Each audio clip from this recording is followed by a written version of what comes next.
As night descends like thick ink upon this battlefield scarred by war, a blood-red moon hangs high in the sky, resembling a colossal, sinister eye, coldly surveying the world's sorrows and joys. The figures of Itachi, Uchiha, and Sasuke stretch under the moonlight, surrounded by an oppressive aura of death, as if the very air is solidified by the weight of their animosity, each breath laden with tension and resolve. In Sasuke's eyes burns the fire of vengeance, a fervor ignited by years of hatred that he clenches his fists, the curse seal on his arm throbbing in response to his inner turmoil. Itachi, today marks your end. Sasuke's voice is low and frigid, each word emerging as if forced through gritted teeth, imbued with profound loathing. Itachi gazes at his brother, a tumult of emotions swirling within him. The child who once followed him with innocent adoration now stands blinded by hatred, confronting him as an adversary. His eyes are a canvas of complex feelings: guilt, reluctance, and helplessness interwoven. Sasuke Itachi calls softly, his voice betraying a barely perceptible tremor. The battle is imminent.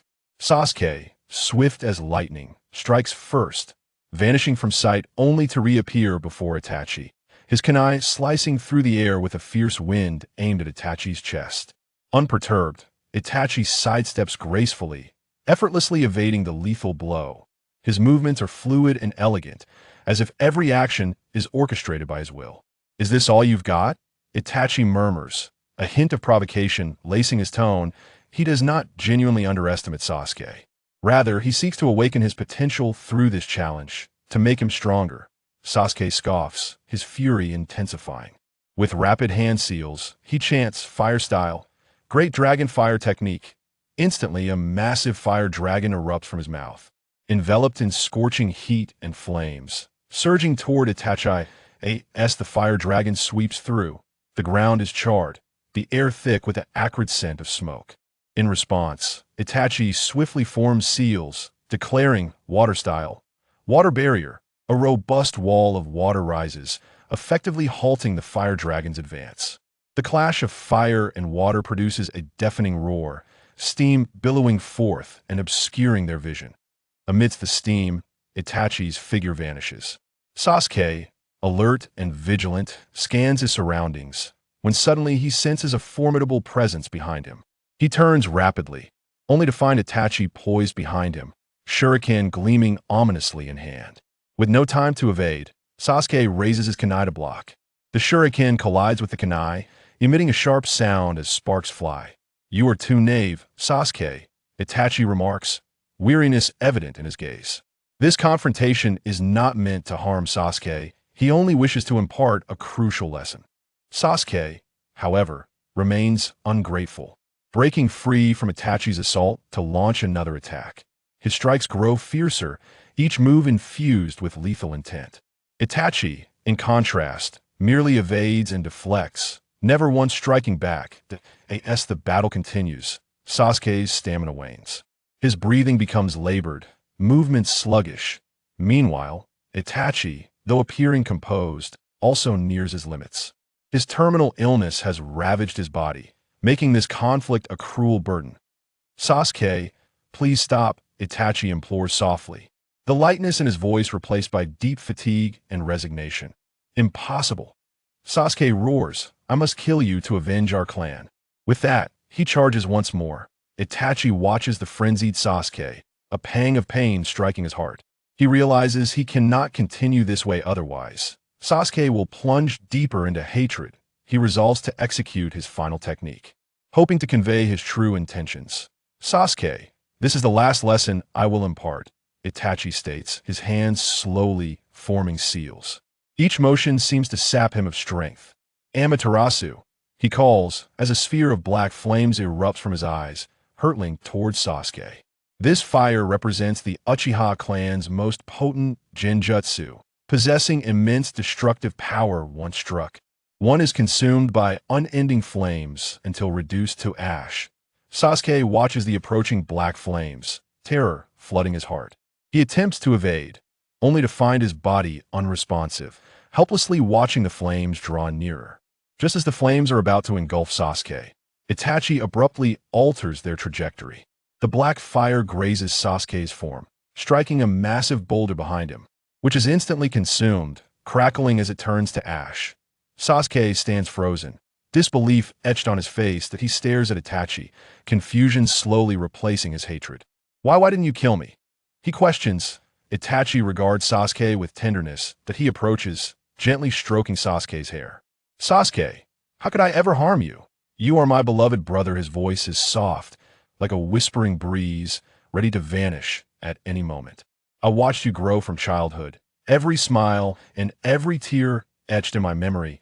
I have always hoped you would become a remarkable ninja, able to protect yourself and those you cherish. Tears shimmer in Itachi's eyes, his voice choking with emotion. To safeguard you and our village, I had to make certain sacrifices. I know you have harbored deep resentment towards me for the destruction of our clan. But Sasuke, believe me, everything I did was for you, for our village. Itachi's hand slips from Sasuke's head, his body beginning to falter. Brother, a piercing pain grips Sasuke's heart as he realizes the brother he has despised is filled with love for him. Tears well in his eyes as he reaches out for Itachi. Sasuke, I'm sorry. Itachi's voice weakens, his body slowly collapsing. In his final moments, his heart aches with the desire to see Sasuke thrive, to witness him find happiness and fulfillment. Sasuke, I failed to protect you, and I could not safeguard our clan. Itachi silently laments, tears streaming uncontrollably. Time passes, and Itachi's consciousness gradually awakens in the darkness, that he feels enveloped by a warm, gentle force, soft whispers echoing around him. Struggling to open his eyes, he finds himself in a completely unfamiliar room, with soft light spilling over modern furnishings, creating a warm, tranquil atmosphere, a stark contrast to the war-torn, bloody ninja world engraved in his memory. Chapter 2. Longing in ordinary days. Where is this? Itachi murmured to himself, his voice laced with confusion and bewilderment. He attempted to summon the chakra within him, but found the familiar energy fluctuations had vanished without a trace, replaced by an unprecedented sense of frailty. At that moment, a kind-looking young woman entered the room. Upon seeing Itachi awake, her eyes sparkled with surprise. "Fanner, you're awake. Are you hungry?" Her voice was gentle and affectionate, imbued with genuine concern. Through his exploration, Itachi gradually realized that he had been reborn, assuming an entirely new identity. Lin Fan, a 1-year-old child. In this unfamiliar world, he was born into an ordinary yet warm family, positioned as the second child. His parents worked diligently, striving to create a stable life for their children. His sister, Lin Yu, was 3 years his senior, possessing a lively and cheerful disposition, always radiating warmth and laughter like a little sun. His younger brother, Lin Yu, was 5 years his junior, a mischievous and adorable little boy who trailed after his siblings. From a young age, Lin Fan exhibited a remarkable composure that set him apart from his peers. Perhaps the burdens of his past life weighed heavily upon him, with memories of brutal battles, the weight of his mission, and a profound guilt towards his brother Sasuke haunting him, casting a shadow of melancholy in his eyes. His family often teased him, likening him to an old man, burdened with thoughts beyond his years. When he first learned to walk, Lin Fan was always cautious, each step deliberate and firm. His gaze reflected a maturity beyond his age as he observed this new world. While other children frolicked joyously, he occasionally found solace in a quiet corner, his mind drifting back to cherished memories with Sasuke, the days spent training together, Sasuke's innocent laughter, and the later, hate-filled glances that pierced his heart. As he reached the age for kindergarten, Lin Fan felt out of place among his peers. While the other children reveled in games and laughter, he often sat silently, gazing out the window in a daze. Teachers and classmates regarded him as unique, frequently attempting to include him in their play. But he merely smiled politely and shook his head. Only when stories of brotherly bonds were shared did he momentarily lose himself in thought, a flicker of unmasked pain sparkling in his eyes. During one parent-child activity at kindergarten, the children were tasked with creating a painting together with their parents. Lin Fan's family gathered, engaged in animated discussions about their artwork. His sister suggested a family portrait, and everyone agreed. While painting, Lin Yu accidentally spilled paint. On the verge of tears, Lin Fan gently patted his brother's head, comforting him. "It's all right, brother. Let us turn this into a special painting." He cleverly used the spilled paint to create a stunning starry sky. His family praised his creativity, and in that moment, Lin Fan's long-lost smile reemerged. Yet, behind that smile lingered memories of Sasuke, and the joy they once shared, now overshadowed by change. As time passed, Lin Fan began attending school. He consistently excelled academically, particularly in history and language, exhibiting a unique understanding of ancient tales and texts.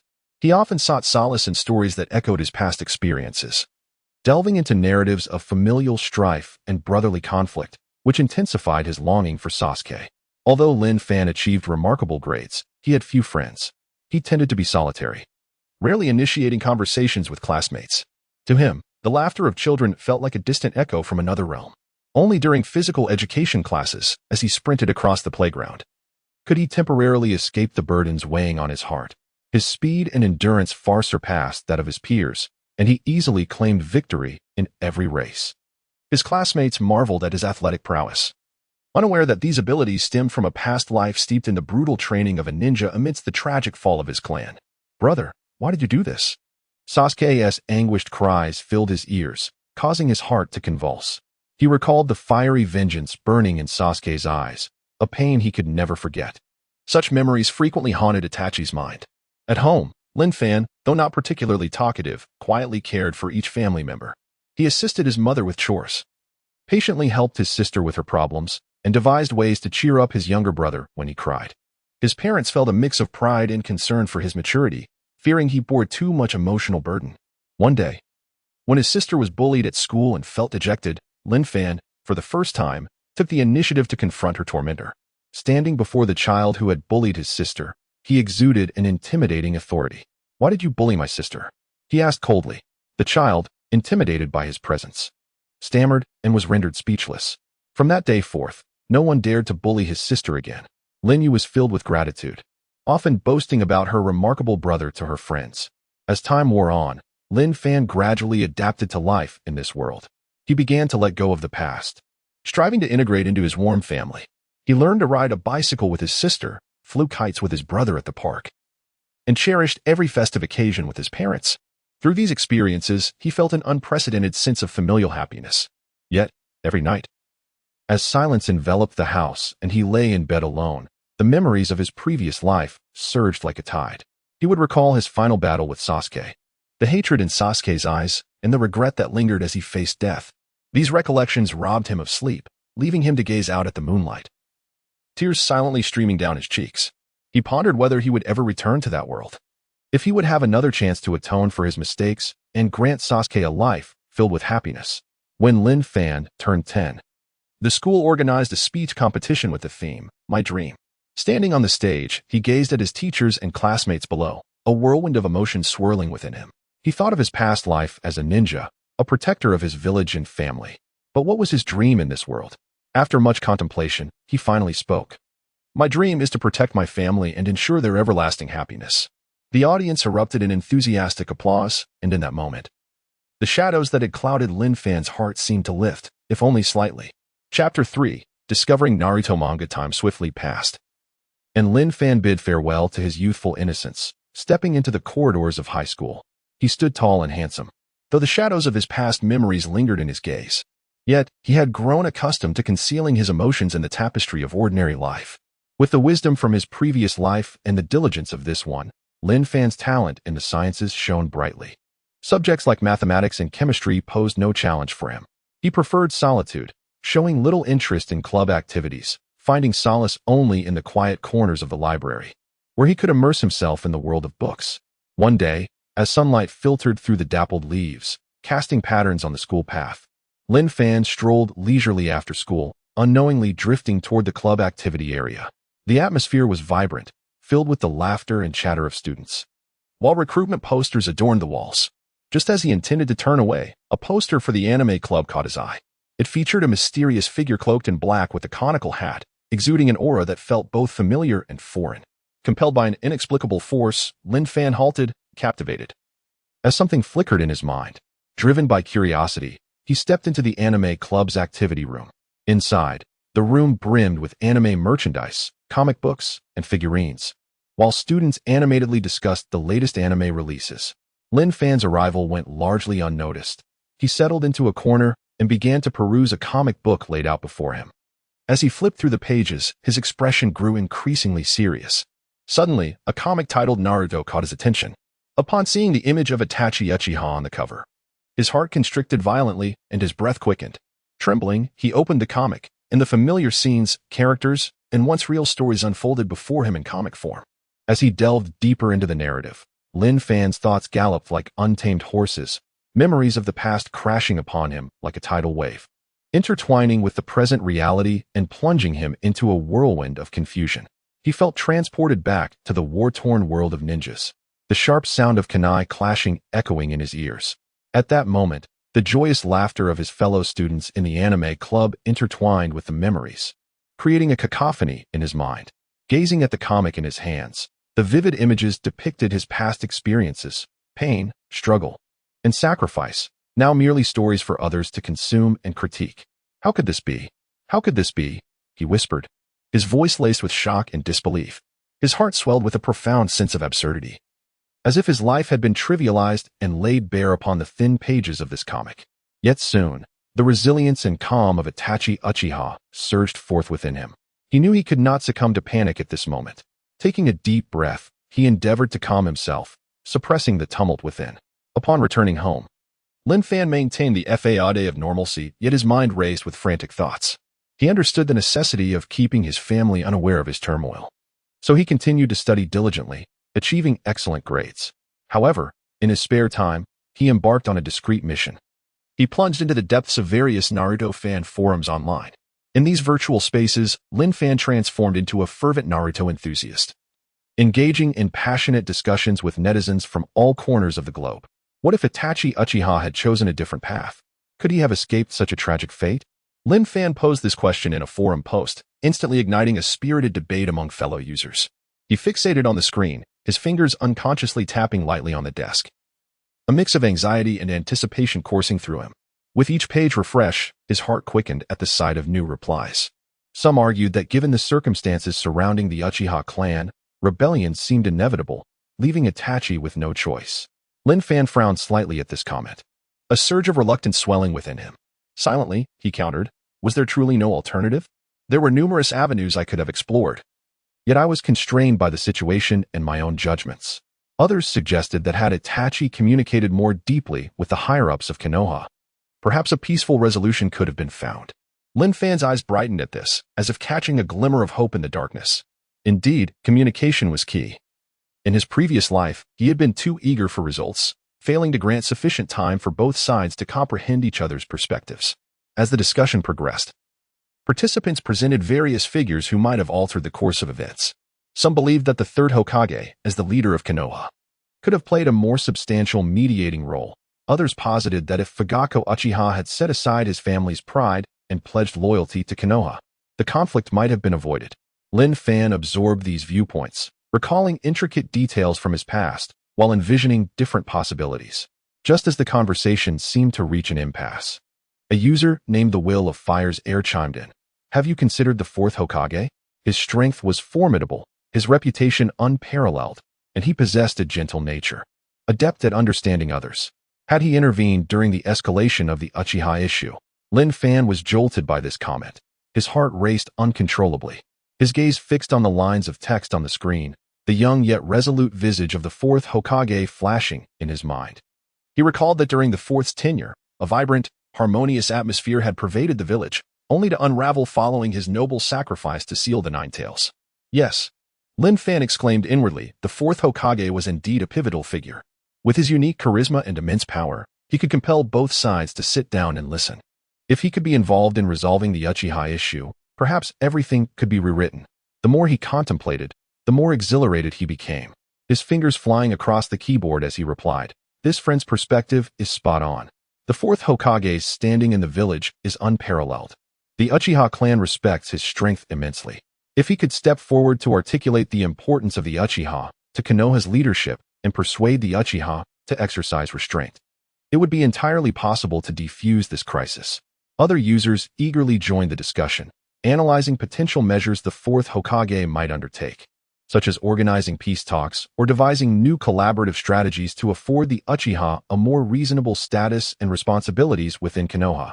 Lin Fan immersed himself in the dialogue, every new idea intensifying his longing to return to the past and alter fate.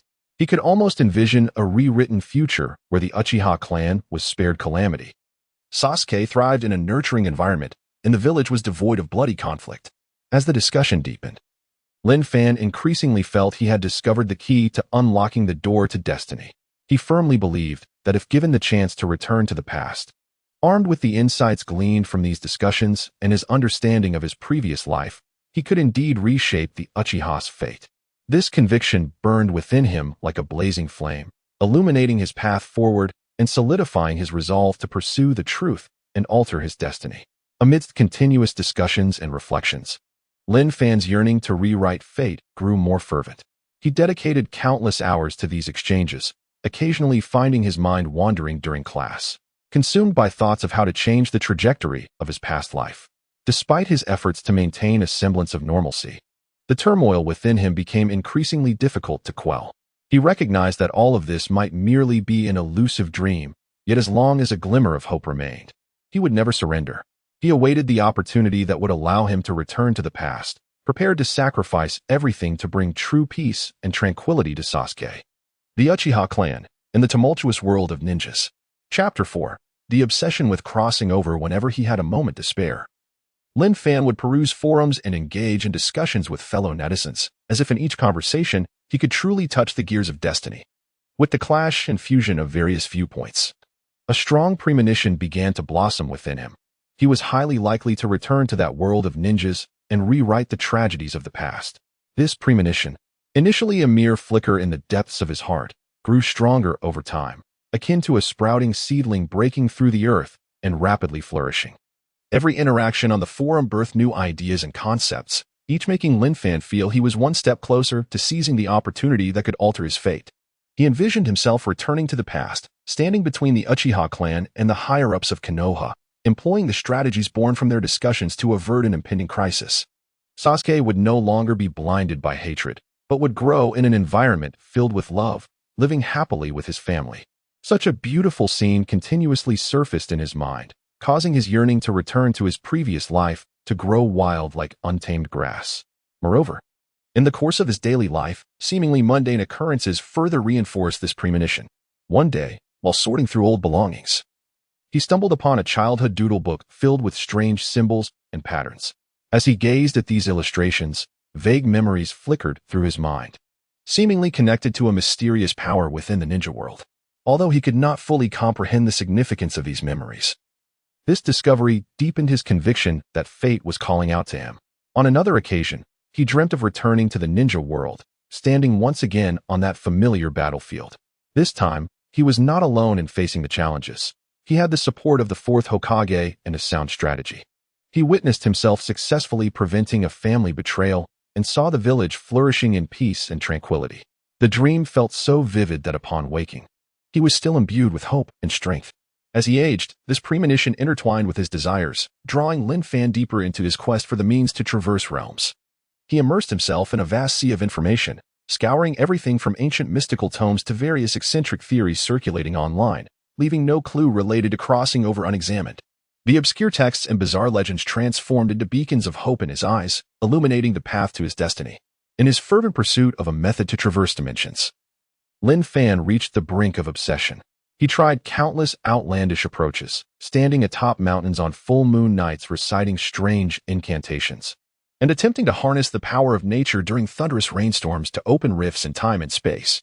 Yet, all his efforts sank into oblivion without any response.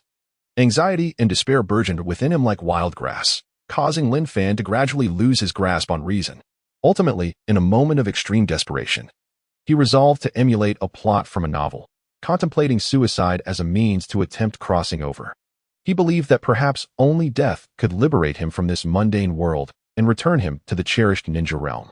On a silent night, with his family fast asleep, Lin Fan stood on the rooftop of his home, his gaze hollow and resolute. He inhaled deeply, preparing to take that fateful step. Just then, his sister Lin Yu, having awoken to the unusual silence, discovered him on the rooftop. She rushed up, panic-stricken, and embraced him tightly. "Xiao Fan, what are you doing? Have you lost your mind?" Lin Yu's voice quivered with fear and confusion. Startled by his sister's sudden appearance, Lin Fan trembled slightly, the madness in his eyes gradually replaced by bewilderment. "Sister, He opened his mouth to explain, but found himself at a loss for words. Their parents, awakened by the commotion, hurried to the rooftop.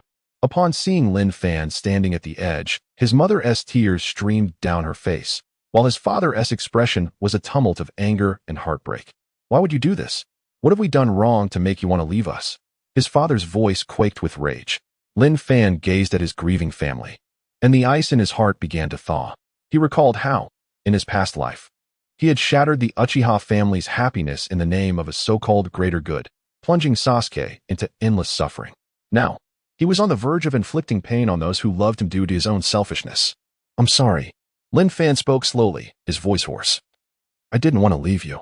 I just wanted to return to a place to make amends for my past mistakes.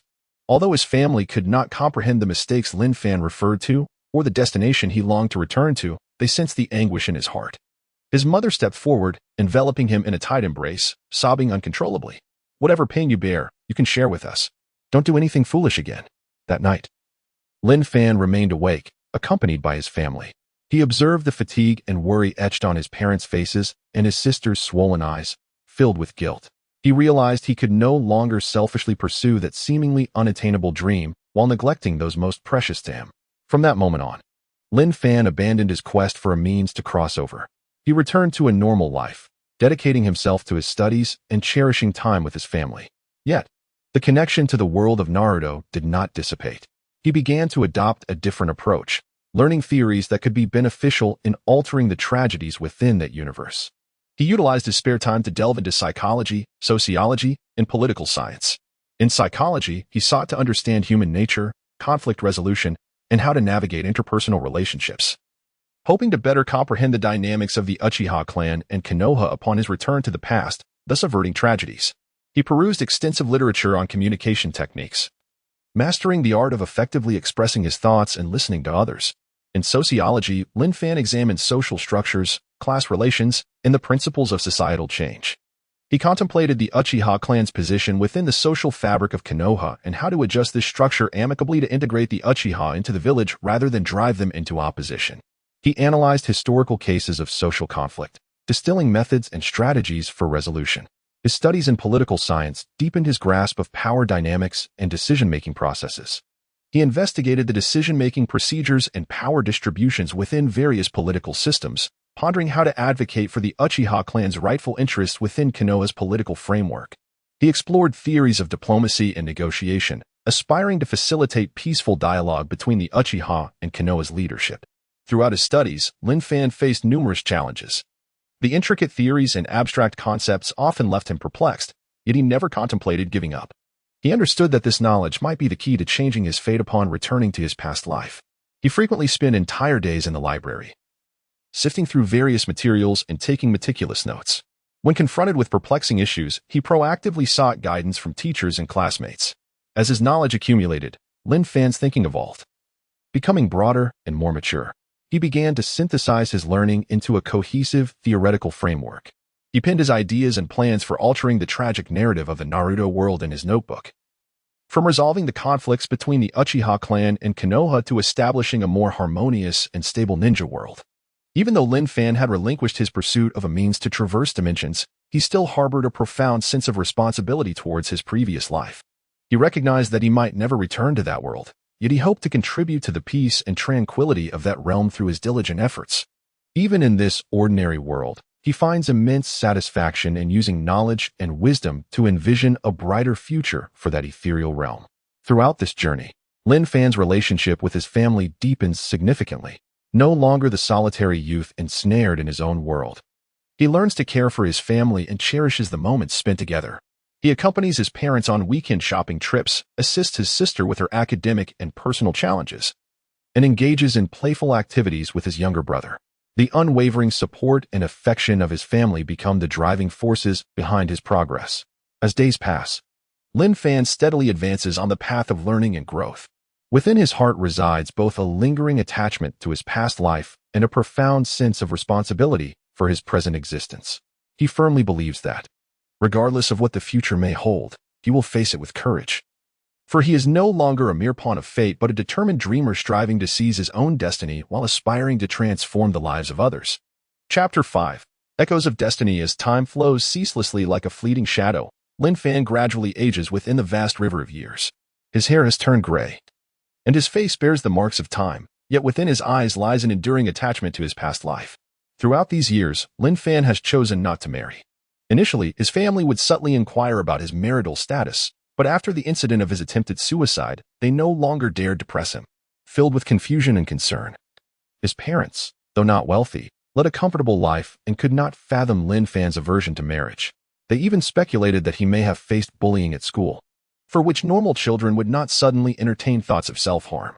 Following the incident, they closely monitored his every move and engaged in thorough discussions with his teachers, who assured them that Lin Fan appeared to be perfectly fine at school, showing no signs of being bullied.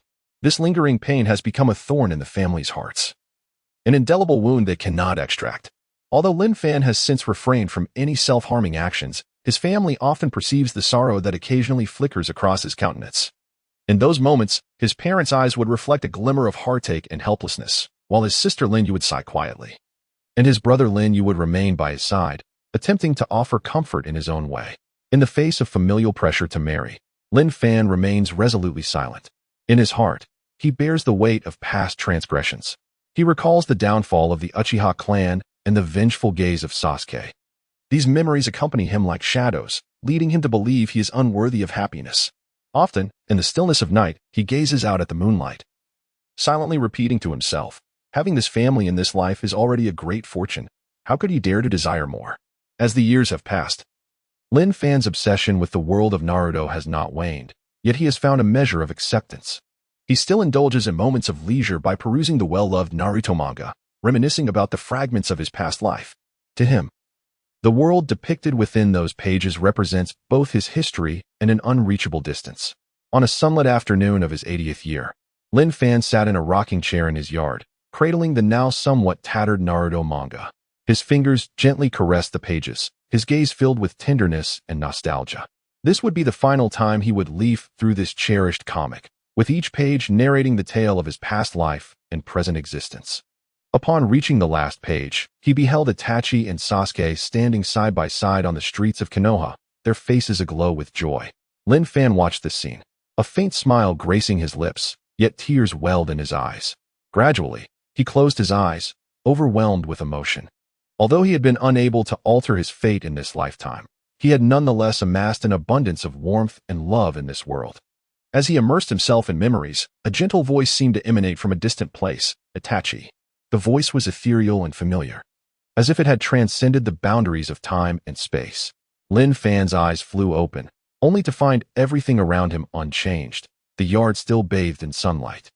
A soft breeze rustling the leaves. Who is it? Lin Fan inquired softly, his voice raspy with age.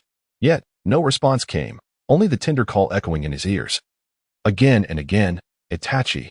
An inexplicable surge of excitement welled within Lin Fan, accompanied by a powerful premonition that the opportunity he had awaited his entire life was finally at hand. Struggling to rise from the rocking chair, despite his frail body, the light in his eyes shone with unwavering determination. He scanned his surroundings, seeking the source of the voice, yet found nothing. Nevertheless, he firmly believed that this voice had not appeared without reason. It must be fate issuing its final summons to him. Chapter 6. Return. Lin Fan gazed at the cloud that resembled the forehead protector of the fire shadow. In a moment of daze, a wave of intense dizziness washed over him, causing his body to sway uncontrollably. Suddenly, a powerful force violently pulled him into an endless vortex of darkness. The sound of rushing wind roaring in his ears while strange lights and shadows darted past his vision, leaving him no time to react. When Lin Fan regained consciousness, he found himself in a dense forest. The familiar scent of damp earth and the fresh fragrance of grass and trees flooded his senses. He inhaled deeply, savoring this long-lost aroma, a surge of indescribable excitement welling up within him. The towering trees around him swayed gently in the breeze, rustling softly as if welcoming his return. Am I truly back? Lin Fan murmured softly, but at this moment, he had transformed back into Uchiha Itachi. His voice trembled slightly, filled with astonishment and disbelief. He swiftly surveyed his surroundings, confirming that he was indeed in the world of ninjas he had longed for. His gaze fell upon his hands, the familiar patterns and sense of power reassuring him that he had finally returned to this world where his younger brother, Sasuke, existed. Itachi closed his eyes, calming his mind to feel the chakra surging within him. This familiar energy flowed through his veins like a rushing river, imbued with strength. A faint smile graced his lips, a sense of comfort washing over him as he pondered. Since fate has brought me back here, I shall not allow tragedy to repeat itself. It seemed he had returned to a time before Shirsue's incident, a moment when everything still held the possibility of redemption. With this thought, Itachi's gaze solidified with determination. Without hesitation, he unleashed his ninjutsu and transformed into a shadow, racing towards the direction of Konoha village. As he sped along, familiar landscapes flashed before him. Those once vague images in his memory now vividly clear. The streams in the mountains gurgled melodiously, their crystal-clear waters visible even at the bottom. The distant mountains rolled gracefully, shrouded in mist. Itachi felt a torrent of emotions surge within him, understanding that this time, he bore the heavy responsibility of altering history. When the gates of Konoha village came into view, Itachi's steps momentarily faltered. He gazed at the familiar gates and the guarding ninjas, his heart a tumult of emotions. Once, he had been forced to leave this place, becoming a rogue ninja in his quest to protect the village's peace and his brother, burdened with endless infamy. Taking a deep breath to steady himself, Itachi strode confidently into the village. The bustling atmosphere enveloped him. The streets were alive with throngs of people, shops brimming with a variety of goods. The enticing aromas wafting from food stalls, sizzling fried balls and grilled squid, captured the attention of children, their eyes sparkling with longing. The toy store showcased an array of delightful novelties, intricate ninja tool models, and vividly colored dolls, captivating the children who chattered excitedly at the entrance, discussing their desired toys.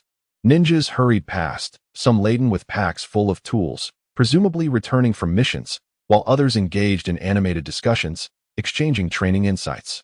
Children played merrily in the streets, chasing one another, wielding makeshift wooden swords, mimicking ninjas as they enacted various techniques, reciting incantations with fervor. Adults busily conversed, discussing recent village happenings or sharing mundane life anecdotes. Observing this familiar yet heartwarming scene, a warm current surged within Itachi, but he also recognized that this tranquility could be shattered at any moment. His gaze swept over every corner of the street, silently vowing, "I shall protect this peace, ensuring it is not consumed by darkness." He lingered not, making his way directly to the Uchiha clan's territory. Along the journey, several ninjas cast curious glances his way, but Itachi paid them no mind. He arrived at the Uchiha compound. The familiar architecture and streets mirrored his memories perfectly. The ancient stone walls, weathered by time, bore the marks of the family's rise and fall. The cobblestone path stretched beneath his feet, each stone laden with the weight of his childhood memories. He caught sight of his former home, that house filled with memories, a sharp pang of nostalgia piercing his heart.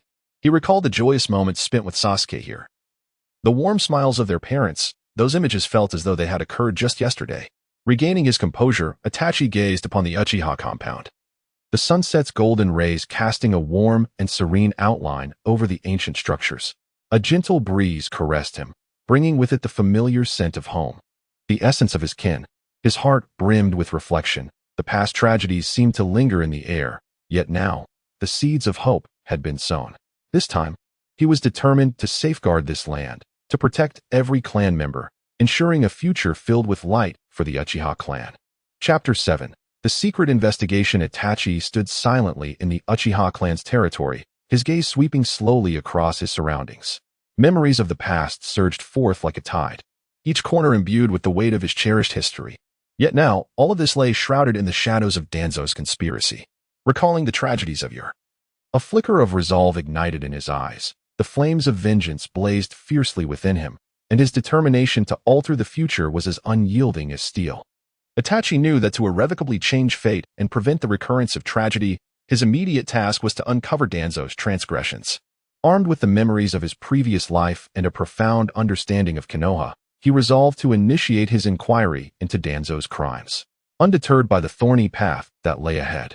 As night enveloped Konoha like thick ink, Itachi donned a pair of special goggles, resembling a nimble night owl, stealthily weaving through the labyrinthine streets of the village. Information gleaned from the real world became the linchpin of his investigation. He was acutely aware of Danzo's direction in conducting experiments with Hashirama cells and the Root's inhumane human trials, which provided him a crucial entry point amidst the overwhelming sea of intelligence. It was clear to him that Danzo's misdeeds were entrenched in the depths of darkness. And to procure irrefutable evidence, he must delve into the forgotten corners of the world. Under the cloak of night, Itachi transformed into a shadow, stealthily approaching the root's stronghold. An air of foreboding permeated the vicinity, with defenses meticulously arranged in every nook and cranny. Patrolling ninjas glided through the shadows like phantoms. Their movements synchronized and their gazes vigilant, leaving no suspicious sign unexamined. Pressing himself against the wall, Itachi melded into the darkness, his breath steady and rhythmic. Each motion executed with grace and precision. Utilizing the insight afforded by his Sharingan, he meticulously observed the patrol's patterns. The Sharingan spun slowly, casting a faint crimson glow concealed beneath his goggles while providing him with a clear view of his surroundings. He discerned that although the patrols appeared haphazard, they adhered to a strict regimen. The intervals and routes of each patrol group had been meticulously orchestrated, making it no simple task to evade their watchful eyes. Yet, Itachi remained undaunted by the challenges, patiently lurking in the shadows, awaiting the opportune moment. At last, as two patrols converged, a fleeting gap emerged. Seizing the chance, Itachi darted across the street like an arrow released from its bow, racing towards the perimeter wall of the stronghold. His footsteps were light and silent, akin to a falling leaf, unnoticed by any. However, just as he neared the wall, a patrolling ninja seemed to sense something amiss, abruptly halting. He scanned the area with heightened vigilance, gripping his weapon tightly, prepared for any eventuality. Itachi's heart raced. He instantly froze, pressing himself firmly against the wall, holding his breath. He understood that any slight movement could unveil his presence to the enemy. His mind raced, contemplating his next course of action. At that moment, a wild cat leapt from a nearby rooftop, emitting a piercing cry. The patrolling ninja's attention was drawn away, his focus shifting to the feline intruder. Cursing under his breath, he moved towards the direction the cat had fled, driven by curiosity. Taking advantage of this distraction, Itachi sprang into action once more. Using the wall for leverage and vaulting effortlessly over the perimeter, he landed within the shadows of the stronghold, swiftly seeking cover. The internal architecture was a complex maze, and he needed to locate clues regarding the experiments without delay. He navigated the stronghold with utmost caution, evading wave after wave of patrolling ninjas. Each encounter with danger was deftly sidestepped through his keen observational skills and remarkable adaptability. Utilizing the shadows cast by the structures and heaps of debris as cover, he silently approached his objective. Finally, he arrived before an unassuming door. It stood closed, shrouded in an aura of mystery. Trusting his instincts, Itachi surmised this room might hold ties to Danzo's experiments. Gently pushing the door ajar, he was met with an acrid scent that assaulted his senses. Inside, various experimental apparatuses and containers filled with liquid surrounded him, housing grotesque specimens that sent chills down his spine. In the corner of the room, Itachi discovered a hidden compartment. With great care, he opened it to reveal a collection of scrolls and documents. Eagerly, he unfurled one scroll, detailing the procedures and data of the Hashirama cell experiments. What had merely been fleeting images in the anime now presented itself before Itachi as the stark reality of human lives at stake. Evidence of Hashirama cell experiments. The scroll chronicled how Danzo illicitly obtained Hashirama's cells. To secure these precious cells, he dispatched root ninjas to assassinate those privy to the secrets, seizing their research materials and samples. During the experiments, many participants suffered severe rejection reactions due to the overwhelming power and repulsiveness of the cells. Some experienced rapid swelling, skin rupturing, and the using of black blood. Others descended into madness, attacking those around them. Yet, Danzo, in his relentless pursuit of success, disregarded their suffering, intensifying the experiments further. Evidence of root human trials. Another document meticulously detailed the grim specifics of the root's human experiments. In a bid to forge a formidable ninja force, Danzo abducted innocent civilians and prisoners of war for experimentation. The procedures included genetic modifications, implantation of perilous ninjutsu chips, and experiments in mental control. One report recounted the plight of a child who, after being implanted with a new type of ninjutsu chip, endured excruciating agony, crying out daily. His body was gradually consumed by the chip, ultimately succumbing to an endless cycle of torment. Yet Danzo documented these results meticulously, attempting to extract success from the ashes of failure, persisting with his inhumane experiments. However, just as Itachi turned, an alarm blared through the room. It appeared a specialized alert system had been set in place. Any disturbance of the experimental equipment or documents would trigger it. Reacting swiftly, Itachi used his Sharingan's genjutsu to disrupt the alarm system, momentarily silencing the cacophony. Yet his presence had already attracted the attention of the root, and a swarm of ninjas was converging upon the room. Understanding the urgency of his escape, Itachi relied on his remarkable ninjutsu and agility to navigate the narrow passageways. Evading his pursuers, he skillfully leveraged the terrain, darting through the intricate maze of structures. He leapt onto rooftops and slipped into alleyways, rendering himself elusive to his adversaries. Each time they closed in, he employed the illusionary prowess of his Sharingan to create diversions, confounding his pursuers and facilitating his escape. In the throes of this intense pursuit, Itachi gradually discerned the enemy's patterns. He realized their encirclement was tightening, his situation growing increasingly perilous. Yet he refused to yield, bolstered by unwavering determination and exceptional combat prowess, continuously breaking through their ranks. At last, he glimpsed the exit of the stronghold. With every ounce of strength, he sprinted towards freedom. Just as he was about to burst through the exit, a formidable root ninja appeared before him. This adversary exuded power, his weapon glinting ominously, eyes brimming with murderous intent directed at Itachi. Itachi halted, poised for confrontation. His gaze bore no hint of fear, only a fervent resolve. He understood that this was the final obstacle to his escape, and he would give it his all. As the battle loomed, Itachi employed the technique of non-lethal combat to avoid revealing his identity, relying solely on his physical prowess. The clash commenced, a fierce exchange ensued, his movements swift and precise, each attack infused with strength and skill. The enemy, equally formidable, utilized his vast combat experience and raw power, resulting in a relentless stalemate. In the midst of battle, Itachi gradually discerned the vulnerabilities of his adversary. Employing the keen insight of his Sharingan, he seized upon the enemy's flaws and unleashed a formidable attack. The foe, caught unawares, was struck down and collapsed onto the ground. Without a moment's hesitation, Itachi swiftly exited the stronghold, vanishing into the shadowy streets. He returned to the Uchiha clan's domain, where he concealed the gathered evidence in a secure location. Aware that this information was far from sufficient, he recognized that Danzo, cunning as he was, would not be easily toppled with mere fragments of proof.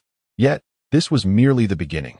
He vowed to delve deeper into the investigation, amassing further evidence until Danzo's transgressions were wholly exposed.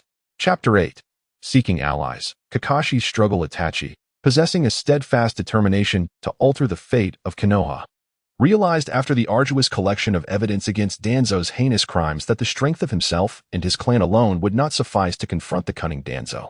Moreover, he needed to reshape his clan's destiny and sought individuals who could assist him.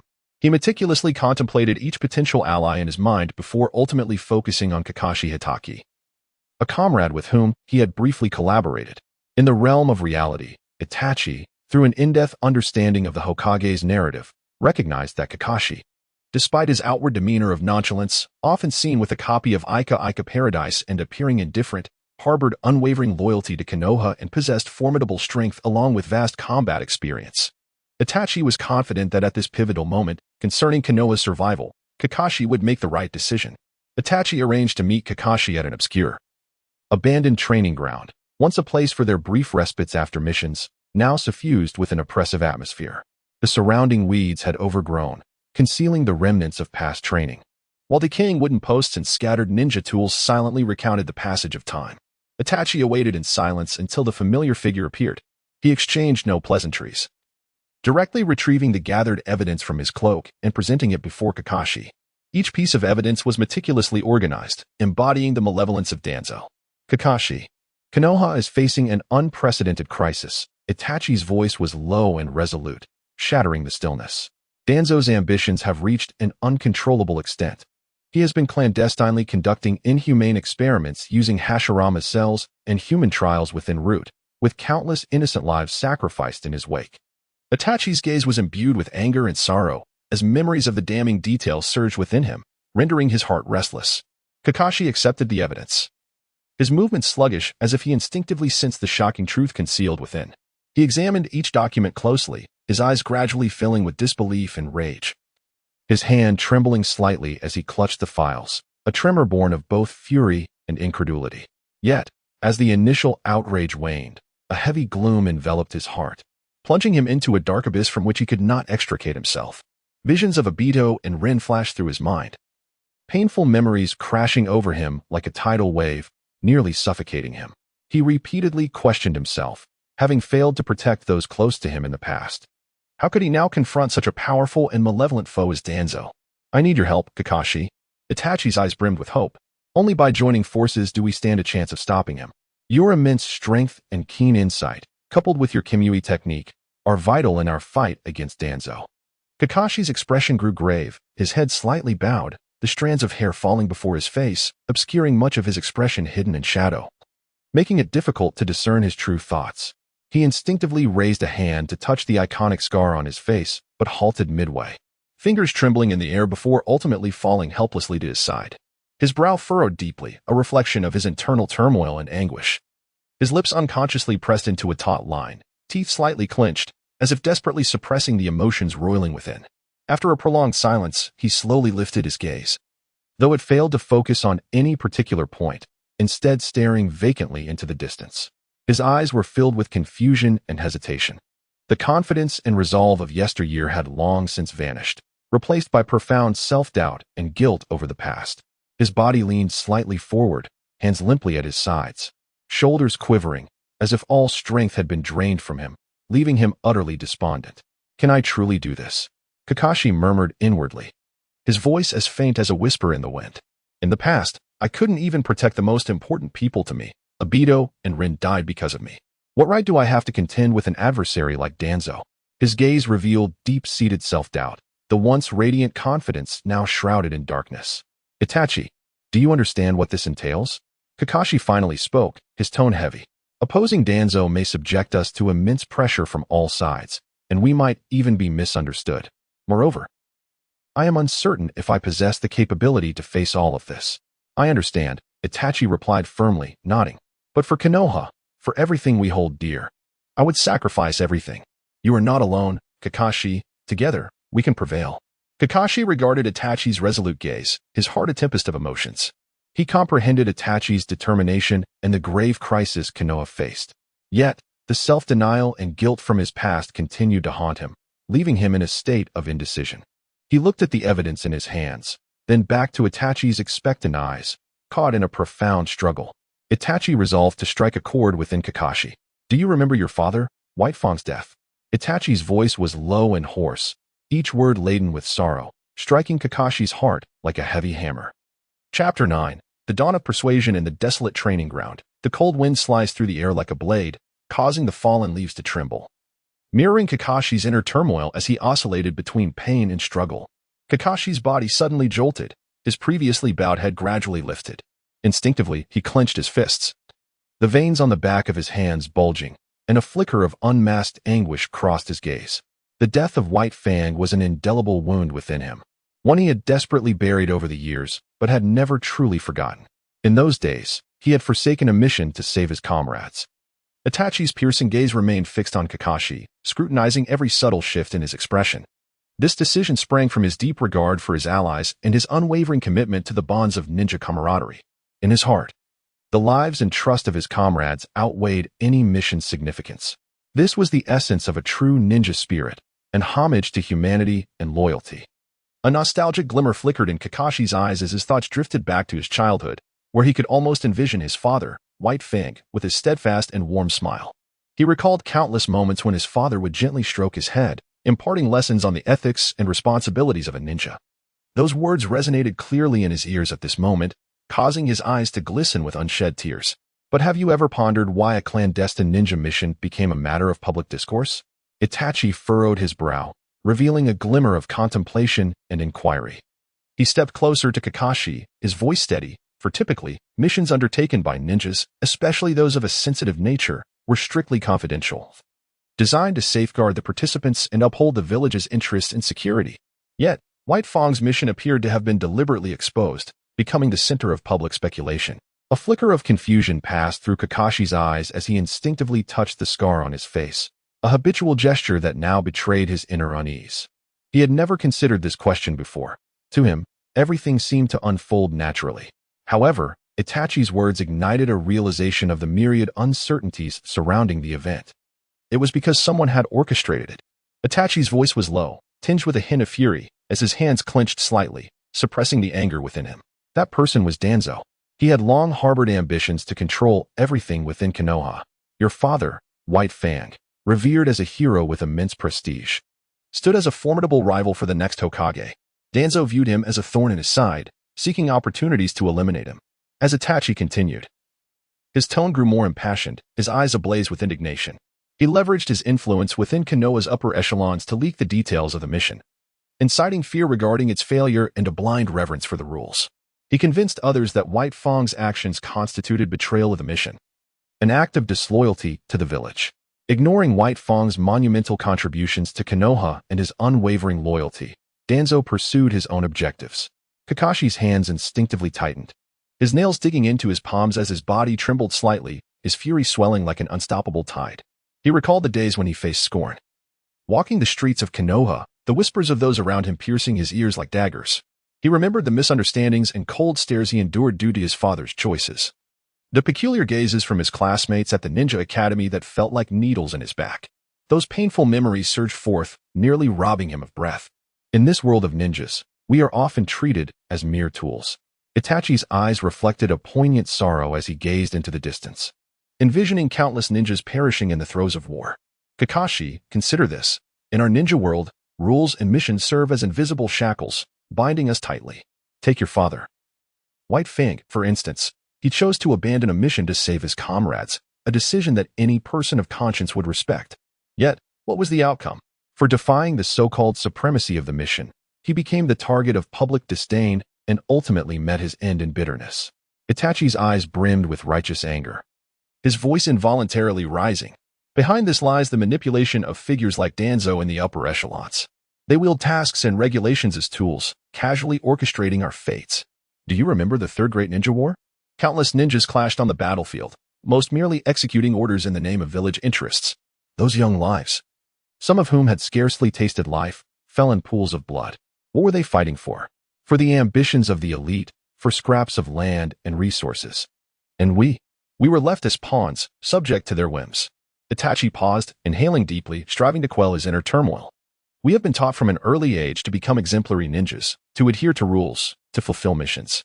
Yet, what have we truly gained? We have lost so much, our loved ones, our friends, the normal lives we once had. His gaze bore into Kakashi's, filled with hope that he would grasp the gravity of his words and join in the quest for change. Kakashi, we cannot continue down this path. We must shatter these chains and transform the ninja world into a realm that truly safeguards peace and honors life. Itachi's voice resonated with quiet determination, as if declaring their resolve to the world. Kakashi listened intently, his mind flooded with images of fallen comrades from the war. The helplessness of his father in his final moments, the faces of his allies, Obito's passionate smile, Rin's gentle yet resolute gaze, and his own responsibilities toward Konoha. The vows he once made.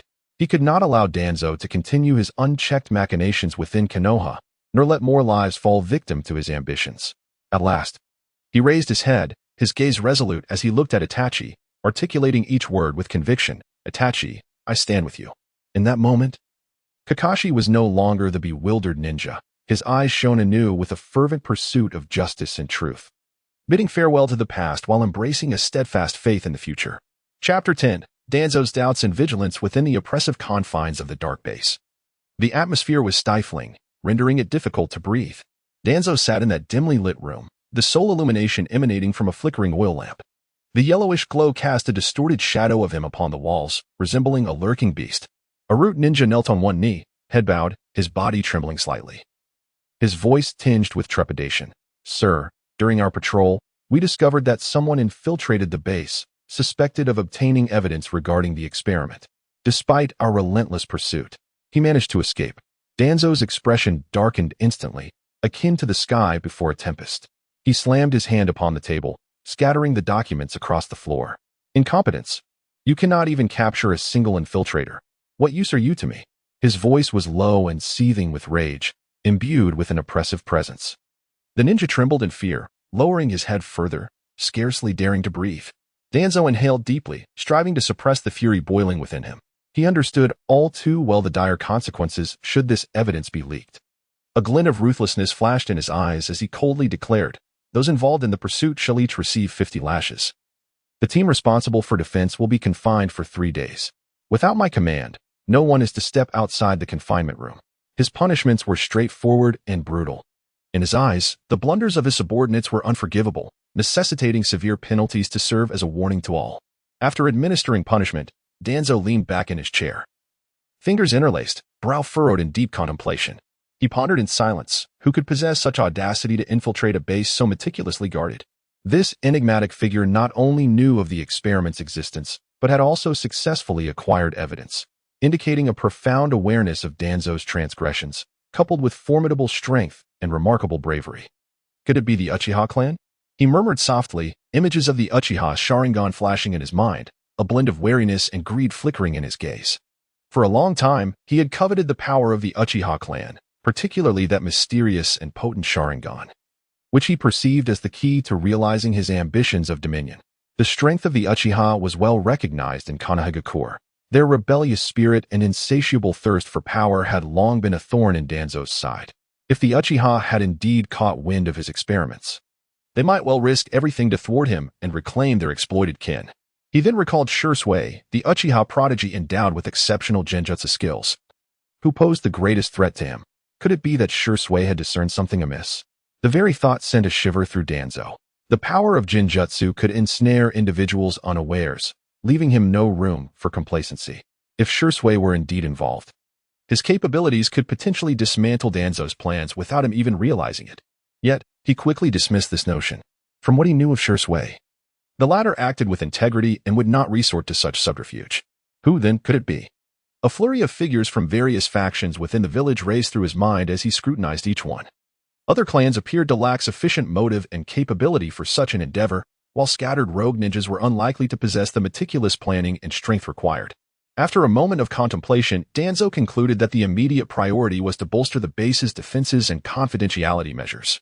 He promptly summoned another subordinate, instructing them to enhance the base's security, increase the frequency and number of patrols, and establish more traps and alarm systems.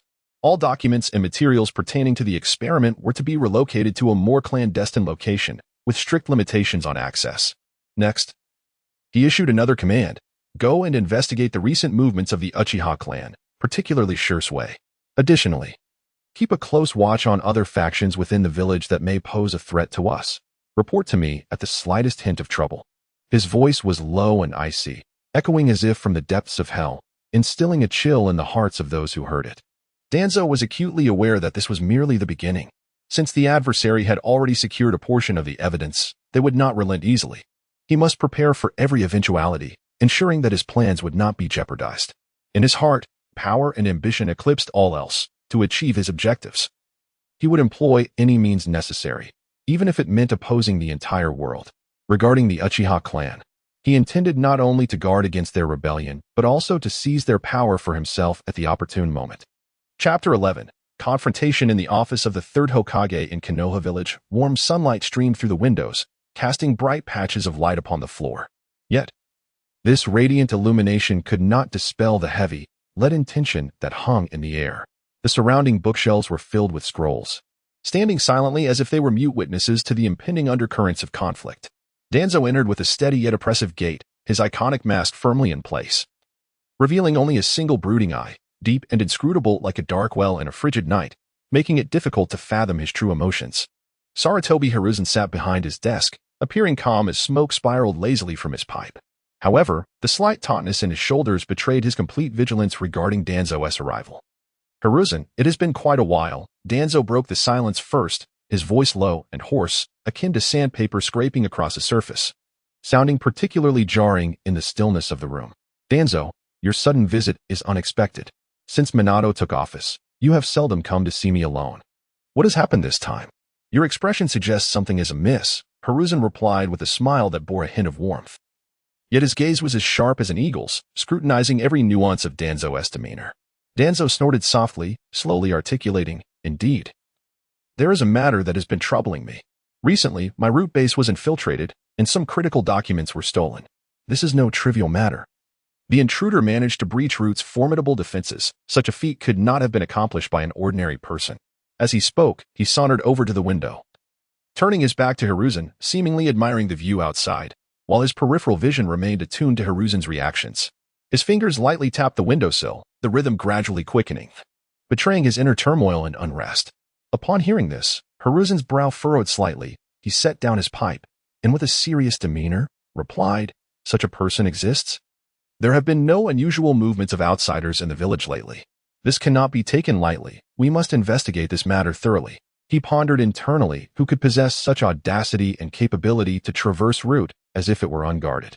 Danzo turned, his gaze sharp as a blade, piercing directly into Hiruzen's eyes. "Hiruzen, do you think there might be shadows of our own among us? I pondered for a long time who could be so adept at escaping from route. And it seems that the individual is quite familiar with our circumstances. This does not appear to be the work of an outsider, but rather." His tone was laden with insinuation, deliberately elongating his words to provoke Hiruzen's response. Hiruzen's expression stiffened, instantly grasping Danzo's implication, yet he maintained his composure. Responding in a steady tone, "Danzo, what do you mean by that? If you have something to say, please speak plainly." He straightened his back, meeting Danzo's gaze with unwavering resolve, showing no sign of retreat.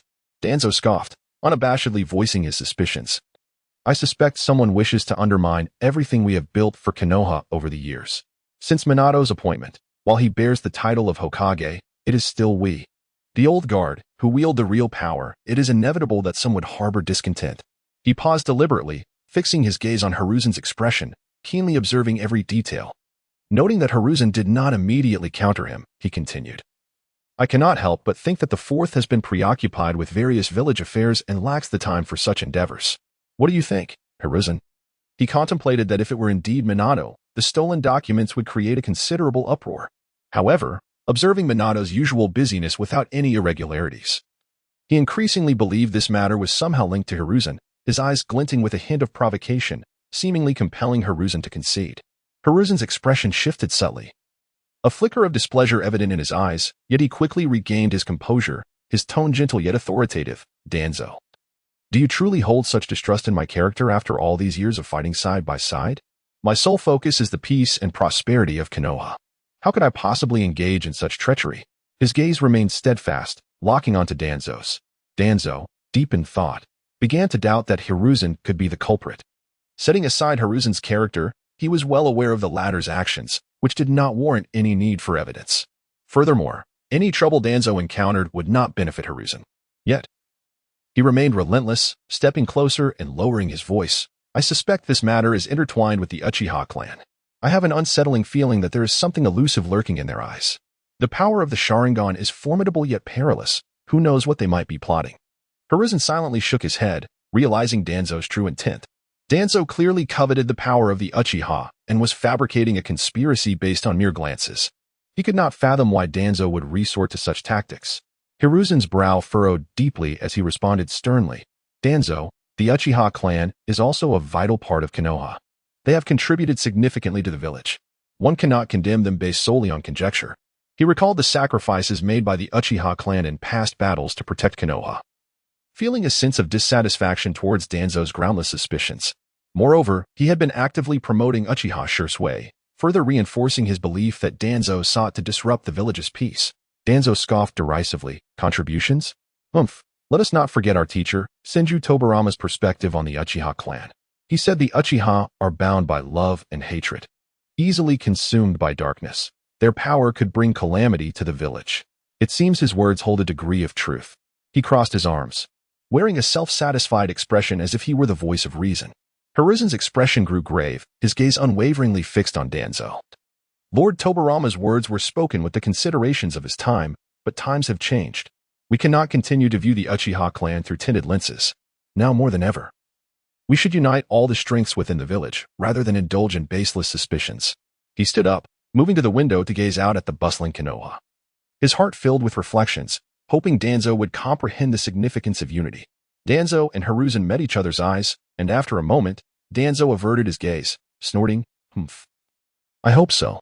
I will continue to investigate this matter, and if I discover that someone is indeed scheming behind our backs, I will not let it go easily."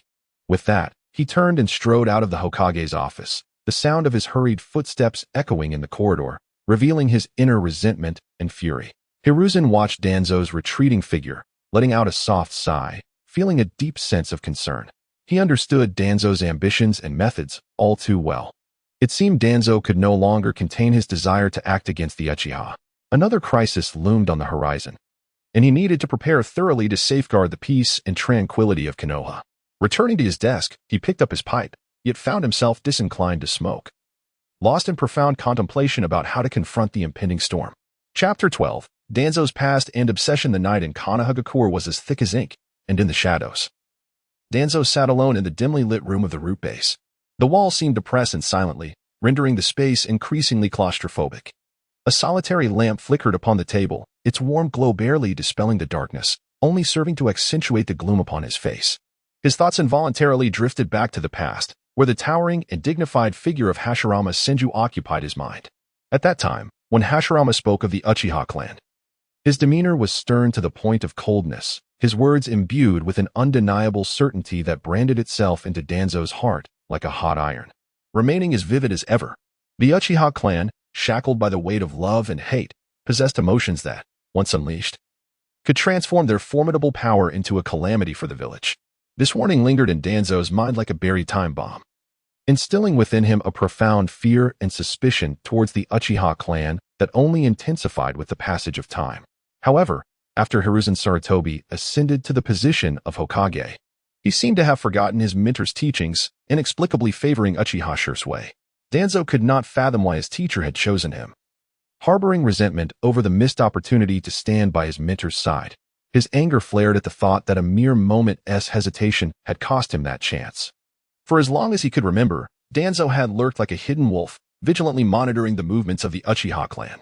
On the battlefield, the overwhelming prowess displayed by the Uchiha, particularly through their Sharingan, only deepened Danzo's trepidation. Those blood-red eyes appeared to him as bottomless abysses, concealing boundless power and unknown perils. Such a formidable and elusive force, if not harnessed for his benefit, would inevitably obstruct his ambition to control Konoha. Clenching his fists, his nails digging painfully into his palms, he murmured fiercely, his voice laden with resolve. As the years slipped by, the power dynamics within the village shifted subtly, further exacerbating Danzo's negative perceptions of the Uchiha clan. In the fierce struggle for power, the Uchiha, bolstered by their extensive family influence and formidable strength, gradually gained a voice within the village.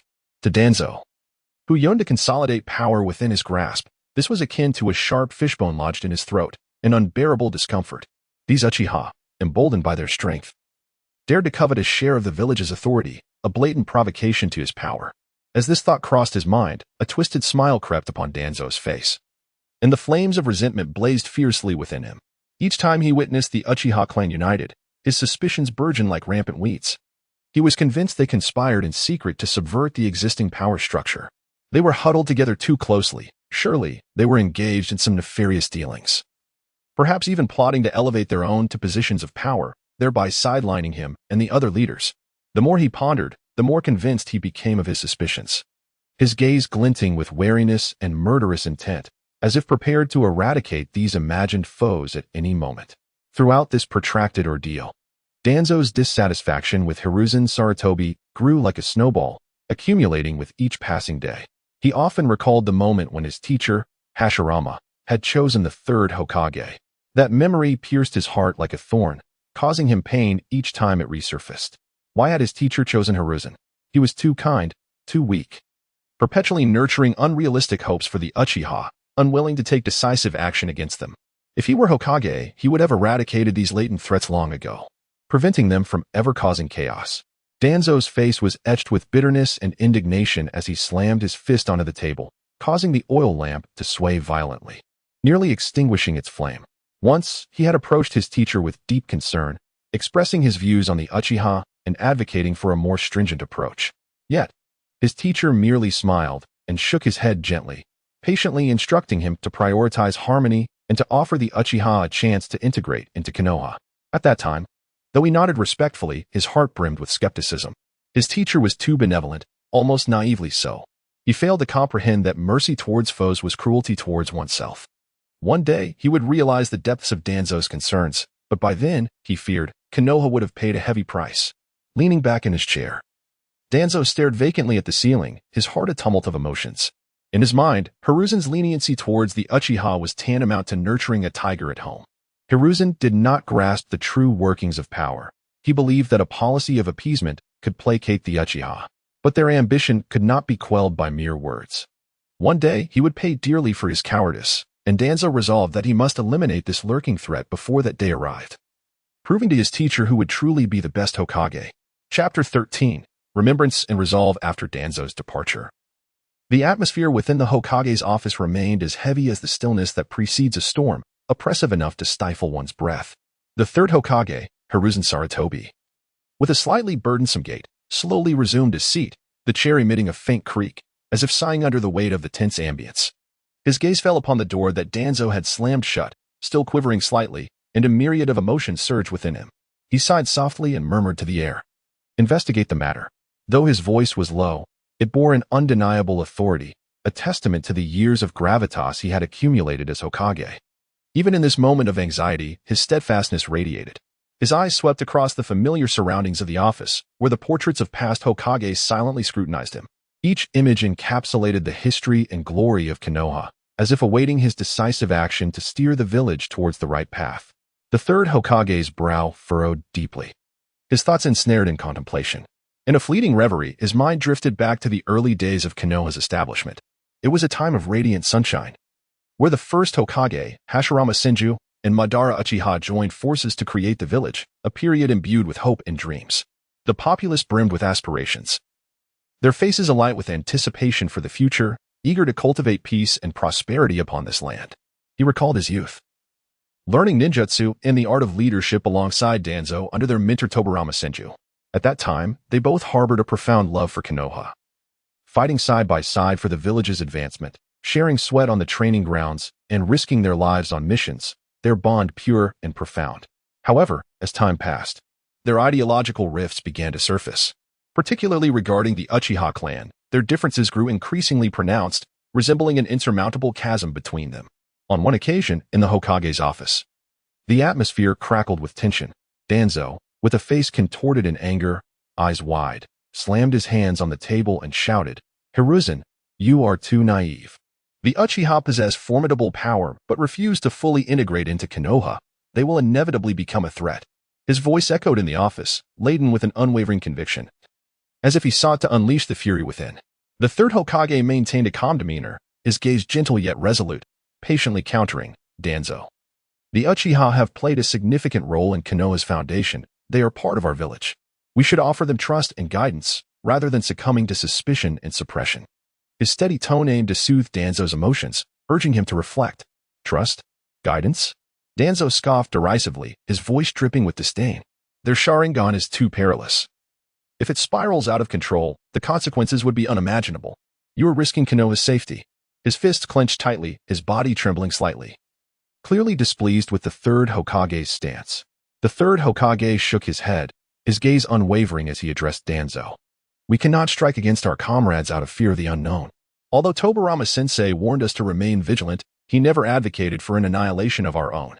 His eyes conveyed an understanding of Tobirama's principles, hoping Danzo would recognize that peace and unity were the cornerstones of Konoha's progress.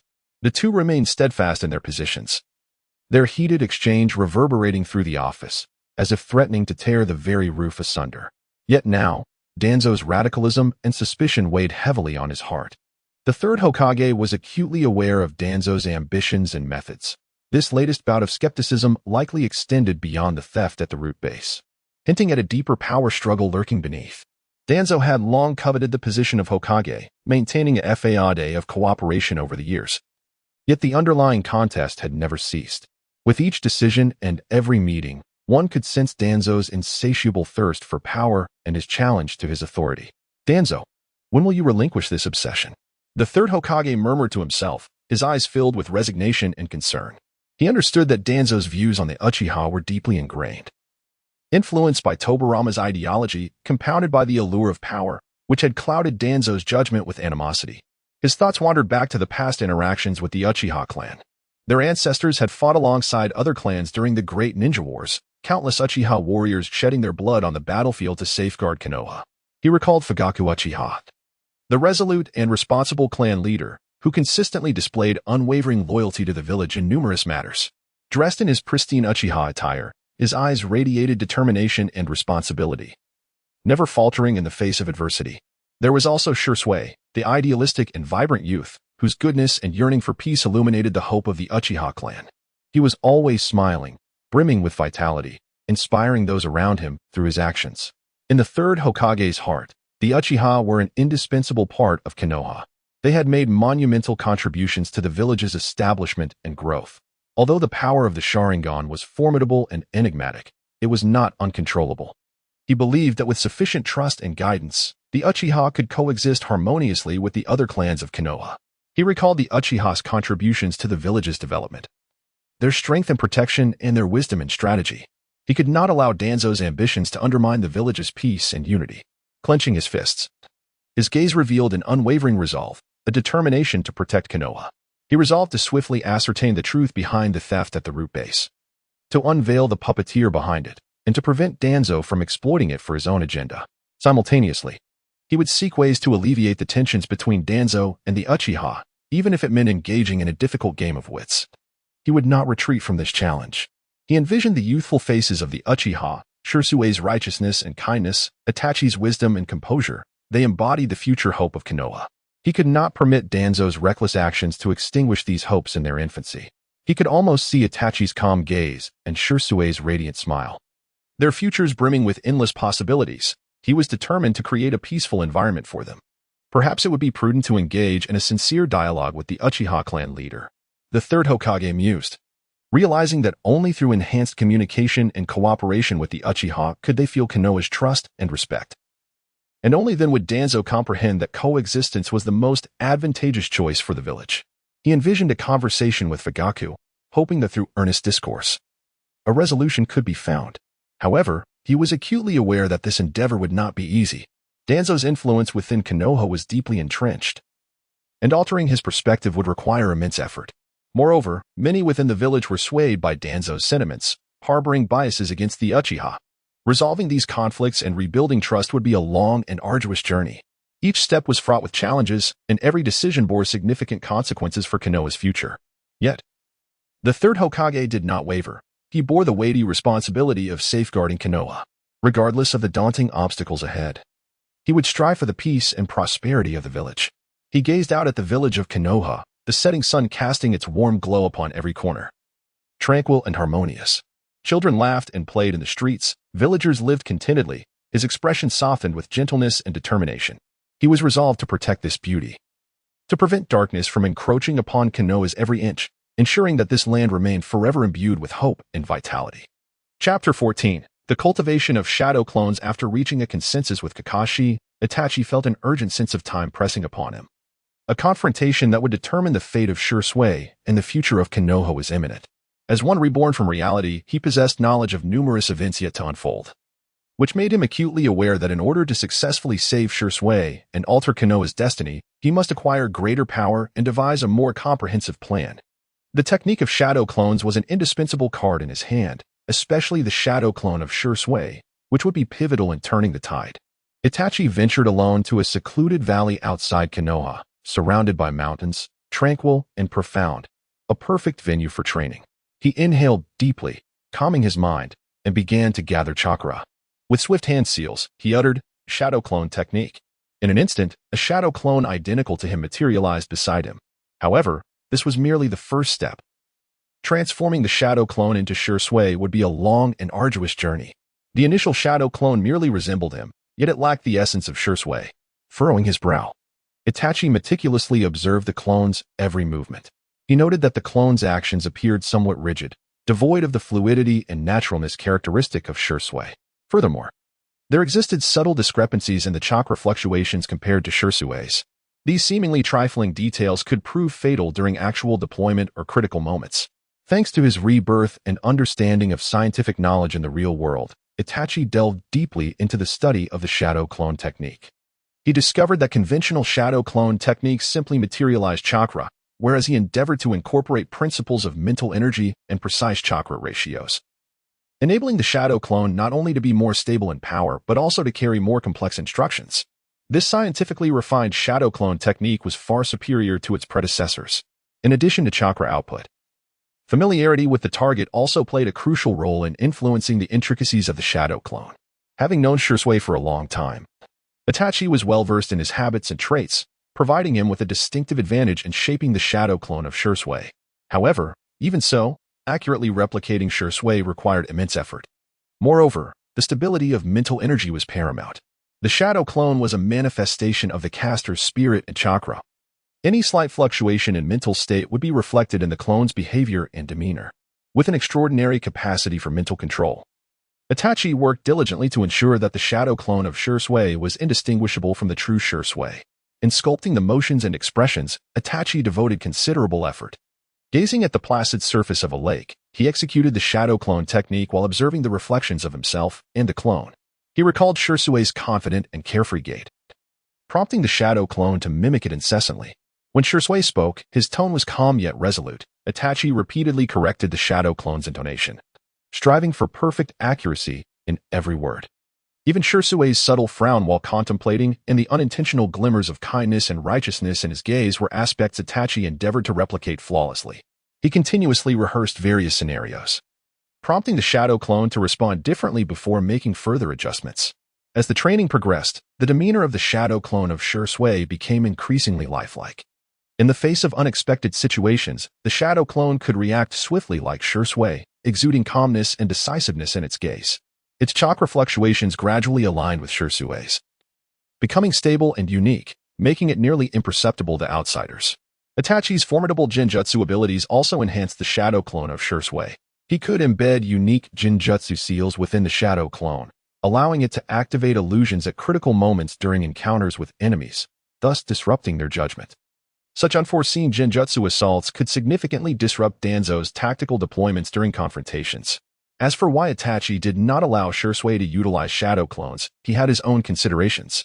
On one hand, Shisui was unaware of Itachi's secret of rebirth and the complex situation looming ahead. Urging him to employ shadow clones recklessly could lead to uncontrollable risks. On the other hand, Itachi's scientific enhancements and unique applications of the shadow clone technique rendered it more capable of confounding enemies and gathering intelligence, providing robust support for the plan to save Shisui. The shadow clone of Shisui held an irreplaceable significance for Itachi. During the intelligence-gathering phase, it could infiltrate dangerous areas utilizing its resemblance to Shisui, leveraging Shisui's trust and relationships within Konoha's upper echelons to acquire crucial information without arousing suspicion. In confrontations with Danzo, the shadow clone of Shisui could serve as a decoy to distract Danzo and his subordinates, diverting their attention and creating opportunities for the true operation. When faced with danger, the shadow clone could absorb some of the attacks meant for Shisui, using its agility and mimicry of Shisui's combat style to buy time for retreat or counterattack. However, the training of the shadow clone of Shisui was not without its challenges, and its shortcomings gradually became apparent. As the training deepened, Itachi began to sense a decline in his vision. Each time he employed the shadow clone technique, particularly during prolonged maintenance of multiple clones, his eyes would feel strained and fatigued. This was due to the intense concentration required for the training of shadow clones, placing a considerable burden on his eyes. Additionally, the sustained presence of the shadow clone demanded significant chakra, posing a tremendous test to his physical stamina and mental energy. Moreover, emulating Shisui's unique combat style and abilities, such as explosive speed and precise Jinjutsu, exerted immense pressure on his mental state. Any lapse in focus could result in glaring flaws within the shadow clone. Yet, Itachi did not waver in the slightest. He understood that the path to saving Shisui was fraught with hardships, and every challenge must be overcome. Undeterred by the decline in his vision, he continued to focus on mastering the shadow clone of Shisui. In his heart, he harbored a singular conviction, regardless of the cost. He would perfect the technique of the shadow clone of Shisui, preparing meticulously for the salvation of Shisui. Through day after day of relentless training, Itachi's shadow clone of Shisui grew increasingly lifelike, from chakra fluctuations to every movement, from the exhibition of unique abilities to the expression and demeanor, all nearly indistinguishable from the true Shisui. Chapter 15. The Gears of Destiny begin as Itachi finally completed his training in the shadow clone technique. The eve of Shisui's meeting with the third Hokage quietly approached. The atmosphere in Konoha village grew increasingly tense, resembling a bowstring pulled taut, ready to unleash a lethal arrow at any moment. Itachi was consumed with urgency, acutely aware that this was a race against time, where every fleeting moment held the fate of Konoha and Shisui's safety in its grasp. After a relentless search, he finally located Shursui in a secluded valley. The valley was embraced by dense woods, serene and profound, with sunlight filtering through the leaves, casting dappled patterns on the ground. The occasional chirp of a bird further accentuated the tranquility of the place. Shursui stood by the stream, lost in contemplation, and upon hearing footsteps, he turned his head.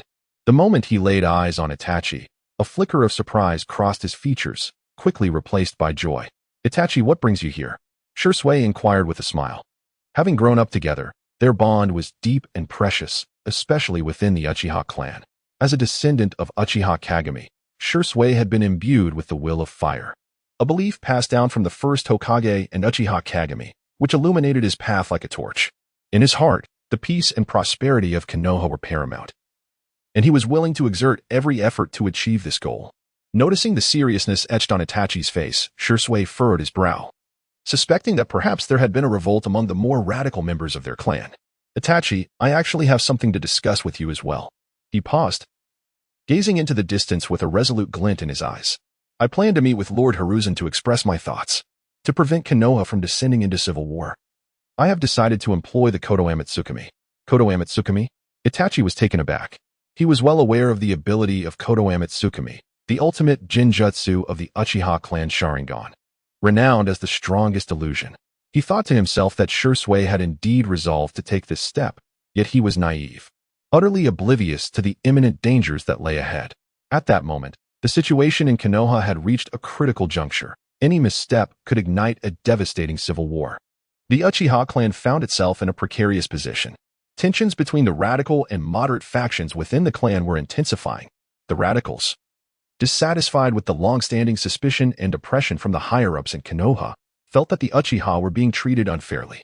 Their anger simmered, giving rise to thoughts of a coup to seize control of Konoha.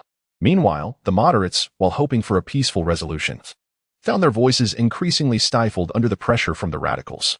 Relations between the Uchiha clan and Konoha's leadership grew ever more strained, with mutual distrust deepening, casting a shadow of war over the village. Taking a deep breath, Shursui began to elucidate. "Kodoame Tsukumi can subtly alter a person's will without them even realizing it. Unlike other genjutsu that provoke resistance, its application is as gentle as a breeze, silent yet capable of fundamentally changing one's thoughts. Given the current plight of the Uchiha clan, I intend to use it to alter their will and prevent them from initiating a rebellion." A hint of fatigue flickered in Shursui's gaze. He had been contemplating this plan for days, bearing immense pressure within. He weighed the pros and cons, fully aware of the significance of his decision, yet cognizant of the inherent risks. "I will thoroughly explain the capabilities of Kodoame Tsukumi and my plan to Lord Hiruzen. I believe he will understand my intentions." A look of reverence graced Shursui's face as he continued. "Since our childhood, Lord Hiruzen has safeguarded Konoha. His wisdom and benevolence have turned countless crises into opportunities for growth. For many years, he has devoted himself to the village, and I have held immense admiration and respect for him. In my heart, he symbolizes justice and peace. I am confident that as long as it is for Konoha's future, he will support my course of action. For the sake of Konoha's peace and to prevent more lives from being engulfed in war, I am willing to take this risk." Shursui reminisced about his childhood, filled with the warmth and encouragement of Lord Hiruzen's kind smile. As he spoke, Shursui's gaze shifted to Itachi, a flicker of regret passing through his eyes. "Itachi, I must confess that the higher-ups in Konoha had requested me to monitor you, and I have felt deeply remorseful about it. You are my most trusted companion. Yet I treated you as an object of surveillance. Please believe that I have never harbored any intention of causing you harm. I merely wish to maintain the peace of Konoha without jeopardizing our familial ties." Shursui's heart brimmed with guilt, fully aware of the damage this action had inflicted on their friendship. Itachi listened quietly, already aware of the surveillance. He sensed Shursui's sincerity and helplessness in this convoluted situation. Everyone was ensnared in circumstances beyond their control. He reached out, placing a reassuring hand on Shursui's shoulder. "Shursui, I understand your predicament. I have never held it against you." Itachi's gaze conveyed understanding and forgiveness, recognizing that Shursui acted with the greater good in mind. "But you cannot go." Itachi's tone suddenly turned resolute. "Consider this. If Danzo learns of Kodoame Tsukumi's powers, he will undoubtedly devise a scheme to seize it. With your meeting with the third Hokage, Danzo will surely make a move, perhaps secretly laying a trap, waiting for you to walk into it.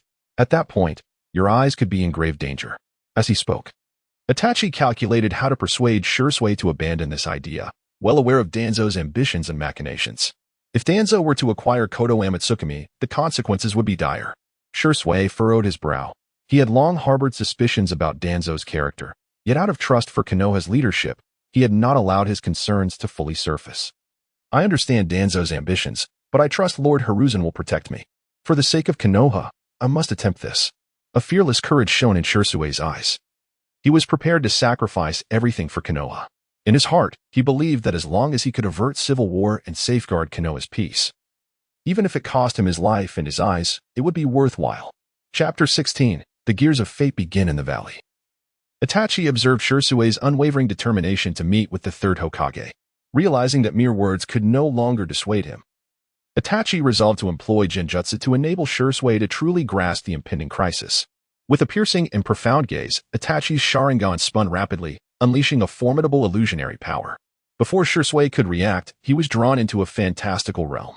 Within the Genjutsu, Shisui approached the Hokage's office with hope in his heart, finding the third Hokage, Hiruzen Sarutobi, seated behind his desk, his expression one of genuine concern. A stalwart figure since the inception of Konoha, he had witnessed countless cycles of war and peace, earning the love and respect of the villagers through his exceptional leadership and magnanimous spirit. Beside him, Danzo leaned against the wall, his gaze cold and calculating. Though he had grown up alongside Hiruzen and contributed to Konoha's development, time had led him down a path rife with suspicion and ambition. Taking a deep breath, Shisui began to outline his plan.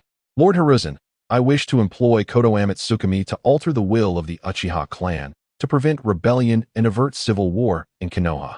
Kodo Amatsukami, the ultimate Genjutsu of the Uchiha clan's Manjiki Sharingan, could subtly and imperceptibly change a person's will, akin to a gentle breeze that quietly shifts one's thoughts.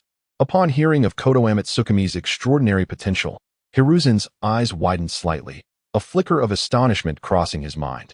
He collected himself, speaking gravely, Shisui, I understand your intentions. In times long past, the first Hokage and Uchiha Madara united to establish Konoha, and we all yearned for a sanctuary of peace. Over the years, I have witnessed Konoha's rise and fall, enduring countless farewells.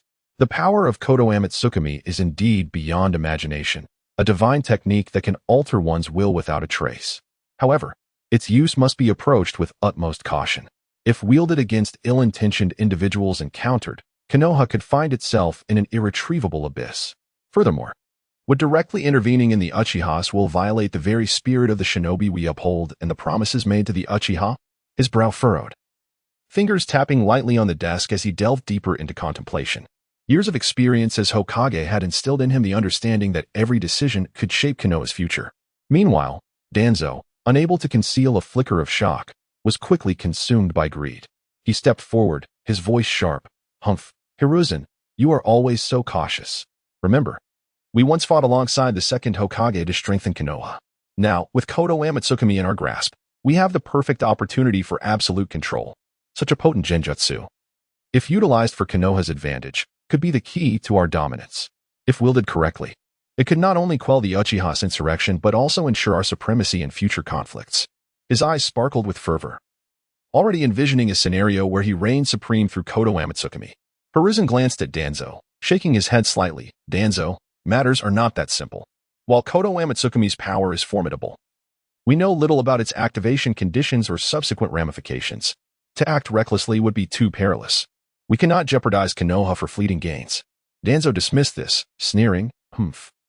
How can one achieve greatness while being so timid? The Uchiha's rebellion is imminent. This is our sole chance.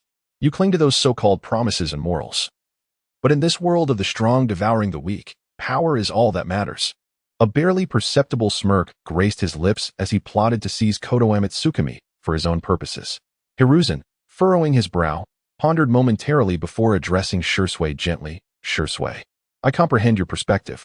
The power of Kodo Amatsukami is indeed formidable, yet does such intervention in the Uchihas will contravene the shinobi way? This warrants careful consideration. We must not hastily resolve our current dilemma at the cost of sowing greater discord. Shisui, filled with urgency, implored, Lord Hiruzen, the situation is dire. The radical faction of the Uchiha is on the verge of rebellion. This is the only means to avert bloodshed, for the peace of Konoha and to spare more lives. We must make this choice. At that moment, Danzo interjected with a cold laugh. Humph, eloquent words. Who knows what you might do with Kodo Amatsukami? Perhaps you seek to seize control of Konoha for yourself. You could well be an insider sent by the Uchiha, aiming to exploit this Jinjutsu for nefarious ends. Shursui glared at Danzo in anger, but Danzo remained unfazed, a glimmer of greed flashing in his eyes. After the meeting concluded, Shursui exited the Hokage's office only to be ambushed by unidentified ninjas. It dawned on him that Danzo coveted his eyes. These ninjas were sent to seize his Sharingan. Despite his desperate resistance, he was outnumbered and ultimately lost his left eye, the one that bore the power of Kodo Amatsukami, into Danzo's grasp. Filled with despair at the loss of his eye, Shursui understood that his plan had utterly failed, and the consequences could be catastrophic. Overwhelmed by guilt and hopelessness, he entrusted his remaining right eye to Itachi before taking his own life, unknowingly pushing Itachi into the abyss. With the loss of Shursui, the bridge between the Uchiha clan and Konoha's leadership crumbled, exacerbating the Uchiha's plight. Coupled with Danzo's clandestine schemes to frame the Uchiha and spread rumors, the already strained relations between the clan and the village deteriorated further, ultimately leading Itachi to the heartbreaking decision to annihilate his entire clan. What shattered Shursui's heart, as he witnessed these events from the perspective of an onlooker within the Jinjutsu, was Danzo's coercion of Itachi, threatening the life of his brother Sasuke and the safety of Konoha, compelling Itachi to carry out the massacre. Under duress and temptation, Itachi made the agonizing choice to eradicate his clan, ostensibly to protect Sasuke and maintain the facade of peace and stability in Konoha. As Shursui observed the Uchiha's dwelling, he found once familiar streets soaked in blood, the air thick with the stench of carnage. He beheld his childhood companion, Uchiha Chuan, blood trickling from his lips. Trembling as he extended a hand, his eyes filled with terror and disbelief, stammering, "Why? How could this happen?" In an instant, memories of Uchiha Chuan calling out to him echoed in his mind. "Shursui, come train with me." That vibrant call, juxtaposed against the current despair, pierced Shursui's heart like a dagger. Not far away, his cousin, Shin, lay in a pool of blood, his gaze devoid of fear, brimming instead with unending rage and resentment as he fixed his eyes on Itachi, as if questioning why he had turned against his kin. Clenching his fists tightly, his nails dug into his palms, blood oozing between his fingers. In that moment, Shursui recalled Shin's unwavering trust in him. "Shursui, I believe in your judgment. You will lead us to coexist peacefully with Konoha." Now, that trust had morphed into boundless hatred, leaving Shursui with an overwhelming sense of guilt. The clan's elder, who had once shown Shursui great affection, now lay on the ground, breath shallow, eyes filled with disappointment and sorrow. He gazed at Shursui, seemingly wishing to convey something, yet was choked by blood, eventually closing his eyes slowly. In a daze, Shursui heard the elder's earnest teachings. "Shursui, you must remember, at all times, prioritize the peace of our family and village." The elder's mournful gaze and past admonitions made Shursui feel like a sinner. Although Shursui observed that Konoha had temporarily returned to tranquility, the Uchiha clan's grounds lay shrouded in an eerie silence. Awakened from the illusion, Shursui was drenched in cold sweat, his body trembling slightly, his eyes filled with shock and anguish. He gazed incredulously at Itachi, his voice quivering as he inquired, Is this truly what is destined to occur? How could this be?" At that moment, Shursui felt as though his heart was being torn asunder. He had always believed his choices were made for the sake of Konoha's peace, yet he never anticipated they would precipitate such a horrifying calamity.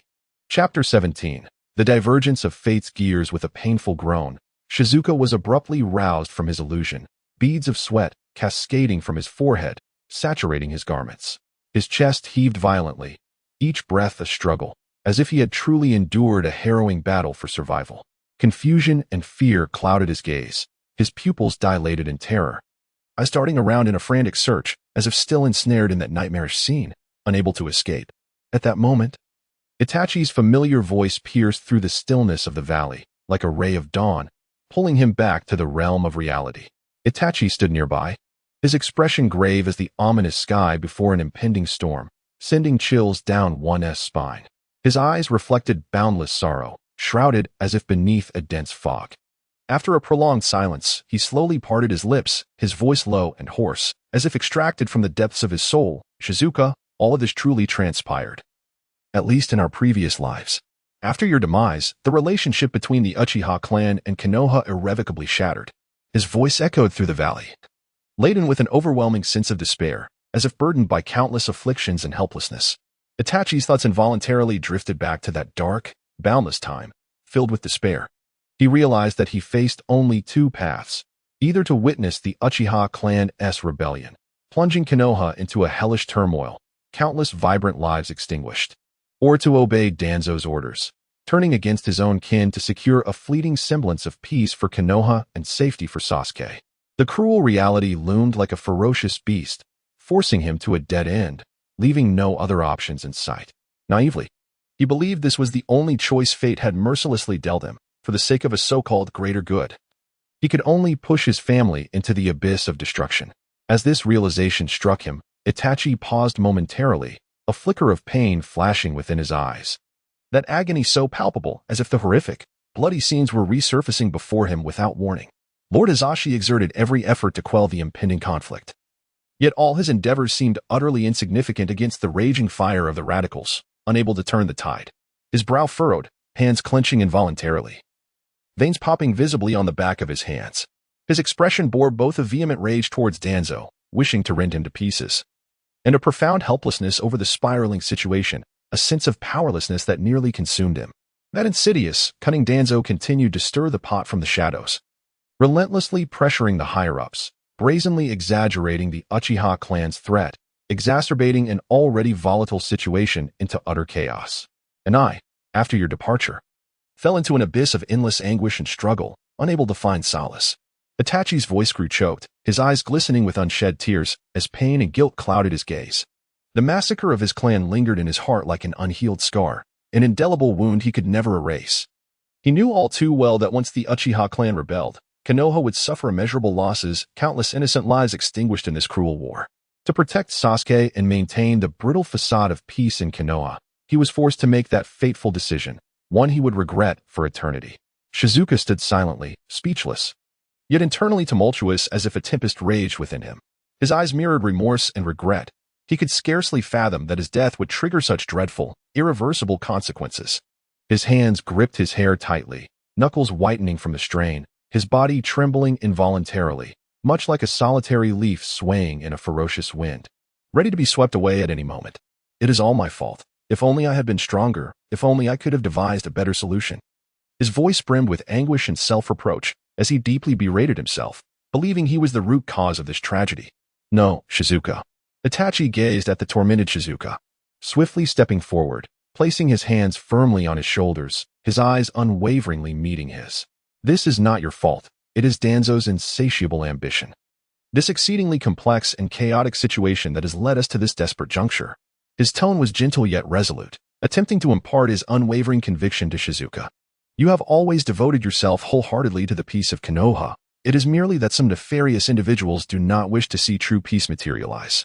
Itachi's thoughts once again drifted to the past, silently reflecting. But now, having endured so much, I realize how narrow-minded and short-sighted I once was. In truth, we had other paths to consider. We could have allied with the third Hokage to expose Danzo's schemes, thwarting his insidious ambitions. Or we could have proactively engaged in dialogue with the moderates within the Uchiha clan, collaboratively seeking effective resolutions to our issues, rather than being led around by Danzo like puppets.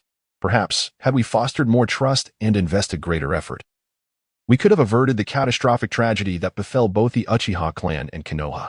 Now that he has returned, everything will change, I am convinced of it. But Itachi, how could you endure such torment? To take the lives of your own kin?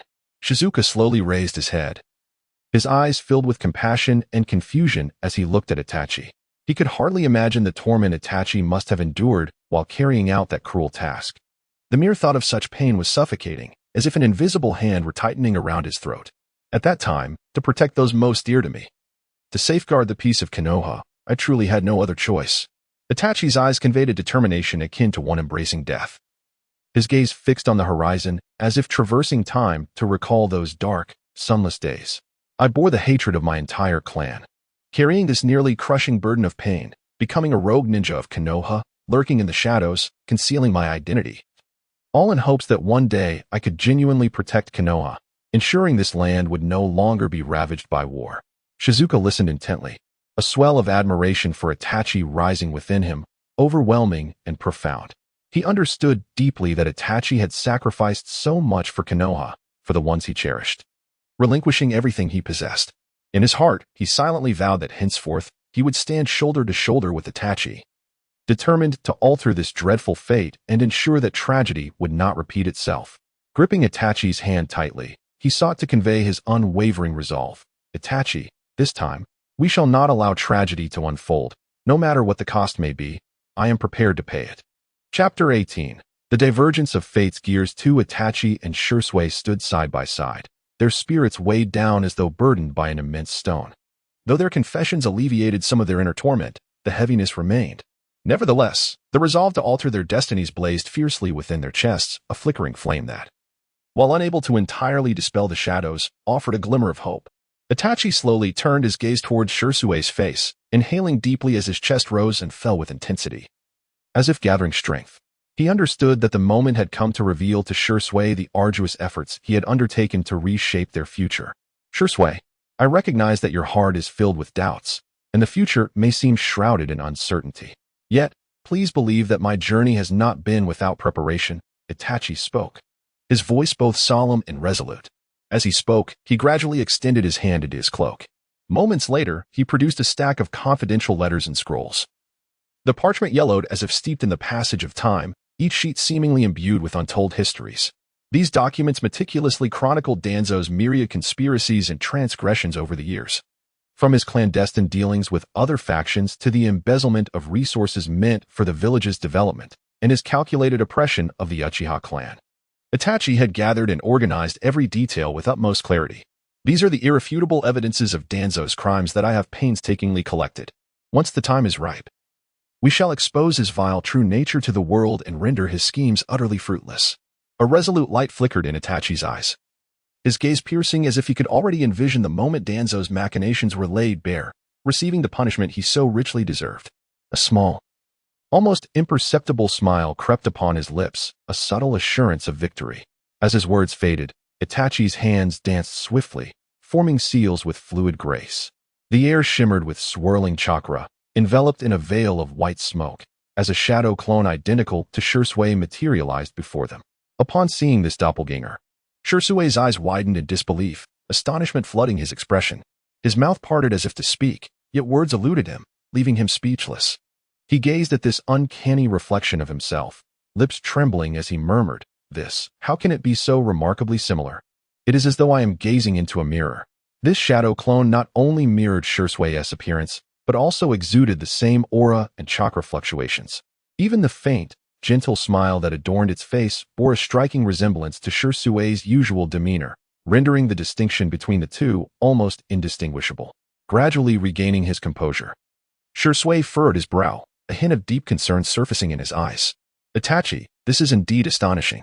However, Lord Hiruzen possesses vast experience, having navigated the complexities of the ninja world for years. Do you think he might discern the flaws in the shadow clone? Our plan is too crucial to permit even the slightest error. If we are exposed, all our efforts will have been in vain." Shisui was acutely aware of Sarutobi Hiruzen's formidable reputation. His strength and wisdom were revered throughout the ninja realm. As these thoughts crossed his mind, Shisui's hands instinctively clenched tighter, a slight sheen of perspiration forming in his palms, betraying his inner tension and unease. Itachi smiled gently, exuding confidence and reassurance as he placed a comforting hand on Shisui's shoulder, attempting to ease his apprehension. "Fear not, Shisui. I have invested countless hours and tremendous effort into creating this shadow clone.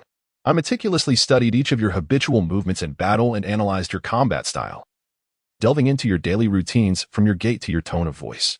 Every nuance has been observed with great care."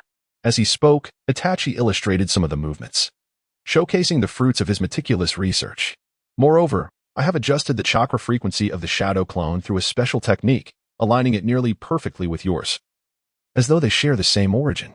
Additionally, I have implanted fragments of your memories into the clone, carefully selected from your past experiences, enabling it to respond in ways that are congruent with your character and thought processes when confronted with unforeseen circumstances.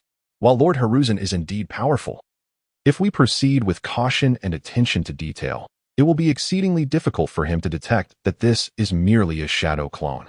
Itachi's explanation flowed logically, each detail reflecting his meticulous preparation and thoughtful consideration. His gaze remained fixed upon Shisui, as though awaiting his acknowledgement and response. Listening intently, Shisui felt his worries begin to dissipate. He regarded Itachi with admiration and respect, saying, "Itachi, I must admit, I am truly impressed by your diligence and strategy. With you by my side, I feel our chances of altering our fate have significantly improved." Shisui's trust in Itachi deepened, and he believed that under Itachi's careful planning, they could indeed succeed in overturning their predetermined destinies.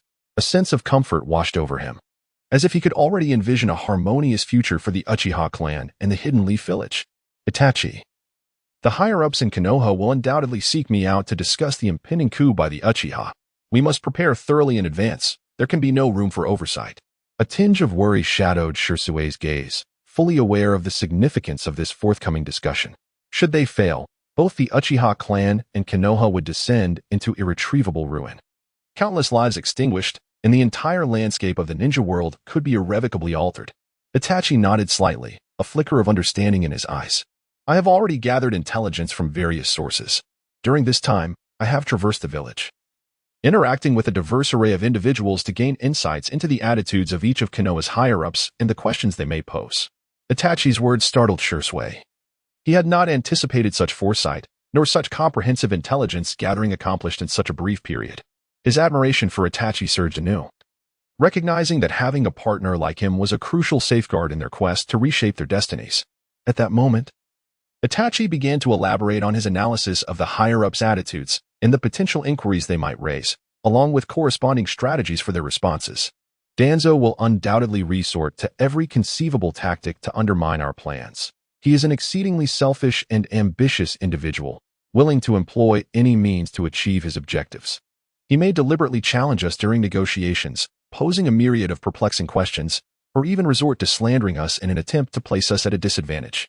Therefore, we must remain composed during discussions, regardless of his provocations. We must counter his claims with rational arguments grounded in fact." As he spoke, Itachi gestured as if simulating the negotiation scene, his eyes radiating determination and confidence, as if he were already immersed in that intense dialogue. As for Lord Hiruzen, while he has dedicated himself to maintaining peace in Konoha and tirelessly working for the village's development, he will also consider the stability of the village and the balance of power among factions. We must convey our sincerity to him, ensuring he understands our intent is not to incite chaos, but rather to foster genuine harmony between the Uchiha clan and Konoha. Simultaneously, we must clearly outline the feasibility of our plans, employing data and examples to persuade him that our approach is the optimal solution to the current crisis. Shisui listened intently, nodding in agreement at intervals, his gaze fixed on Itachi's every word, eager not to miss a single detail. Itachi's insights continually illuminated new perspectives for him, expanding his understanding of the complexities they faced. He understood that this information and strategy would be pivotal for their triumph in future negotiations. At that moment, a surge of complex emotions welled up within Itachi. He paused, his gaze drifting, seemingly ensnared in distant memories. After a while, he spoke slowly. "Shisui, for this to truly succeed, the support of one individual is paramount. Uchiha Fugaku, my father." At the mention of his father, a fleeting shadow of sorrow and nostalgia crossed Itachi's eyes. He lowered his head slightly, the strands of hair falling over his forehead obscuring his expression from view. In his previous life, Itachi had been thoroughly indoctrinated by the so-called will of fire, his heart and mind consumed solely by the interests of the village, blind to his father's love for him. On that dark night of annihilation, his father had stood quietly before him, facing the blade without resistance or struggle, gazing at Itachi with calm acceptance. In that moment, Itachi believed his father had succumbed to utter disappointment in the village, forced to compromise.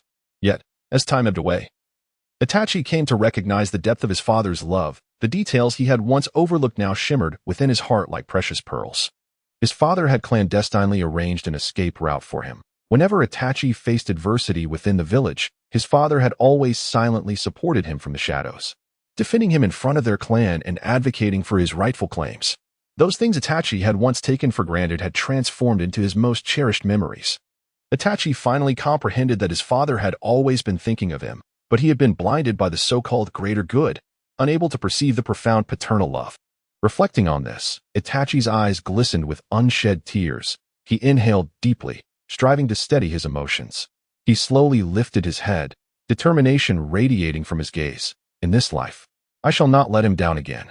I will demonstrate to him that we can protect the Uchiha and Konoha in an alternative manner, allowing the two clans to truly unite and collaboratively forge a future of peace and prosperity. Chapter 19. The Divergence of Fate. Gears 3. The esteemed leader of the Fujiwara clan held immense respect within the Uchiha clan, and his disposition could directly influence the decisions of the moderates. If we could persuade him to comprehend Danzo's sinister plot, garnering the support of the moderates would become considerably more feasible. Itachi's gaze brimmed with anticipation. He yearned to rectify the regrets of his past life, collaborating with his father to forge a new future for the Uchiha clan and Konoha. Subsequently, Itachi shared his insights regarding the impending situation with Sasuke. He meticulously analyzed the internal conflicts within the Uchiha clan and proposed rational methods to resolve these discrepancies. He also foresaw Danzo's potential reactions upon learning of their actions and offered appropriate countermeasures. We could no longer be passively led by fate. We must take the initiative to sculpt a future belonging to Konoha. Itachi's words resonated with fervor and determination, each syllable striking at Sasuke's heart. Sasuke observed Itachi's series of actions in silence, his admiration intensifying. He had never anticipated that Itachi, after enduring such profound hardships, could still engage in such calm contemplation and proactive preparation. Itachi, I truly admire you. Your thoughts are so comprehensive. I believe we can indeed alter the course of events. Sasuke's eyes sparkled with trust. He had completely intertwined his fate with Itachi's. The two commenced their discussions to transform the Uchiha clan's future. They first resolved to secure the support of the moderates within the Uchiha clan. We must dissuade the moderates from harboring thoughts of a coup. This is our foremost task, Itachi stated gravely, suggesting the relinquishment of certain powers within the police department and the withdrawal of those radical faction members whose conduct might incite complaints. The restructuring of all police personnel was to be accomplished within 3 months. At this juncture, Itachi's gaze grew resolute, his tone laced with reflection. Sasuke, I have another idea. The ninja possess formidable jutsu, yet have confined themselves solely to combat and missions, neglecting the potential applications for production and civilian welfare. This is indeed a waste. For instance, earth jutsu could be utilized to excavate canals and construct edifices. Water jutsu could address irrigation issues in arid regions. Even illusion techniques could enhance cultural entertainment, such as grand illusion performances, to enrich people's spiritual lives. Why should we limit these powerful abilities to mere slaughter and conflict? The Uchiha clan boasts a wealth of talent. We could organize skilled artisans within our ranks to create exquisite weapons, ninja tools, and handicrafts, establishing trade relations with other villages to distribute these goods far and wide. Concurrently, we can harness the Uchiha's formidable sensory abilities to engage in resource exploration, collaborating with other villages to develop mineral resources, with the proceeds directed towards improving living conditions and advancing education within our clan. We could also participate in the village's infrastructure development, such as constructing roads and bridges, maintaining public facilities, thereby integrating ourselves into the community and altering villagers' perceptions of us. Once the clan's economic status improves, we could establish scholarships to encourage the youth within our community to strive for academic and martial excellence, thereby elevating the strength of our entire lineage. Itachi refrained from disclosing to Sasuke that he had an even swifter method to amass wealth. Upon hearing this, Sasuke's heart surged with tumultuous waves. He had always adhered to the traditional ninja perspective, believing that a ninja's duty lay solely in combat and protection, never considering the broader applications of ninjutsu. He pondered deeply. I had always thought the mission of ninjutsu was to manifest on the battlefield, but Itachi's words have awakened me. If ninjutsu can indeed be utilized for production and civilian welfare, it would greatly propel the development of Konoha and the entire ninja world. We can transform how people perceive ninjas, allowing them to become a force for improving lives rather than merely symbols of violence. This not only enhances the status of the Uchiha clan, but also brings unprecedented prosperity to the village. Itachi reflected, in the past, I, like other ninjas, blindly adhered to outdated beliefs, treating ninjutsu as a tool for destruction. Yet, through the harsh truths of reality, I began to introspect. With such immense power at our disposal, why must we use it for destruction instead of creation? Reality has taught me that true strength is not measured by victories in battle, but by the ability to bring peace and happiness to people. Sasuke's mind was wholly liberated, his eyes sparkling with excitement as he eagerly exclaimed, Itachi, your idea is truly remarkable. We could establish a specialized team to explore how to apply various ninjutsu more effectively in production and civilian affairs. For instance, we could enlist ninjas skilled in fire techniques to assist in pottery production, enhancing efficiency. In doing so, the Uchiha clan could genuinely integrate into the village and become an indispensable part of it. Itachi smiled and nodded, heartened by Shirsue's enthusiastic response. Indeed, that is precisely my thought. We cannot remain shackled by traditional beliefs. We must dare to transcend them and create a wholly new future for both the Uchiha clan and Konoha. They were truly kindred spirits, their thoughts aligning so remarkably. While the two continued to envision the future, they remained oblivious to the fact that, from the shadows of the valley, a pair of eyes was intently observing their every move. Chapter 20. The Deviance of Fate's Gears 4. Itachi and Shisui engaged in a profound discussion within the valley. Their hearts ablaze with a fervent resolve to alter their circumstances, a fire that danced within their chests. They unanimously resolved to return to seek the Elder's counsel, intent upon sharing their plans and ideas in pursuit of Uchiha Fugaku's support. As they walked side by side out of the valley, the sunlight poured down unreservedly upon them. A beacon of warmth and hope, yet it failed to dissipate the palpable tension that lingered in the air. From the moment they had entered this valley, an unsettling sensation of being watched had enveloped them, as if countless eyes lurked in the shadows, and now, that feeling of clandestine scrutiny intensified, weaving an invisible web around them. Upon exiting the valley, Itachi keenly sensed an unusual fluctuation of chakra in the atmosphere. A slight frown creased his brow, shallow lines appearing momentarily, and his gaze sharpened like that of an eagle, seemingly capable of piercing through any obstruction. He swiftly surveyed the surroundings, leaving no corner unchecked, capturing every subtle movement. In the nearby thicket, he caught sight of several unnatural hues that clashed with the surrounding nature, appearing particularly jarring. Through the gaps in the foliage, he discerned figures clad in tight black combat attire, emblazoned with the conspicuous white symbol of Root. This striking white insignia, stark against the black fabric, signified their identity, members of Danzo's Root. The Root organization was a clandestine collective, meticulously established by Danzo himself, with each member subjected to rigorous selection and brutal training. Initially, Danzo masqueraded under the guise of preserving Konoha's stability, yet his true ambition lay in cultivating his own power to fulfill his nefarious aspirations. Operating in utmost secrecy, they moved like specters through the darker corners of Konoha, unbound by conventional regulations, employing ruthless tactics, and often executing unspeakable missions, acting as Danzo's blade in the shadows. At his command, they would strike without hesitation, whether to eliminate opposing forces or eradicate internal dissent. The leader of this squad, known as Hayabusa, had been under Danzo's wing since childhood, groomed within the Root. Over the years, he had undertaken countless perilous assignments, whether infiltrating enemy camps to assassinate their leaders or neutralizing potential threats to Danzo's position within Konoha, never once faltering. Towering and robust, he resembled a formidable mountain, his visage obscured by a fearsome beast mask, its design reminiscent of a demon from the depths of hell, revealing only a pair of cold, vigilant eyes. His waist was laden with an array of shinobi tools, and he gripped a short blade that gleamed ominously in the sunlight, a blade stained with the blood of many, each mark telling a tale of brutality. Beside him stood a leaner member named Erishur, agile as a lurking leopard, poised to unleash a lethal strike at any moment. His disheveled hair fell over his forehead, partially concealing the black eye patch on his face. Beneath it lay the Sharingan, acquired through extraordinary means, a mysterious gem granting him formidable insight into his foes' movements and the ability to wield genjutsu to manipulate their minds. Orphaned at a young age, he had devoted himself entirely to Danzo's service, regarding him as the very essence of his existence. Another member, robust in stature, was named Kai. His exposed arms adorned with tattoos, remnants of the special techniques he had honed over the years. Each tattoo symbolized immense power, reflective of his strength. Kai's brash demeanor belied his incredible might. He often charged into battle, clearing obstacles with overwhelming force.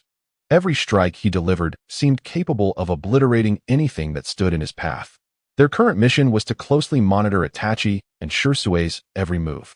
Danzo had detected their unusual activities and suspected they were plotting something contrary to his designs, thus dispatching his most competent squad, led by Hayabusa. Their objective was to glean the content of the duo's conversations, their intended actions, and potential allies, reporting any threats to Danzo's plans swiftly, even resorting to extreme measures if necessary, including the possibility of eliminating the two on the spot. As the mission unfolded, Hayabusa felt a profound apprehension regarding Itachi and Shusue's formidable prowess. Lowering his voice to a near whisper, he cautioned his companions, "These two possess unfathomable strength. We must proceed with utmost caution. We cannot afford to be discovered. Should we be exposed, not only will our mission fail, but our lives may also be forfeit." A barely perceptible tremor laced his voice, a testament to his respect for their capabilities and the dread of the consequences of failure. Arashir replied with indifference, "Rest assured, Captain. We are well hidden. They will not perceive our presence. Besides, we are acting under Danzo-sama's orders. Fulfilling our task will ensure rewards for us." Despite his words, Arashi's gaze darted anxiously between Itachi and Shursui, akin to a watchful owl, ever alert to their awareness of his presence. His fingers unconsciously brushed against the tools at his waist, ever prepared for unforeseen circumstances. On the surface, Itachi remained unperturbed, continuing his discourse with Shursui as if nothing were amiss. He subtly drew closer to Shursui, adjusting his steps as if serendipitously, yet hiding a deeper intent. His right hand subtly lifted, fingers joining together, gently tapping his eye, then swiftly directing his gaze toward the thicket. This simple gesture conveyed a message to Shursui. There were watchers, their unspoken understanding manifesting in that moment. Having grown up alongside Itachi, Shursui instantly grasped the implication, nodding slightly. His head barely moving, a flicker of vigilance flashing in his eyes before he swiftly returned to a facade of normalcy. His hand instinctively brushed against the tools at his waist, fingers grazing their edges before he withdrew them to avoid arousing suspicion. His heart raced slightly. Yet he maintained his composure, as if everything remained under his control. "It seems today's training bore fruitful insights.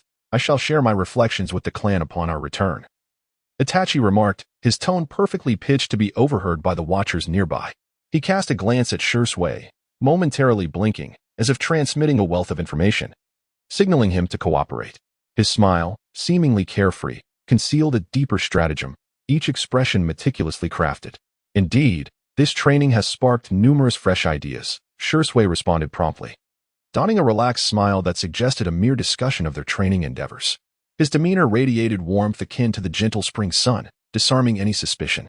Yet within his mind, thoughts raced, strategizing how to transform this surveillance crisis into an opportunity for triumph.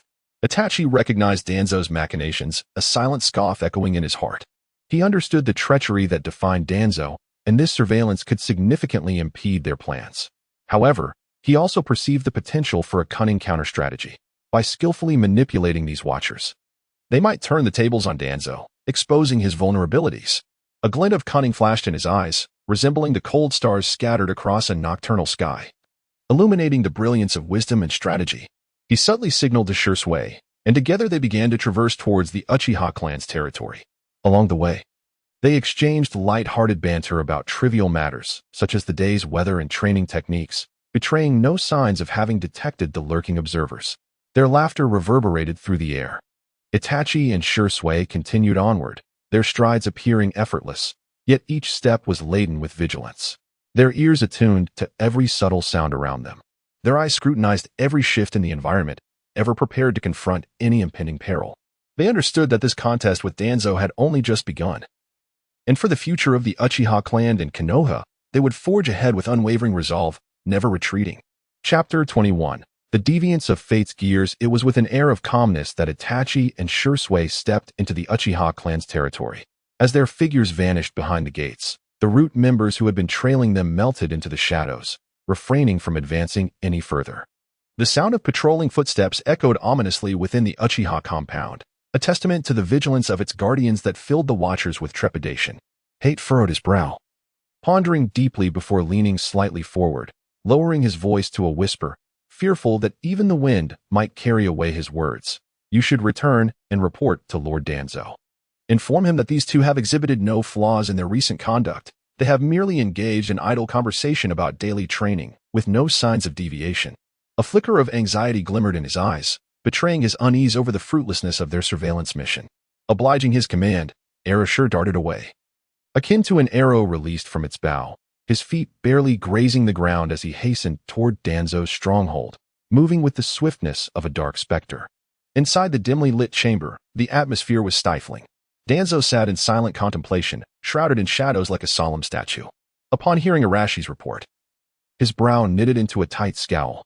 Rising slowly, his hands trembled slightly behind him, a manifestation of long-repressed anger and unrest. The bandages on his face swayed gently with his movement, a silent testament to his inner turmoil. "Everything is normal?" he murmured to himself, his voice deep and frigid, as though it emerged from an endless abyss. This cannot be. Previously, someone had infiltrated his stronghold, stealing vital evidence while escaping unscathed, exhibiting a disquieting composure. However, the Uchiha clan had always been impulsive. If they truly possessed incriminating evidence against him, they would not remain so tranquil. His mind raced through earlier signs, desperately seeking a flaw. The seeds of suspicion ignited within him, and he abruptly halted, the sound of his shoes scraping sharply against the ground. A flicker of murderous intent flashed in his eyes. Could there be a traitor among the root? Once this thought surfaced, it spread through his mind like rampant weeds, each blade pricking at his nerves. He understood that if a traitor had indeed infiltrated their ranks, his meticulously crafted plans of many years would face catastrophic ruin, turning his once grand ambitions into mere illusions. To unearth this potential traitor, Danzo swiftly initiated a brutal and meticulous investigation.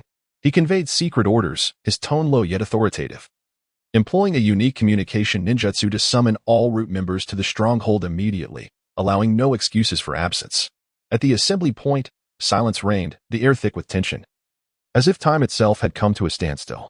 His trusted subordinates lay in wait like phantoms at every critical juncture, their gazes piercing, scrutinizing every subtle expression and movement of their comrades. Even the slightest evasion of eye contact could render one a suspect. Each member appeared to them as a potential traitor. As the members gathered, they stood in uniformity beneath the dim light, their forms appearing as indistinct shadows. Danzo ascended the platform with measured steps, his silhouette exuding an ominous presence, reminiscent of a demon emerging from the darkness. He cast a cold gaze over the assembly, his eyes sharp as blades, attempting to penetrate the depths of each soul. "Recently, our operations have encountered issues. Someone has infiltrated the stronghold, absconding with crucial intelligence, and managed to escape unscathed. I grant you one final chance. Step forward voluntarily, and perhaps leniency may be afforded." Yet, the only response was a profound silence, the occasional whisper of the wind amplifying the atmosphere of tension, as if mocking his futility. Danzo scoffed, having anticipated that no one would readily confess. He immediately ordered stringent identity verification, requiring each member to authenticate themselves through specific codes and unique ninjutsu seals. These codes and seals were regularly altered, known solely to genuine root members, his carefully constructed line of defense. During the verification process, Danzo's gaze was merciless, scrutinizing each member, leaving no suspicious expression unexamined, his eyes brimming with doubt and scrutiny. However, as the verification concluded, every member passed without revealing a single flaw, deepening his sense of unease. Next, a more ruthless phase of mental interrogation commenced.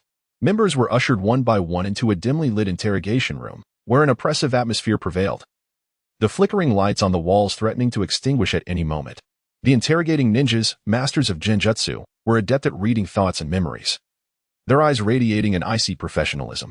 They meticulously compared acquired memories against previously gathered profiles of the members, striving to uncover even the minutest discrepancies, leaving no detail overlooked. Should they detect any signs of memory tampering or concealment, the member would be swiftly marked as a primary suspect. Within the interrogation room, the light of genjutsu flickered as the interrogators endeavored to delve into the depths of the members' secrets, yet ultimately, they found nothing. The members' minds seemed guarded by an impenetrable barrier, rendering the interrogators powerless, leading to their overwhelming frustration. Danzo, however, was relentless. He devised traps and bait, fabricating a top-secret mission known only to a select few core members, then deliberately leaked the information. Like seeds scattered in the wind, it awaited the traitor to seize it. He positioned personnel to monitor discreetly. Anyone who conveyed this false task's details would be deemed a traitor. His scheme resembled an invisible net, poised to ensnare any would-be betrayers. Simultaneously, he set up seemingly critical false intelligence around the stronghold, laying intricate traps for the traitor to fall into. For several days, he personally supervised the tracking of each member's movements and communication records, his eyes bloodshot from exhaustion, yet everything remained eerily calm, devoid of any signs of irregularity, as if the traitor had never existed. His anger and confusion reached a boiling point. During the interrogation, the ninjas employed unique genjutsu techniques to induce psychological suggestions. They insinuated to the members that if they hid any leads on the traitor, their families would be in peril, Their voices resonated like devilish whispers in the members' minds. They sought to exploit the members' psychological vulnerabilities, attempting to coax confessions, each word a gentle blade piercing their hearts. Yet, despite such psychological manipulation, the loyalty of the members remained unshakable. None exhibited any signs of aberration, leaving Danzo both relieved and perplexed. Sitting in the dim room, Danzo reflected on the years he had spent indoctrinating the root. From their youth, he had instilled the notion of absolute loyalty into their very souls, crafting himself as their singular deity of faith, pouring countless efforts and energies into this endeavor. Now, confronted with such an investigation's outcome, his heart was a whirlwind of emotions. He felt gratified that his years of indoctrination appeared fruitful. However, the enigma of the mysterious informant gnawed at him. His gaze revealed a blend of bewilderment and resentment, as if he had lost his way in the darkness. After exhausting every avenue to no avail, the rage and hatred within him threatened to consume him entirely. He sat in the obscurity, hands clenched into fists, knuckles whitening from the force, as if to crush the very air itself. No matter who you are, no matter how deeply you hide, I will unearth you and make you pay dearly. He growled softly, his eyes glinting with a ferocious light, as if he intended to devour the possible traitor whole, his tone laden with resentment and determination. Meanwhile, Danzo dispatched a group of elite root members to conduct a thorough search of the stronghold where the previous intelligence leak had occurred. They meticulously scrutinized every nook and cranny, examining each stone and leaf in their relentless pursuit of any trace left by the traitor. Their eyes reflected unwavering focus and determination. Danzo understood that identifying the traitor swiftly was paramount to ensuring the seamless continuation of his plans. Otherwise, his years of scheming would be rendered futile. And anxiety and concern flickered in his gaze. Unbeknownst to them, within the Uchiha clan's territory, Itachi and Sasuke were oblivious to Danzo's extensive mobilization. With hearts brimming with anticipation, they made their way to Fugaku Uchiha's office, each step imbued with resolute determination. They were acutely aware that the impending meeting would mark a pivotal moment in their destinies, their eyes betraying a blend of expectation and tension, as if awaiting a judgment that would alter the course of their lives. Chapter 22. The Wheel of Fate deviates 6. Within the confines of the Uchiha clan's territory, Itachi and Sasuke were making their way toward Fugaku Uchiha's office.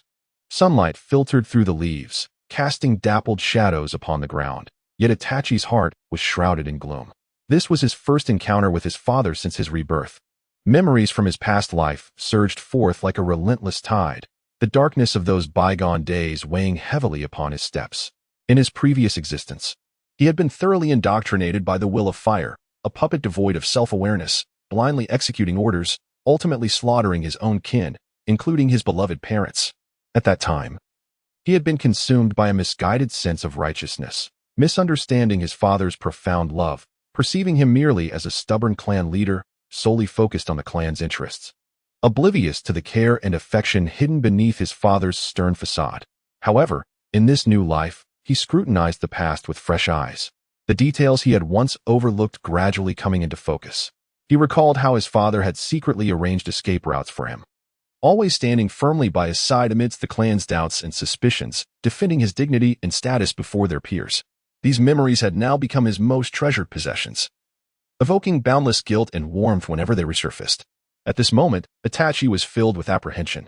He was about to confront the father he had so deeply wounded, the weight of his past sins pressing down like a boulder upon his heart, leaving him uncertain of how to meet his father's gaze or whether he could still be embraced unreservedly as before. His footsteps involuntarily slowed, his eyes betraying a flicker of tension and unease, his hands instinctively clenching and relaxing, as if searching for some form of support. Sasuke noticed Itachi's distress and gently placed a reassuring hand on his shoulder, the warmth radiating comfort. "Itachi, do not worry. Everything will turn out well," he murmured in a steady, resolute tone, akin to a beacon of light in the darkness, offering Itachi a measure of solace. Taking a deep breath, Itachi's chest rose and fell dramatically as he endeavored to compose himself, nodding slightly, trying to bolster his own spirit with the gesture. The two arrived at the threshold of Fugaku Uchiha's office. Sasuke stepped forward, raised his hand, and hesitated briefly before gently knocking on the door. "Come in," came Fugaku's calm voice from within, resonating with the authority characteristic of a clan leader. Pushing the door open, they found Fugaku seated at his desk, a brush poised midair, as if he had just been attending to clan matters. Upon noticing Itachi and Shirsue's entrance, a flicker of perplexity crossed his features, akin to a shooting star streaking across the night sky, quickly vanishing. In his mind, the recent behaviors of these two had seemed somewhat unusual, prompting him to speculate on their intentions. The impending coup flashed through his thoughts, and he silently pondered whether they had come to thwart it. "Father," Itachi called softly, his voice tinged with an almost imperceptible tremor, reminiscent of a candle flame flickering in a gentle breeze. Fugaku regarded Itachi with a sense of nostalgia, reflecting on how long it had been since his son had called him so closely. The boy who once trailed behind him had now weathered many storms, his gaze now holding many things Fugaku could not comprehend. "What brings you here?" Fugaku inquired, his tone laced with caution, leaning slightly forward, his eyes scrutinizing the pair, seeking clues in their expressions. Just as Itachi was about to speak, Shirsue interjected, "Clan leader, we are aware of your plans for a coup, and we wish to discuss it with you." His voice was clear and resolute, shattering the brief silence enveloping the room. Fugaku's countenance shifted imperceptibly. He leaned back in his chair, fingers interlaced, his gaze moving between the two as if evaluating unfamiliar intruders. After a moment of silence, he let out a long sigh, filled with resignation and indignation.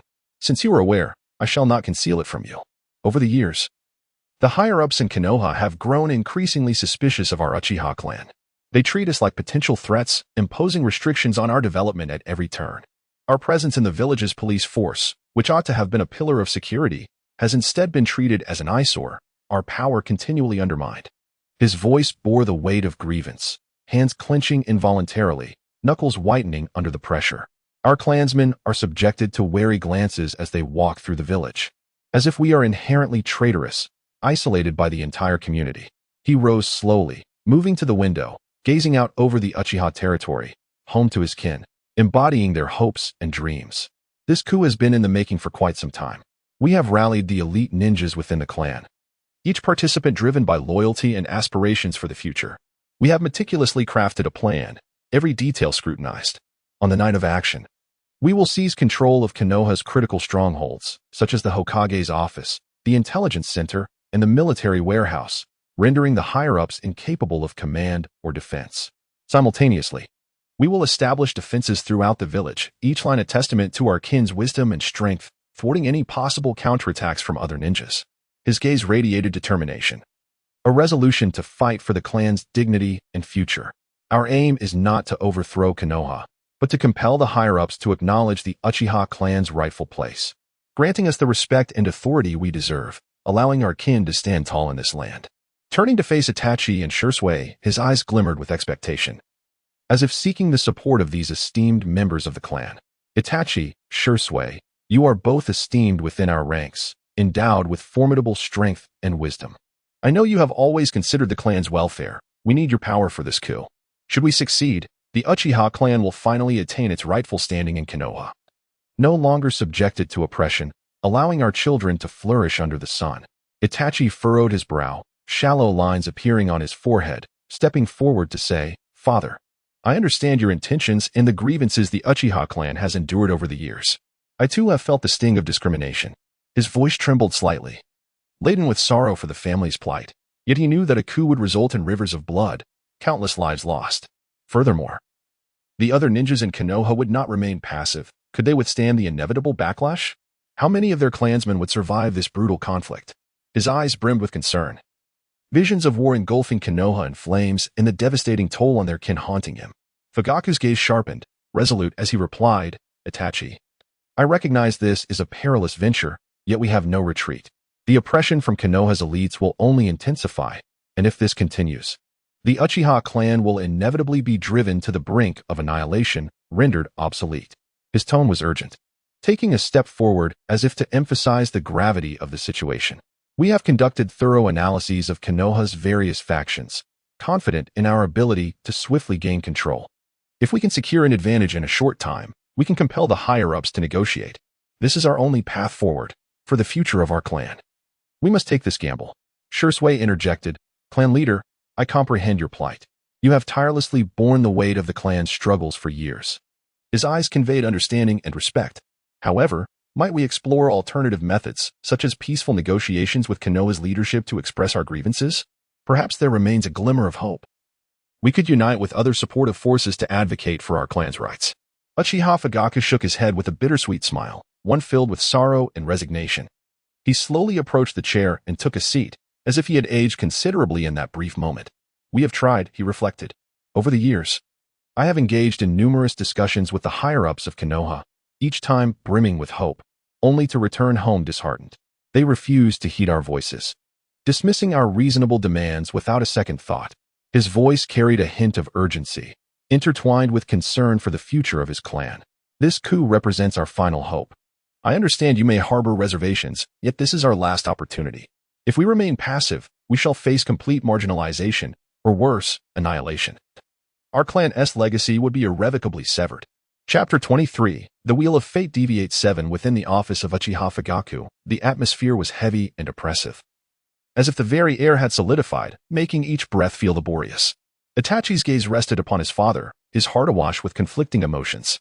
Before him stood his father, resolute in demeanor, with the passage of time carving deep lines upon his face, each wrinkle a testament to the family's rise and fall. In his father's profound eyes lay the weight of experience, a calmness born of hardship, mingled with an anxious concern for the family's future. As if harboring an ocean of unspoken thoughts, reflecting on his past life, Itachi had been filled with misunderstanding towards his father. At that time, he had blindly adhered to the will of fire, shrouded in a fog that obscured his vision, perceiving his family's actions as treachery against the village. Yet now, having transcended the narrow worldview of the shinobi realm, he was struck by the depth of his father's love for their clan and kin.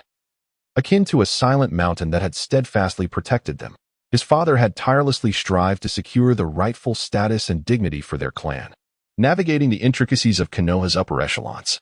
Each negotiation, each communication, was imbued with a sense of responsibility and hope for the family. He sought to carve out a better living environment for the Uchiha clan. Yet the overarching circumstances of the shinobi world and the entangled complexities of various factions rendered his efforts exceedingly arduous, each step fraught with thorns.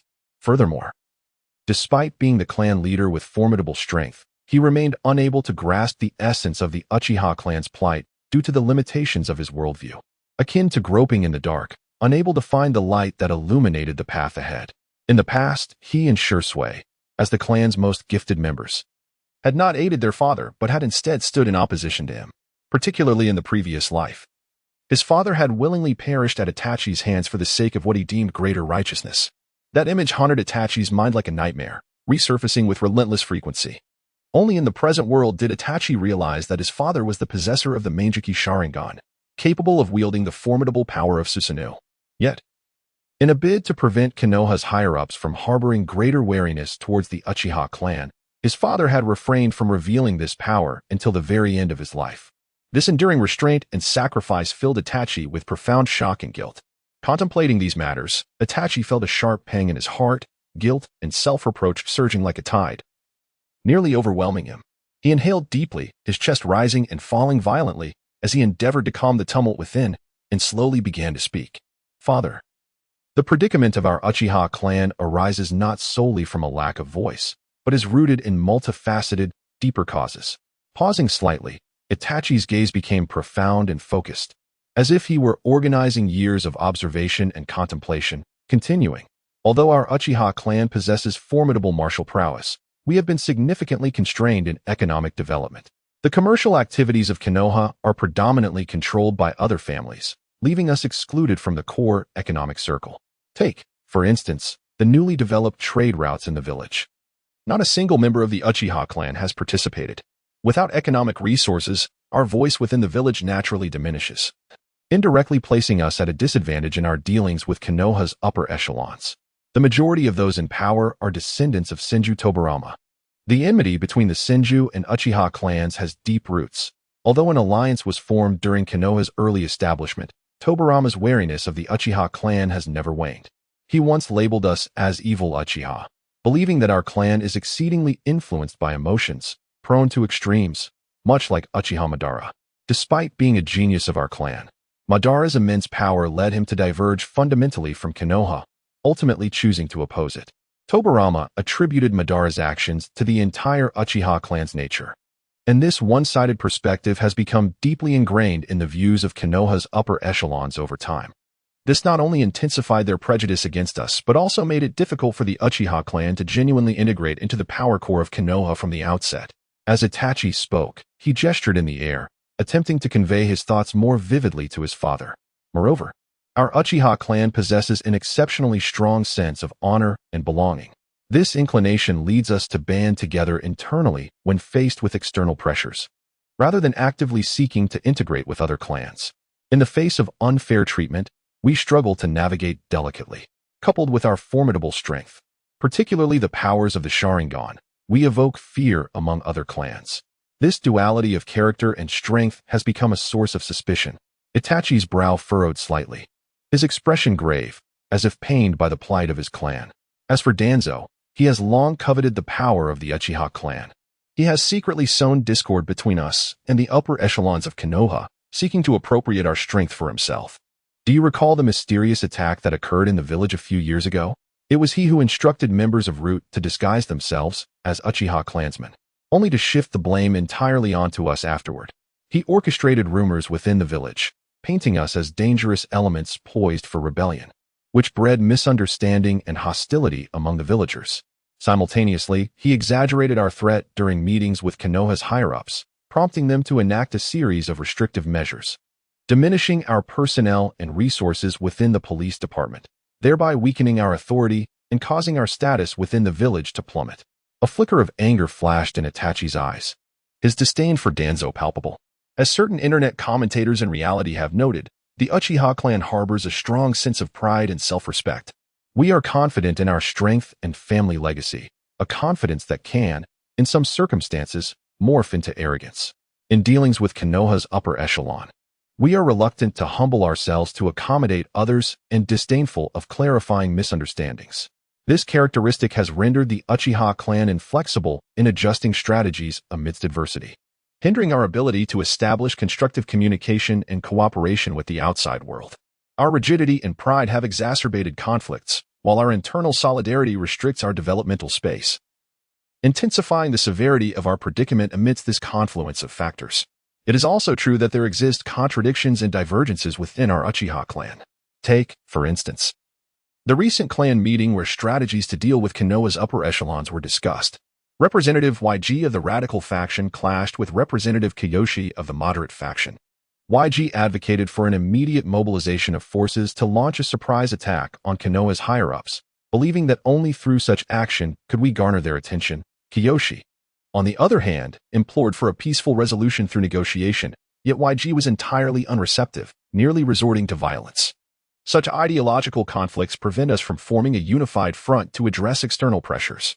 Itachi shook his head in resignation, lamenting the disunity within the clan. This predicament of being besieged from within and without is the true cause of our current plight. We must not be deceived by appearances any longer. We must extricate ourselves from the web of conspiracies woven by Danzo to uncover the true path forward. His voice resonated with determination, embodying a resolve to break through the impasse. Uchiha Fugaku was momentarily taken aback. He had never encountered such a profound analysis before. His gaze fixed intently on Itachi, filled with curiosity and anticipation, as if awaiting the key to unraveling the stalemate. After a moment of contemplation, Fugaku replied, "Itachi, your insights are indeed unique. Yet the suspicions harbored by Konoha's upper echelon have long been entrenched. How can we, relying solely on our strength, shatter this deadlock? Moreover, if we confront Danzo directly, what chance do we stand?" His voice carried a hint of fatigue and concern, the weight of years of pressure rendering it somewhat hoarse. As uncertainty about the future flickered in his eyes, Itachi gazed at his father, his eyes brimming with resolve, as though imparting a belief. "Father, we can no longer rely on past methods to resolve our issues.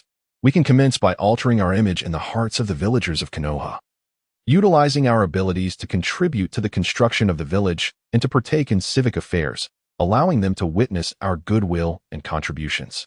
Just as during the recent flood, our Uchiha clan tirelessly assisted in the rescue efforts, yet our merits were subsequently obscured by the rumors propagated by Danzo. This time, we must ensure that the villagers truly recognize our efforts." Itachi spoke, his fist clenched, as if summoning courage within himself. Simultaneously, we can collaborate with those righteous and visionary ninjas within Konoha, collectively pressuring the higher-ups to alter their perception of us. Kakashi serves as a prime example. Although he outwardly obeys Danzo's commands, he steadfastly upholds justice in his heart. We should strive to gain his support, along with others like him. For the strength of unity is boundless. Hope shimmered in Itachi's eyes, brimming with confidence in their future plans. Uchiha Fugaku remained silent for a considerable time, his gaze reflecting inner turmoil, caught between the hatred of the past, the risks of the future, and Itachi's proposal. Itachi, I comprehend your words. Yet the grievances and wounds our clan has endured over the years are not so easily cast aside. Moreover, opposing the higher-ups of Konoha poses significant risks should we fail. Our Uchiha clan may face irrevocable ruin. His tone held both resentment for the past and trepidation for the future, his voice trembling slightly. As though burdened by an overwhelming weight, Itachi stepped forward, grasping his father's hand, the warmth of his touch infused with strength and consolation. Father, I understand this is arduous, but we can no longer remain passive. We possess the capability and determination to effect change. Our aim is not to oppose for the sake of opposition, but to foster a peaceful coexistence between the Uchiha clan and Konoha, promoting mutual development. His voice was resolute and warm, striving to impart strength and confidence to his father. His eyes filled with anticipation for his father's understanding. Shisui nodded slightly, a glimmer of agreement crossing his eyes. Itachi is correct.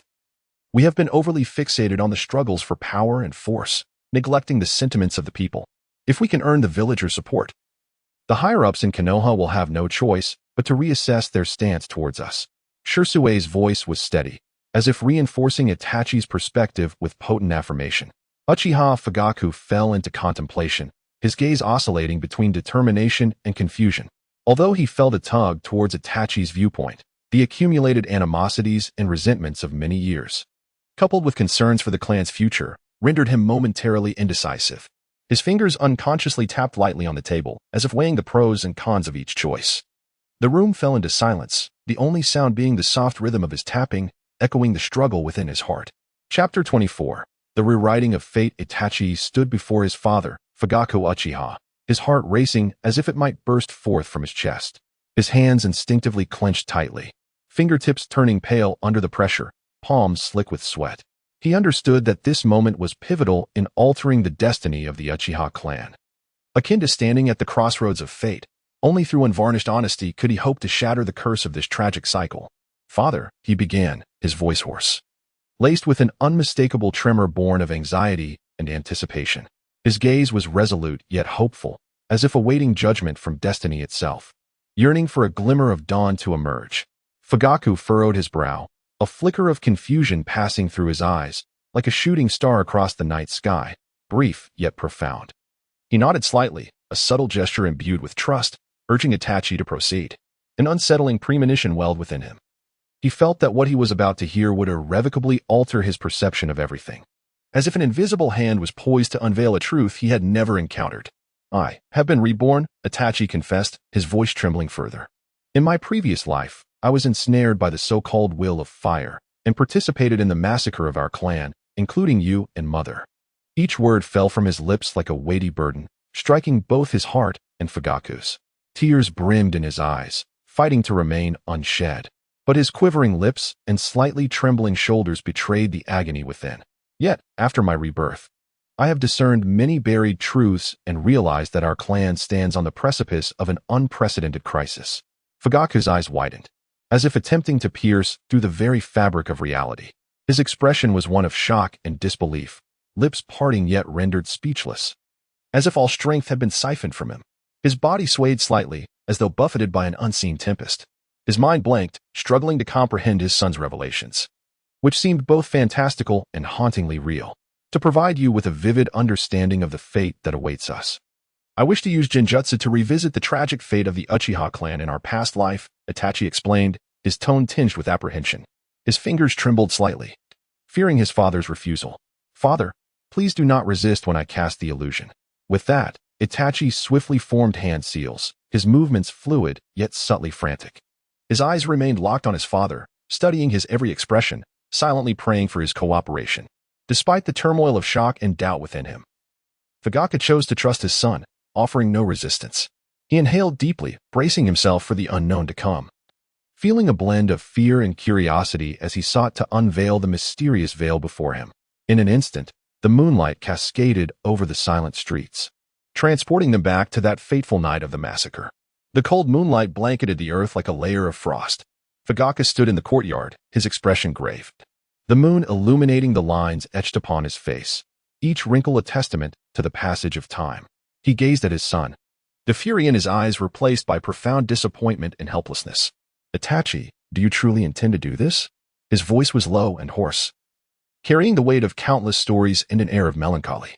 You are my son, the pride of the Uchiha clan. Must you truly become a traitor to your family? Itachi bit down on his lip, drawing blood, while tears threatened to spill from his eyes, yet he fought to contain them. His body trembled slightly, the anguish in his heart akin to a knife twisting within. Father, I have no other choice. This is for Konoha, for the greater good. His voice quaked, as though in a desperate plea to persuade both his father and himself, yet the tremor betrayed his inner turmoil. Fugaku sighed heavily, the sound resonating from the depths of his soul, filled with resignation and bitterness. He gazed into the distance as if searching for the remnants of past glory and beauty. I do not understand. Are the lives of our Uchiha clan so inconsequential? Can all we have sacrificed for Konoha be so easily erased? His eyes brimmed with indignation and fury, like flames dancing within, igniting his spirit. Suddenly, the scene shifted dramatically. Fugaku witnessed the horrific slaughter of the Uchiha clan, blood staining the earth as the stench of death permeated the air, suffocating him. The anguished cries of his kin echoed in his ears, each wail a dagger piercing his heart.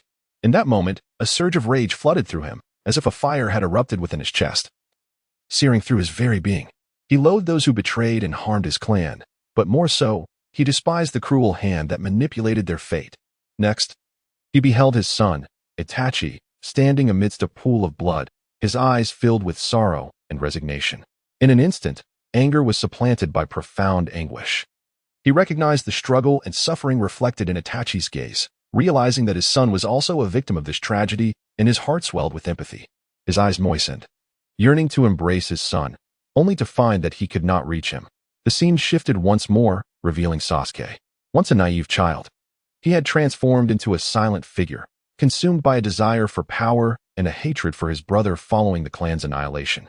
In pursuit of strength, Sasuke had forsaken Konoha, wandering through countless trials, his life now filled with pain and struggle. Fugaku's heart felt as though it were gripped by an invisible hand, constricting his breath. He berated himself for failing to protect his son, allowing him to traverse this path of solitude and suffering. Tears cascaded down his cheeks, falling to the ground. As the illusion subsided, Fugaku slowly opened his eyes, shock and sorrow etched upon his face. He gazed at Itachi, his lips trembling, throat constricted as if choked by an unseen force, unable to articulate his thoughts. His expression was a tapestry of complex emotions, grief for the past, concern for his son, and uncertainty for the future. Father, this is the conclusion of our past life, Itachi spoke, his voice heavy with the burden of sorrow. I cannot allow such a tragedy to unfold again, so I implore you to trust me. Together, we can strive to alter this fate. Fugaku inhaled deeply, stepping forward to embrace Itachi tightly, an embrace imbued with strength and warmth. His voice quavered. Itachi, I deeply comprehend the agonizing choices you faced in your previous life. You have always been my most exceptional son. Regardless of what transpired in the past, none of it was your fault. He gently patted Itachi's back, as if wishing to impart all his strength to him. From this moment forth, we shall confront this harsh destiny together. Chapter 25, The Wheel of Fate rewritten. 2. As Uchiha Fugaku's emotions gradually settled, Itachi spoke with a serious demeanor, his gaze unwavering and sharp, as if it could penetrate any obstacle. Father, since we have resolved to alter our fate, our immediate priority must be to thwart the coup that our clan is contemplating. The tragedy of our past largely stemmed from this very insurrection, which led the Uchiha clan into an irrevocable abyss. We must first transform the mindset of our clan members. He clenched his fist slightly, as if gathering strength while suppressing his inner anxiety. Uchiha Fugaku furrowed his brow, his expression grave as he nodded solemnly. Concern flickered in his eyes as he spoke slowly. You are correct, but the current situation is precarious, and the tension is palpable. It is no simple task to instigate change or to prevent this coup. The radicals within our clan are resolute, and their mindset cannot be easily altered. Furthermore, the anger they have harbored for years may not be easily quelled. He shook his head slightly, his face etched with helplessness, as if he had already foreseen the difficulties of persuading the radicals. At this moment, Shursui, who had remained silent, spoke up with an apologetic expression, his voice trembling slightly with guilt. "Clan leader, there is something I must confess. I was assigned by the higher-ups in Konoha to monitor the Uchiha clan, and thus they are already aware of the recent intelligence regarding our coup plans." He lowered his head, unable to meet Fugaku's gaze, his eyes filled with remorse, as his hands unconsciously clutched the hem of his clothing, as if seeking to alleviate his inner turmoil. Upon hearing this, Uchiha Fugaku's body jolted, a flicker of shock crossing his features, but he quickly regained his composure. At this juncture, he had no time to reproach Shursui. More pressing was the need to devise a strategy to navigate this precarious situation. After a moment of contemplation, Itachi articulated a refined plan. "Let us first convene a small meeting with the moderate faction members of our clan to form a consultation group. Through democratic voting and rational discussion, we can appeal to the radicals from the perspective of the clan's overall interests and long-term development, persuading them to abandon their coup plans with reason and emotion." His eyes gleamed with determination, revealing his confidence in this approach. "Simultaneously, we should assess the Uchiha clan's assets within Konoha, such as our authority over the security department, which can be regarded as a unique asset. The higher-ups primarily fear our strength, while we have long sought a voice in the village. Under Danzo's influence, they suspect our intentions to usurp the position of Hokage, much like Uchiha Madara.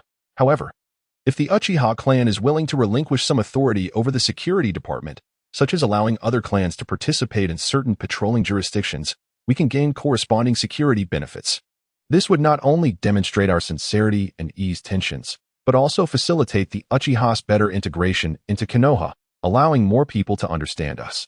It would make the higher-ups realize that we merely seek recognition, not power, thus diminishing the perceived threat of the Uchiha." Uchiha Fugaku fell into deep contemplation, his expression shifting between confusion and determination as he weighed the pros and cons.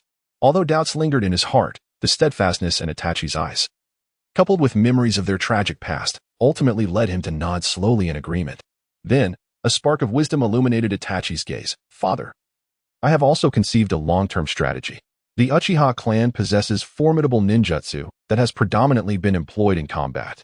Yet we have overlooked its applications in improving the lives of our people. For instance, we could utilize fire release techniques to enhance agricultural practices, enriching the soil. Or we could employ jinjutsu to assist villagers in healing psychological traumas. By promoting these applications within our clan, we can alleviate our economic struggles and showcase our value to the outside world." A flicker of doubt crossed Fugaku's eyes as he furrowed his brow and spoke slowly. "Itachi, I comprehend your perspective, but in this brutal world of shinobi, strength is the foundation of survival. Ninjutsu is fundamentally a tool for combat and protection. Will utilizing it for civilian purposes not diminish our clan's combat capabilities? Moreover, we have always relied on our formidable power. Can our clan members accept such a sudden shift in direction?" His tone reflected concern, as if he feared for the future of their family. Itachi patiently elucidated, his voice calm yet powerful, as if to soothe his father's apprehensions. "Father, times are changing, and we cannot confront new challenges with outdated mindsets. Peace in the shinobi world cannot rely solely on military might. The development of civilian life is equally vital. Our promotion of ninjutsu applications in daily life does not imply abandoning combat training. Rather, it seeks to maximize the value of our abilities. By enhancing civilian livelihoods, we can win the hearts of the people and elevate our clan's reputation, which in itself is a formidable strength." As he spoke, he gestured with his hands, attempting to offer a more intuitive understanding to his father. Uchiha Fugaku's brow furrowed deeply as he fell into prolonged contemplation, a torrent of thoughts flooding his mind. The painful experiences of the past clashed violently with Itachi's proposed new direction, but upon meeting his son's resolute gaze, he gradually nodded. "Very well, Itachi. Let us give your plan a try. However, we must also ensure that our clan's combat capabilities remain unaffected." Itachi suddenly spoke earnestly to Uchiha Fugaku and Shursui, his voice low and serious, as if announcing a matter of utmost importance. "Father, Shursui, my rebirth must remain a secret. I will find other means to rationalize my existence." His eyes conveyed a sense of vigilance, as if wary of potential dangers. Uchiha Fugaku and Shursui nodded solemnly, their expressions equally grave, as if guarding a significant secret. In addition to applying ninjutsu for civilian purposes, they also devised further specific measures to alter the fate of their clan during the earlier discussions between Itachi and Shursui. The three of them sat together, the atmosphere tense yet serious, their eyes reflecting anticipation and determination for the future, as if seeking a glimmer of hope in the darkness. Chapter 26. The rewriting of destiny's gears. As the night descended upon Konoha village, the moonlight poured down like liquid silver, casting a serene glow over the land. However, this tranquil and beautiful evening could not dispel the palpable tension that enveloped the Uchiha clan's residents. Each breath seemed heavy with unease and anxiety. Shursui understood that before the critical meeting of the Uchiha clan, it was imperative to report to the higher-ups in Konoha without delay. His heart felt as taut as a drawn bowstring, constantly reminding him of the urgency of his mission. He was acutely aware that proactively reporting was far more indicative of his loyalty than allowing the higher-ups to glean information through their intelligence network. And it would also help solidify his position as a watcher. This was not just about him. It was about the future trajectory of the Uchiha clan. At the very moment Shursui was about to depart, Itachi approached him with the swiftness of a gusting wind, blocking his path with urgency etched across his face. "Brother Shursui," he said, his voice tinged with worry, "let me send my shadow clone in your stead. I have devoted considerable time to studying this, precisely to prepare for such a situation." His voice trembled slightly from anxiety as he instinctively grasped Shursui's shoulders, as if imparting a resolute conviction. Shursui's brow furrowed in confusion, questioning Itachi why? Wouldn't it be more appropriate for me to report given my status? His gaze was filled with perplexity as he scrutinized Itachi's expression, seeking answers. In a hushed tone, laced with barely concealed fear, Itachi replied, "In our previous life, at this very moment, you revealed the capabilities of Kodoama Tsukumi to the higher-ups, which incited that old fox Danzo to seize it with fervor. Although we have refrained from mentioning Kodoama Tsukumi this time around, I remain uneasy." His whisper was cautious, as if afraid the wind might carry away even a fragment of their conversation, and his eyes were filled with deep-seated fear and vigilance. "Brother Shursui, I fear that destiny cannot be altered. Your strength is formidable, but Danzo is cunning and surrounded by formidable allies.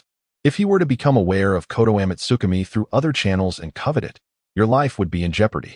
Although our Uchiha clan does not fear a confrontation with Danzo, given his treachery, he would undoubtedly devise means to either force our clan to defect from the village or incite another coup.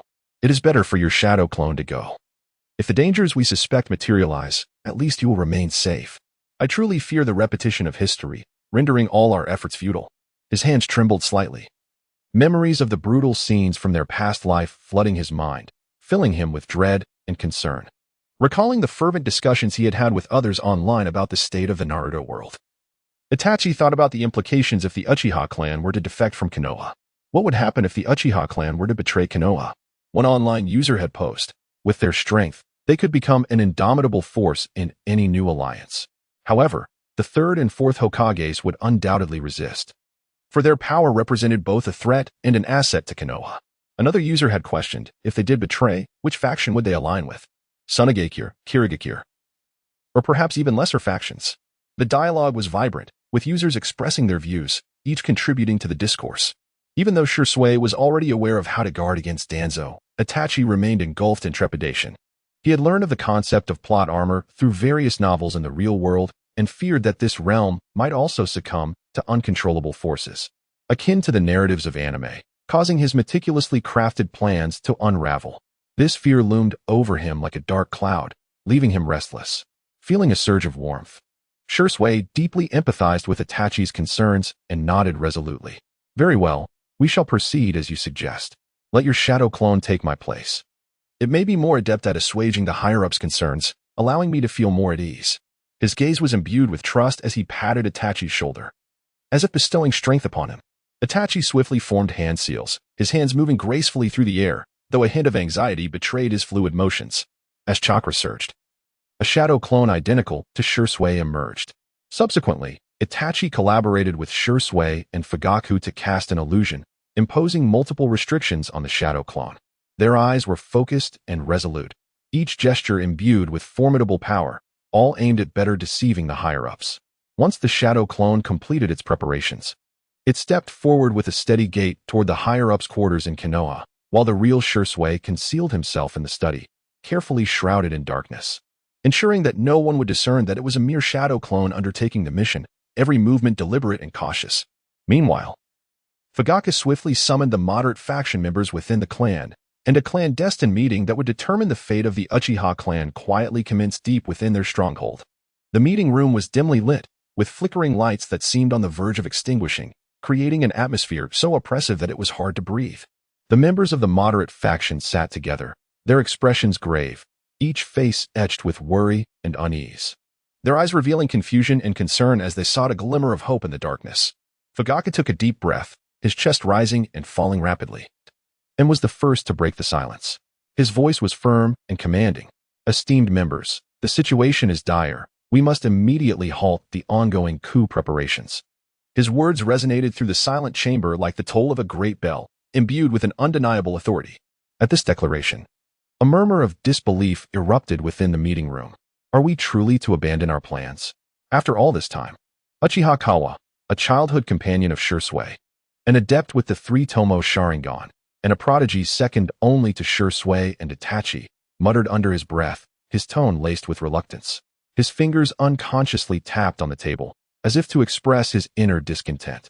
Indeed, to stop now would render our previous efforts meaningless, added Uchiha Shin, Shursue's cousin, whose abilities were relatively modest with only a double tomo Sharingan.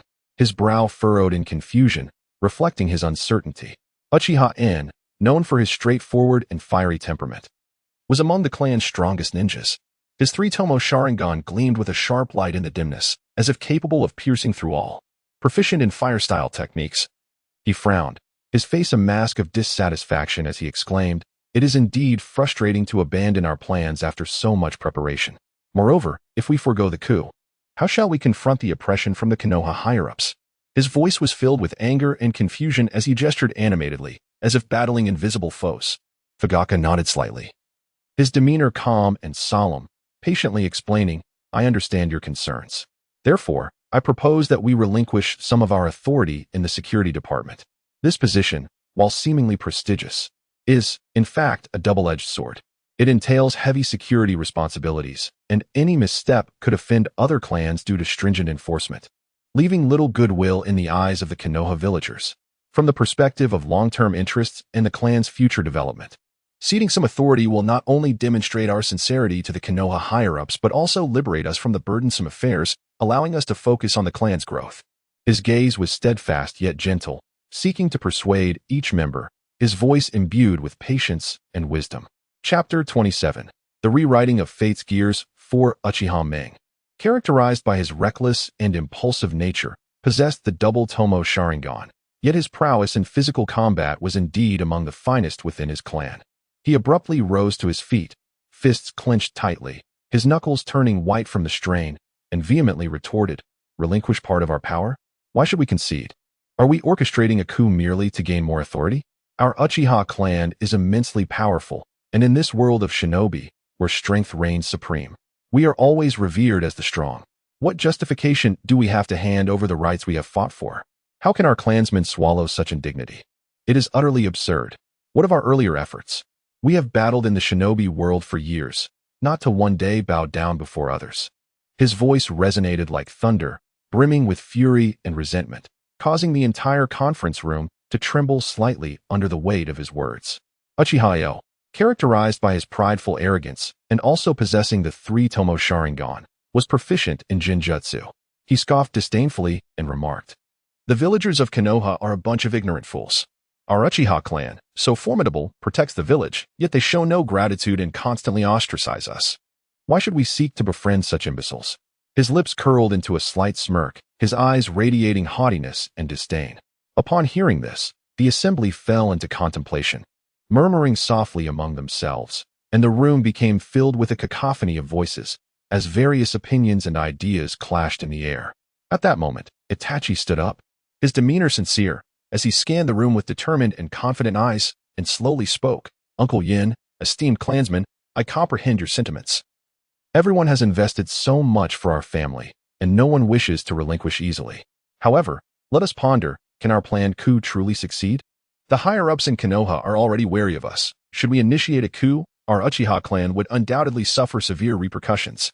When Uchiha Madara defected from Konoha, our clan's position within the village deteriorated drastically. This is a lesson steeped in blood." His voice was steady and powerful, each word resonating within the hearts of the assembly, prompting deep reflection. He paused momentarily to allow contemplation, then continued. Moreover, regarding the authority of the guards, while it may seem that we wield power, what do we truly gain? We are preoccupied with trivialities daily, yet face resentment from other clans and villagers. Relinquishing some authority is not an act of weakness, but a strategic move to preserve our strength and seek better development. Much like in warfare, sometimes a tactical retreat paves the way for a more formidable advance. As he spoke, he gestured in the air, attempting to convey his meaning more intuitively. As for cordial relations with the villagers of Konoha, even if our Uchiha clan is powerful, we cannot stand against the entirety of Konoha alone. Besides, why do we seek a voice in the village? Is it not to ensure a better life for ourselves within Konoha? Only by winning the villagers' support can we truly establish our foothold in Konoha. The will of the people is the foundation for enduring existence. His eyes sparkled with the light of wisdom, as if guiding the assembly toward a brighter path. At this juncture, Itachi shifted his tone. I propose a sound strategy that can swiftly alter our current predicament. Let us apply ninjutsu to improve civilian life. For too long, our ninjutsu has been predominantly utilized for combat. Why cannot it be employed for production? We shinobi possess capabilities far beyond ordinary individuals. Why should we depend on them for development? We are inherently more advantageous and suited for this. His words evoked shock among the clansmen. As the conference room erupted in astonishment, utilizing ninjutsu for production? How could that be possible? Uchiha Yin exclaimed, his face etched with confusion and disbelief, as if he had heard the most preposterous tale. Indeed, is ninjutsu not meant for battle and protection? Uchiha Meng echoed, his expression mirroring bewilderment as he scratched his head. Lost in thought, Itachi patiently elucidated. Consider this. Our fire release techniques can be employed to enrich the soil, enhancing its fertility and thereby increasing crop yields. Jinjutsu can aid villagers in healing psychological wounds, particularly those who have suffered mental trauma from war, and so forth. In doing so, we not only improve our clan's economic conditions but also allow the villagers of Konoha to witness our transformation, ultimately altering their perceptions of us. His tone was gentle and patient, addressing each of their concerns with earnestness, his eyes brimming with anticipation. Furthermore, should our Uchiha clan be the first to apply ninjutsu for production, we will accumulate wealth more swiftly than others, showcasing the intelligence and strength of our clan. While developing civilian life, we need not neglect our training and combat capabilities. It is entirely feasible to balance both. A confident smile adorned his face, as if envisioning a prosperous future for the Uchiha clan. Uchiha Hui, the esteemed elder of the Uchiha clan, characterized by his calm demeanor and wisdom, with his three-tomo Sharingan shimmering with mysterious light, was renowned for his mastery of lightning release techniques and held significant prestige within the clan. At that moment, he furrowed his brow, his eyes filled with concern, and slowly spoke. If the world were to learn that our Uchiha clan employs ninjutsu for such trivial matters, would we not become the subject of ridicule? What would become of the pride that our clan has inherited through generations? His voice was deep and resonant, echoing throughout the conference room. Upon hearing this, the Uchiha assembly nodded in agreement, and a subtle murmur of concurrence filled the air. Observing this, Itachi stepped forward, his gaze unwavering as he addressed the elder, his tone calm, yet imbued with undeniable strength. Elder, while pride is indeed significant, can it resolve our current dilemmas and ensure that our clansmen are well-fed and clothed? What tangible aid do the world's opinions provide in extricating us from our present hardships? In these trying times, we should not be burdened by superficial fame. As the saying goes, regardless of whether it is a black cat or a white cat, a cat that catches mice is a good cat. If we can secure a stable and happy life for our clan, why should we concern ourselves with the judgments of others? The reason for their derision is merely their short-sightedness. They fail to see the immense potential of ninjutsu in enhancing civilian life. In the future, as our Uchiha clan thrives, those who once mocked us will undoubtedly rush to learn from us. It is human nature to admire the strong. Moreover, forging new paths is fraught with uncertainty and challenges. But is there any path that is not forged step by step? Itachi's words resonated like a stone cast into a tranquil lake, stirring ripples in the hearts of all Uchiha as they exchanged glances, momentarily struck speechless by the profound impact of his argument. Chapter 28. The Rewriting of Fate's Gears. 5 Uchiha K, the third elder of the Uchiha clan, possessed a gentle demeanor and the three-tomo Sharingan, excelling in sensory ninjutsu. He nodded slightly, his movements soft and unhurried, as if fearing to disturb the rare atmosphere of discussion. He expressed his approval. This idea is commendable. If we can truly achieve it, not only will it enhance our lives, but it will also elevate our reputation within the village. His gaze revealed genuine admiration and agreement. Fixated intently on Itachi, his eyes brimming with affirmation and hope for the younger generation, as if he had witnessed a new dawn for the Uchiha clan. Conversely, Uchiha Akira, characterized by his calm and reserved nature, possessed a single Tomo Sharingan and specialized in wind-style ninjutsu. A look of concern crossed his face, his brow furrowed deeply, forming a pronounced crease as he voiced his apprehension. However, would applying ninjutsu to civilian life lead to a degradation of our combat abilities? After all, in this world, strength is the very foundation of survival. His voice trembled slightly, reflecting his worries about the family's future, his eyes scanning the faces of his kin, seemingly in search of affirmation. Itachi smiled in response, his expression warm and resolute, akin to the gentle sun of spring, capable of dispelling all shadows. He softly reassured them, there is no need for concern. Promoting the application of ninjutsu in civilian life does not equate to abandoning our training and combat capabilities. As he spoke, he raised his hand, gesturing in the air to facilitate understanding. We can devise a reasonable training regimen to ensure that both aspects develop in harmony. Moreover, by improving civilian life, we can win the hearts of the people, which is also a formidable strength. His smile remained, radiating confidence as if to convey that every problem has a solution. Following a spirited discussion, the clan members gradually embraced Itachi's perspective. The moderate faction had always harbored doubts about a coup and leaned towards peaceful resolutions. After Itachi's analysis, they recognized that, compared to a coup, this path was far more tranquil and advantageous, and their sense of belonging to Konohagakure fueled their desire for harmonious coexistence. Relief washed over their faces, as if a heavy burden had been lifted. Uchiha Fugaku, observing the assembly, rose with a solemn expression. His stature was upright, resembling a majestic pine, his gaze piercing as it swept across each individual, exuding the authority and resolve of a leader. He then spoke in a steady, powerful tone, from this day forth, we shall establish a consultation group. Henceforth, all matters, large and small, will be deliberated through democratic voting and rational discussion, considering the overall interests and long-term development of our clan. Our foremost task now is to bring an end to this coup. Those in agreement, please raise your hands. His voice resonated with undeniable strength in the conference room. One by one, hands were raised in support, and in that moment, a new wave of hope surged through the room. Akin to the warm sun of spring illuminating every heart, signaling the Uchiha clan's impending journey towards a new horizon. Hopeful smiles blossomed on everyone's faces, whispering and sharing their joy and anticipation. Just as the agreement to terminate the coup was reached and the warmth of new hope began to swell, it was abruptly shattered by a sudden wave of apprehension. Uchiha Rin slowly stood, his figure trembling slightly, hands unconsciously clutching his clothing, his eyes filled with unease and hesitation. As a young member of the Uchiha clan, his brother Uchiha Rei represented the radical faction, making him particularly cautious in his words. But what if those led by second elder Uchiha Oka disagree? His voice was soft and shaky, yet it rippled through the room like a stone cast into a still lake.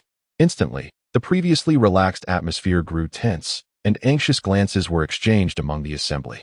Each person understood that the radical faction, led by Uchiha Oka, had long sought to seize more power through a coup and amplify the Uchiha clan's influence. Their disdain for negotiation and compromise was well known.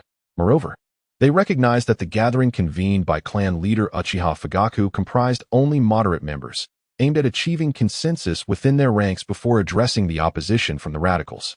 The air in the conference room felt as if it had solidified, each individual holding their breath, awaiting a voice to shatter the stifling silence.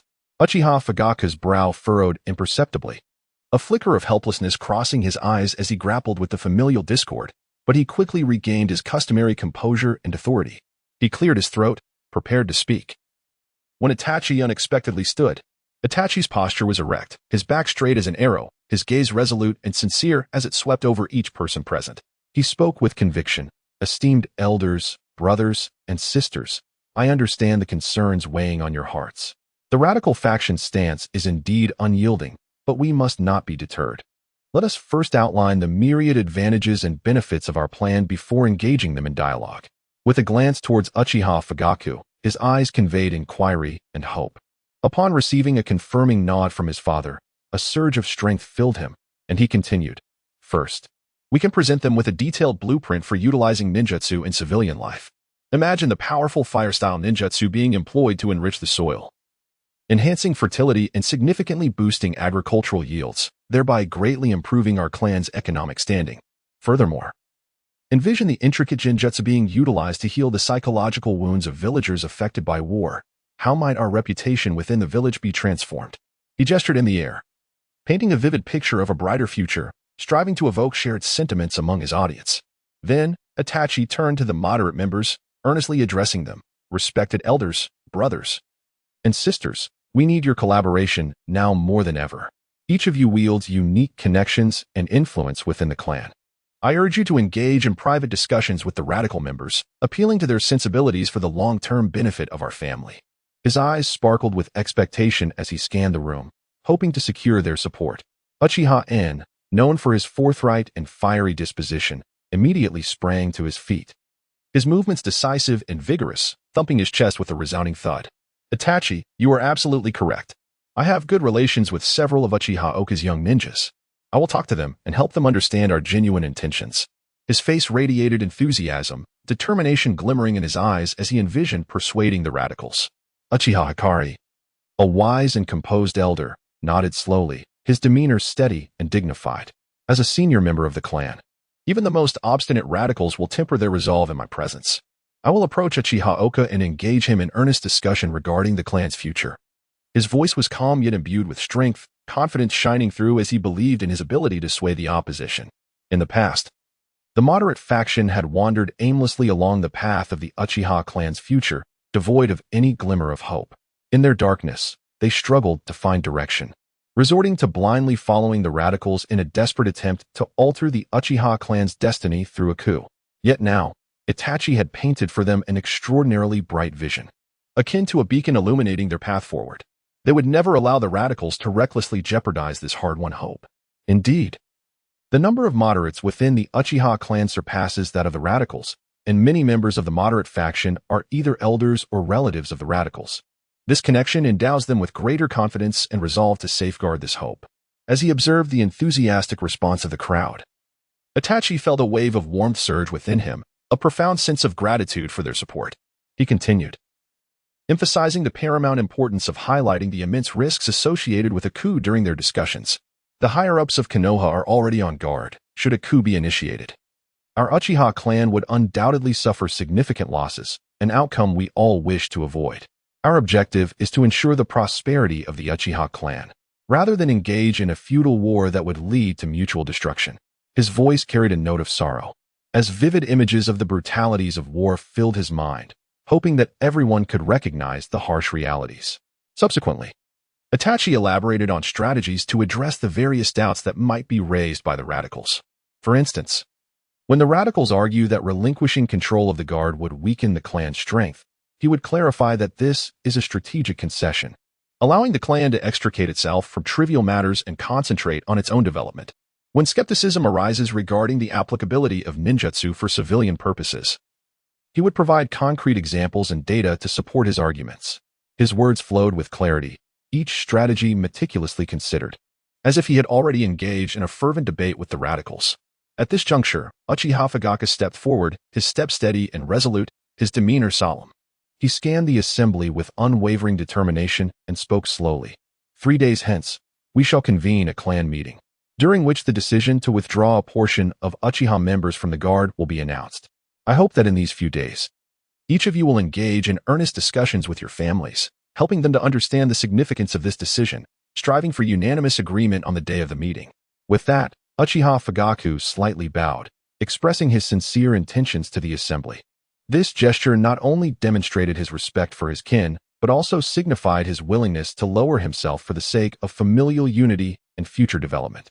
Observing their clan leader's actions, a wave of respect surged within the crowd, and they nodded in agreement, pledging to exert their utmost efforts. Chapter 29. The rewriting of fate. The shadow clone created by Itachi transformed into the visage of Shursui, steadily advancing toward the conference hall of Konoha's upper echelon. Each step was firm and resolute, as though treading upon solid earth, yet within him surged a tempest of anxiety akin to tumultuous waves. Itachi was acutely aware that in the comic world he had once observed, among Konoha's leadership, only the fourth Hokage, Minato Namikaze, harbored goodwill toward the Uchiha clan. The others, to varying extents, concealed ulterior motives. The absence of the fourth Hokage during this meeting rendered an already intricate situation even more precarious. A fine sheen of sweat beaded on Itachi's forehead, a testament to his tension and unease regarding the impending challenges, yet his gaze remained resolute, as if proclaiming to fate his unyielding resolve.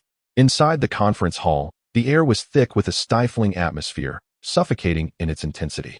Danzo lurked in a dim corner, half of his face shrouded in shadow, revealing only his calculating right eye, reminiscent of a lurking old fox ready to ensnare its prey.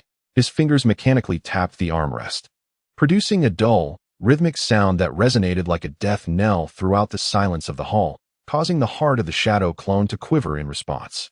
He pondered silently what news Shursui had brought and how he might exploit any weaknesses to further undermine the Uchiha clan.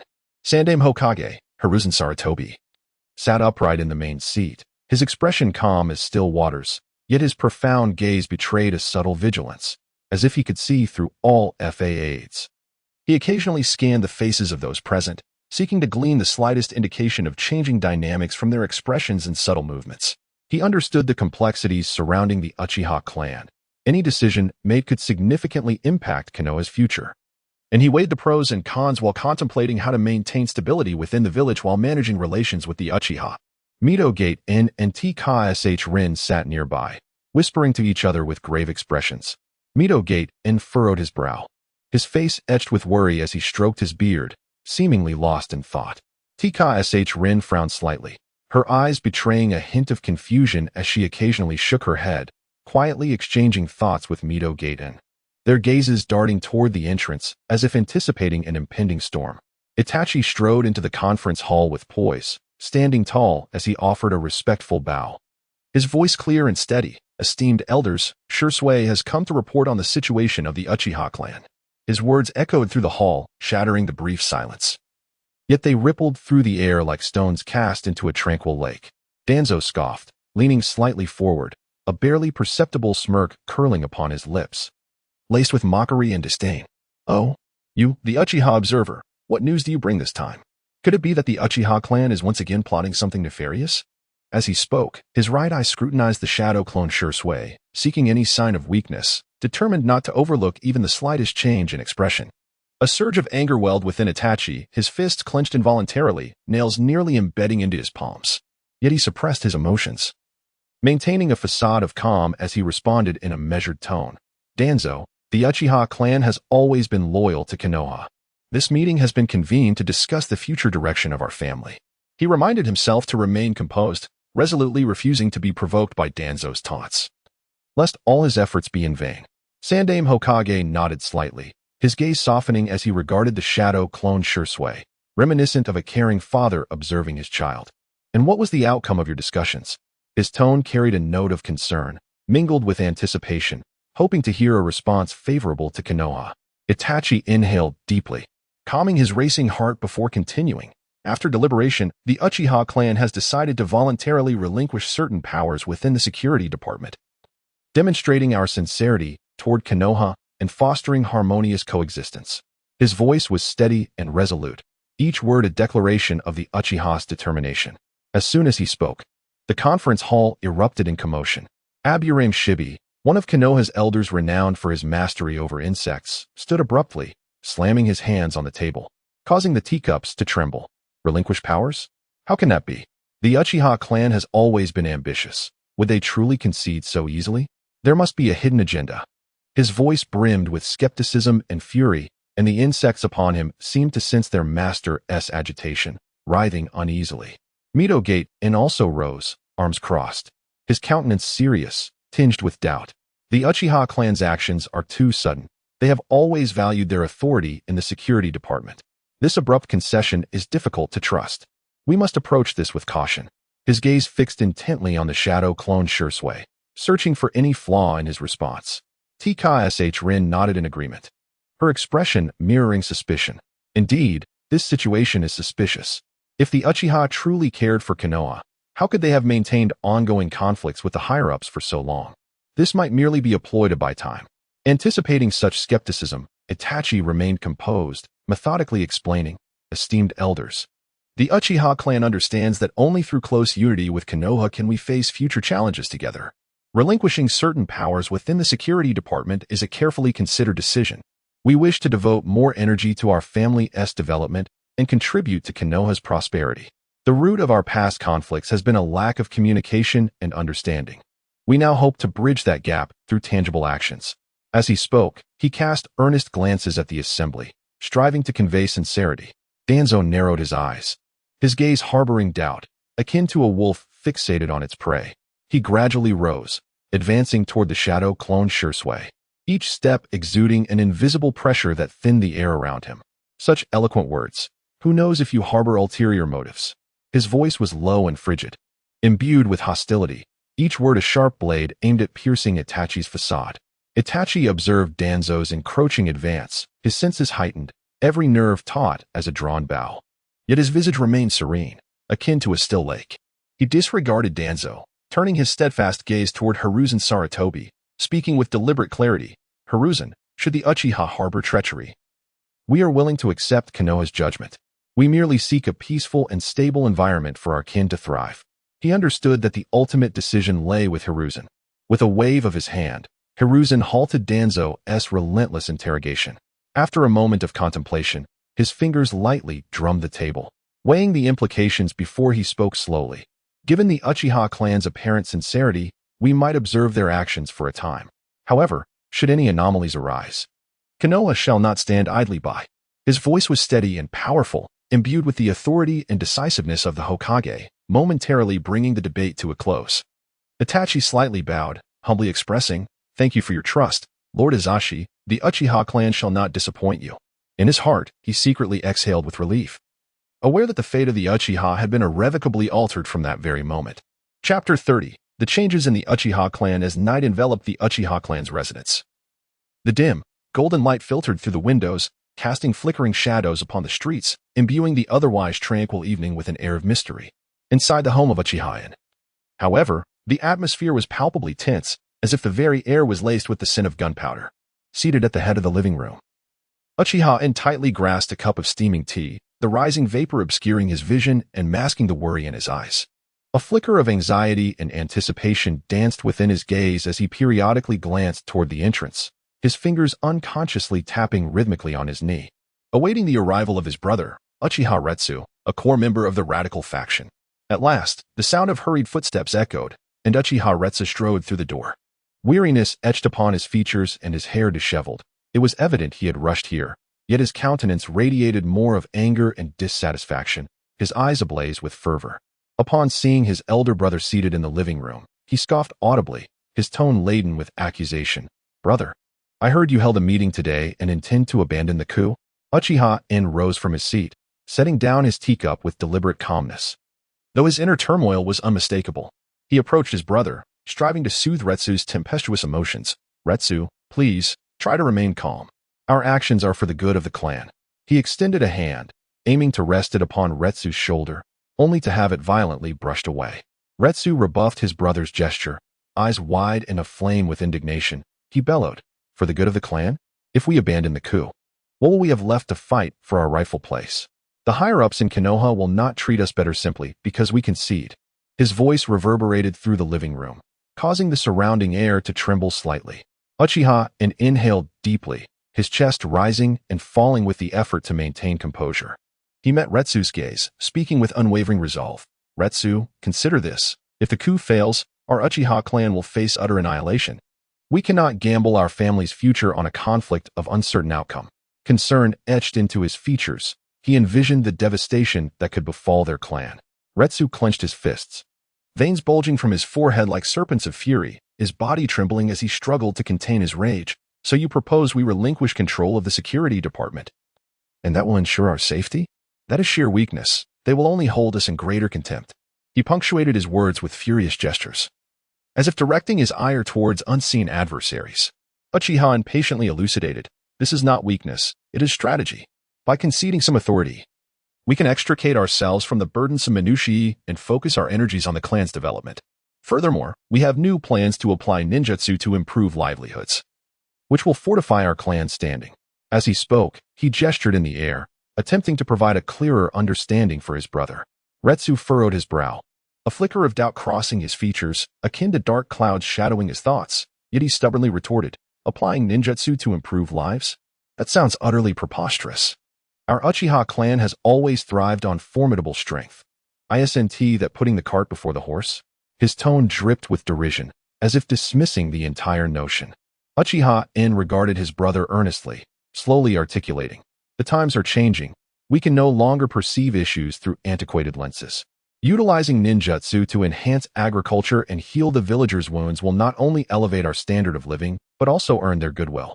The hearts of the people are the true measure of strength.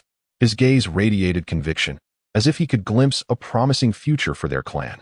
Uchiha Retsu fell silent, a flicker of uncertainty dancing in his eyes, a glimmer of dawn amid the darkness.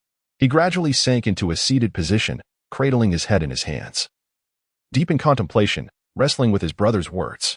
Meanwhile, in the home of Uchiha Ki, a similar scene unfolded. Uchiha Ki sat in his study, the room enveloped in a tranquil ambience, with only the occasional rustle of the wind outside disrupting the stillness. He awaited the arrival of his dear friend, Uchiha Yu, fingers lightly drumming on the table, the rhythm echoing his inner cadence. Uchiha Yu entered the study, his countenance dark and brooding. Each step weighted as though he treaded upon thick clouds. He fixed his gaze upon Uchiha Ki, coldly stating, Ki, you too support abandoning the coup? Have you forgotten our vows? His voice was frigid, tinged with disappointment and anger. Uchiha Ki rose and moved to the window, gazing out at the night, the moonlight cascading like water upon the earth, resembling a delicate veil. He replied slowly, I have not forgotten. But our vow is for the prosperity of our clan, not to plunge it into an irretrievable abyss. A hint of helplessness shone in his eyes, as if reminiscing about past promises and present predicaments. Uchiha Yu slammed his palm upon the table, the sound resonating like thunder, causing the objects upon it to quiver. To abandon the coup is to betray our clan. We have prepared for so long. How can we simply give up? His eyes burned with defiance, as though challenging fate itself. Uchiha Ki turned to face Uchiha Yu, his expression serene. We must not act impulsively. The higher-ups in Konoha have long been prepared. The chances of a successful coup are negligible. We must think of our clan's future. His voice was steady and resolute, striving to persuade his friend. Uchiha Yu gritted his teeth, the sound of his teeth grinding echoing in the air, eyes filled with resentment. So we simply accept our fate? Allow them to oppress us? Despair flickered in his gaze, as if darkness threatened to engulf him. Uchiha Ki approached, placing a reassuring hand on Uchiha Yu's shoulder, that gentle touch imbued with boundless strength. Of course not. We still have opportunities to restore our clan through peaceful means. A glimmer of hope shone in his eyes, as he sought to ignite the flame within his friend's heart. In the home of Uchiha Ri, she sat upon a stone bench in the courtyard, moonlight enveloping her slender form, rendering her figure a serene tableau. She awaited her husband, Uchiha Shao, a fervent radical. Footsteps resounded, and Uchiha Shao entered the courtyard, pausing momentarily upon seeing his wife, as if time itself had frozen. He quickly approached her, his voice laced with inquiry. Ri, why do you support abandoning the coup? Do you not wish for our clan to rise and shine? His tone was urgent, as if searching for answers. Uchiha Ri lifted her gaze, and in the moonlight, her eyes reflected warmth and resolve, capable of melting the iciest of hearts. Shao. Of course I do. But do you remember our childhood when we played in the village and were bullied by other children, only to be saved by our elders? We promised to protect this warm family. If a coup occurs, how many will be hurt? How many children will lose their loved ones? Her voice was gentle, yet imbued with tremendous strength, each word striking deep within Uchiha Zhao's heart. A flicker of emotion crossed his features. Brief as a shooting star in the night sky, yet he stubbornly retorted, but without a coup, we will always be suppressed, and that warmth will gradually fade away. Confusion clouded his eyes, as if he had lost his way in the darkness. Uchiha Ri stood, grasping her husband's hand, her touch warm and soothing, as if offering boundless comfort. That will not happen. By employing ninjutsu to aid the village's development, we will demonstrate our goodwill, and warmth will only multiply. Her gaze radiated unwavering faith, as if guiding her husband toward a brighter path. Uchiha Shao fell into a moment of silence, releasing a gentle sigh that seemed to echo a farewell to the past. He spoke no further, his gaze betraying a hint of relief. as if the burdens upon his heart had finally been relinquished. Meanwhile, within the abode of Uchiha Yu, the atmosphere was fraught with tension, the air thick with an almost palpable scent of conflict. Uchiha Yu stood face to face with his cousin, Uchiha Foam, an invisible wall seemingly erected between them, barring their thoughts from communion. Uchiha Foam glared fiercely, the flames of anger in his eyes threatening to incinerate everything in their path. You, how could you align yourself with those moderate factions? Have you forgotten the glory of our clan? His voice resonated with a blend of fury and disappointment, as if interrogating his younger cousin's perceived betrayal. Uchiha Yu maintained a serene demeanor, his eyes unwavering, as if steadfastly upholding his convictions. Brother Foam, I have not forgotten. Yet glory cannot be attained through a potentially disastrous coup. Look at our strength. In comparison to the higher echelons of Konoha, we hold no absolute advantage. His voice was steady, each word articulated with the weight of undeniable truth. Uchiha Foam slammed his fist against the wall, the dull thud echoing the frustration within him, his knuckles turning pale from the force. Are we to simply endure this humiliation? His tone bore a hint of defiance, as if he were battling against fate itself. Uchiha Yu stepped forward, his movements resolute, imbued with unwavering determination. This is not mere submission. It is a responsibility to our clan. We can harness ninjutsu to cultivate our economy and strengthen our power. When we are truly formidable, we shall claim the status we deserve. A glimmer of hope shone in his eyes, as if he envisioned a radiant future for their family. In Uchiha Fang's gaze, a flicker of conflict emerged, akin to a small vessel tossed upon stormy seas, wavering amid the tumult. He clenched and then relaxed his fist, ultimately turning away, succumbing to silence. His inner turmoil raged, akin to a desperate search for an exit within the enveloping darkness.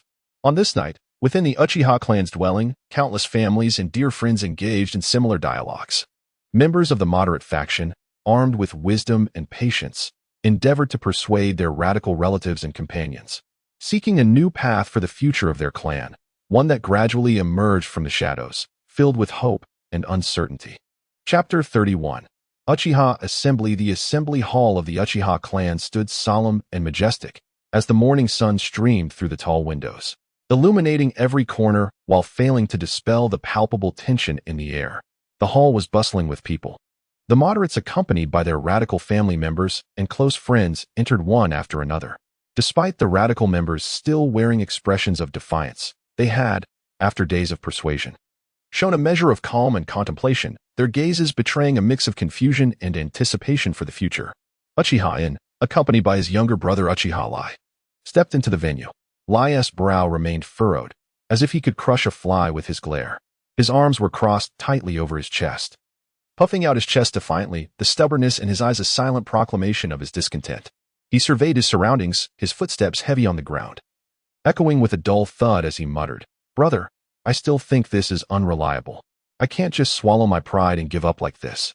His voice carried a hint of anger and resentment, akin to a child whose beloved toy had been snatched away. Uchiha In gently patted his brother's shoulder, a soothing gesture infused with a hint of reassurance as he softly replied, "Lai, let us not rush to conclusions. Let us hear what everyone has to say. This assembly concerns the future of our clan, and we must proceed with caution." His eyes reflected deep concern, hoping his brother could set aside his prejudices and earnestly contemplate the clan's future. Meanwhile, Uchiha Ki and Uchiha Yu entered together. Yu's expression was still dark, reminiscent of a sky before a tempest, his steps heavy as if wading through mud. He glanced around, snorting dismissively, his tone laced with disdain and dissatisfaction. "Ki, I'm here out of respect for you, but that doesn't mean I agree with your decisions." His fists were clenched tightly, suppressing the fury within.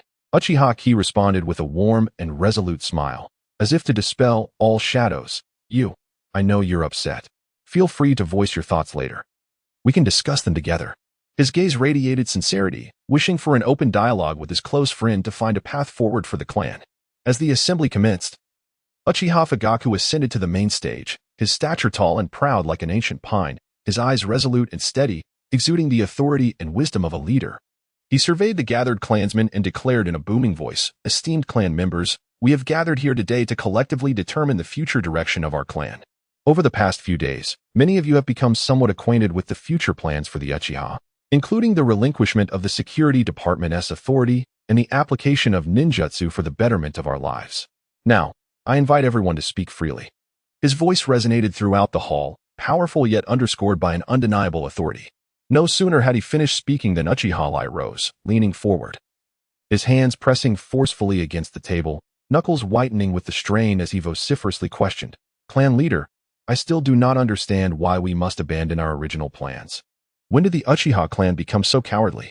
In the past, our ancestors roamed the battlefields of the ninja world, bringing unparalleled glory to our clan. Yet now we are asked to retreat? I refuse to accept this." As he spoke, images of the ancestors bravely fighting on the battlefield flooded his mind, their fearless silhouettes igniting his passion and lighting up his eyes with fervor. At that moment, the hot-tempered Uchiha also stood up, his eyes wide, seemingly ablaze with an inner fire. Striking the table with a resounding bang, he shouted, "Exactly. Our clan's Sharingan has instilled fear in countless enemies.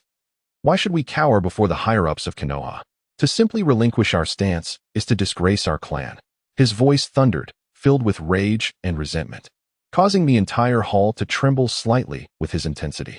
The impulsive Uchiha would join the uproar, leaping to his feet, waving his arms as if battling invisible foes. "Yes. We cannot let this slide. We might as well go all out." His face flushed with excitement, barely able to contain his emotions. Observing the stirred crowd, Uchiha quickly stood, raising his hands to calm the assembly, proclaiming, "Everyone, let us take a moment to breathe. We must not forget the glory of our ancestors. Yet the times have changed. Our predecessors fought for the survival and development of our clan, but recklessness today could lead to our ruin. We must be responsible for the future of our clan, not simply engage in reckless bravado." His voice resonated with determination and strength, attempting to awaken the rationality of the crowd. Uchiha also rose, her demeanor graceful like a blossoming lotus, her voice gentle yet powerful, akin to a spring breeze that could disperse all gloom. Currently, the relationship between the Uchiha clan and the higher-ups of Konoha is fraught with tension. If we proceed with our previous plans, it would undoubtedly push our entire clan towards an irretrievable abyss. We are all aware of Konoha's strength. We simply have no chance of victory. Even if we were to succeed by sheer luck, it would lead to a mutually destructive war, and our clansmen would bear the brunt of the suffering. Let us remember, we seek the prosperity of our clan, not a bloody conflict. Using ninjutsu to improve lives and demonstrate our goodwill to the village is the true path forward. Our ancestors wish for our clan to pass down peacefully, not to be ensnared in endless strife. Her words evoked memories of the ancestors who silently sacrificed for peace, stirring emotions in many. A glimmer of sentiment reflected in their eyes. Uchiha frowned, pondering for a moment before speaking. "While that may be true, I still worry that the higher-ups of Konoha might seize this opportunity to oppress us. Will our concession be perceived as weakness?" His eyes expressed concern, as if envisioning the clan's grim fate. At that moment, Uchiha Kaze, who had remained silent, spoke up, his head slightly raised, his eyes clouded with uncertainty and worry. "I share the same concerns. If we abandon our plans, what if they take advantage of this?" His voice trembled slightly, revealing his fear of the uncertain future. Addressing these doubts, Uchiha Fugaku nodded subtly, his demeanor composed and solemn as he stated, "I understand everyone has concerns. However, we have already demonstrated our sincerity to the higher-ups of Konoha, and they have promised to observe our actions. Moreover, while relinquishing authority, we will also enhance our own strength, leaving them no opportunity to exploit." His voice was resolute and confident, as if imparting a sense of strength to the assembly. Itachi rose, his posture erect like a poplar tree, adding, "By employing ninjutsu for civilian benefit, we not only improve our clan's living conditions, but as our economy and strength grow, we can survive independently of the village and no longer fear oppression. Furthermore, it will elevate our reputation. When we win the hearts of the people, even those who wish us harm will think twice." His eyes sparkled with the light of wisdom, as if he could already envision a bright future for the clan. The composed Uchiha Hikari spoke slowly, his voice calm and steady, like a tranquil lake. "I concur with Itachi's perspective. We must not only focus on immediate gains and so-called glory, but rather consider the long term. The strength of the clan relies not solely on martial prowess, but also on the hearts of the people and stable development." His gaze reflected determination and confidence in the clan's future. However, the radical Uchiha Shao scoffed, a trace of a derisive smile curling at the corners of his mouth. "Humph, it's easy to say, but how simple is it to implement? If we fail, we will be branded as the clan's traitors." His voice dripped with sarcasm, laden with skepticism towards the proposed plan. The moderate Uchiha Ching rose to counter, his gaze resolute as he locked eyes with Uchiha Shao. "How can one know failure without first attempting?" he asserted. "We have thoroughly analyzed various possibilities and devised a meticulous plan. Rather than risking the annihilation of our clan through a coup, it is wiser to pursue this path of peaceful development." A hint of fervor laced his voice, as though he envisioned a promising future for the Uchiha. Chapter 32. The Division of Authority within the Police Department. Uchiha Fugaku held the list firmly in his hand. This document was the culmination of intense deliberation and careful consideration within the Uchiha clan. Among those working in the police department, the radical faction often exhibited a hardline approach, frequently clashing with villagers over trivial matters and executing their duties without mercy, which easily incited discontent among the populace. In recent years, complaints about their violent enforcement had become increasingly common, straining the relationship between the Uchiha clan and other groups within Konohagakure. In an effort to alleviate this situation, after prolonged discussions within the clan, this list was ultimately drafted, primarily comprising members of the radical faction who had received numerous complaints during routine enforcement. With a steady yet cautious gait, Uchiha Fugaku made his way to the Hokage's office. His eyes betrayed a hint of anxiety, tempered by resolve. Fully aware that this list not only pertained to the future trajectory of the Uchiha clan, but would also stir ripples within the power dynamics of Konohagakure. Each step he took was accompanied by contemplation regarding the impending dialogue with the third Hokage, as he weighed the pros and cons, striving to articulate the most advantageous position for the Uchiha clan. As he pushed open the door to the Hokage's office, he found Sarutobi Hiruzen seated at his desk, calmly reviewing documents. A faint aroma of tea filled the air, and sunlight streamed through the window, casting intricate patterns on the floor. Noticing the disturbance, Hiruzen looked up, his gaze warm as it fell upon Uchiha Fugaku, a gentle smile gracing his face as he welcomed, "Fugaku, you've arrived. Please, take a seat." That smile was akin to the gentle rays of spring sunshine, instilling a sense of reassurance. Uchiha Fugaku offered a slight bow, his movement composed and dignified. Before approaching and delicately placing the list upon the desk, "Lord Hiruzen, this is the list of clan members we have decided to withdraw from the police department after thorough discussion."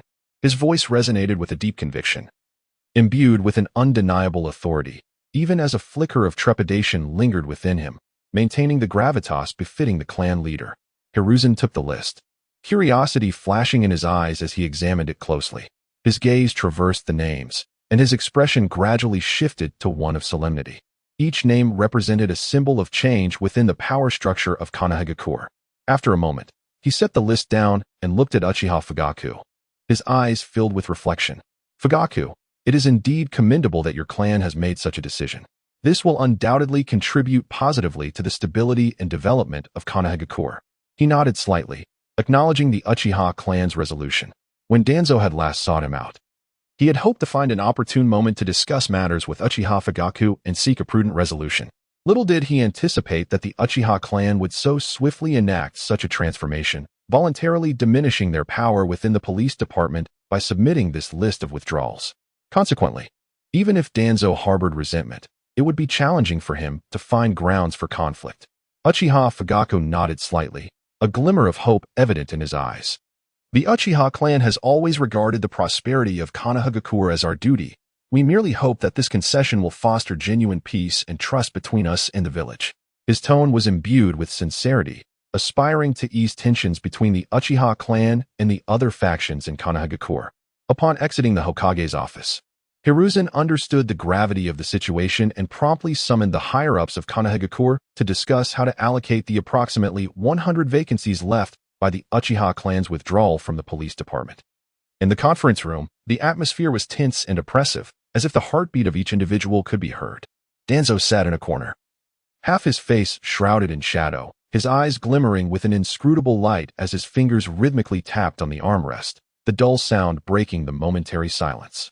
"I propose that these vacancies be prioritized for root members.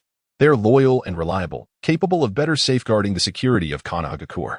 His voice was low yet laced with an undeniable firmness, as though announcing his absolute authority. Aburame Shibi, one of the elders of Konohagakure and a member of the renowned Aburame clan known for their mastery of insect manipulation, often bore an air of mystery and profundity, concealing countless secrets. Subtle insects could be glimpsed beneath his clothing, gently writhing with his breath, symbols of his family's power, exuding an aura of unique intimidation. At this moment, he furrowed his brow, forming a faint crease, and spoke softly. While Root members are indeed loyal, their clandestine methods may provoke discontent among other clans. I believe we should select suitable candidates from various clans, as this would balance the power dynamics and enhance the village's cohesion. As he spoke, he gently stroked the subtle insects on his sleeve, seemingly harnessing their essence for contemplation. Itachi, lean of build with piercing eyes akin to a hawk, was known for his forthright nature. He stood up decisively, pressing his hands firmly on the table, his knuckles whitening with strain as he declared loudly. I concur with Shibi's perspective. We cannot allow Root to dominate. Doing so would disrupt the internal equilibrium of the village. Moreover, since the Uchiha clan has made this concession, we should afford other clans the opportunity to contribute to the development of Konohagakure. His voice resonated like a bell, echoing throughout the conference room. Tsunade, adorned in traditional Konohagakure attire with her hair neatly tied back, exuded a refined sensitivity typical of women. She nodded softly, her movements graceful and elegant, and remarked, "Indeed, we must consider the overall interests and long-term development of the village. Selecting talent from various clans not only fosters communication and cooperation among them, but also unearths more potential shinobi." Her voice was gentle yet resolute, carrying a unique persuasive power. Danzo's countenance darkened slightly after hearing this, his already shadowed face appearing even more foreboding as he snorted derisively. "Humph, you are all overestimating the simplicity of this matter. Can the members of other clans be as reliable as those from Root? What if something goes awry? Who will be accountable?" A flicker of displeasure crossed his eyes, and his tone sharpened, seemingly questioning the intelligence of those around him. Hiruzen observed the heated debate among the attendees and raised a hand to signal for silence. His gaze swept across the group, and after a moment of reflection, he spoke slowly. "Each of your opinions holds merit. We must consider both the security of Konohagakure and the preservation of internal balance and harmony. I propose that we select a portion of outstanding shinobi from various clans, while also incorporating some Root members. But we must control the ratio to ensure that all interests are adequately represented." His voice was steady and authoritative, imbued with the gravitas of the Hokage. The attendees fell into contemplation upon hearing this. Moments later, Itachi nodded first, his movements decisive. "I find Lord Hiruzen's proposal commendable. It satisfies the needs of Root, while allowing other clans the chance to engage in the management of the village." His expression reflected a recognition of the third Hokage's decision-making. Aburame Shibi and Tsunade subsequently expressed their agreement as well. Although Danzo felt discontented, he could only let out a resigned snort upon witnessing the consensus formed among the others. Remaining silent, his gaze still harboring a hint of reluctance, yet ultimately compelled to accept the outcome. Chapter 33. Controversy news spread through Konoha village like wildfire. As the Uchiha clan voluntarily withdrew some members from the police department, and the allocation of positions within the department became a topic of fervent discussion among the villagers. The entire village seemed to be invigorated, with a palpable atmosphere of animated debate permeating the air. In the bustling marketplace, where vendors shouted their wares and customers haggled over prices, the chatter was not about commerce, but rather this sensational news. A vegetable seller, clutching a bunch of greens, waved it excitedly, exclaiming to those nearby, "Have you heard? The Uchiha clan has actually chosen to withdraw from the police department. This is astonishing. I thought they would cling to power indefinitely." His face was etched with astonishment and enthusiasm, his eyes wide, as if recounting an extraordinary tale. As he spoke, droplets of water from the green splattered onto the neighboring stall. A woman buying rice nodded vigorously, her head bobbing like a rattle, her face brimming with curiosity. "Indeed. This is quite sudden. I wonder who will receive those positions. It would be wonderful if they went to my son. He has always dreamed of joining the police department." Her eyes sparkled with hopeful anticipation, as if envisioning her child donning the police uniform, her lips curling into an unconscious smile. Not far off, a group of young ninjas huddled together, whispering among themselves. Their expressions varied.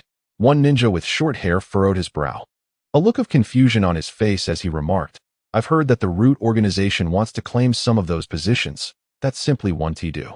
They are so secretive, who knows what their true intentions are. If they infiltrate the police department, it would leave everyone in the village feeling uneasy." He glanced around warily, as though fearful of being overheard by anyone from the Root. Another tall ninja, arms crossed with a proud stance, nodded in agreement. "Exactly. It's better to select candidates from various clans. That way, everyone can feel at ease. It would also foster unity among the clans, which is beneficial for the village's development. His voice resonated with confidence, drawing the attention of those nearby. In the village's training grounds, a group of ninjas trained diligently, sweat soaking their garments. During a brief respite, they, too, discussed the unfolding events. A.J. Nin, gazing thoughtfully at the kunai in his hand, remarked, "The Uchiha clan's decision seems to indicate a genuine desire for reconciliation with the village. Let us hope that this leads to fewer disputes." Allowing everyone to focus on their training, he gently stroked the blade of the kunai, as if envisioning a future of peace. Beside him, a genin leaped into the air with excitement, his feet barely touching the ground as he exclaimed, "So we can become guards too? I used to admire the Uchiha when they served as guards. I always wanted to join, but I heard they were very exclusive." His face radiated with jubilance. His gestures animated, as if he had already assumed the role of a guard. Meanwhile, in a tavern within Konoha village, the atmosphere was as lively as a blazing fire. A drunken middle-aged ninja, his face flushed like a ripe tomato, pounded the table and shouted, regardless of the circumstances, "This is a good thing." When the Uchiha were in the police department, their enforcement was too strict, and us common folk bore the brunt of it. Now, perhaps things will ease up. His words, slurred by intoxication, were filled with joy, drawing curious glances from those around. The tavern owner, wiping down the table with a smile, remarked, "Indeed. May the village continue to flourish in peace. It would certainly make our business more manageable." His smile was sincere and warm, reflecting his hopeful outlook for the future. In other villages, this news also stirred significant ripples. In Sunagakure, the Kazakage, sitting behind a large desk, furrowed his brow while holding the intelligence report. Resembling a volcano on the verge of eruption, he placed the report down and said slowly, "Konoha's actions are somewhat peculiar. The Uchiha clan has always been dominant, and their sudden retreat likely carries deeper implications." His voice was deep and commanding, imbued with the authority of the Kazakage. Beside him, an advisor nodded in agreement. "Indeed, we must observe closely. This could very well influence the dynamics of the entire ninja world." The advisor's gaze was vigilant, as if sensing an impending threat. In Kirigakure, a group of ninjas sat together in discussion. One ninja smirked, a hint of mockery in his smile, and remarked, "It seems there are issues brewing within Konoha. The discord between the Uchiha and the village appears quite substantial. We could seize this opportunity to reap some benefits." His eyes gleamed with avarice, as though envisioning a scenario where Kirigakure could profit from the turmoil. Another ninja, more cautious, cautioned in a low, steady voice, "Let us not act impulsively. We should observe the situation before making any moves. Rash actions could lead to complications." His demeanor was wary, as he urged his companions to refrain from hasty decisions. Upon hearing the news, Noki of Awagakure merely snorted, exhaling a breath of disdain. "What happens in Konoha does not concern us. However, if they weaken as a result, we might need to reconsider our border defenses." His voice boomed with the authority of Awagakure. In a dimly lit cave, Zetsu and Uchiha Obito were also discussing the matter. Zetsu's peculiar black and white form flickered in the shadows like a specter, his voice dripping with sarcasm. "Obito, what do you think Konoha is up to? The Uchiha clan voluntarily withdrawing is rather amusing, isn't it?" His voice echoed ominously within the cave. Obito, his mask obscuring most of his face save for one Sharingan, responded with a scoff, "Those Uchiha fools, retreating at such a critical moment. Yet, this may present us with an opportunity. If chaos erupts within Konoha, it will facilitate the execution of our plans." His tone was cold and ambitious, as if envisioning the unfolding disorder in Konoha. Zetsu twisted his form, laughing with a sharp, piercing sound. "Precisely.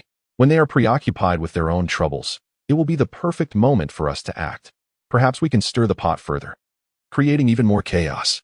His serpentine movements were unsettling, evoking an uneasy feeling. Obito nodded slightly, contemplating for a moment before stating, "Let us not rush. We should observe their next moves. We must strike with precision." His gaze was resolute, as though he had already devised a plan for their next steps. The entire Konoha village was engulfed in fervent discussions regarding the Uchiha clan's decision and the allocation of positions within the police department. Faces reflected a spectrum of emotions, excitement, concern, curiosity intertwining like a vivid tapestry. This event, akin to a stone cast into a tranquil lake, stirred ripples that extended beyond Konoha, reverberating throughout the entire ninja world. Chapter 34. new arrangements, the art of deception within the shadowy and clandestine stronghold of the Uchiha clan. An oppressive atmosphere enveloped everyone like an invisible net. Recently retired members of the police force, renowned for their formidable abilities, sat in a circle, their faces etched with confusion and dissatisfaction. Each gaze was fixated on Itachi, who stood before them, intently narrating his innovative plans. The dim lighting barely illuminated their features, while the flickering shadows on the walls heightened the air of mystery and tension. Itachi stood tall, his demeanor calm, yet imbued with an underlying resolve, exuding a sense of certainty about the future strategies he had devised. His eyes, sharp as blades, swept across every clan member present before he spoke, his voice steady and authoritative. Esteemed clan members, since the decision was made to retire you from the police force, I have charted a new path for our family's development. I have meticulously outlined a plan for you all in the days ahead. I expect you to actively undertake missions in foreign lands. Moreover, during these missions, it is essential that you engage with the nobility with cunning finesse. His words reverberated within the stronghold, each syllable imbued with an intangible power that captivated the attention of the assembly. Uchiha Ri, known for his fiery temperament, could not contain his bewilderment. He abruptly rose from his seat, the chair scraping loudly against the floor, his face a mask of confusion as he exclaimed, "Lord Itachi, why must we venture to foreign territories? We can serve our clan just as effectively within the village. And what do you mean by engaging with the nobility?"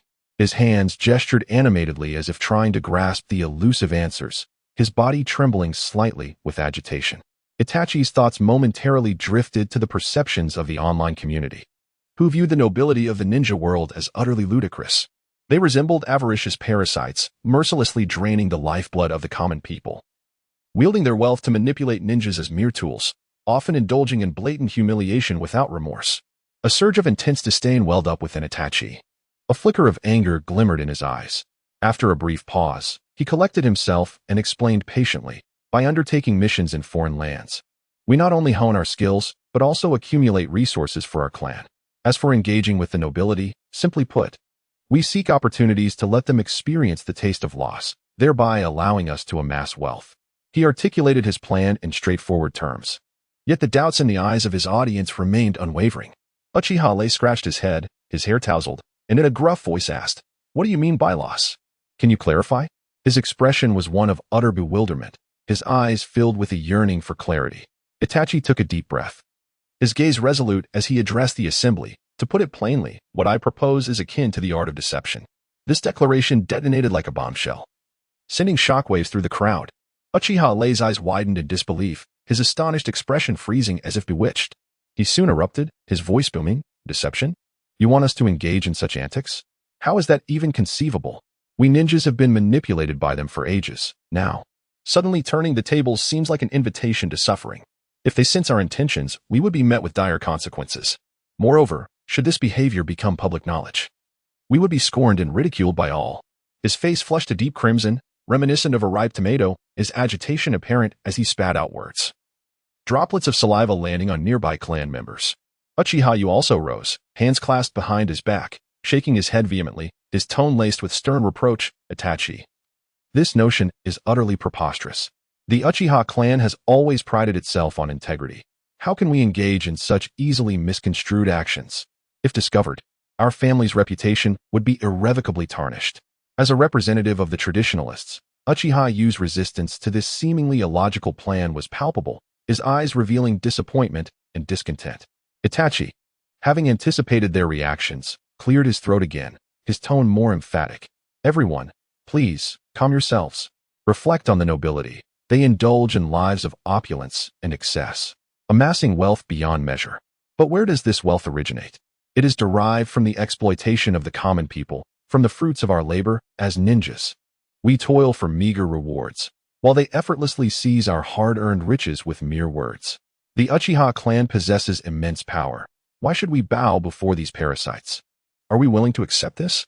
Furthermore, with sufficient wealth, would we fear the oppression from the higher-ups of Konoha? Would we worry about our clan's survival? We are here to eradicate the harm inflicted upon the populace. Those nobles, with their unscrupulous ways, act with impunity while the people suffer in silence. It is our duty to rectify this imbalance. If others fail to comprehend this, it is due to their willful ignorance." His voice crescendoed with passion. each word infused with fervor, painting a grand vision for his clan. The members listened intently, their initial shock giving way to contemplation as they recalled the humiliations endured at the hands of the nobility, their inner fury igniting gradually. Uchiha, once furrowed in concern, began to relax, a spark of realization igniting in his eyes as he murmured, "It seems, indeed, we have been oppressed for too long. Why should we accept this?" Other clan members nodded in agreement, their expressions transforming as they began to recognize the truth in Itachi's words, their spirits rekindled with newfound resolve. Itachi paused, his gaze penetrating as he surveyed each individual, continuing, "The purpose of engaging in deception is not to commit wrongdoings, but to alter these unjust rules. We possess the formidable Sharingan, an exceptional ninjutsu. If wielded wisely, we need not fear discovery. Even if we are uncovered, our prowess would enable us to escape unscathed." As he spoke, he clenched his fists, demonstrating his determination and confidence. Uchiha Ran furrowed his brow slightly, a hint of hesitation creeping into his demeanor as he quietly inquired, "But is this truly feasible? If we are caught, wouldn't we attract immense trouble? Our clan could face dire repercussions." Uchiha Ran, known for his calm and thorough approach, voiced his concerns regarding the plan's viability, his tone tinged with uncertainty. Itachi smiled, a flicker of confidence gracing his features as he replied, "Ran, worry not. We Uchiha are strong, we need not fear them. Initially, you will operate in remote areas, targeting lesser nobles who commit acts of wrongdoing.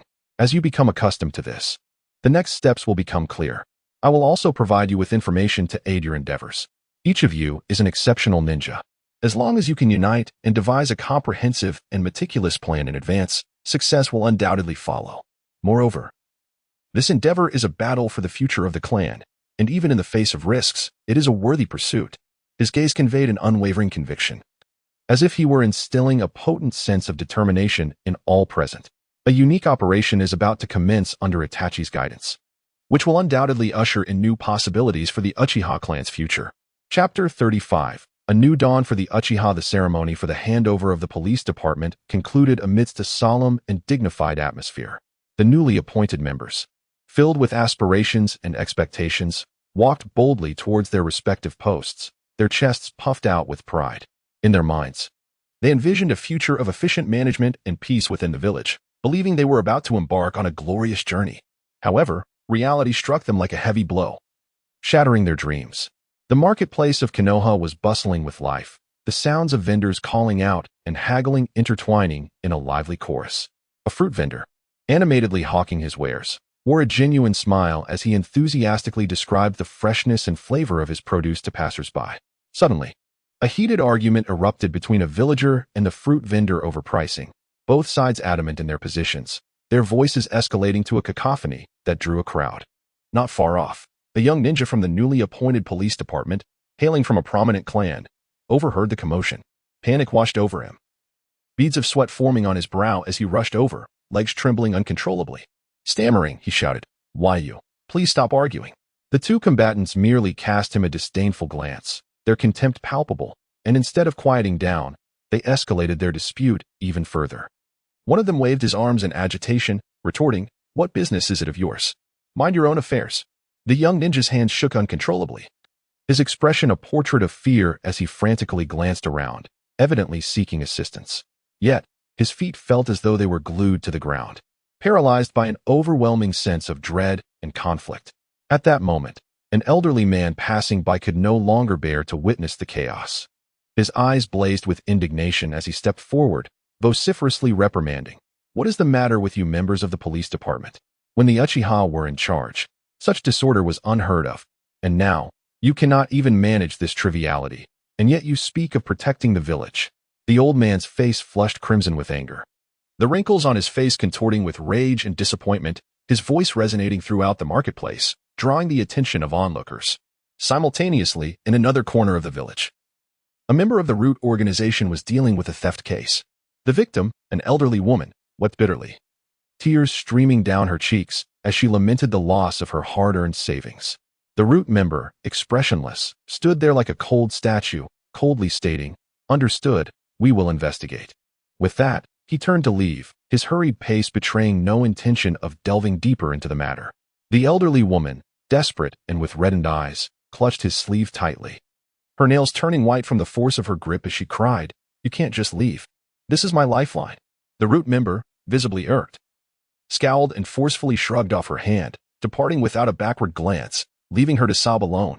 Nearby, at the training grounds, a group of young ninjas were sparring when, for reasons unknown, a conflict erupted, spiraling out of control. Members of the police department from various clans hurried to the scene, but instead of intervening, they began to shirk responsibility, none willing to step forward. One, retreating like a frightened turtle, muttered, "This is too tricky. You handle it." Another waved his hands in panic, replying, "Not me. What if I get hurt?" The surrounding villagers shook their heads in dismay, their expressions filled with resignation. A young ninja could no longer contain his frustration, exclaiming, "Look at you all." When the Uchiha were in charge of the police department, the village was never plagued by such chaos. Now, with you in charge, peace is but a distant memory. His face reflected disappointment and anger, his tone laced with indignation. These troubling incidents soon reached the ears of Uchiha Fugaku, who was at the police department at the time. Upon hearing the news, a mix of emotions swirled within him, his expression shifting from helplessness over the new members' inaction to a flicker of satisfaction. For it was only in their absence that the value of the Uchiha's diligent service became apparent. Nevertheless, he understood that this was merely a period of adjustment for the new members. After all, the reins of power were now in their hands, and he believed they would not let this responsibility devolve into mere formality. With that thought, he gathered his thoughts, took a deep breath, and returned to the pressing matters at hand. As the villagers' dissatisfaction grew increasingly palpable, the matter ultimately escalated to the fourth Hokage.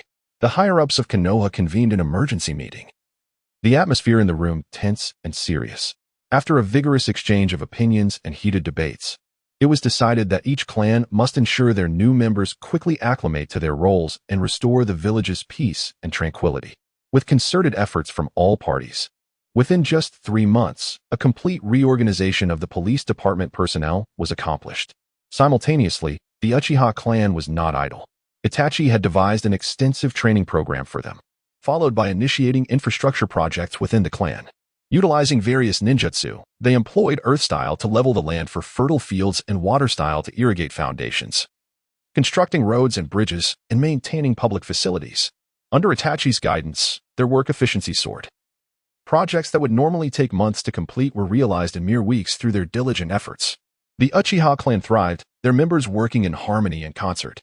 The Uchiha also established a construction team to undertake the village's foundational building projects, a revelation that shocked all of Konoha. Villagers buzzed with discussion, ninjas participating in civic construction. This was unprecedented, as the village roads became smooth and wide, allowing vehicles to traverse easily, and bridges grew sturdier. Connecting every corner of the village, public facilities were revitalized, greatly enhancing the villagers' quality of life. The villagers' attitudes towards the Uchiha underwent a remarkable transformation. No longer seen as a threat, they were genuinely grateful for the clan's contributions. Strolling through the village, one could often hear the villagers praising the Uchiha. In addition to managing finances, Itachi fully leveraged his intellect, dedicating his time to research within the confines of his room.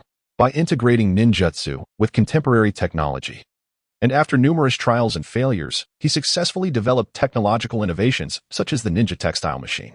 Under the leadership of Uchiha Mikoto, the women of the clan eagerly joined the workforce, adeptly operating the machines, significantly increasing production speed. The Uchiha's enterprise flourished, their warehouses overflowing with exquisite textiles. Despite facing ridicule from many ninjas who mocked their endeavors as frivolous, it was undeniable that the Uchiha clan's wealth was silently growing, their members' lives becoming increasingly prosperous, and their relationship with the villagers of Konoha blossoming. In this era of turmoil, the Uchiha clan was penning a new chapter of brilliance, their future brimming with endless possibilities. Chapter 36. The secret letter. The night in Konoha village was serene and tranquil, with the gentle moonlight cascading over the Hokage's office like a silken veil of silver. The fourth Hokage, Minato Namikaze, sat before a desk cluttered with documents, his gaze absorbed in the papers before him, the pen in his hand occasionally gliding across the surface. Suddenly, a faint fluttering sound shattered the silence, and a raven, cloaked entirely in black, swooped in through the open window like a bolt of darkness. Landing gracefully on his desk, Minato, taken aback, halted his writing, his eyes shifting from the documents to the raven. The bird dropped a letter before him. casting a fleeting glance his way before soaring out. Minato set down his pen, reaching for the missive. As he unfurled the letter, his eyes widened in disbelief. The once deep pools of his pupils constricted sharply, nearly causing the letter to slip from his grasp. His breath quickened, chest rising and falling as incredulity washed over him, as though he had encountered the most unfathomable revelation. The letter boldly outlined a proposal for an enhancement to the Flying Thunder God technique.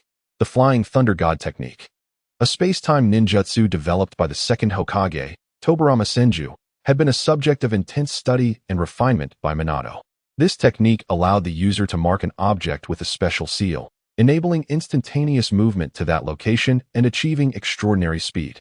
With this jutsu, Minato had danced through the battlefield like a specter, transforming peril into triumph, earning him the illustrious title of the Yellow Flash. Yet now, someone had dared to propose an advancement, leaving him utterly astonished. Who could this possibly be? Minato murmured, his voice laced with confusion. His mind raced, speculating on the identity of the sender. Was it a reclusive sage who had, over the years, grasped the deeper mysteries of ninjutsu? Or perhaps a mysterious ninja with unique insights, laboring in obscurity? Or a comrade who once fought alongside him, now hidden away, sending this invaluable proposal out of trust and expectation? Minato understood that the intricacies of the Flying Thunder God technique were profound, and any enhancement would require exceptional intellect and a solid foundation in ninjutsu.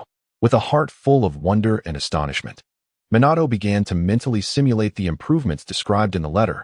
He closed his eyes slowly, beads of sweat forming on his brow as he immersed himself in deep contemplation of ninjutsu.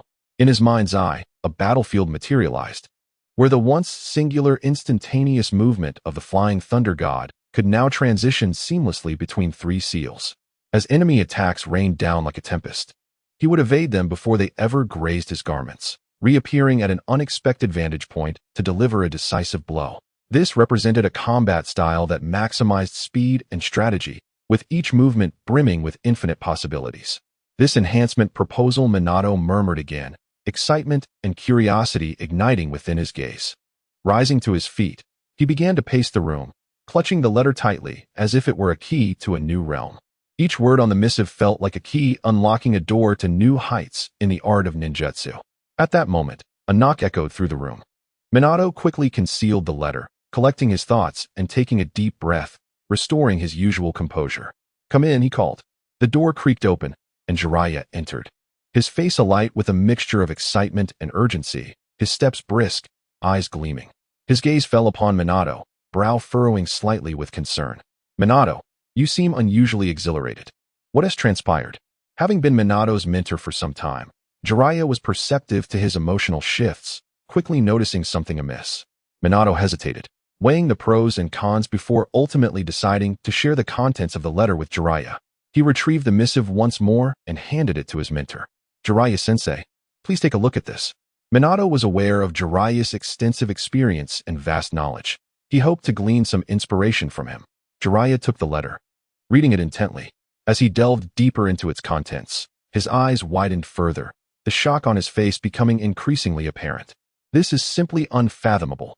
Jiraiya looked up at Minato, his voice brimming with enthusiasm. "Minato, if this proves feasible, the potency of the Flying Thunder God technique could be magnified several-fold." Minato nodded slightly, determination igniting in his eyes. "That is precisely my thought, Jiraiya-sensei. I intend to explore this proposal further.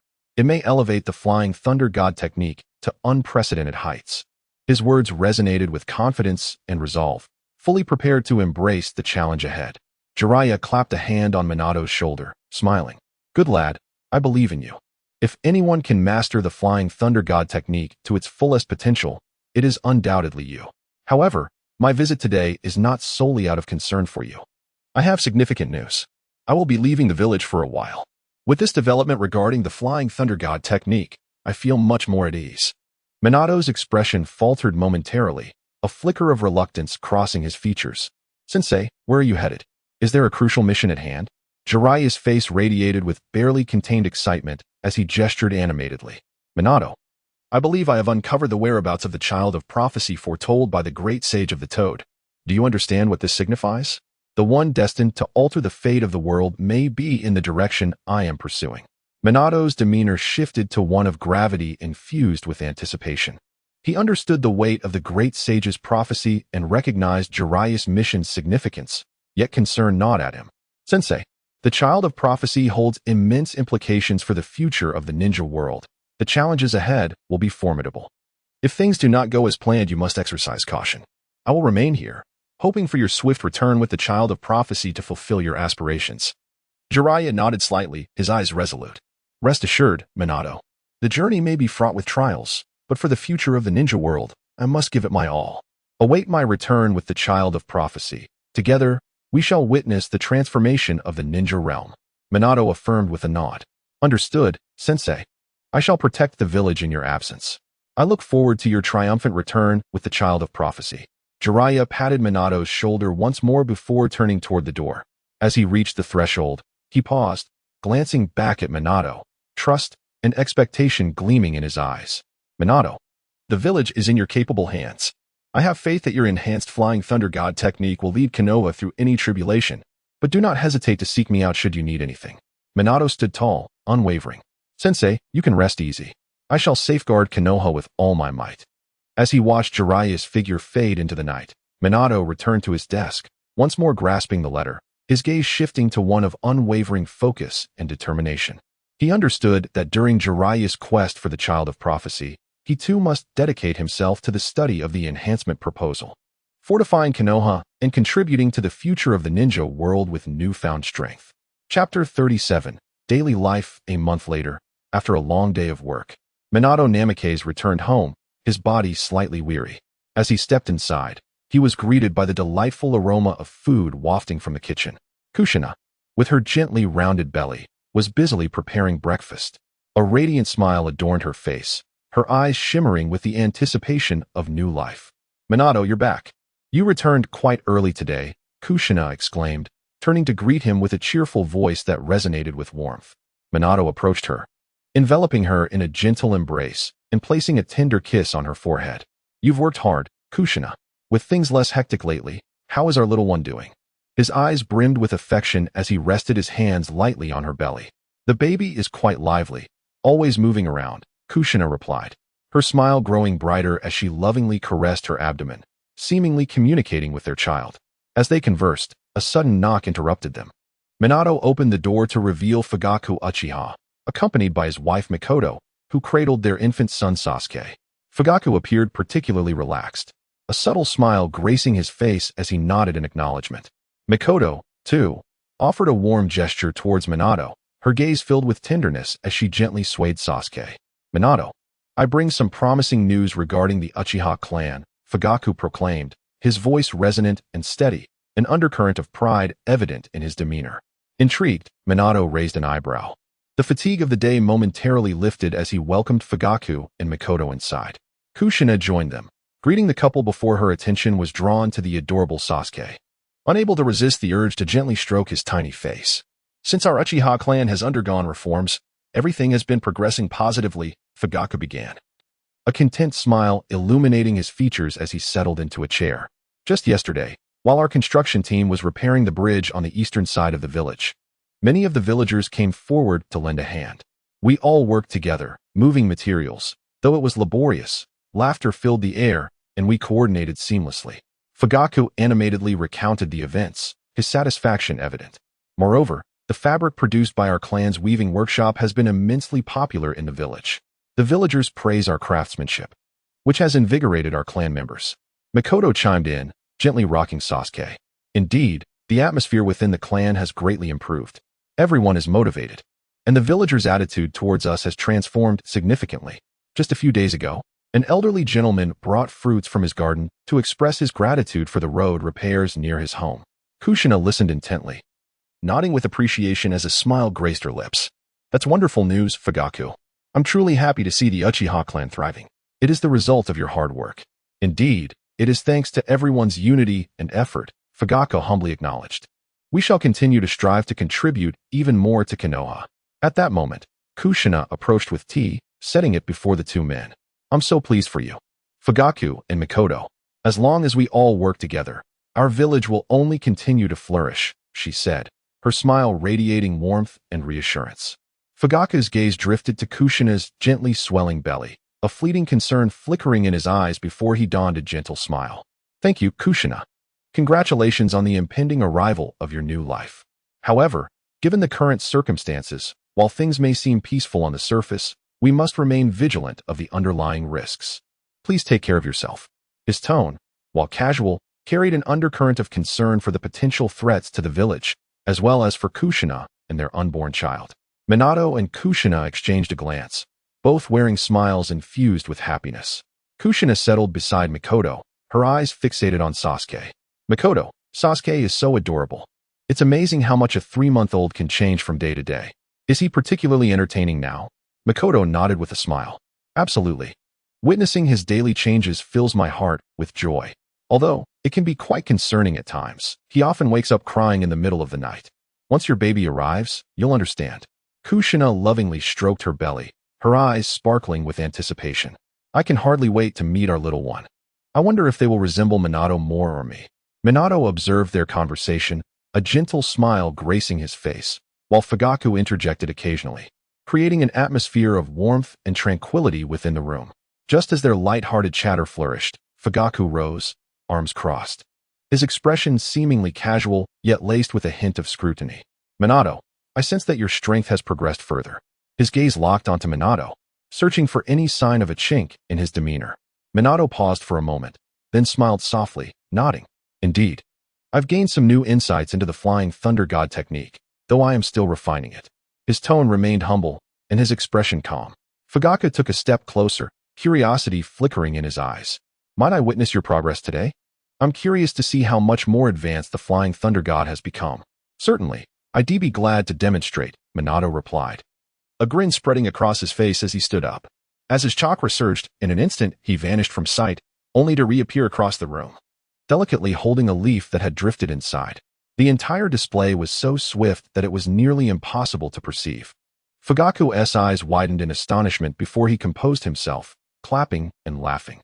As expected of you, Minato, the speed of the Flying Thunder God is truly extraordinary. Who would dare challenge us in Konoha now? His praise rang sincere. Minato returned to his seat, chuckling. Fugaku, you're exaggerating. The strength of Konoha has never relied on a single individual. It is the collective power of us all. After further casual conversation, Fugaku and Mikoto prepared to take their leave. Minato watched them depart, a sense of reflection washing over him. The transformation of the Uchiha clan held profound significance not only for themselves, but also represented a crucial step toward harmony for Konoha. Once Kushina finished tidying the tea set, she approached Minato, gently linking her arm with his. Minato, don't overthink it. The village is doing well now, and it will only continue to improve. Her voice was soft, imbued with a soothing quality. Minato snapped back to the moment, smiling at Kushina. With you by my side, I fear nothing. As evening descended, Minato decided to stroll through the village, eager to observe the lives of the villagers and to ease his tense spirit. Kushina intended to accompany him, but Minato, concerned for her well-being, insisted she stay home and rest. Walking along the village streets, Minato witnessed children frolicking by the roadside, elders leisurely chatting beneath trees, and bustling shops filled with customers. Passing a ramen shop, the enticing aroma wafted towards him, stirring memories of the times Kushina had dragged him there, causing a smile to unconsciously spread across his lips. At that moment, a cloaked Umbu ninja suddenly appeared beside Minato, kneeling on one knee. Hokage-sama, urgent intelligence has arrived. Minato's expression shifted, and he followed the Umbu ninja to the Hokage's office. The Umbu presented a document, which Minato received and began to read attentively. The intelligence revealed that, in addition to the Cloud Village strengthening its military might, the Mist Village also seemed to be stirring, frequently dispatching ninjas to operate along the borders of Konoha. As if plotting something, Minato fell into deep contemplation. Although Konoha possessed formidable strength, simultaneously addressing the potential threats from two villages was no simple task. Fortunately, his mastery of the Flying Thunder God technique had undergone a significant transformation over the past month. Yet he knew he needed to swiftly devise a strategy to bolster the village's defenses. Meanwhile, on the other side of the village, the Uchiha clan's construction team was preparing for a new project. They intended to build a large square at the center of the village, serving as a gathering and recreational space for the villagers. At home, Kushina, though unable to accompany Minato, was not idle. She began preparing garments for their soon-to-arrive baby, each stitch infused with her love for the child. She envisioned the baby's appearance, her heart brimming with joy. As night descended, Minato returned home. Kushina had already prepared for rest, and upon seeing him, she hurried to greet him. "Minato, you're back. It's so late. Did work keep you? Are you tired?" Minato gently embraced Kushina, responding, "With you here, no matter how weary I am, it is worth it." Observing the concern in her gaze, warmth surged within him. As they lay down, Minato recounted the intelligence he had received that day. Kushina's expression subtly shifted upon hearing it. "Minato, what should we do?" Minato took her hand in his, reassuring her, "Do not worry. I will confer with the other ninjas in the village about our strategy. Right now, your priority is to take care of yourself and the baby." Looking into Minato's resolute eyes, Kushina felt her unease gradually dissipate. She nodded, "Yes, I trust you." Moonlight streamed through the window, casting a gentle glow upon them as they softly spoke of the future and their baby, as if all their worries had been cast aside. Chapter 38. Confidential Conversation 1. 3 nights prior, under the gentle caress of the moonlight, the serene glow enveloped the study of Uchiha Fugaku, casting a cold silver sheen over everything within. Itachi stood by the window, the moonlight outlining his tall, yet somewhat solitary figure. He took a deep breath, his chest rising slightly, before slowly turning around. His voice, heavy with an indescribable weight, emerged from his throat. "Father, Shursui, in 6 months, Konoha will face an unprecedented calamity, the Nine-Tails incident." Itachi's voice was low and hoarse, reminiscent of a sound echoing from the depths of an ancient well, laden with unmasked sorrow and hardship. The fearsome tailed beast, sealed for many years, would be unleashed by a malevolent force, rampaging through the village, leaving destruction in its wake. Homes crumbling into ruins, countless villagers losing their lives amidst despair and terror. His gaze was deep and solemn, swirling with complex emotions. A painful recollection of past disasters mingling with anxiety for the unknown future, yet ignited by a flicker of resolute belief. Much like a solitary lamp persistently seeking light in the darkness. Upon hearing these words, Fugaku and Shursue's eyes widened in disbelief, their expressions a mixture of shock and incredulity. Fugaku instinctively leaned forward, as if pulled by an unseen force, his hands gripping his knees tightly, knuckles turning white from the strain. Attempting to expel his inner turmoil through this gesture, he urgently inquired, his voice trembling, "How could the Nine-Tails be released? Who possesses the audacity to commit such a heinous act?" His eyes brimmed with confusion and alarm, fixated on Itachi, as if he were trying to unearth the hidden truth from every nuance of his expressions and movements, leaving no potential clue unexamined. Shursui also sat up straight, his hands instinctively opening as if futilely trying to grasp something intangible, his face etched with astonishment and bewilderment. "Itachi, what on earth is happening? Please clarify the sequence of events." His gaze flickered with concern, a yearning to uncover the shrouded truth clashing with a fear of confronting a harsh reality, causing his voice to quiver with inner conflict. Itachi slowly nodded, his eyes drifting towards the distance, as if his thoughts were being drawn back to that dreadful past. His voice grew heavier, each word seemingly squeezed from the depths of his heart, imbued with endless pain and helplessness. In a previous life, someone wielding the terrifying power of the Sharingan controlled the Nine-Tails, allowing this ancient beast to trample through the village at will. In an instant, Konoha was ablaze. Cries of despair echoing endlessly, as people struggled for survival, their lives as fragile as a candle flickering in the wind, ready to extinguish at any moment. Lord Minato, in his unwavering resolve to protect the village, as well as the newly delivered Kushina and the newborn Naruto, chose to sacrifice himself, erecting the final line of defense for Konoha and safeguarding its last glimmer of hope. As Itachi recounted this, a glimmer of anguish flashed in his eyes. The harrowing scene seemed to resurface, inflicting a lingering ache within him, as if the pain had never faded with the passage of time.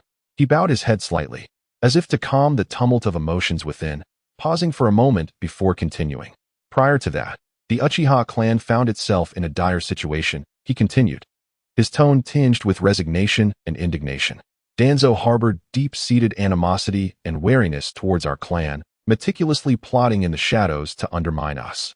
We gradually became marginalized within the village, losing our position in the police force. By then, Shursui had already taken his own life, severing our bridge to the higher echelons of Konoha, and the dissatisfaction among our clansmen was mounting. Meanwhile, Danzo continued to sow discord, inciting misunderstandings and prejudices among the villagers against us, deepening the rift between the Uchiha clan and the village to a point that seemed irreparable. When the Nine-Tails incident erupted, the higher-ups ordered the Uchiha clan to evacuate the villagers. The scene was chaotic beyond imagination, with each attack from the Nine-Tails accompanied by the thunderous collapse of buildings and the anguished screams of the populace. Itachi's expression grew increasingly grave as he recalled these moments, his tone becoming choked with emotion, his voice trembling slightly. The Uchiha, utilizing their formidable strength, exerted every effort to protect the villagers as they evacuated. Yet, the higher-ups issued a heart-wrenching command. The Uchiha clan is not to approach the Nine-Tails. His hands clenched unconsciously, as if resisting the haunting memories. When the clansmen heard this command, they stood frozen, their eyes filled with shock, anger, and profound helplessness. Nevertheless, they chose to comply with the order, continuing to assist in the evacuation, though the feelings of injustice and resentment could not be suppressed. Following the disaster, unfounded rumors spread throughout Konoha, claiming that the Uchiha clan had not participated in the battle against the Nine-Tails. Those villagers we had protected chose to remain silent, failing to defend the Uchiha clan. Soon after, rumors circulated that only the Uchiha clan could control the Nine-Tails, as if we were the masterminds behind this calamity. These falsehoods spread like wildfire throughout the village, further intensifying the discord between the Uchiha clan and Konoha, planting the seeds of hatred in the hearts of the villagers, allowing them to flourish and grow. Itachi shook his head slightly, his eyes filled with resignation and sorrow, as if deeply disillusioned by the callousness of humanity. As this misunderstanding deepened, the villagers, having lost their families in the catastrophe, harbored increasingly profound resentment towards the Uchiha clan. In their moments of despair and terror, they lost their rationality, unleashing all their anger and suffering upon us. Upon hearing this, Fugaku's expression darkened, his fists clenched tightly, the joints turning white from the exertion, the veins on the back of his hands bulging. Flames of fury ignited in his eyes, his chest heaving violently, filled with outrage at Danzo's actions. This Danzo. How could he commit such acts? How can he destroy the unity and peace of the village for his selfish desires? Does he honor the sacrifices made by our ancestors for Konoha? He rose to his feet, pacing the room with hurried, heavy steps, each stride feeling as if he were treading upon the very flames of his anger. Our Uchiha clan has always been loyal to Konoha, dedicating so much effort to the village's development and protection, yet this is how we are treated. Shursui sat nearby, his brow furrowed, deep in thought. After a long pause, he slowly spoke. Itachi, now that you have shared all this with us, do you have a plan in place? We cannot stand idly by and watch as tragedy befalls us once more. His gaze hinted at a flicker of hope, as if he had glimpsed a ray of light in the darkness, placing his hopes upon Itachi.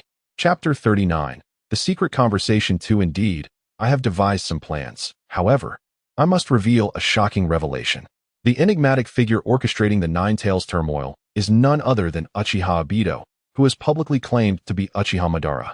Itachi's words detonated in the stillness of the study like a bomb, rendering Fugaku momentarily frozen, as if time itself had come to a standstill. His mind was a blank canvas, while his heart churned tumultuously, unable to find solace. His thoughts involuntarily drifted to the past, to a time when Obito was a spirited and vibrant youth. During missions, Obito always charged ahead, brimming with reckless enthusiasm and fervor. On one perilous assignment, he risked his life to protect his comrades, an act of bravery and resolve that deeply impressed Fugaku, who once regarded him as the shining hope of the Uchiha clan.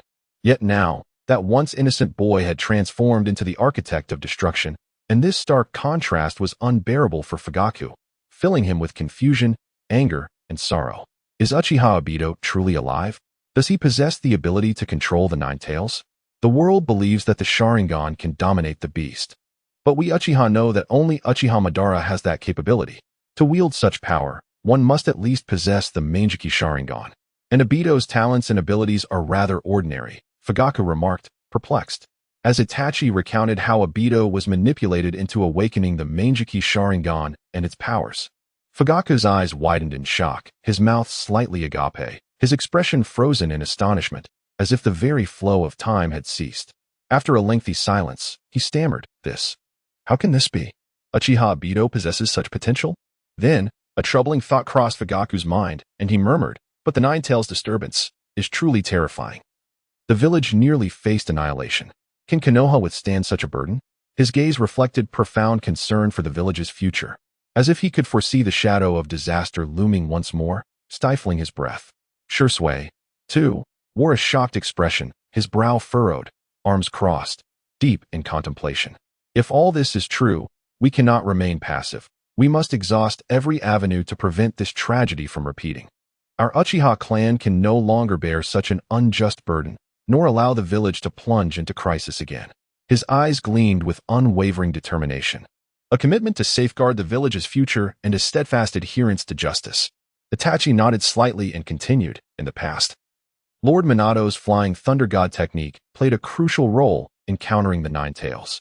Now, I possess an improved version of this technique that may elevate Lord Minato's strength, enhancing his ability to protect Konoha." As he spoke, he produced a confidential document from his robe and handed it to Fugaku.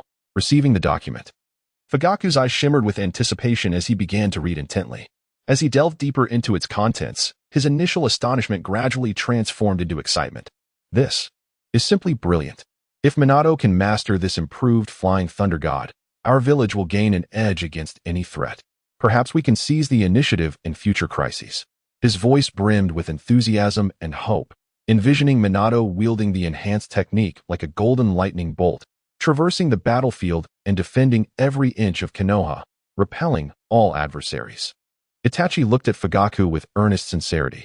"Father, I have already delivered this improvement plan to Lord Minato. Now, I kindly ask you to approach him for further inquiry. After all, this concerns the future of the village and demands our utmost diligence." Itachi's gaze conveyed deep trust and expectation, hoping that Minato could harness this plan to breathe new life and hope into Konoha. Suddenly, Fugaku's mind shifted to another concern, their ally Kakashi. The swift integration of the Uchiha construction team into the village was largely due to Kakashi's assistance. Kakashi and Obito had once been inseparable comrades. How would he react if he learned that Obito was alive and the perpetrator behind the Nine-Tails rampage?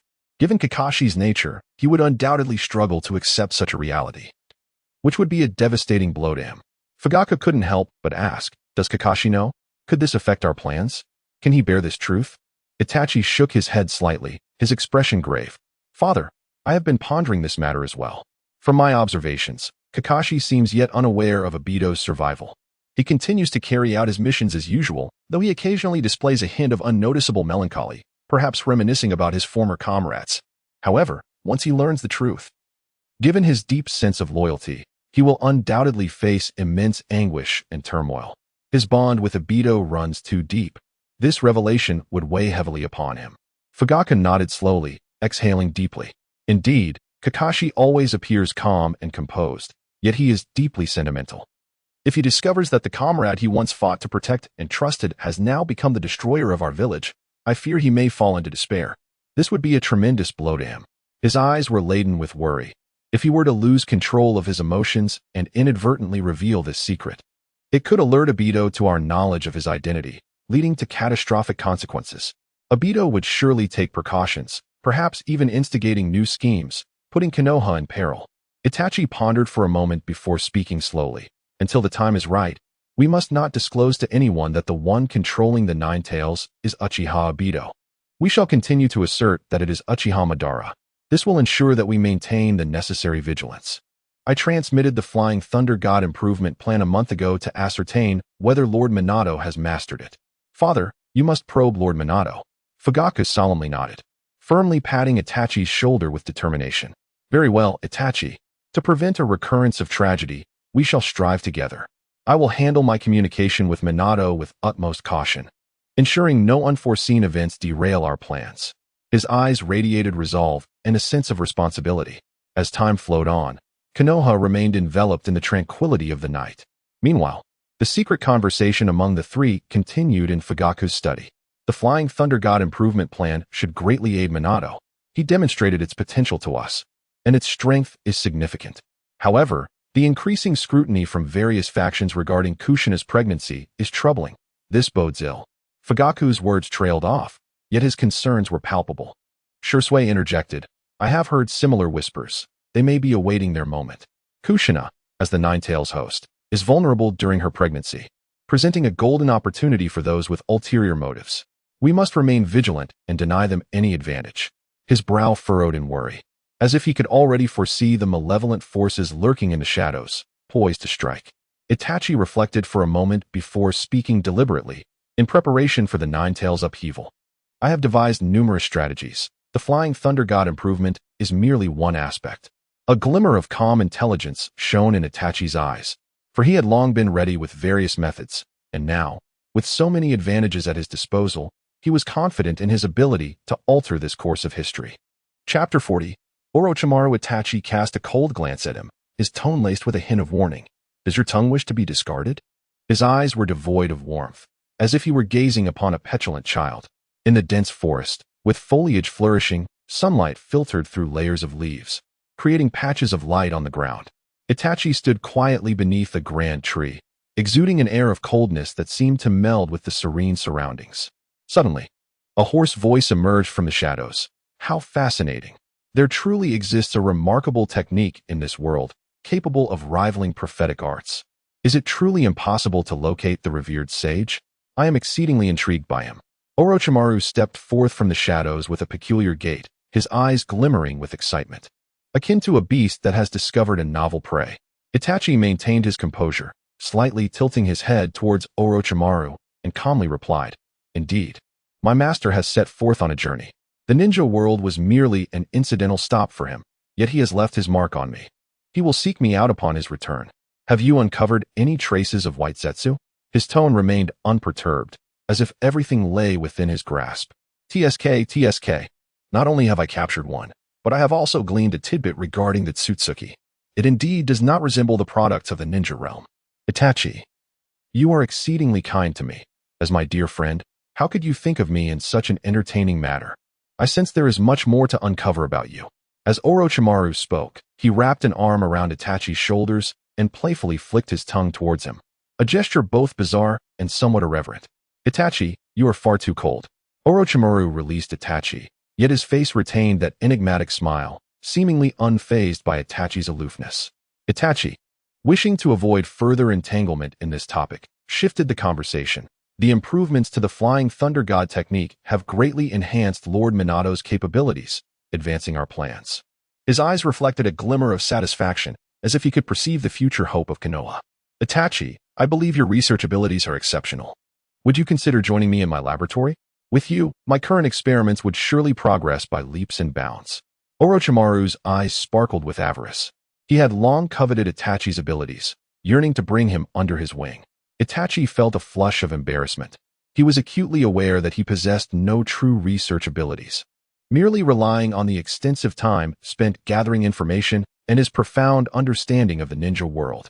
Engaging in discussions on various forums regarding how to alter history under existing circumstances. He cleared his throat softly to mask his discomfort and then inquired, What is the progress on the Sharingan research? Itachi, your affection for me is evident. You bestow upon me such rare materials and resources, Orochimaru exclaimed, lunging towards Itachi once more, his face radiating a smile of fulfillment. As though he had acquired the most precious treasure, Itachi pushed him away with all his might, yet could not dislodge this clingy individual. Taking a deep breath, he endeavored to maintain his composure and asked again, What is the progress? Can it alleviate the strain from excessive use of the eyes? A hint of urgency flickered in his gaze. After all, the utilization of the Sharingan had always posed a latent risk for him. Finally, Orochimaru released Itachi, adopting a serious expression as he replied, The progress is relatively smooth. We have a preliminary version that can reduce strain by 60%. However, to fully alleviate the issue of excessive use, more time is needed. Rest assured, with my expertise, we will find a solution. He produced several vials of potions and handed them to Itachi. Upon receiving the vials, a glimmer of hope shone in Itachi's eyes. That is excellent news. Please expedite the research. The Sharingan is vital to our plans. Indeed, collaborating with Orochimaru proved to be a sagacious choice. His research capabilities were extraordinarily formidable. After Orochimaru's departure, Itachi found himself alone amidst the forest, sunlight filtering through the leaves, casting intricate shadows upon him. His gaze drifted into the distance. Yet his thoughts wandered back 2 months prior. Following the successful resolution of the crisis concerning Shisui, Itachi hastily sought him out. At that time, the Uchiha residence was tranquil and concealed, yet Itachi's heart brimmed with concern. He swiftly traversed the courtyard, gravely approaching Shisui, and whispered, "Shisui, I require your Kodo Amatsukami ability to assist me in influencing a certain individual." Shisui paused, a flicker of surprise crossing his face. As he halted his play with the shuriken in his hand, fixing his gaze intently on Itachi. "Itachi, whom do you wish to influence?" "Orochimaru." Itachi's voice was low yet resolute, devoid of hesitation. Shisui's eyes widened, a look of alarm spreading across his face. "Itachi, do you understand him? Orochimaru is cunning and treacherous. Partnering with him is akin to courting danger." He took a step forward, gesturing emphatically, attempting to dissuade Itachi from this perilous notion. "Shisui, while our clan has temporarily alleviated tensions with the village, Danzo still harbors malicious intentions towards us," Itachi remarked, a frown creasing his brow, his eyes betraying a hint of worry. Only with a sufficiently powerful clan could they be unafraid of any lurking malevolence. No matter how formidable one's personal power, it would ultimately amount to naught in the context of clan strength. Only through comprehensive strength could they secure a worry-free future. To achieve the clan's holistic empowerment, it was imperative to cultivate talents with multifaceted abilities. Moreover, the power of science exceeded imagination, and the assistance it could provide far surpassed traditional training methods. After observing the history of the real world, Itachi felt a profound resonance. Though Orochimaru's research capabilities were undeniably impressive, his unpredictability and danger loomed large. His power resembled the opening of a perilous Pandora's box. "We can nurture or seek out others." Shisui furrowed his brow. An expression of concern etched on his features as he paced before Itachi, striving to devise a better solution. "Shisui, we shall indeed nurture talents. But a tremendous crisis still hangs over us." Itachi's eyes deepened in intensity as he recounted the details of the Tsutsuki matter to Shisui. "The threat of the Tsutsuki is akin to the sword of Damocles hanging above us. With our current strength, we are but ants before them, utterly defenseless. Itachi, perhaps we can lay the groundwork in advance." Shisui halted, speaking earnestly. "Shisui, in the face of strength, all else is futile. Do we not have your Kodo Amatsukami?" A flicker of hope ignited in Itachi's eyes. "Itachi, Kodo Amatsukami has minimal effect on those with resolute will.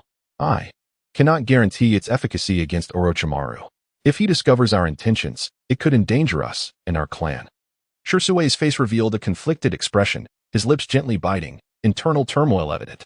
"Shisui, I merely need you to use Kodo Amatsukami to deepen his trust in me. There is no need to alter his will. That should not be too difficult." Itachi's eyes narrowed slightly, gleaming with intellect. "This is indeed possible. But how do we approach him? Furthermore, even if we deepen his trust, he may not choose to collaborate with us unless we offer him the chance to research the Sharingan." Shisui shook his head slightly, a resigned expression crossing his face. "I shall indeed offer him the Sharingan for research." Itachi's voice was soft, yet it detonated in Shisui's ears like a bombshell. Chapter 41. The Strategy Itachi, Shisui exclaimed.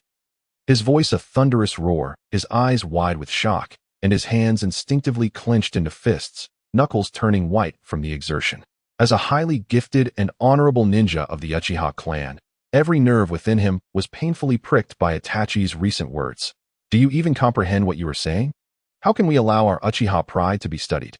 His tone was laden with disbelief and anger, as if it were not the Sharingan that had been offended, but rather his most cherished dignity. Itachi approached slowly, his steps steady yet tinged with gravity. He placed his hands gently on Shisui's shoulders, a hint of sorrow in his eyes. "Shisui, please do not be agitated. Do you know why I chose such an extreme path in my previous life?" His voice was low, as if enveloped in endless pain and helplessness. Shisui gazed at Itachi, the shock in his eyes gradually replaced by concern. "Itachi." His tone was filled with compassion, as if he could already sense that what Itachi was about to reveal would be a painful reminiscence. "I overexerted the Sharingan's abilities to enhance my strength, pushing my body to the brink of collapse. Consequently, I resorted to cruel methods to empower Sasuke. which led to his tragic life. Itachi's eyes glistened with unshed tears, his voice choked with emotion as memories of past suffering flooded back, making it difficult for him to breathe. It is all my fault for being too weak. He lowered his head slightly, his face etched with self-reproach and regret. Itachi, we will change things. Sasuke will live a happy life in this lifetime, and you have us by your side. Shisui embraced Itachi tightly, patting his back in an effort to console him. In his heart, Itachi had always been the exceptionally talented youth weighed down by too many burdens, and he was determined to create a peaceful sky for Itachi with his own strength. Itachi gently withdrew from Shisui's embrace, locking eyes with him, his gaze resolute. Shisui, in my previous life, I foolishly attempted to change things on my own, but ultimately, I failed miserably. I have come to realize that it is far too difficult to become powerful solely through individual strength. We must thoroughly study the mysteries of the Sharingan to find methods to confront all adversities. Imagine if we could grasp its principles and discover a breakthrough. Perhaps every member of the Uchiha clan could awaken the Mangekyou Sharingan, or even the eternal Mangekyou Sharingan. At that point, who would dare to oppress us so easily? His eyes sparkled with visions of the future, a fierce determination to safeguard his family's honor and the happiness of his loved ones. Itachi, you are right. I have been short-sighted, focusing solely on the Sharingan as our clan's pride without considering the broader future of the Uchiha. Shisui lowered his head slightly, an expression of apology crossing his face. As an elite of the Uchiha clan, he had always taken it upon himself to protect the clan's glory, but had overlooked its long-term development. Yet the Sharingan, it ultimately represents our pride. For a moment, He furrowed his brow, his eyes filled with conflict and struggle. The Sharingan bore the weight of countless glories and histories of the Uchiha clan, and to relinquish such pride easily was an insurmountable challenge. Itachi sighed softly, recognizing the limitations of their perspective in the world of ninjas. It was no small feat for Shisui to accept so quickly. I understand your concerns, Shisui, but this is the only way for us to become stronger. Only then can we protect our clan and everything we cherish. His voice was gentle yet firm, conveying an undeniable conviction. How can we attract Orochimaru's attention? Moreover, that cunning old fox, Danzo, is likely still lurking in the shadows, watching our every move like a ravenous wolf, ready to pounce at the slightest misstep. If we are not careful, we could lose everything. Shisui raised his head, worry etched in his expression, instinctively scanning their surroundings as if he could see Danzo's hidden eyes in the darkness. After all they had been through, Shisui was acutely aware of the terrifying nature of Danzo's schemes and machinations. His presence loomed like a blade poised to fall at any moment, severing all their hopes. I will send a letter to Orochimaru, using the information about immortality to draw him out. Itachi's voice was low and steady, each word seemingly weighed with deliberation. He squinted slightly, envisioning Orochimaru's greedy and frenzied visage. Then you and I shall go to meet him together. I will mention a fictional character, Laozi. He is an extraordinary immortal being, a true immortal who has traversed endless epochs. He hails from a mysterious planet in a distant galaxy, and through an ineffable twist of fate, our paths crossed. Itachi recounted the novel he had seen in reality, reimagining it for Shisui. A glimmer of mischief flashed in his eyes, a manifestation of his confidence after meticulous planning. As Shisui listened to Itachi's narration, his eyes widened in astonishment, his face a canvas of disbelief. He couldn't help but reach up to lightly tap his forehead, chuckling wryly. Itachi, your imagination is truly remarkable. This story is filled with twists and turns, rich in detail. I almost believe it. He marveled at Itachi's creativity while harboring a tinge of worry about the seemingly absurd plan. Itachi's lips curled into a subtle smile, a barely perceptible expression of satisfaction. In his mind, he mused, novels often depict protagonists accompanied by an enigmatic, supremely powerful mentor. However, he merely cleared his throat and feigned seriousness, saying, in a book I read in my previous life, there was indeed a similarly bizarre plot, and the art of divination perfectly resolved the knowledge of future events. Once Orochimaru hears of it, he will undoubtedly be taken aback, perhaps even momentarily stunned. Even if he does not, I will create an opportunity. Shisui, when the time comes, you must seize the moment and use the Kodoame Tsukumi. His eyes glimmered with the light of wisdom, as if everything lay within his grasp. Shisui's expression suddenly turned serious, his brow furrowing with concern. Orochimaru is cunning. If he asks you to demonstrate the divination on the spot, how will you respond? In his view, Orochimaru was no ordinary adversary. Any minor detail could be seized upon, potentially exposing their plan. Itachi waved his hand confidently, his demeanor exuding assurance. In my previous life, I collected extensive data on him. After years of accumulation, I am intimately familiar with his preferences and pursuits. Even if I encounter a question I truly do not know the answer to, it is of no consequence. I can simply explain that the art of divination differs from prophecy and does not grant insight into every matter. His eyes sparkled, as if everything was under his control. In reality, he had gathered all available information about the ninja world. Could there be anything he wouldn't know? Itachi thought slyly. He understood Orochimaru's greed and curiosity. As long as he could exploit those weaknesses, he had no fear of failing to ensnare him. Shursui, upon hearing this, nodded slowly, the worry on his face lessening somewhat. He looked into Itachi's determined eyes, a tide of inexplicable trust swelling within him. He knew that Itachi had meticulously considered every detail for this plan. Itachi continued, "When the time comes, I will also disclose information about the Otsutsuki clan, as that is a genuine existence. The truth and fiction will serve to deceive him. He is fervently seeking immortality, yet if the ninja world were to be destroyed, he would have no refuge, for with our current abilities, we cannot yet traverse space. Additionally, I possess numerous research directions that would pique his intense interest, from forbidden jutsu experiments to human modifications, each one meticulously targeting his curiosity, ensuring I can maintain control over him." He clasped his hands before him, his gaze radiating an unwavering determination. In his heart, this was not merely a contest with Orochimaru. It was a fight for the future of the ninja world, for the sake of peace, and he must give it his all. Shursui approached Itachi, patting him on the shoulder. "Very well, Itachi, I believe in you. Let us strive together for the future of the ninja world." His voice resonated with firmness and strength, as if he were making a solemn vow to both Itachi and himself, pledging that they would stand side by side, confronting the forthcoming challenges together. Chapter 42. The cultivator's sunlight filtered through the tranquil forest, casting dappled shadows on the ground, where the only sound was the gentle rustle of leaves in the breeze. Itachi and Shursui had long been waiting in silence, their expressions calm, yet their slightly taut bodies betrayed an inner tension. The figure of Orochimaru appeared like a specter, his face adorned with that signature enigmatic smile, his tongue instinctively licking his lips, his gaze slicing through the air like a cold blade, scrutinizing Itachi and Shursui as if attempting to pierce their very souls. Uchiha Itachi, a prodigious ninja of the Uchiha clan, had risen to become a core member of his family at a young age, commanding immense respect within the clan. Orochimaru's voice emerged, hoarse and low, as if resonating from a dark abyss. "Uchiha Shursui, a rare talent within your family. Why have you summoned me?" As he spoke, he began to circle the two, his demeanor akin to that of a predator assessing its prey. "It is said that your clan, having relinquished a portion of its power, now enjoys a more harmonious relationship with the village. What scheming do you Uchiha have in mind?" A slight smile crept across Itachi's lips as he gently applauded, his face bearing just the right amount of flattery. "Indeed, Lord Orochimaru, your understanding of the Uchiha clan and Konoha is unparalleled." With a dismissive snort, Orochimaru produced a note that read, "Do you desire immortality? Meet me in the quiet death forest northwest of Konoha tomorrow afternoon for the answer," and thrust it before Itachi, a glint of malice flashing in his eyes.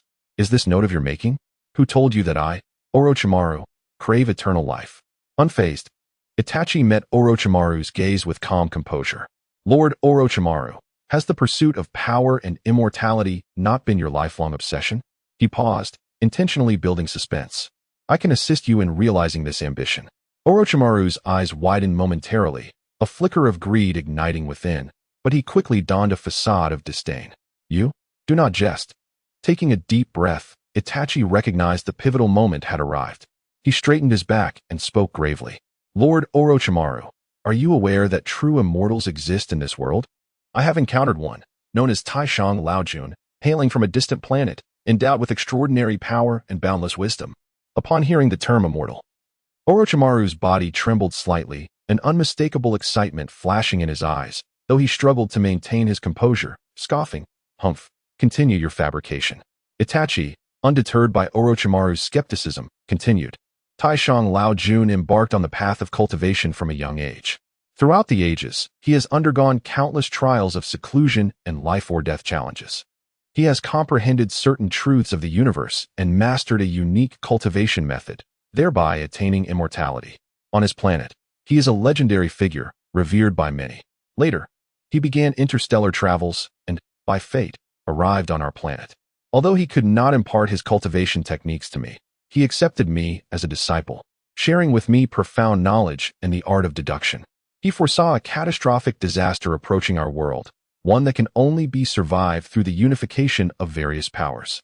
Sasuke observed silently, his hands clenching instinctively, poised to unleash his divine technique at a moment's notice. His eyes revealed a hint of tension, beads of sweat forming on his forehead, yet his gaze remained steadfastly fixed on Orochimaru, closely monitoring his every move. Orochimaru's gaze sharpened as he stepped closer to Itachi, demanding, "Wait, what exactly is this cultivation you speak of? In our ninja world, power derives from chakra, enhanced through hand signs and training. Yet your notion of cultivation diverges entirely from our ninjutsu system. What manner of power is this?" Curiosity and intrigue filled his eyes, the allure of the unknown momentarily overshadowing his doubts regarding Itachi's claims. Itachi felt a surge of triumph within, recognizing that Orochimaru had taken the bait. He patiently elaborated. Cultivation is an entirely different power system. It involves absorbing the spiritual energies of heaven and earth, refining one's essence, chi, and spirit to transcend the mundane and extend life. Cultivators can sense the 5 elemental forces of the universe, transforming them for their own use. Performing wondrous feats such as flying through the air, moving mountains, and controlling lightning. Unlike ninjutsu, cultivation emphasizes inner refinement and comprehension of natural laws. Each elevation and realm signifies a deeper understanding of the essence of existence. Orochimaru's expression shifted to one of contemplation as Itachi's description resonated within him. Images of miraculous spells danced in his mind, and his yearning intensified. Breath quickening, Orochimaru gripped Itachi's shoulders, exclaiming, "I want to cultivate. Teach me how." Itachi's countenance clouded with concern as he replied slowly, "Lord Orochimaru, it is not that I am unwilling to teach you, but the path of cultivation is exceedingly rigorous. You have immersed yourself in the chakra system for many years. Your body and meridians have adapted to its flow. A reckless shift in power systems could not only hinder your success in cultivation, but may also inflict irreparable harm to your body." Instantly, Orochimaru released his grip, his expression contorting into one of rage.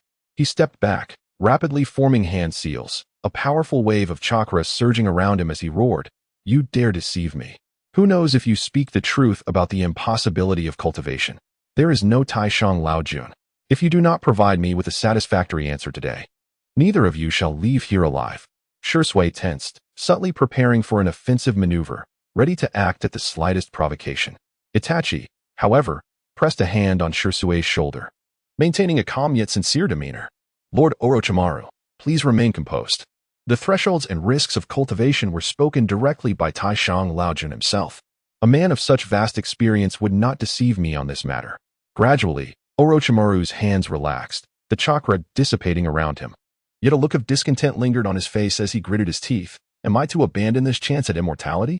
Itachi, sensing Orochimaru's wavering resolve, felt a surge of hope, yet maintained a serene expression.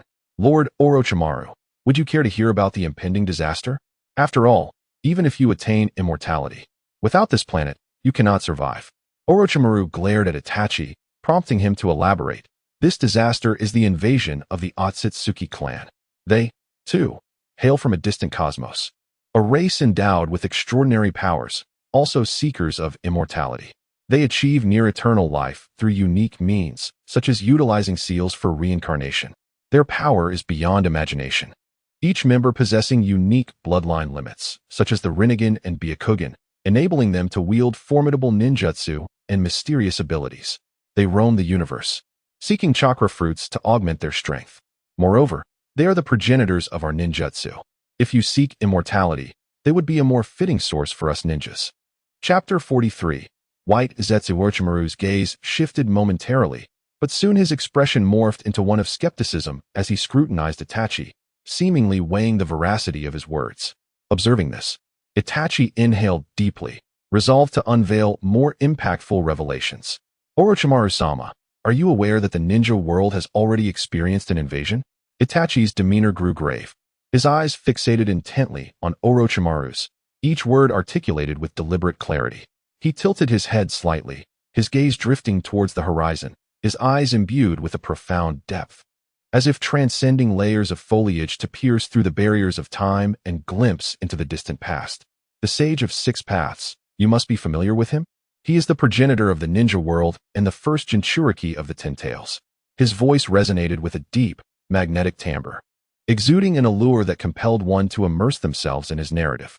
Orochimaru's brow furrowed deeper, his serpentine tongue instinctively licking his lips as he narrowed his eyes, curiosity flickering within them. This topic had successfully piqued his interest, prompting him to lean forward and inquire, "The Sage of Six Paths? What is his connection to this invasion?"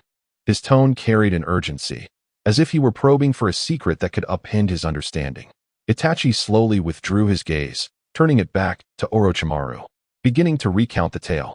In ages past, Kaguya Otsutsuki descended upon this land, bringing with her the divine tree, which took root in the earth, absorbing the chakra of all living things. In her quest to monopolize the chakra fruit, she clashed with others, ultimately leading her two sons, the Sage of Six Paths and his brother, to unite and seal her away.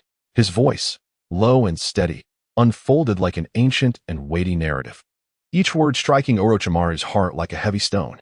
As he continued, a shadow of concern crossed Itachi's features, enveloping him like dark clouds. Kaguya Otsutsuki is a member of the Otsutsuki clan, marking the first incursion of their kind into the ninja world. Ever since, the shadow of the Otsutsuki clan has loomed over us. He shook his head slightly, his eyes reflecting a blend of nostalgia for the past and trepidation for the future. Upon hearing this, it was as though a thunderbolt had struck Orochimaru's mind. He was momentarily paralyzed, the surrounding sounds fading into oblivion, leaving only Itachi's words echoing in his consciousness. At that instant, Shursui, who had been lurking in the shadows like a concealed predator, seized the opportunity. He gently closed his eyes, swiftly forming hand seals, his movements flowing like water. The Jinjutsu of Kodoame Tsukumi activated silently, a nearly invisible light weaving into Orochimaru's consciousness. After a prolonged silence, Orochimaru gradually regained his composure, his expression shifting from shock to contemplation. His hands instinctively clenched, knuckles whitening from the pressure, his body trembling slightly, clearly shaken by the sudden revelation. The words Otsutsuki clan, divine tree, and invasion reverberated incessantly in his mind, intertwining like a tangled web. Shursui listened quietly, a hint of reflection in his gaze as he recalled the history of the Uchiha clan, realizing that the secrets obscured by time were inextricably linked to this invasion. He sighed softly, as if bearing the weight of his family's profound legacy. A glint of determination flashed in his eyes, his clenched fist tightening further, vowing to safeguard the ninja world and prevent the recurrence of tragedy. After a moment of introspection, Orochimaru raised his head slowly, a complex light flickering in his eyes, shock, confusion, and a touch of curiosity. "Why are you revealing this to me?" His voice held a note of caution. In his world, benevolence was seldom without ulterior motives, and he appeared to question Itachi's intentions. Itachi met Orochimaru's gaze unwaveringly, his eyes devoid of evasion. "Orochimaru-sama, the threat of the Otsutsuki clan has returned. We require your strength. Only by uniting all available forces can we hope for victory." His eyes radiated sincerity and resolve, as if imparting an invisible power capable of uniting them against external foes. This time, Orochimaru refrained from immediately questioning Itachi's motives. He remained silent for a moment, his eyes betraying a contemplative demeanor. He paced back and forth, his earlier impatience dissipating. His mind weighed the pros and cons, pondering the authenticity of Itachi's claims. After what felt like an eternity, he halted, raising his head, an air of resolution flickering in his eyes. "Very well, I believe you." Unlike his previous tentative trust, this time his tone bore an added firmness, though he added, "However, should I discover that you are deceiving me, you are well aware of the consequences." Though his voice remained low and cold, the threat was no longer as pronounced, as if he had begun to accept the possibility of collaboration deep within. Itachi and Shursui exchanged a glance, a hint of relief crossing their expressions. They understood that Kodoame Tsukumi had taken effect, and Orochimaru's attitude had noticeably shifted. Although the path ahead remained fraught with peril, with the looming threat of the Otsutsuki clan akin to the sword of Damocles, the door to cooperation had quietly ajar. bringing them a step closer to their goal of safeguarding the ninja world. Yet, despite Orochimaru's choice to trust Itachi, the fog of uncertainty in his heart lingered. His brow knitted in a furrow, his gaze piercing, scrutinizing Itachi with suspicion. How did you come to know of these long-buried events? Even I have only heard vague whispers of them, mostly mere legends. Itachi's expression remained as tranquil as a still lake, unfazed as he replied, Orochimaru-sama. My knowledge comes from my esteemed mentor, Taishang Laojun. He possesses an extraordinary divination technique, capable of discerning past and future events through subtle clues in the world. In his predictions regarding the fate of the ninja world, the history of the Otsutsuki clan was meticulously unveiled. As he spoke, Itachi tilted his head slightly, a flicker of reverence crossing his eyes, as if the enigmatic Taishang Laojun were manifesting before him. Orochimaru narrowed his eyes, skepticism flashing within, his arms crossed over his chest. Leaning back slightly, a hint of disdain gracing his features. You expect me to believe such an ethereal divination technique based solely on your words? How does it differ from mere prophecy? Itachi's demeanor remained earnest as he patiently elucidated. Prophecy often relies on supernatural forces, utilizing specific rituals and tools to glimpse future information, with outcomes shrouded in uncertainty. Conversely, divination is grounded in established information, clues, and the natural laws of existence, deriving conclusions through rigorous logical reasoning. To illustrate, it is akin to a game of chess. By analyzing the current state of the board and the opponent's style, one can anticipate future moves, offering greater logic and reliability. My mentor's divination technique ingeniously intertwines various clues from the ninja world to unravel the history of the Otsutsuki clan. Upon hearing this, Orochimaru's expression softened slightly, yet doubt still lingered in his eyes. Even so, the evidence seems insufficient. Itachi remained composed, continuing at a measured pace, of course. This is not the sole basis for my claims. The Uchiha clan is intrinsically linked to the Sage of Six Paths. We are descendants of Indra, the sage's son. The ancient texts passed down through generations in our clan contain subtle traces regarding our progenitors' origins. At this juncture, Itachi paused briefly before delivering a pivotal revelation. Orochimaru-sama, have you ever heard of White Zetsu? White Zetsu? Orochimaru echoed, a flicker of confusion crossing his features. White Zetsu is extraordinarily tall, standing at least twice the height of a man. Its upper body bears some resemblance to a human, yet with a distorted proportion. Its arms are elongated and its joints peculiar, as though they could contort into bizarre shapes at any moment. Its skin was as pale as parchment, as if all the blood had been drained from it, adorned with peculiar black patterns that resembled veins sprawling beneath the surface. The face bore no discernible features, save for a pair of hollow eyes that emitted an eerie crimson glow, seemingly capable of piercing through all illusions. Itachi meticulously detailed every aspect, each word appearing to sketch the horrifying visage of the White Zetsu. Upon hearing this account, Orochimaru's thoughts were abruptly drawn back to the past. It was within his clandestine underground laboratory, shrouded in an enigmatic mist, where an eerie silence enveloped everything. He was engrossed in his experiments when he suddenly noticed a figure slowly emerging from the shadows. It was none other than the White Zetsu. Startled, he instinctively reached out to seize this mysterious entity, yet the White Zetsu moved with remarkable agility, vanishing into the darkness with a swift motion, leaving him in a state of bewilderment. Since that encounter, his curiosity regarding this peculiar being had only intensified, yet he never laid eyes on it again. Following that experience, he fortified the defenses of his laboratory with greater vigilance. Returning to the present, Orochimaru unconsciously clenched his hands, his voice low and contemplative as he inquired, White Zetsu, what connection do these enigmatic beings have with the Otsutsuki clan? Itachi, his expression grave, replied slowly, the White Zetsu are the creations of Kagaya Otsutsuki, born from the divine tree and humanity. They are the progeny of the Otsutsuki clan's invasion of the shinobi world and stand as witnesses to that dark chapter in history. Chapter 44. Deception. A contemplative expression crossed Orochimaru's face as he furrowed his brow, his eyes filled with perplexity.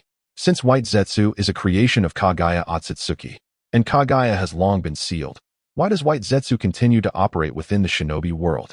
He spoke while pacing slowly, his hands clasped behind his back, fingers rhythmically tapping against his arms, the sound resonating distinctly in the stillness of the space. His gaze occasionally flicked towards Itachi, seemingly awaiting a reasonable explanation. Itachi sighed softly, an undercurrent of concern evident in his eyes, which seemed to harbor countless untold stories and a weighty burden. Lord Orochimaru, you may be unaware that within White Zetsu, there exists a unique entity, Black Zetsu. Itachi's tone grew notably grave as he pronounced the name, his countenance reflecting a deeper seriousness. Black Zetsu. Orochimaru halted, his gaze fixated on Itachi, curiosity and vigilance mingling within his eyes. A slight smile crept across his lips, revealing a spark of interest. But his demeanor also hinted at caution, as if weighing the implications of Itachi's words for hidden traps. Black Zetsu is the embodiment of Kaguya Otsutsuki's will. For centuries, it has lurked in the shadows, never ceasing its machinations, Itachi elucidated, his voice low and deliberate. To resurrect Kaguya, it has orchestrated a series of conspiracies.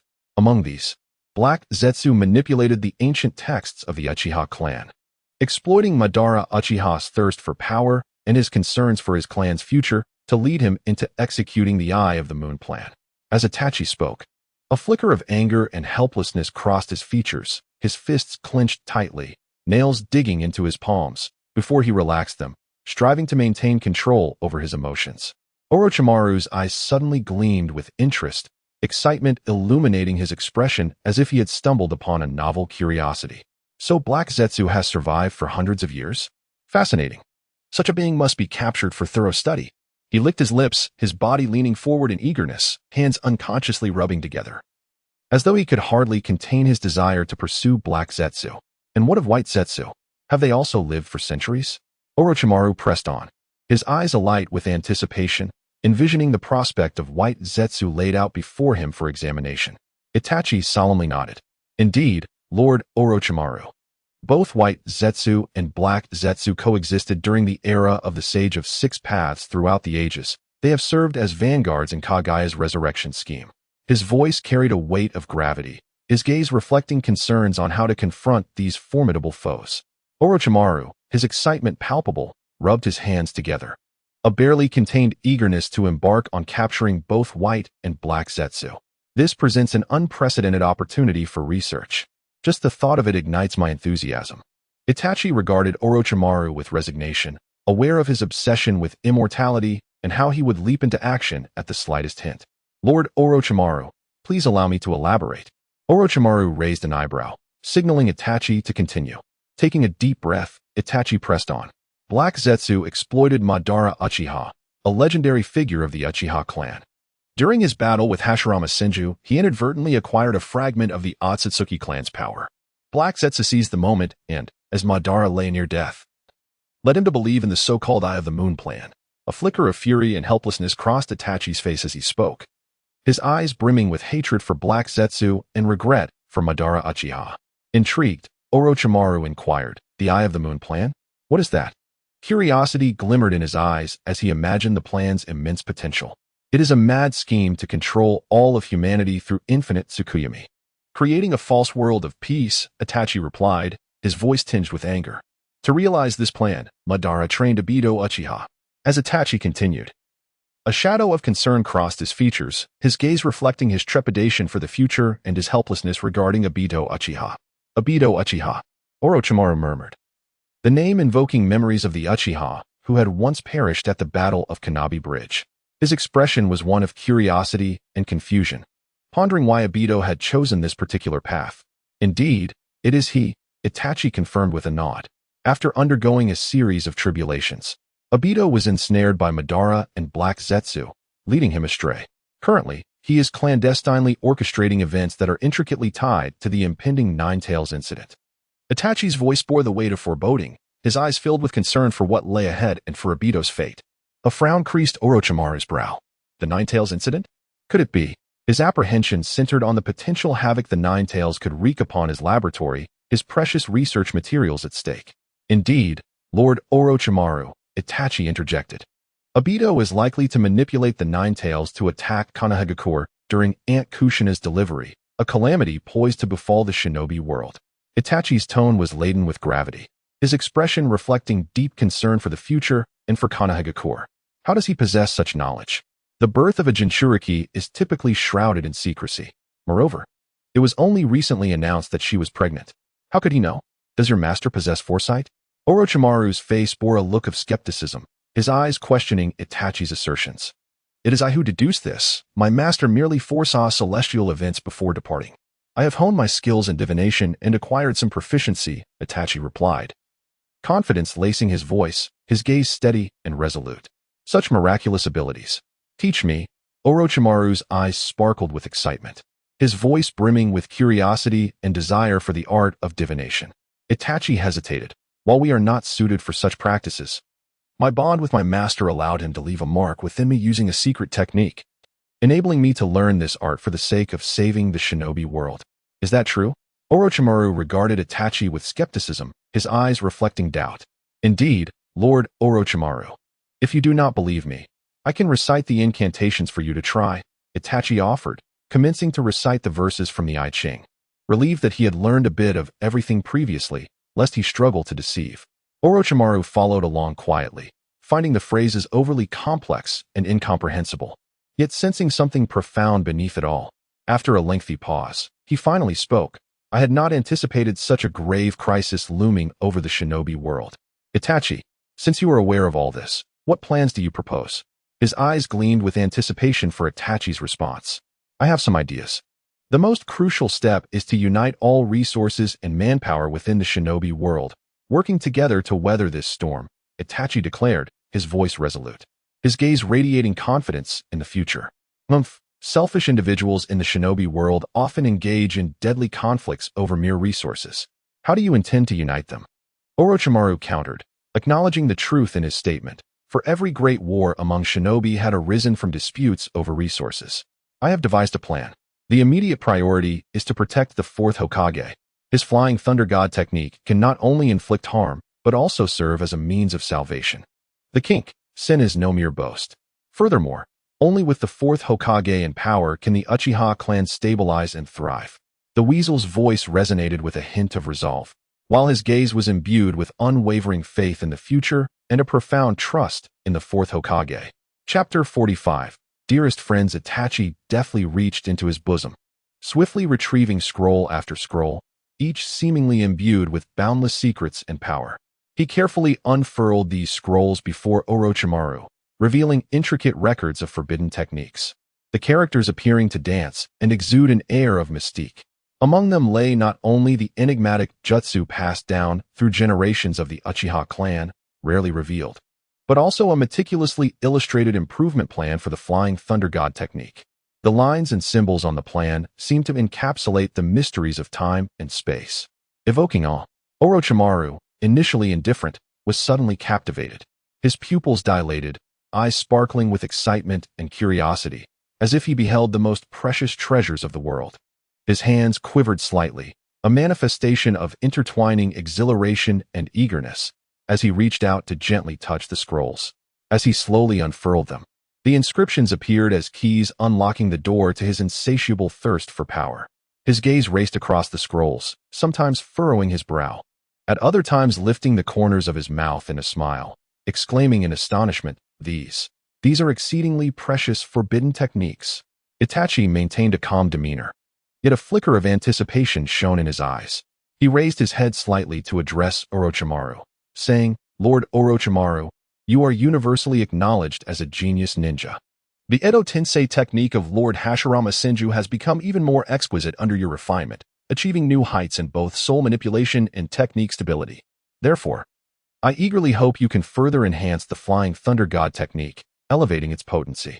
Much of this knowledge was, in fact, collected by Itachi in the real world and then transcribed from memory. However, the perfection of jutsu necessitated validation from individuals of this realm, and Orochimaru was an ideal candidate. Abruptly, Orochimaru lifted his head, disbelief flooding his eyes, his voice trembling slightly as he choked out, You trust me so implicitly? From this moment on, you shall be my dearest friend.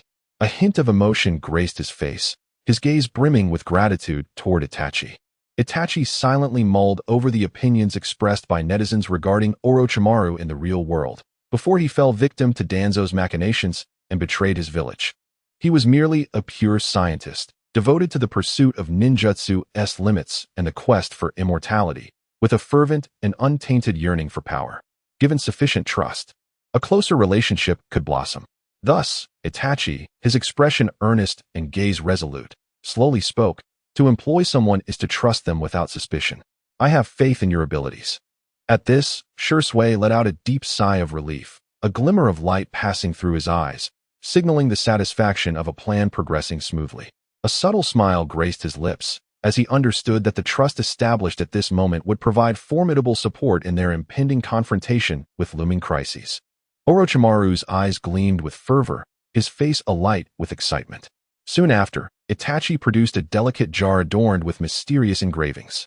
He gently opened the jar with careful precision, revealing 3 Sharingan nestled within, one with a single tomo, one with 2, and one with 3. The Sharingan emitted an eerie yet captivating glow, leaving one awestruck. Cradling the jar with both hands and bowing slightly, a gesture laden with reverence and anticipation, he earnestly requested, "Lord Orochimaru, please assist in researching how to mitigate ocular damage while utilizing the Sharingan." Orochimaru's eyes widened, shock etched across his features, tears threatening to well up. Stirred by the weight of trust, his voice quivered with excitement as he exclaimed, "Itachi-kun, you shall henceforth be my brother. To engage in such treachery against your clan, I shall not betray your trust."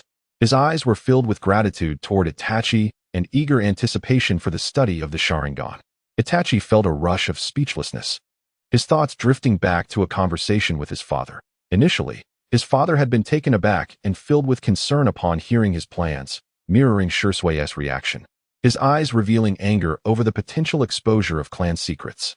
However, after Itachi's detailed explanation, understanding and encouragement filled his father's gaze, who then produced the 3 Sharingan, urging him, "Go forth, for the future of our clan." Snapping back to the present, Itachi's expression hardened, determination radiating from his eyes as he stated, "Lord Orochimaru, it is not as you perceive. This is for the sake of the clan.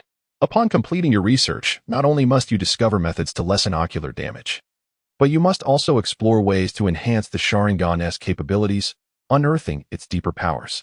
This blood of mine and Shursui's, I hope, will provide further insights for your study." With that, he produced 2 small vials containing vibrant crimson blood, which swayed gently within, as if brimming with untold mysteries. Orochimaru, starry-eyed, trembled as he accepted the Sharingan and blood, his voice bursting with enthusiasm, nearly shouting, "Rest assured, Itachi-kun, with these invaluable samples, I shall surely achieve monumental breakthroughs in Sharingan research." He clutched the items tightly, his eyes sparkling with fervor, as though envisioning a new realm of possibilities in Sharingan study. A world filled with the unknown, and he poised to become its pioneer. As Orochimaru hurriedly departed with the samples and scrolls, Uchiha Shursui relaxed, turning to Itachi and saying, "Itachi, for a moment, I feared we would meet our end.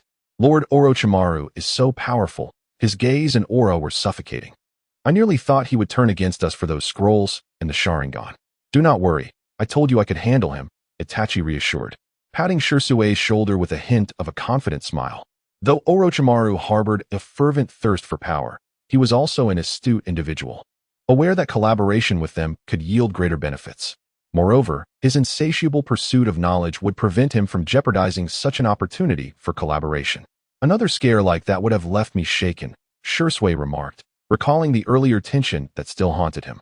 "Thus, my brother Shursui, you must grow stronger, so that your Kodoame Tsukumi may become even more formidable. I have a premonition that such deception will arise again," Itachi asserted with a serious tone, knowing that the road ahead would be fraught with challenges. "But my Kodoame Tsukumi has a time limitation. I shall intensify my training to shorten the duration," Shursui replied, a hint of helplessness on his face, yet his gaze remained resolute, cognizant of the weight of his responsibilities to continually enhance his strength. "It is nothing. Not everyone is worthy of your Kodoame Tsukumi. Besides, with Orochimaru present, you will soon comprehend the might of science," Itachi remarked, a slight smile gracing his lips, filled with hope for Orochimaru's research and the belief that scientific prowess could provide them with greater assistance. "Itachi, is the cultivation you speak of truly non-existent? Your assertions seem too earnest.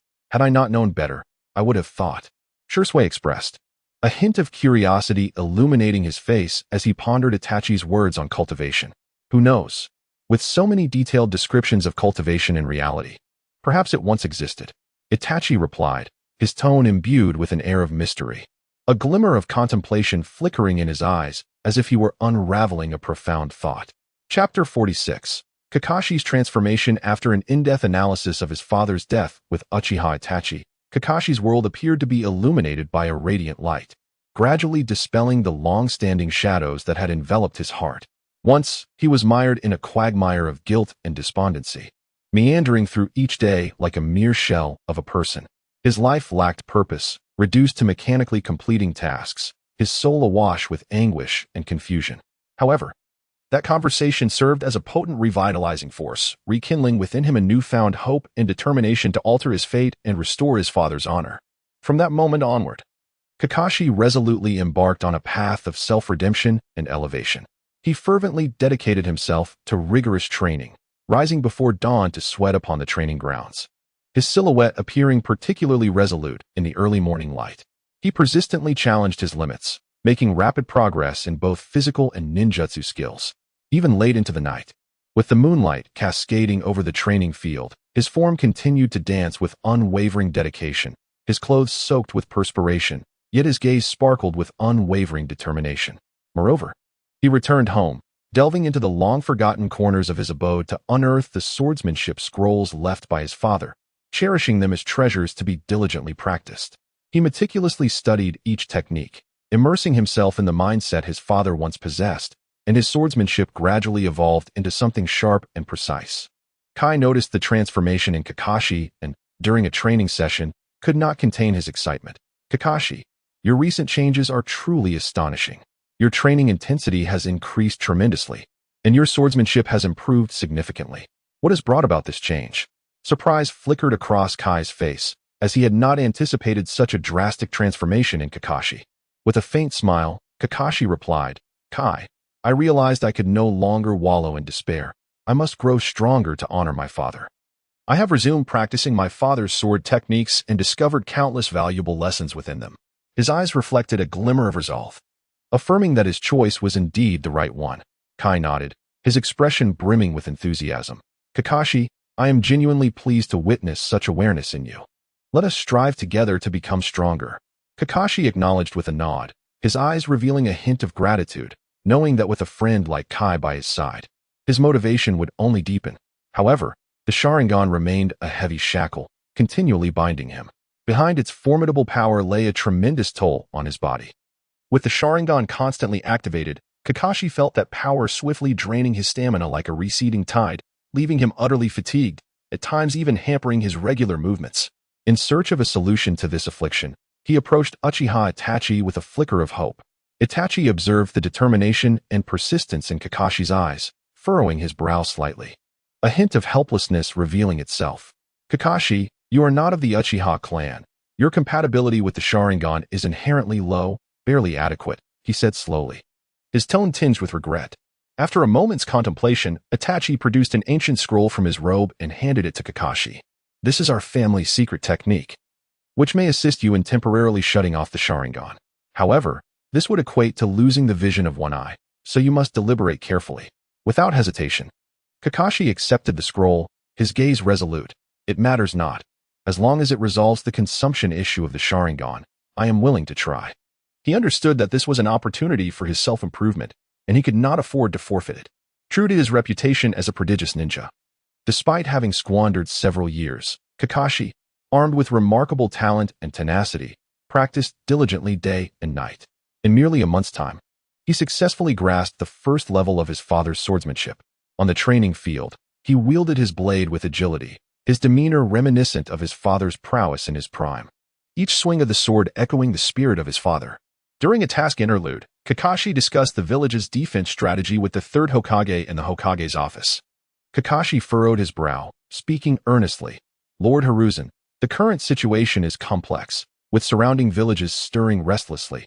Our defenses require reevaluation, particularly in the northwest of Konoha. The terrain is intricate, making it susceptible to enemy infiltration. Numerous valleys and dense forests provide ample cover for adversaries to conceal their movements. We must bolster our defenses in that area." The third Hokage took a puff from his pipe, slowly exhaling a smoke ring, his gaze penetrating as he regarded Kakashi. "Kakashi, your points are valid. However, Redeploying our defenses necessitates substantial manpower and resources, and we must also consider other village affairs, such as the livelihood of our citizens and the daily training of our ninjas. We cannot allow our defensive strategies to disrupt the normal operations of the village. Kakashi nodded slightly, a flicker of determination in his eyes. I understand, Lord Hiruzen. Yet this precaution is imperative. We cannot afford to be complacent. If the enemy truly strikes and we are unprepared, the consequences would be dire. His father's image flashed through his mind, and he silently mused that had his father been alive, he would unequivocally support his perspective. His father had always been a visionary, concerned for the safety of the village. Noticing the shift in Kakashi's emotions, the third Hokage sighed softly. Kakashi, you have undergone significant changes lately. Is there something weighing on your mind? His gaze held a hint of concern, aware of the immense pressure Kakashi had been enduring. Kakashi stiffened momentarily, hesitating before summoning the courage to speak. Lord Hiruzen, I have been contemplating my father's situation from years past. When the public outcry erupted, why did we not intervene in time? His voice trembled slightly, and his eyes reflected an inquiry. He sought to uncover the truth behind why his father had been thrust into the abyss by public opinion. The third Hokage remained silent for a moment, a tinge of guilt etching his features. Kakashi, the circumstances at that time were exceedingly complex, and we had our own considerations. Yet, in retrospect, we indeed fell short. We did not protect your father, and this is our dereliction of duty.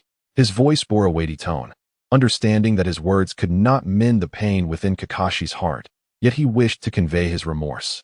Kakashi lowered his gaze slightly, a swirl of complex emotions flashing in his eyes.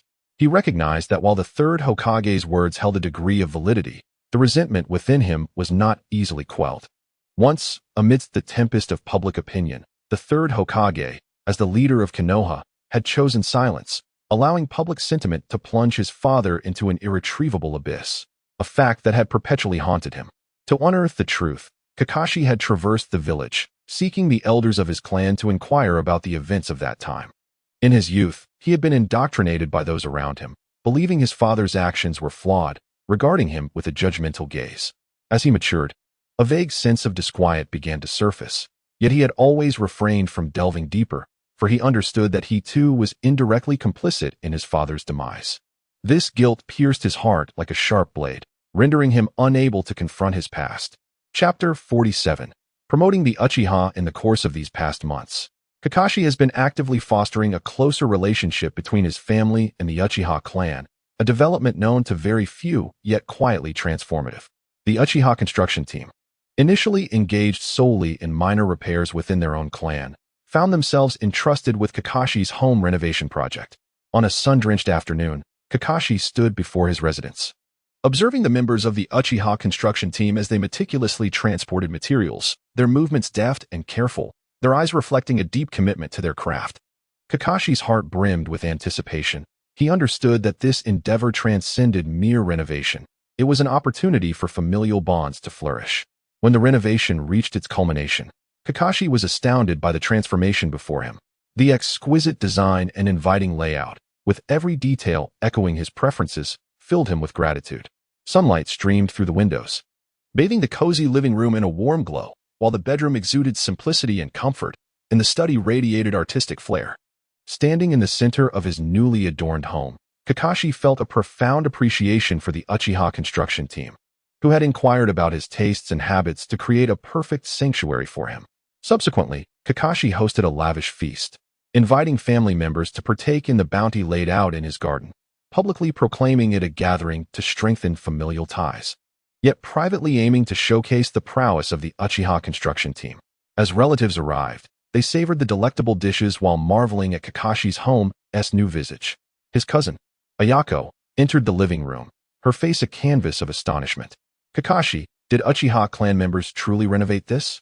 The design is simply exquisite. Her incredulity was palpable. She had not anticipated such talent in architectural design from the Uchiha. Gently caressing the intricate decorations, she exclaimed, "The color scheme is splendid," rendering the space both cozy and grand. Kakashi nodded, pride illuminating his eyes. Indeed, Ayako, the Uchiha possess remarkable talent in architecture and are diligent in their work, attending to every detail with precision. His voice carried a note of pride, affirming the correctness of his choice.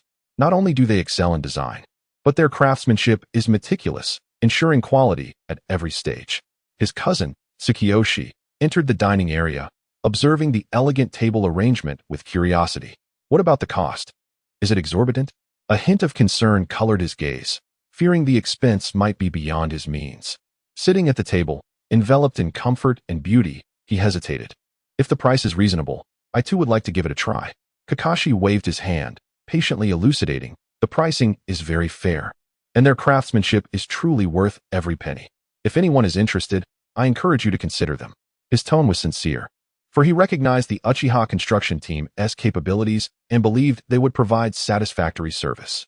They are not only reasonably priced, but also prioritize customer satisfaction, tailoring their designs and construction to individual needs. Initially, there had been apprehensions among the family regarding the Uchiha's perceived arrogance and the potential costs involved.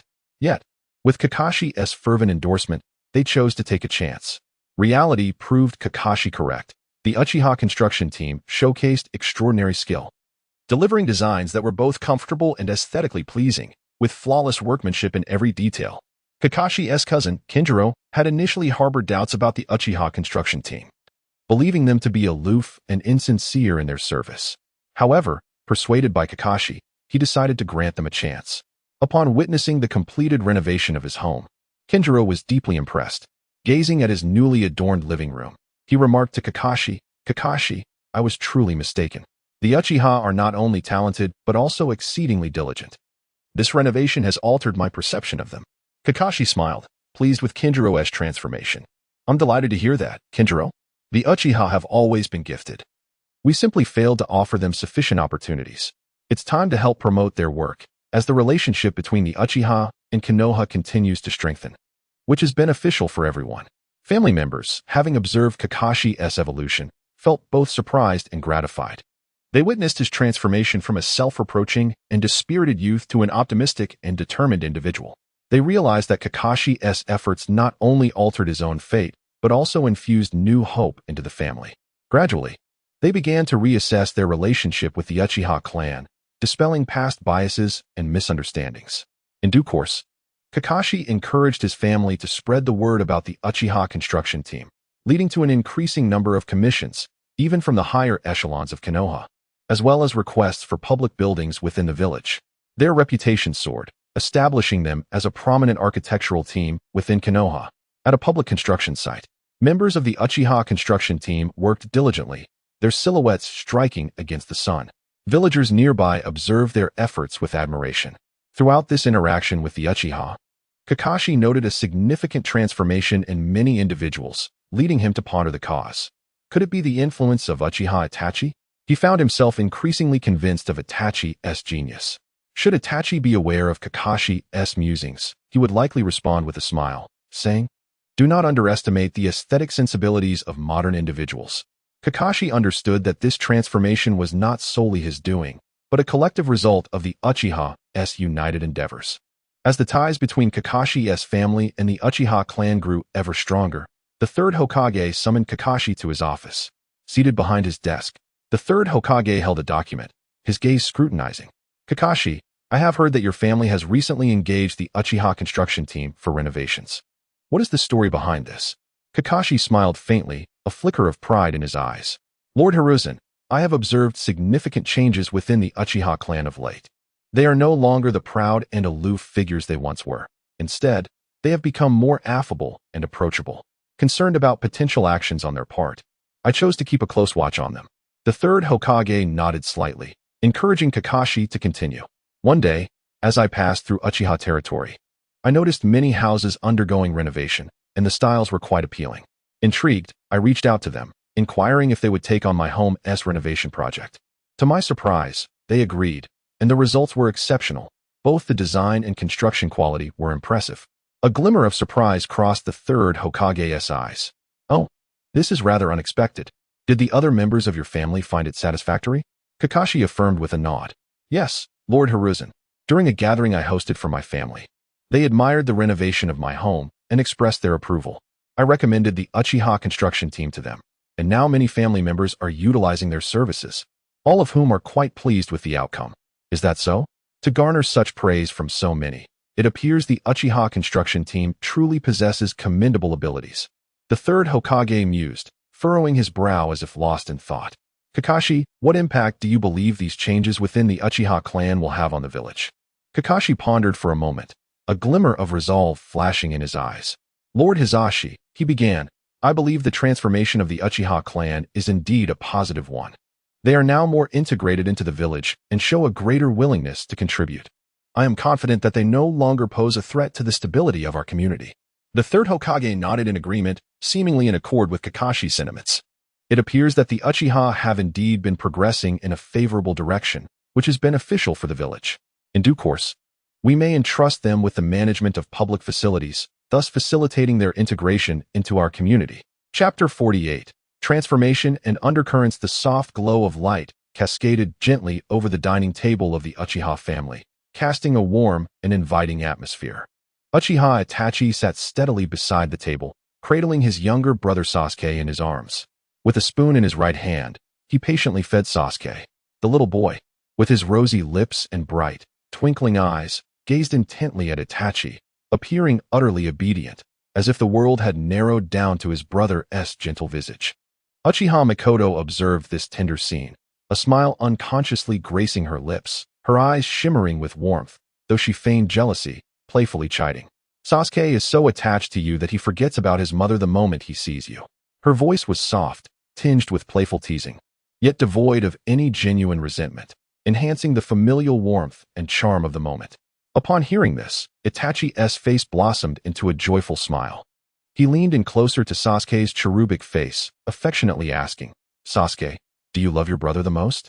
In the past, such intimate gestures might have made Itachi feel shy, but the reality of familial bonds rendered this closeness entirely natural for him now. In fact, he found himself subtly savoring this warm affection. Sasuke responded with gleeful laughter, his tiny hands waving excitedly in the air, as if eagerly affirming his brother's question. His laughter rang through the house like the chime of silver bells, filling their home with vitality and joy.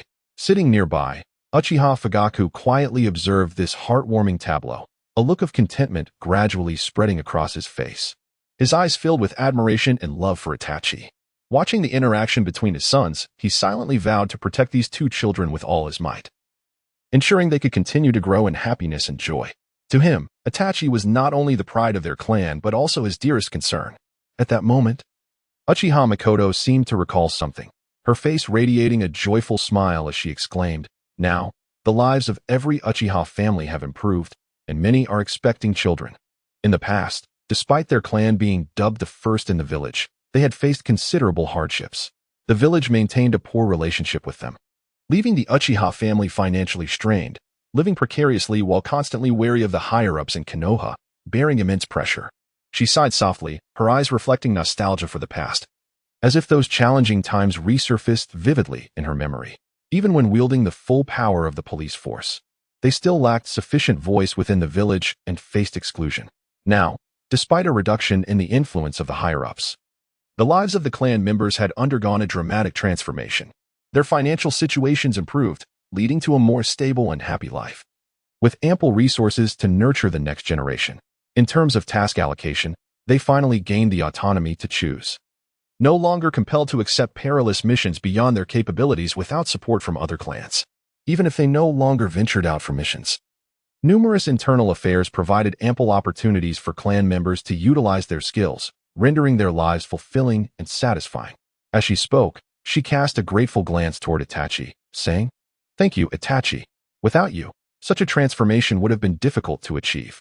Uchiha Fugaku then chimed in, Indeed, Itachi, the knowledge you have provided in psychology, sociology, political science, and economics has proven invaluable. Clan members now dedicate 2 hours each evening to study, and many previously perplexing matters have become clear. His voice carried a hint of nostalgia, his gaze brimming with pride and admiration for Itachi. Mikoto eagerly nodded in agreement, her excitement palpable. Yes, the changes in our clan are evident. The aloofness and disdain that once characterized us have vanished, replaced by approachability and friendliness. Now, they can interact harmoniously with others in the construction teams and in various industries, navigating social situations with ease. Itachi, your mentor is truly remarkable. The teachings are incredibly effective. Her tone was filled with admiration, as if she held an endless fascination for that enigmatic mentor. Itachi smiled gently, saying, "He is indeed a wellspring of knowledge." This was a carefully crafted narrative devised by Itachi, Uchiha Shursui, and Uchiha Fugaku after much contemplation. Within the Uchiha clan, whispers had circulated about their young master having taken on a legendary mentor, rumored to possess extraordinary abilities. Itachi, devoted to his family, selflessly shared all the wisdom he had garnered from his mentor with the entire Uchiha clan. In truth, this knowledge had been diligently acquired by Itachi in the real world, tailored to fit the characteristics of the ninja realm. Aware of the clan's limited understanding of cultural subjects, he deliberately employed simple examples and relatable anecdotes to facilitate comprehension of these concepts. The Uchiha clan was naturally proud, often avoiding excessive explanation or conversation, which led to misunderstandings. Itachi, fully aware of this trait, selected numerous relatable examples to help his kin recognize that baseless misunderstandings can sow the seeds of hatred and conflict, leading to irreparable consequences. Through their studies, clan members began to perceive issues with greater clarity, their thinking broadened, and their interpersonal relationships became more adept, no longer easily manipulated, with their emotions stabilizing. Except for a few simple-minded individuals who preferred combat, most of whom spent their time training and rarely interacted with villagers. Those Uchiha who engaged with the villagers had become much more tactful. Their wealth increased, life improved, and trust in Itachi grew, subtly surpassing even that of Uchiha Fugaku. Rather than feeling any resentment, Fugaku found joy in this development, recognizing that the clan was progressing towards a brighter future, fostering an increasingly harmonious relationship with the village. However, Danzo harbored a quiet resentment towards the changes within the Uchiha clan.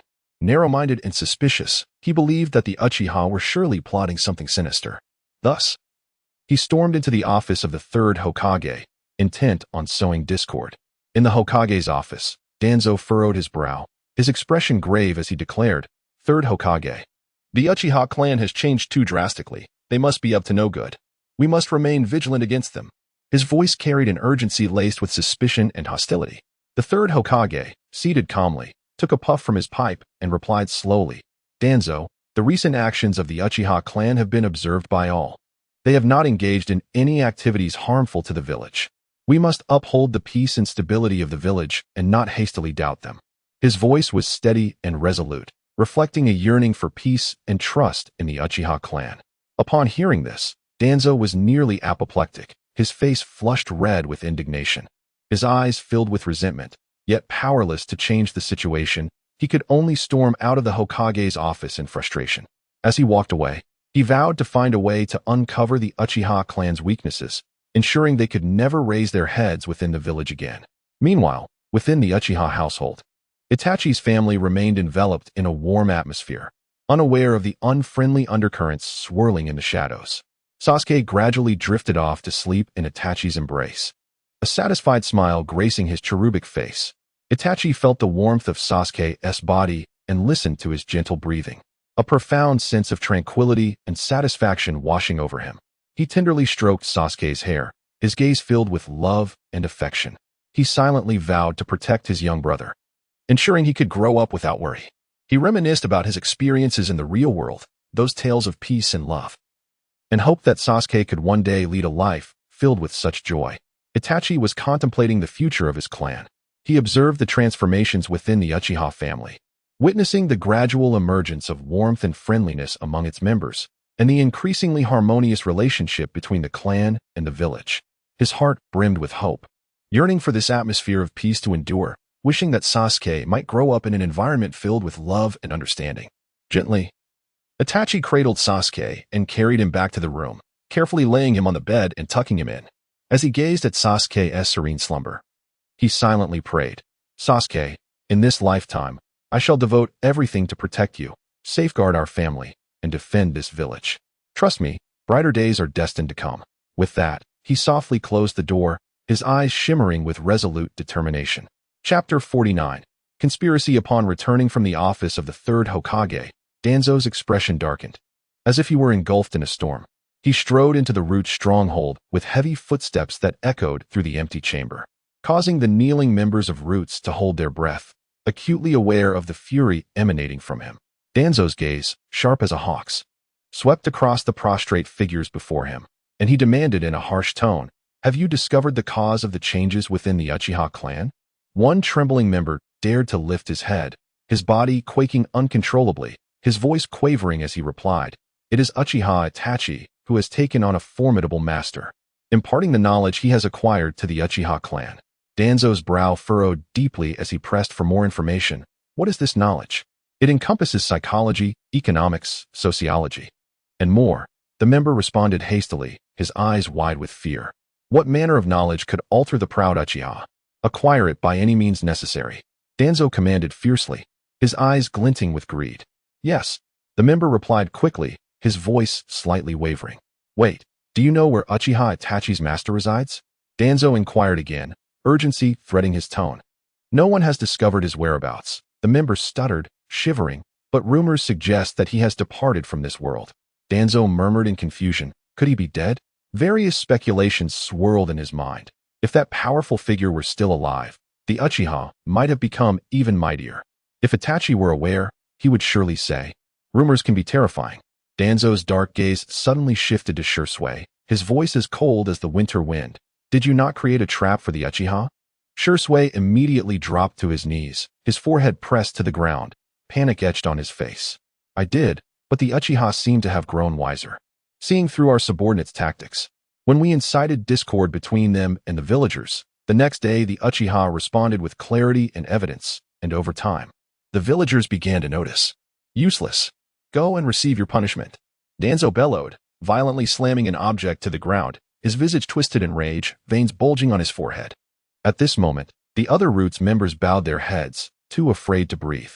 A young member dared to glance up, concern etched in his eyes, but quickly averted his gaze, fearful of attracting Danzo's ire. Meanwhile, seasoned members remained expressionless, seemingly accustomed to Danzo's volatile temperament, silently lamenting the turmoil this incident would bring to Konoha. Suddenly, Danzo's thoughts were drawn back to the past. The second Hokage, Tobirama Senju, had often expressed his apprehension regarding the Uchiha clan. Tobirama had stated earnestly, "The Uchiha's power is formidable, especially their Sharingan. Once clouded by hatred, their unleashed power becomes uncontrollable, posing a significant threat to Konoha."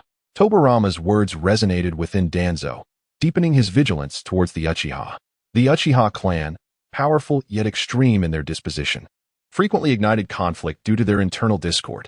Danzo had repeatedly advocated for stringent control over the Uchiha, suggesting that if necessary, forceful measures be employed to diminish their influence.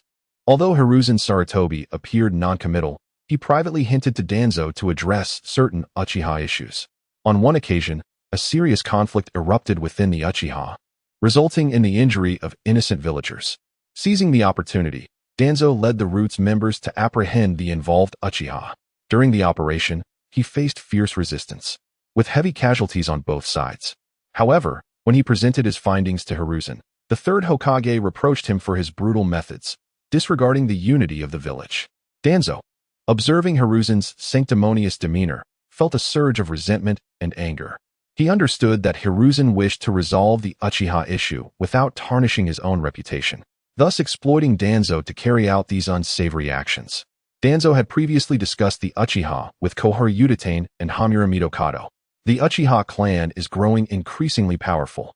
Their ambitions will inevitably threaten Konoha's safety. "We must take action," Danzo asserted. Koharu frowned, her face clouded with concern. "But the Uchiha's strength cannot be underestimated. Rash actions may incite civil strife." Hamura remained silent, gently tapping his fingers on the table. Seeing this, Danzo intensified his tone. "We cannot sit idly by. We must devise a comprehensive strategy that restrains the Uchiha while solidifying our power within Konoha." Ultimately, they unanimously agreed that the Uchiha must be dealt with. And Danzo doubted that Hiruzen was unaware of this. Hiruzen had even sought to brainwash the Uchiha's most gifted and gentle member, Shursui, under the guise of the Will of Fire, ostensibly to mend Uchiha relations with the village, while secretly harboring distrust towards them. Hiruzen was more cunning than Danzo had imagined, manipulating the Uchiha to turn against one another. Moreover, Danzo often spread rumors to undermine the Uchiha. Without his tacit approval, could he have risen to such a position? Hiruzen was hypocritical, now adopting a careless stance. Danzo reflected on how much he had silently sacrificed for Konoha, how his reputation had gradually crumbled, only for Hiruzen to perceive his methods as excessively cruel. As he sank into these memories, a figure clad in a mask suddenly appeared beside him, moving as quietly as a specter. "Why are you so enraged?" the masked figure inquired in a low, ominous tone. Danzo's eyes narrowed, filled with the ferocity of a cornered beast, as he glared at the masked man. "Who are you, and how did you come to be here?" He inwardly mused that the Roots had always been his meticulously controlled secret organization. Now, it seemed there was a traitor among them. The masked man replied nonchalantly, "Who I am is of little importance. I can assist you in dealing with the Uchiha." Danzo's expression hardened. "Speak." The masked man smirked coldly, a chilling sound that sent shivers down Danzo's spine. "The Jinchuriki of Konoha is soon to give birth. You must restrict the Uchiha on that day." What? What are you plotting? Do you intend to harm the village?" Danzo's eyes narrowed, his vigilance sharpening as he instinctively clenched his fists. The masked man erupted in laughter. "Ha ha ha. It is not your village to protect. It is the fourth Hokage's concern, or rather, the third's, for he is the Hokage. While you are but a pawn. If calamity befalls them that day, an opportunity will arise for you to care." His voice resonated eerily, echoing through the room and sending a chill through Danzo. Danzo frowned. The timing and location of the Jinchuriki's birth are classified. Even I am unaware. "How do you know? Is there a traitor in Konoha?" The masked man scoffed. "Of course, the depths of Konoha run deep. There are matters you remain oblivious to." With that, he cast a significant glance at Danzo, as if suggesting that he held considerable influence and dark secrets within Konoha. The masked man continued, "In addition to this, I possess even more long-term plans, but now is not the time to disclose them." This filled Danzo with confusion and unease. He speculated that the masked man intended not only to use the Nine Tails against the Uchiha, but also to seize control over Konoha entirely, leaving Danzo merely as a pawn in his grand scheme. Reflecting on his past experiences only strengthened Danzo's resolve to cooperate with the masked man. He recalled the multitude of threats posed by the Uchiha, his disadvantaged position in the power struggle against Hiruzen, the jealousy he harbored towards the Uchiha's Kekkei Genkai, and his insatiable thirst for power. Ultimately, he gritted his teeth, deciding to take the risk. Indeed, not all Uchiha are stationed in the police department, and I cannot command the entire clan. Danzo gritted his teeth, a hint of helplessness etched upon his face. The masked man spoke with unwavering confidence. "I trust this will not pose a challenge for you." Danzo silently clenched his jaw, forcing out a simple "understood," before inquiring, "When will this take place?" The masked man smirked enigmatically. "I will notify you in advance." As his words faded, the space around them warped, and the masked figure vanished. Danzo gazed at the spot where the masked man had just been, contemplating deeply. "Hisashi, do not hold this against me. I act for the village's sake. With traitors among us, the danger escalates. Your survival rests solely in your hands." Danzo had surmised that the masked man intended to unleash the Nine Tails during the Jinchuriki's emergence. By restricting the Uchiha clan, no one would be able to reign in the beast, leading to widespread devastation. The third and fourth Hokage would be compelled to confront the Nine Tails, and once they were exhausted, the masked man would emerge, possessing his own Sharingan. He stroked the bandages on his arm, envisioning himself as the hero of Konoha. Subsequently, he would spread rumors that the Sharingan could control the Nine Tails, insinuating that it was the Uchiha who had released it, especially since they had not made an appearance that day. This would inevitably strain their relationship with the village, perhaps even worse than before. As these thoughts coursed through his mind, Danzo could not suppress a surge of exhilarated laughter. Unbeknownst to him, only the Manjiki Sharingan held the true capability to control the beast. His mere acquisition of the 3 Tomo from ordinary Uchiha would prove insufficient, as only a handful of the clan were aware that the Nine Tails had been sealed for far too long. Chapter 50. Deceitful Transactions in the Nocturnal Embrace of Konoha Village. Cloaked in darkness, Danzo hastily advanced towards Orochimaru's clandestine lair. He was acutely aware of Orochimaru's insatiable thirst for scientific exploration and power, exhibiting no fervent allegiance to authority or the internal strife of Konoha. Previously, he had deftly shifted the blame for a scandalous human experiment entirely onto Orochimaru, transforming him into a symbol of treachery and ruthlessness in the eyes of the world. Although Orochimaru was cognizant of Danzo's machinations, he remained indifferent, finding that the moniker suited him rather well. Today, Danzo intended to employ funds and resources as bait, seeking to manipulate Orochimaru to his advantage. Upon entering Orochimaru's stronghold, Danzo strode confidently, an expression of determination etched across his face. Orochimaru, reclining languidly on a massive stone chair, regarded Danzo's entrance with a glimmer of amusement in his eyes. At that moment, a reminder from Itachi Uchiha echoed in Orochimaru's mind. If Danzo approaches you for collaboration again, ensure you leave behind evidence. Itachi had gifted him with a newly developed special ninja tool capable of recording images and sounds. Initially delighted, Orochimaru had set it aside after grasping its principle, but now, he found it serendipitously useful. As he contemplated this, he discreetly activated the concealed device nestled in his sleeve. What trickery are you concocting this time, Danzo? Orochimaru's voice was hoarse, a smirk playing at the corners of his lips, yet his eyes betrayed a flicker of wariness as he scrutinized Danzo. Seeking to glean more from his demeanor, Danzo let out a derisive huff, a fleeting look of displeasure crossing his face before he resumed his customary somber expression. Slowly, he produced an exquisite jar from within his robes, cautiously unveiling its contents, a gleaming Sharingan and a vial of blood. Orochimaru, I am aware of your unquenchable thirst for research. Here lies a Sharingan and the blood of an Uchiha. If you can concoct a poison that temporarily nullifies their ocular abilities, these treasures shall be yours. Additionally, I shall furnish you with further funding and resources to facilitate your endeavors without hindrance. Once your task is accomplished, a wealth of funding will be at your disposal, and I will procure any experimental materials you desire. Danzo's voice was low and enticing, his eyes glinting with avarice, as if he could already envision the Uchiha clan under his dominion. Upon hearing Danzo's proposition, Orochimaru's previously languid gaze ignited with interest. He straightened, his hands instinctively rubbing together. Eyes fixed hungrily on the Sharingan and the blood, akin to a famished wolf spotting its prey. However, he quickly regained his composure, adopting a sly smile. Oh, Danzo, do you truly believe I would so readily serve you? You offloaded the blame for the human experiments onto me, and that debt remains unsettled. Orochimaru feigned reluctance, internally mocking Danzo's stinginess, which paled in comparison to Itachi's generosity. After all, Itachi had offered him 3 Sharingan. Danzo was well aware that he would be met with harsh criticism for his meager offer, especially as the Uchiha situation grew increasingly precarious. Nonetheless, to extract information and gather evidence, he would acquiesce, albeit not without reservations. Danzo's expression darkened, a glint of malice flashing in his eyes, but he quickly suppressed it. Orochimaru, we both understand that you require my support at this juncture. Should you agree, your research will possess boundless opportunities. Pausing for emphasis, he intoned, I grant you 3 months, with completion mandated by October. Upon hearing this time frame, Orochimaru felt a chill run down his spine, deducing that it closely coincided with Kushina's impending childbirth. Thus realizing that Danzo was undoubtedly entangled in the conspiracy surrounding the Nine-Tails turmoil, he silently marveled at the wonders of predictive techniques, lamenting his inability to master such an extraordinary skill, which could have unveiled countless secrets in advance. While Orochimaru internally chuckled at the irony, his face remained impassive as he extended his long tongue, leisurely licking his lips, testing the waters. Developing such a poison is no trivial endeavor. Should I fail, will you not turn against me? Furthermore, your sudden urgency to target the Uchiha, what lies behind it?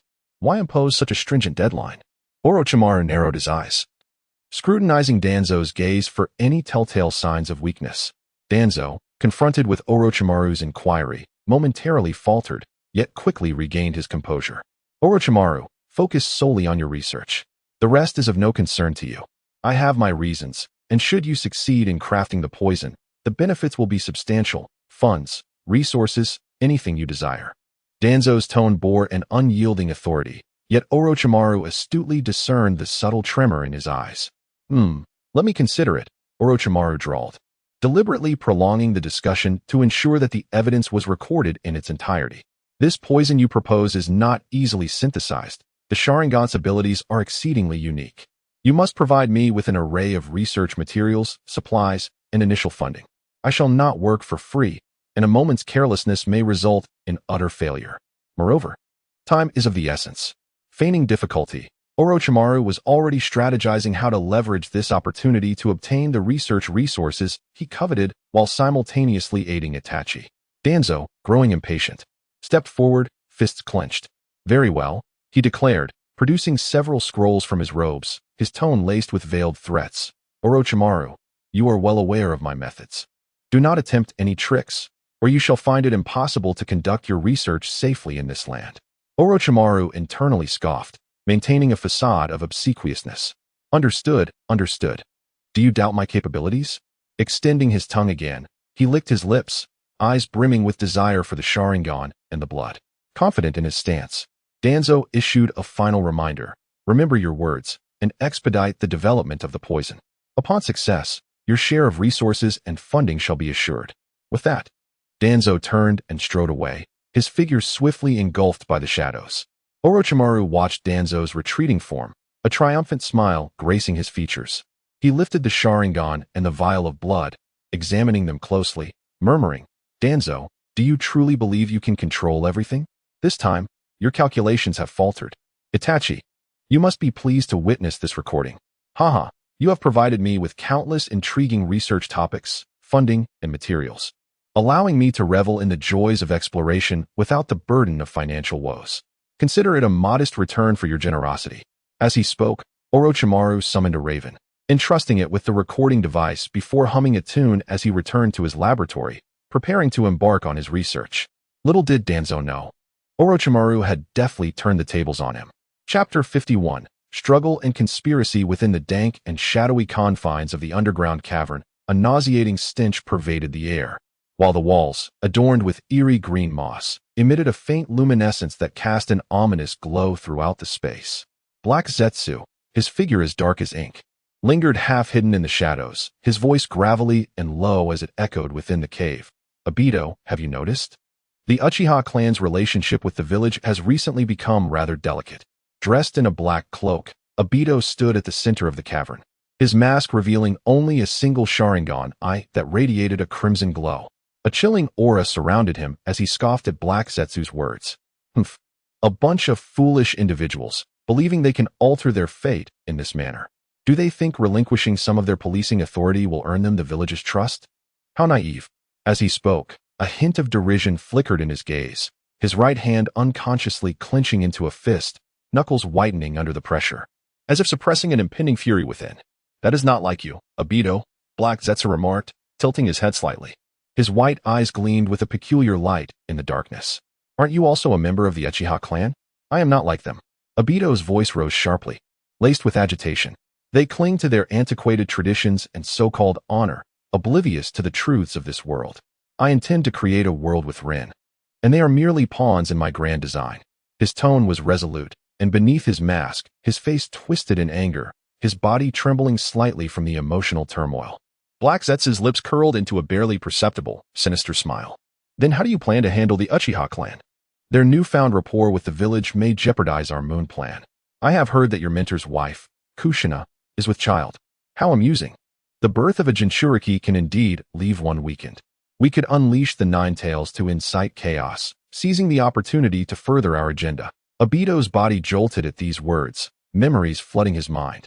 Back then, he was a spirited youth, guided patiently by the fourth Hokage, Minato Namikaze, who taught him to harness chakra and wield jutsu, always encouraging him to believe in himself.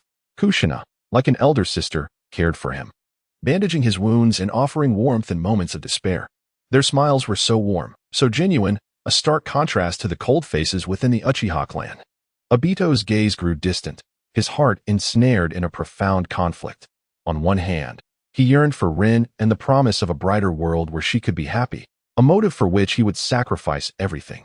On the other, the cherished moments spent with the fourth Hokage and his wife resurfaced, casting a shadow of anguish over the thought of harming them. Observing Obito's turmoil, Black Zetsu's eyes flickered with a barely concealed disdain before he donned an ominous expression once more. What is it? Are you still hesitating? Have you forgotten how Rin perished? This world is rife with hypocrisy and ugliness. Only our moon plan can truly save it. The fourth Hokage and his ilk are merely products of this decaying world, incapable of grasping our noble ideals. Obito's breath quickened, his hands clutching his head as he crouched in agony. No, no. His voice trembled with struggle and despair. After a long silence, he slowly rose, a newfound determination gleaming in his eyes. For Rin, for that world, I will agree to your terms. But how do we constrain the Uchiha clan? They are formidable, and their relations with the villagers have improved. It won't be easy to act against them. At that moment, he was consumed by the obsession to create his ideal world, resolutely casting aside past friendships. Black Zetsu, pleased by this development, continued in his eerie tone. I happen to have an idea. You are aware of Danzo from Konoha, are you not? He has always harbored animosity towards the Uchiha clan, viewing them as a significant threat to the village. Over the years, he has secretly hindered them, and the resentment has festered. He also commands the root organization. If we can enlist him to restrict the Uchiha during Kushina's delivery, it would be remarkably effective. As Black Zetsu spoke, he keenly observed Obito's reaction, calculating his next move. He understood Danzo's greed and ambition. Should the plan succeed, the ensuing chaos among the factions would allow him to reap the benefits. Obito contemplated, aware of Danzo's ruthless nature and willingness to employ any means to achieve his ends. He recognized the potential for exploitation, but knew collaborating with such a character was akin to courting danger, risking betrayal. Yet, in pursuit of their plan, no better options appeared. Resolute, he clenched his teeth and replied coldly, "Very well, we shall proceed as you suggest. I will approach him, but this old fox will not easily acquiesce. We need a comprehensive strategy. Don't rush to find him yet," Black Zetsu interjected, a glint of cunning in his eyes. "Let us wait a little longer." The current cordiality between the Uchiha clan and the village is burgeoning. As time progresses, their situation will only improve. Danzo, with his insatiable thirst for power, will not tolerate the Uchiha clan flourishing. When he can no longer sit idly by, we will extend our olive branch. Black Zetsu's excitement grew as he cackled ominously. Hee. Obito frowned, a hint of skepticism crossing his features. But what if, during this time, the Uchiha clan's ties with the village strengthen to the point where Danzo is rendered powerless? What then? They seem to be making significant strides in altering the village's perception.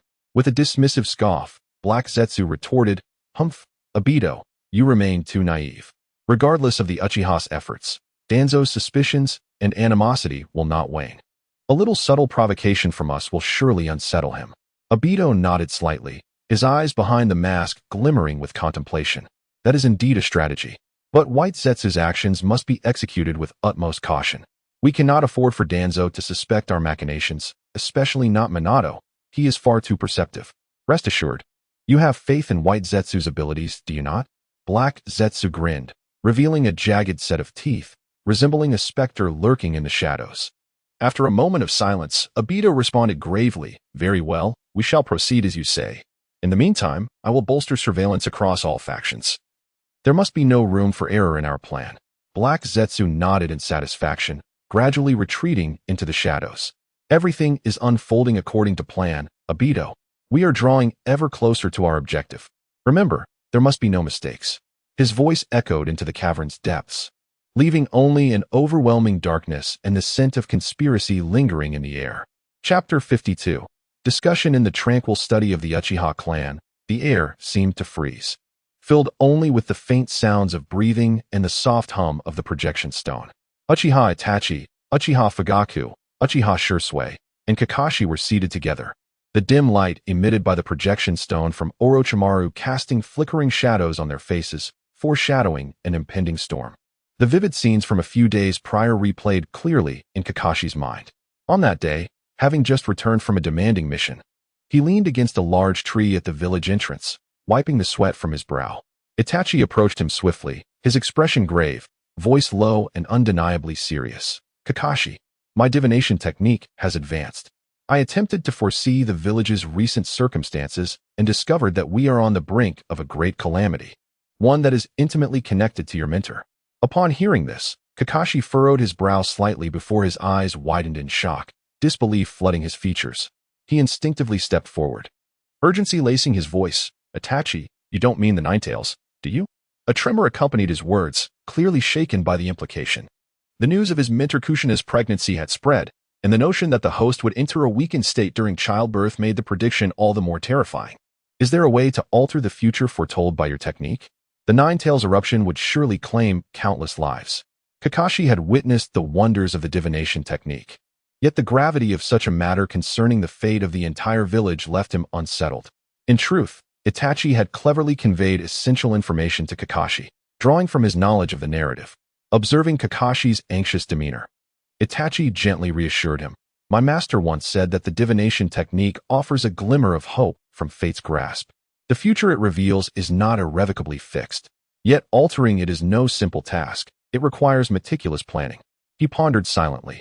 Ever since he had successfully rescued Shursui, he understood that this world was devoid of predetermined narratives. This understanding emboldened him to undertake significant reforms within the Uchiha clan, aspiring to guide the family towards a new direction. Nevertheless, he remained wary of Naruto, a child of destiny with a unique mission, and dared not become complacent. He feared that straying too far from the original path of fate might draw the attention and obstruction of the Sage of Six Paths. After all, according to speculation among online communities, Naruto and Sasuke's destinies might have already been woven into the Sage's grand design, and his interference could disrupt a delicate balance. Returning to the present, the atmosphere in the study grew increasingly somber. Uchiha Fugaku broke the silence, his brow furrowed, the lines on his face deepening with worry. Uchiha Madara is secretly colluding with Danzo. We must inform Minato. Although Minato has mastered the improved Flying Thunder God technique and possesses extraordinary strength, no one can guarantee that unforeseen events won't occur in the face of such a crisis. His voice carried a hint of anxiety, his gaze revealing concern for both the clan and the village. Uchiha Shursui nodded gently, his eyes filled with resolve and loyalty. I believe we should inform Lord Minato as soon as possible. Once he is aware, he can take precautions in advance, preparing for any eventuality. His voice was calm and firm, exuding a sense of reliability. Fugaku furrowed his brow slightly, unconsciously rubbing his chin as he fell into thought. But how can we convince Minato? Will he believe us based solely on this projection stone from Orochimaru? The footage does not mention the Nine Tails. It merely indicates a threat to the Uchiha. Danzo is relentless, intent on annihilating our clan. His voice was tinged with anger, clearly discontented with Danzo's actions. Itachi reflected for a moment, then spoke with steady conviction. We must indeed inform Lord Minato. Kakashi, tomorrow, visit Aunt Kushina, and discreetly hint to Lord Minato, urging him to come to the Uchiha clan in secret. This matter is exceedingly confidential. It must not be detected by anyone. His gaze revealed the seriousness with which he regarded this issue. Understood, Kakashi replied, suddenly recalling something, his expression shifting to one of concern. How could Uchiha Madara know the date and location of my mentor's delivery? Is there a mole among us? A note of tension colored his voice, revealing his preoccupation with this possibility. Uchiha Madara possessed a unique subordinate known as Black Zetsu, endowed with extraordinary sensory capabilities and formidable intelligence-gathering skills, capable of tracking chakra signatures to pinpoint individuals. It was highly likely that Madara had acquired this information through Black Zetsu. As he spoke, Itachi meticulously described Black Zetsu's characteristics to Kakashi, emphasizing the need for vigilance. Kakashi instinctively glanced around, apprehensive, as if Black Zetsu were lurking in the shadows. Observing them, could we have a Black Zetsu infiltrating our midst? His voice trembled with unease, clearly troubled by the notion. Itachi confidently shook his head, his tone resolute. Rest assured, I have devised a specialized sensory barrier in collaboration with Orochimaru to counter Black Zetsu. I have placed it around the Uchiha compound. It is exceedingly discreet and sensitive. Should Black Zetsu approach, we will be alerted immediately. His tone radiated confidence, underscoring his belief in the efficacy of the barrier. Uchiha Fugaku nodded slightly. Very well, our next course of action is to await Minato's arrival. His voice conveyed determination, indicating readiness to confront the impending crisis. Beneath the veneer of this seemingly tranquil conversation, each individual's heart surged with turmoil. Itachi maintained an outward calm, yet internally, he was a tempest. He understood the terrifying nature of the impending crisis and recognized that each step he took affected the lives of countless individuals, particularly concerning Naruto. He grappled with the desire to alter fate while fearing that excessive intervention could precipitate unforeseen disaster, a conflicting mindset that tormented him. Uchiha Fugaku was consumed with anxiety over the fate of his clan, feeling the weight of potential crises facing his family, and was enraged by Danzo's ruthless tactics. He silently vowed to protect the Uchiha clan at all costs, regardless of the price. Uchiha Shursui, on the other hand, focused solely on how to assist Minato in resolving this crisis, harboring unwavering trust in both the village and Minato. He firmly believed that, united, they could weather any storm. He quietly strategized on how he could contribute, ever prepared to fight for the protection of Konoha. Kakashi was filled with worry for his mentor and the village, feeling the tension of the impending battle. Yet, his sense of duty as a ninja and loyalty to the village propelled him to adjust his mindset swiftly, resolutely deciding to harness his strength in this crisis to safeguard those around him. Chapter 53. The visit. Kakashi, clad in a lightweight ninja outfit, walked towards Kushina's residence, the mask on his face casting a shadow under the sunlight. His footsteps were measured, yet his mind was preoccupied with thoughts of the impending meeting. He contemplated how to naturally convey Itachi's request to Minato and how to impress upon him the urgency and significance of the matter. His fingers unconsciously grazed the edge of his mask, a habitual gesture when he felt anxious. Knock, knock, knock. Kakashi raised his hand and gently tapped on the door of Kushina's home, his movements laced with caution, as if the sound of his knock might disturb the tranquility within. Coming, came Kushina's vibrant voice from inside, like a ray of sunshine that instantly alleviated Kakashi's tension. Moments later, the door swung open, revealing Kushina, her slightly rounded belly prominent, a radiant smile gracing her face. Oh, Kakashi, come in. Her countenance was aglow with happiness, her eyes warm with affection for Kakashi. Kakashi nodded slightly, a gentle smile playing on his lips. Mother, it has been a while. You look splendid. He stepped inside, his gaze sweeping the room to confirm that all was well before he relaxed a bit. A flicker of concern crossed his eyes, revealing his genuine care for Kushina's well-being. Of course, I'm in great shape, but this little one is quite the handful, always moving around in my belly. Kushina chuckled, tenderly caressing her stomach, her face radiating joy and anticipation for her unborn child. The two settled in the living room, where Kushina handed him a steaming cup of tea, playfully asking, Kakashi, do you think this little one will be a genius like Minato or full of vitality like me? Her eyes sparkled with curiosity, clearly envisioning her child's future. Kakashi took a sip of the tea, its fragrant warmth enveloping him. A smile tugged at the corners of his mouth. Surely, it will possess the best of both worlds, being the child of both Master Minato and yourself. His voice was gentle, his gaze filled with respect for both Kushina and Minato. Haha, your words are as sweet as honey. Kushina laughed heartily, her laughter ringing like silver bells. By the way, I heard you were on some dangerous missions recently. You must take care of yourself and not make us worry. Kakashi nodded slightly, warmth flickering in his eyes. Rest assured, Mother, I will take good care of myself. Those missions are nothing I can't handle. His tone was resolute, confidence shining through. Kushina smiled softly, her eyes glimmering with appreciation. Kakashi, I've heard that you've changed a lot lately. Not only are you training harder, but you're also taking on more responsibilities. Have you encountered something joyful? Kakashi was momentarily taken aback, surprised that Kushina had noticed his transformation. He nodded gently, gratitude evident in his eyes. Mother, I have indeed experienced some events that have rekindled my confidence in life. I've realized that only by becoming stronger can I better protect our village and those dear to me. His voice carried a note of determination, his gaze filled with anticipation for the future. Kushina's eyes sparkled with delight, her face breaking into a proud smile. Kakashi, it's wonderful to hear you think this way. Both Minato and I are very happy for you. You've always been a child of great potential, and with effort, you will surely achieve great things. Their conversation shifted to the trivialities of village life, from the newly opened ramen shop to amusing anecdotes from the ninja academy, laughter and joy filling the air. Leaning back on the sofa, Kushina gently stroked her belly, eyes brimming with expectation.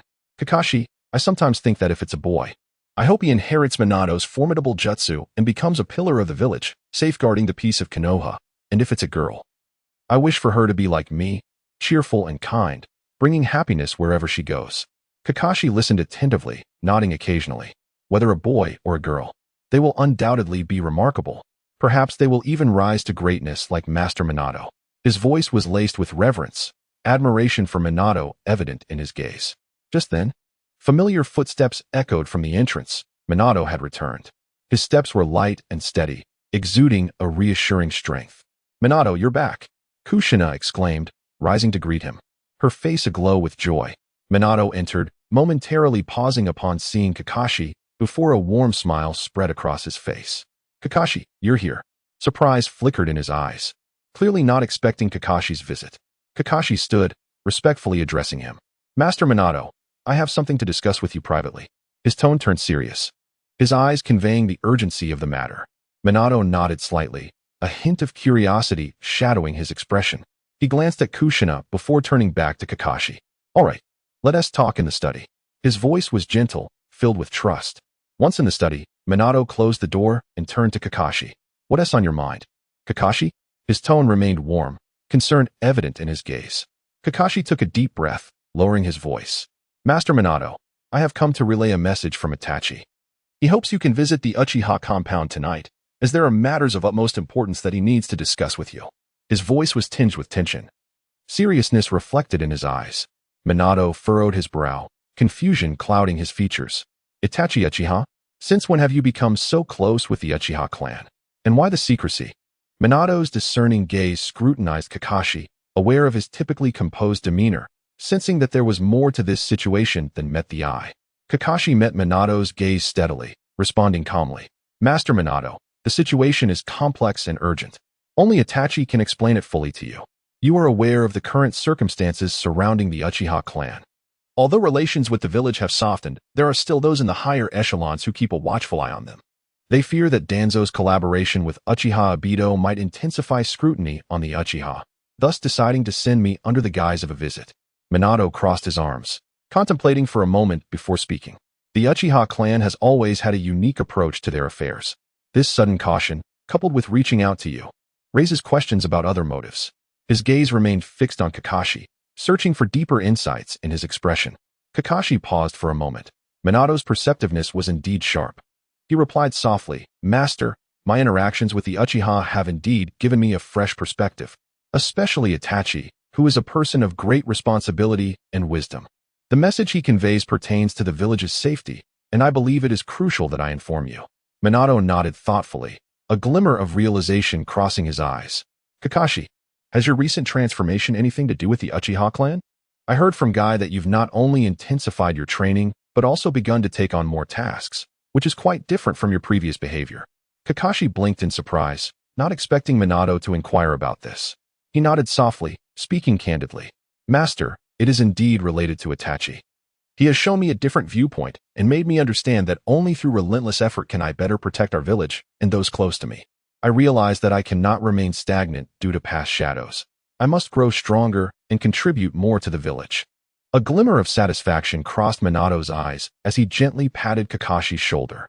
Kakashi, I am truly pleased to witness your awakening. It seems that Itachi Uchiha is indeed remarkable, capable of transforming your despondency. I find myself quite intrigued.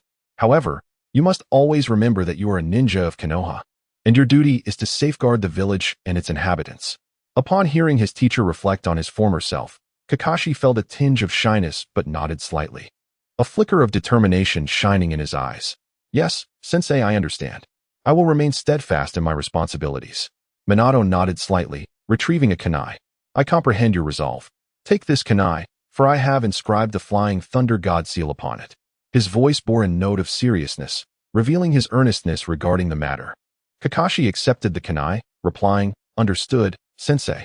We will await your return this evening. With that, he turned and departed, his footsteps hurried yet steady, swiftly vanishing into the streets beyond. Minato gazed in the direction Kakashi had gone, his eyes reflecting deep contemplation. Chapter 54. The Plan Within the Study of Uchiha Fugaku. Uchiha Itachi, Uchiha Shursui, Uchiha Fugaku, and Kakashi were gathered around an ancient wooden table, upon which lay an intricately designed blade, emanating a chilling gleam. Suddenly, a subtle ripple coursed through the air, and in an instant, Minato Namikaze, clad in his Hokage attire, appeared within the room. His stature was commanding, his gaze radiating warmth and wisdom, adorned with his characteristic smile. Upon materializing, he instinctively brushed his golden hair aside, swiftly scanning the expressions of those present, eager to glean some insight from their visages. Lord Minato, Uchiha Itachi and Uchiha Shursui exclaimed in unison, their voices tinged with respect. Minato, Uchiha Fugaku also rose, his tone conveying the familiarity of old friends. Teacher Minato, Kakashi said reverently, his eyes reflecting deep admiration for his mentor. The group stood in unison to greet Minato, who responded with a smile. Good evening, everyone. What brings me here that requires your summons, Fugaku? As he spoke, he strode confidently towards the center of the gathering, his hands casually tucked into the pockets of his Hokage robe, an air of ease about him. Uchiha Fugaku turned to Itachi, gesturing for him to elucidate the situation. Taking a deep breath, Itachi approached Minato, his expression grave as he began, "Lord Minato, the matter is as follows." Thereupon, Itachi recounted the encounter with Orochimaru regarding the existence of cultivators and the history of the shinobi world, detailing every nuance to Minato. Upon absorbing the information, Minato stood momentarily dumbfounded, his eyes wide, mouth agape, his face a canvas of disbelief, as if the very fabric of reality had warped before him. He instinctively glanced at Uchiha Fugaku, who nodded solemnly in affirmation. Minato then turned to Uchiha Shisui and Kakashi, both of whom wore expressions of agreement. Minato hesitated before speaking. "Itachi, what you describe sounds fantastical. Cultivators?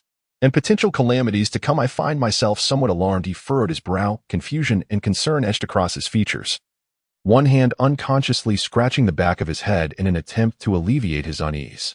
"Indeed, Lord Minato, even we shinobi bear traces of cultivators.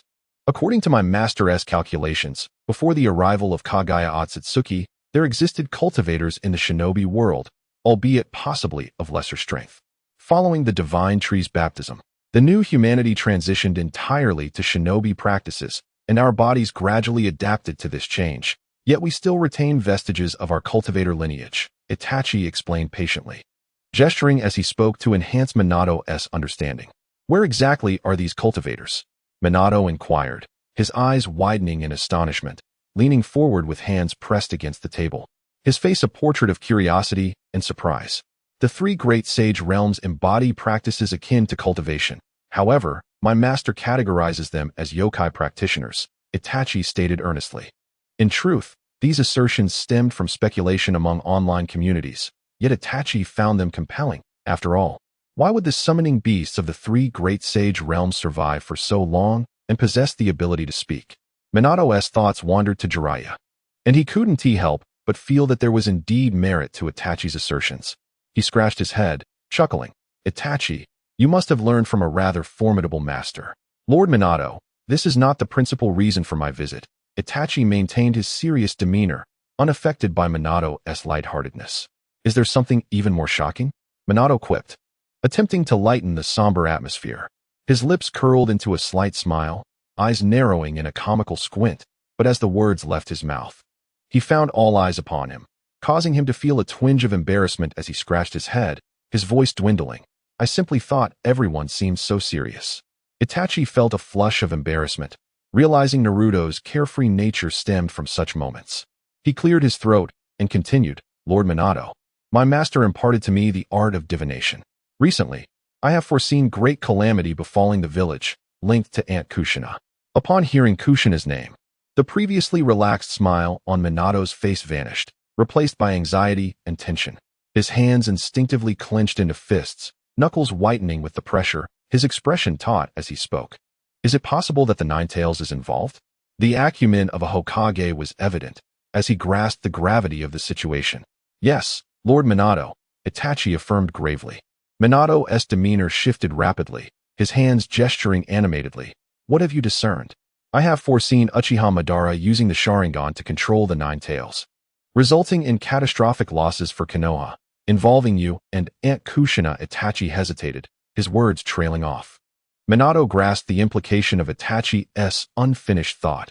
He and Kushina were in peril.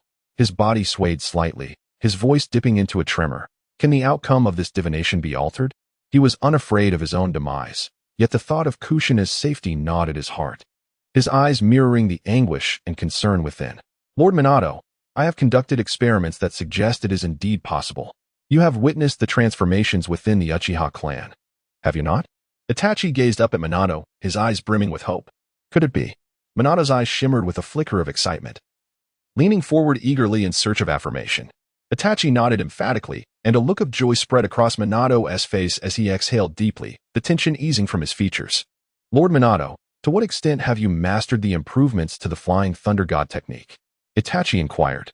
"The Flying Thunder God is also your," Minato responded, astonished as he observed Itachi nodding once more, subsequently summoning a raven. Minato recognized it as the very raven that had delivered his message, his admiration for Itachi's abilities deepening. "Almost complete. I will be fully proficient before Kushina gives birth, Minato stated, his eyes reflecting unwavering determination. Furthermore, Lord Minato. There is troubling news. Danzo has allied himself with Madara Uchiha, Itachi revealed, producing a visual ninjutsu to display the recorded images to Minato. Upon viewing the footage, Minato's fury ignited, his previously gentle gaze transforming into one of razor-sharp intensity. He slammed his fist onto the table, causing the utensils to tremble violently. He intends to frame the Uchiha. I must confront Danzo, he declared, rising abruptly, his steps urgent and forceful. Uchiha Fugaku and Kakashi hastily restrained Minato, Fugaku urgently imploring, Minato, wait. If you confront him directly, we will expose our foreknowledge of this situation. Any subsequent changes could leave us vulnerable. We must resolve this matter before dealing with Danzo. Indeed, Lord Minato, Danzo is exceedingly cunning. We must catch him off guard. Otherwise, we risk unforeseen complications, Uchiha Shursui added, concern evident in his tone. With only 3 months remaining, we must act swiftly. If we can preemptively thwart Madara's approach to Aunt Kushina, the resolution will be far simpler. If that fails, we have means to ensure Kushina's safety. Our foremost priority is to prepare the necessary personnel for each contingency, while guarding against Danzo. The third Hokage must remain uninformed for now, Itachi articulated. Are you worried about Hisashi and Danzo? Minato queried, his brow knitting with confusion. Lord Minato, we cannot afford even the slightest misstep, Itachi asserted resolutely, his gaze radiating an unyielding resolve. As it concerned his beloved wife and child, Minato's anxiety eclipsed that of anyone else present. Very well, Itachi, I will heed your guidance. Upon my return, I shall discreetly reach out to Master Jiraiya and summon him back. He pondered where Jiraiya might be, the urgency of the situation compelling him to contact Fukasaku upon his return. I shall seek Lady Tsunade, Kakashi offered, stepping forward. Agreed, Kakashi. I will assign you a mission to divert Danzo's suspicion, Minato said, his eyes filled with trust as he regarded Kakashi. Understood, Lord Minato, Kakashi nodded in affirmation. As I take my leave, I must trouble you all with what lies ahead. My heartfelt gratitude to each of you. With a courteous bow, Minato vanished in an instant, employing the flying thunder god technique before anyone could react. What has become of Minato, so reckless? Fugaku Uchiha chuckled softly. When it concerns the lady and the child, the teacher seems quite flustered, Kakashi sighed. Upon returning home, Minato, in a state of frantic urgency, summoned Gamabunta through a summoning technique. The immense form of Gamabunta materialized in the courtyard, stirring up a cloud of dust. Minato, visibly anxious, approached Gamabunta and swiftly gestured to explain the situation, imploring him to locate Jiraiya and ensure his prompt and discreet return to Konoha. After a resolute nod, Gamabunta vanished into the night. Having resolved this matter, Minato, weary and drained, entered the bedroom. The gentle moonlight filtered through the window, casting a soft glow upon Kushina, who lay peacefully asleep. He approached her bedside quietly, gazing at her serene face, his heart a tumult of emotions. Slowly, he sat beside her, gently enfolding her in his embrace. Startled by this unexpected gesture, Kushina murmured, Minato, what are you doing? Why aren't you asleep? Her voice, laced with morning drowsiness, still carried a hint of her fiery spirit. Yet, Minato did not loosen his hold. Instead, he tightened his embrace, burying his head in the crook of her neck, whispering, you must stay safe. His voice was heavy with concern and affection. Fully awake now, Kushina struggled to push him away, only to find his grip too strong to break. With a hint of irritation, she exclaimed, Minato, what on earth is wrong with you? Acting all mysterious in the dead of night. As she pushed him, he finally released her, gazing into her eyes filled with deep emotion and worry. It's nothing, Kushina. I just suddenly feel that your safety and that of our child is paramount above all else. Seeing the sincerity in his expression, Kushina's anger dissipated. She reached out to caress his face, softly saying, we will be all right. Stop overthinking and get some sleep. With that, she pulled Minato back to bed. And under the gentle caress of moonlight, they embraced in slumber. Yet, within Minato's heart, the shadow of impending crisis loomed, leaving him in a restless state of unease. Chapter 55. The calm before the storm. In the streets of Konoha village, clusters of villagers engaged in animated discussions about the recent happenings. Have you heard? All the Uchiha from the police department took a sick day today, claiming they had upset stomachs, a somewhat portly villager said mysteriously, glancing around as if wary of being overheard. Really? What a coincidence. Another villager exclaimed, eyes wide with astonishment, his voice involuntarily rising a notch. Indeed, some suspect they have been poisoned, the portly villager whispered, a worried expression crossing his face. What? Poisoned? The villager nearly leapt in shock, drawing curious glances from those nearby. The portly man quickly covered his mouth, his expression anxious as he urged, keep it down, keep it down. Have you noticed how few Uchiha are out today? He continued. The villager surveyed the surroundings, realization dawning upon him. You're right. In a world devoid of entertainment, even the slightest disturbance could become a hot topic of conversation. Meanwhile, in the secret stronghold of the Root, the atmosphere was unusually grave. A Root ninja knelt before Danzo. Reporting, Lord Danzo, all Uchiha members in the police department are on sick leave today. A smug smile crept onto Danzo's face as he laughed heartily. Haha, just as I expected from Orochimaru. However, his expression quickly darkened as he commanded the ninja, keep a close watch on them and report any movements immediately. At that moment, a masked figure emerged from the shadows. Danzo regarded him coldly. Are you certain it's today? Rest assured, it is indeed today. Just keep an eye on the Uchiha clan, and by the end of the day, they will become the most despised figures among the villagers of Konoha. Yesterday, White Zetsu reported that the chakra of the Nine Tails had grown stronger, feeling as if it could break free from its seal. Black Zetsu speculated that it could be due to Kushina preparing to give birth, which had weakened the seal's suppression. Danzo, reveling in this thought, envisioned a time when he would have the Uchiha under his control, his eyes gleaming with a hint of greed. Who informed you of this? Danzo inquired cautiously, still eager to unearth the traitor within the village and gain merit before the third Hokage. You will find out soon enough, the masked man replied ominously, his tone laced with a subtle threat that made Danzo shiver, dissuading him from further questioning. In the place where Kushina was to give birth, everything appeared serene on the surface. However, a closer inspection revealed a noticeable increase in the number of patrolling ninjas. In the shadows, Itachi, Jiraiya, Tsunade, Shisui, and Kakashi gathered together. Danzo has made his move against the Uchiha clan. It should be today. Itachi, what are your thoughts? Jiraiya asked gravely, instinctively stroking the stubble on his chin, his gaze fixed intently on Itachi. October 10th marks Naruto's birthday. Itachi gazed up at the sky, a flicker of concern in his eyes, before resolutely turning his gaze towards the group.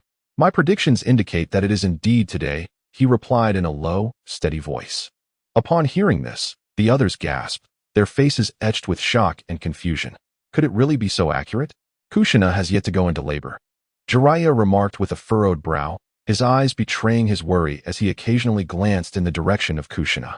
The due date is indeed today. Only Minato and I are aware of this, Tsunade asserted seriously.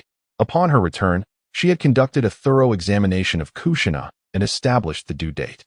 The group turned their gaze back to Itachi, their expressions filled with admiration, as if to say, the prediction technique is remarkable. Itachi felt a tinge of embarrassment. Itachi, could you elaborate on what you mentioned regarding your master and the realm of immortality? Jiraiya inquired, unable to suppress his curiosity, leaning forward with eager eyes. Indeed, Itachi, the notion of immortality sounds extraordinary. Would you care to share more? Tsunade chimed in, arms crossed, and eyes sparkling with anticipation. Itachi cleared his throat and began. My master's teachings include records of an ancient system of cultivation that differs greatly from our current ninja practices. Those practitioners of immortality focus on the cultivation of essence, energy, and spirit, aspiring for unity with the universe, unlike our reliance predominantly on chakra. Unity with the universe? That sounds rather mystical, Jiraiya mused, scratching his head in puzzlement. Tsunade shot him an exasperated glance. You, a novelist, fear the mystical? There's a difference. What I write is fiction. This is reality. Jiraiya scoffed. Come on. It's not the same. Shisui, what do you think? Kakashi softly inquired, turning his gaze to the contemplative Shisui. Shisui looked up slightly, a glimmer of humility flashing in his eyes. While it may sound unbelievable, since Itachi has described it in such detail, I believe it to be true. Yet Itachi, can your imagination truly extend so far into the future? Actually, I find Itachi's reasoning quite compelling, Kakashi mused, a thoughtful look crossing his face. Though the concept of immortality seems far-fetched, if we could draw from its principles, it might aid us in our ninja training. Itachi, you previously mentioned that the three great holy lands are linked to immortality. I've inquired with the sages of Mount Myaboku, yet they have not heard of it, Jiraiya stated. Not doubting Itachi, but merely curious. My master is from another planet, so the terminology may differ. There are indeed similarities between immortality and the sage arts of Mount Myaboku. Itachi replied with a slight smile, a hint of contemplation in his eyes. Practitioners of immortality seek unity with the universe, emphasizing the cultivation of essence, energy, and spirit, while the sage arts involve absorbing natural energy to become one with nature. Both share a conceptual kinship. Jiraiya nodded in agreement. Indeed. The sage arts of Mount Myaboku also enhance one's abilities through the absorption of natural energy, paralleling the immortality practitioner's aspiration for unity with the universe. Tsunade added, however, there remains a significant difference in their methods of cultivation. The sage arts require a contract with toads for guidance, while immortality relies on personal cultivation and understanding the mysteries of the universe. That's a valid perspective, Kakashi mused, a thoughtful expression on his face. Perhaps we could experiment with integrating the principles of immortality into our ninja training, such as through meditation to attune ourselves to natural energy, thereby enhancing our chakra control. That would indeed be an intriguing endeavor, Itachi said with a faint smile, a glimmer of approval in his eyes. We could start with some fundamental principles of immortality, such as breathing techniques and meditation, as these methods might help us better control our chakra and amplify the potency of our jutsu. Why didn't I think of that? Although immortality is fictional, ninjas themselves are also products of fiction. Is it possible that immortality is not merely a fabrication? Itachi pondered excitedly. I find this idea to be quite promising, Jiraiya remarked, stroking his chin and his eyes gleaming with curiosity.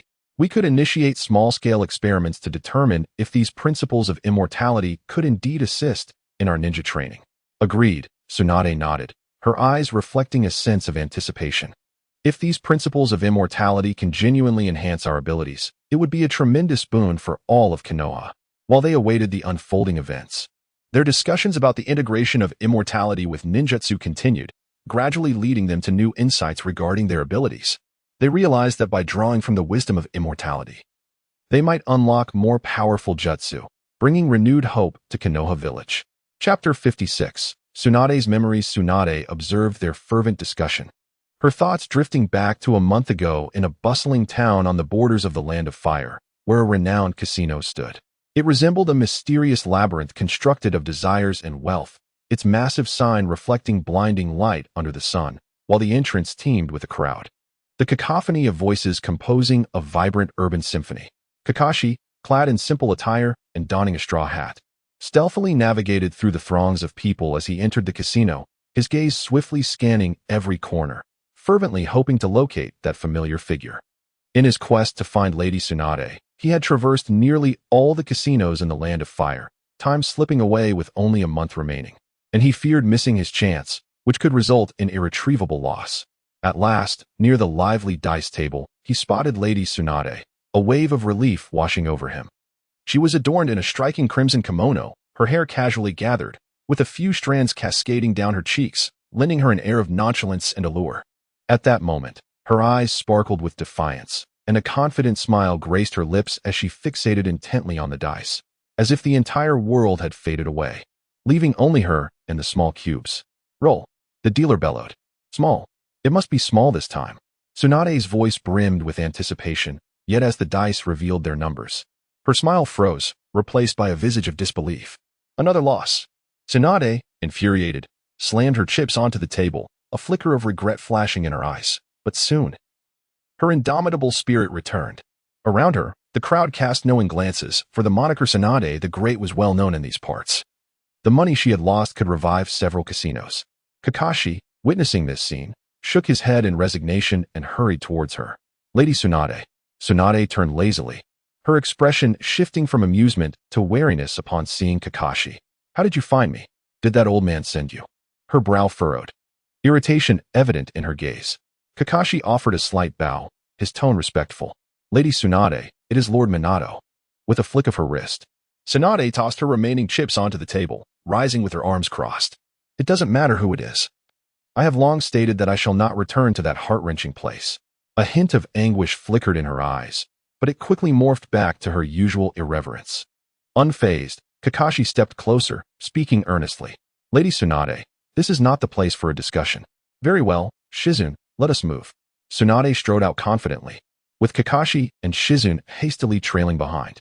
Upon reaching a secluded area, Tsunade crossed her arms and inquired, "Speak. What has happened with Minato?" Kakashi took a deep breath. Recounting the emergence of Itachi as a prodigious figure, the threat posed by the Otsutsuki clan, and the impending crisis brought about by the Nine Tails. How is this possible?" Tsunade murmured, her voice trembling involuntarily.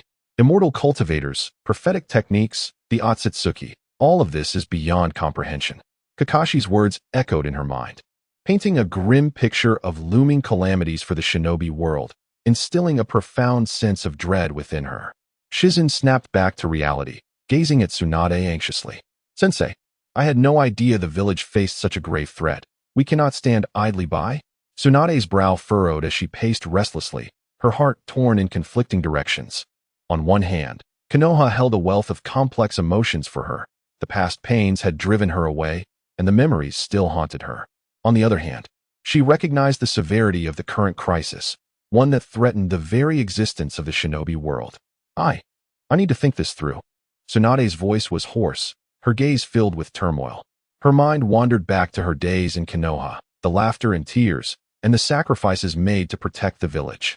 Shizun stepped forward, grasping Tsunade's hand, urging, "Sensei, the village needs you now, and so does Lord Minato. We cannot allow our past wounds to make us shirk our present responsibilities." Tsunade looked at Shizun, hesitation flickering in her eyes. "You do not understand, Shizun. The pain Konoha has inflicted upon me is too deep. Lady Tsunade, if the Nine Tails is unleashed, the village will surely suffer devastating losses, perhaps even annihilation." Kakashi interjected urgently. "Sensei, I comprehend your anguish, but now is not the time to dwell in the past." Shizun interrupted. "If we do not return, the village may face utter destruction, and everything we once cherished will vanish." Tsunade fell silent, her eyes clouded with confusion as past images flooded her mind. The figures of her brother and beloved flashed before her, followed by the gentle reminders of her grandfathers, Hashirama and Tobirama, little Tsunade, in the future. "You must shoulder the responsibility of protecting the village." "All right," the youthful Tsunade had replied with spirited enthusiasm. Taking a deep breath, she struggled to regain her composure. "Kakashi, is everything you say true? If Uchiha Obito is behind this, would he really go to such lengths?" Tsunade scrutinized Kakashi, her gaze piercing. Kakashi replied solemnly, "Lady Tsunade, while I cannot fathom why Uchiha Obito has become so cautious, Itachi's prophetic abilities are undeniably accurate." He elaborated on the issues surrounding the Uchiha clan. Tsunade once again fell into contemplation, her heart torn between anguish and obligation. Finally, she lifted her head, determination glimmering in her eyes. "Very well, I shall return with you. But I do this solely for the village, to safeguard those who remain in Konoha." A smile of relief spread across Shizun's face. "That is wonderful, Sensei. I knew you would not turn a blind eye." Kakashi exhaled in relief. "Thank you, Lady Tsunade. With your assistance, we shall surely overcome this crisis." Tsunade shot him a sidelong glance. "Enough chatter, let us return swiftly. I hope we are not too late." With that, she took the lead towards Konoha, her steps resolute, while Kakashi and Shizun followed closely behind. Chapter 57. Eruption. It seems I am about to give birth. Kushina's voice was laced with tension and pain. Her complexion slightly pallid from the agony, and her forehead glistened with beads of sweat. Upon hearing her cry, Minato immediately appeared by her side, his gaze filled with concern and urgency. Without hesitation, he gently lifted Kushina and rushed towards the delivery room. "Please, Shizun, I entrust her to you." Minato carefully placed Kushina on the delivery bed and turned to Shizun, his eyes brimming with trust. "Leave it to me, Lord Minato," Shizun replied firmly, her demeanor exuding professionalism and composure. As Minato exited the delivery room, he swiftly cast a powerful barrier around the area to ensure Kushina's safety. However, just as he finished setting up the barrier, a resounding explosion echoed, followed by the screams of villagers. Minato's heart tightened, an ominous premonition washing over him. Without hesitation, he activated the Flying Thunder God technique and hurried towards the source of the sound.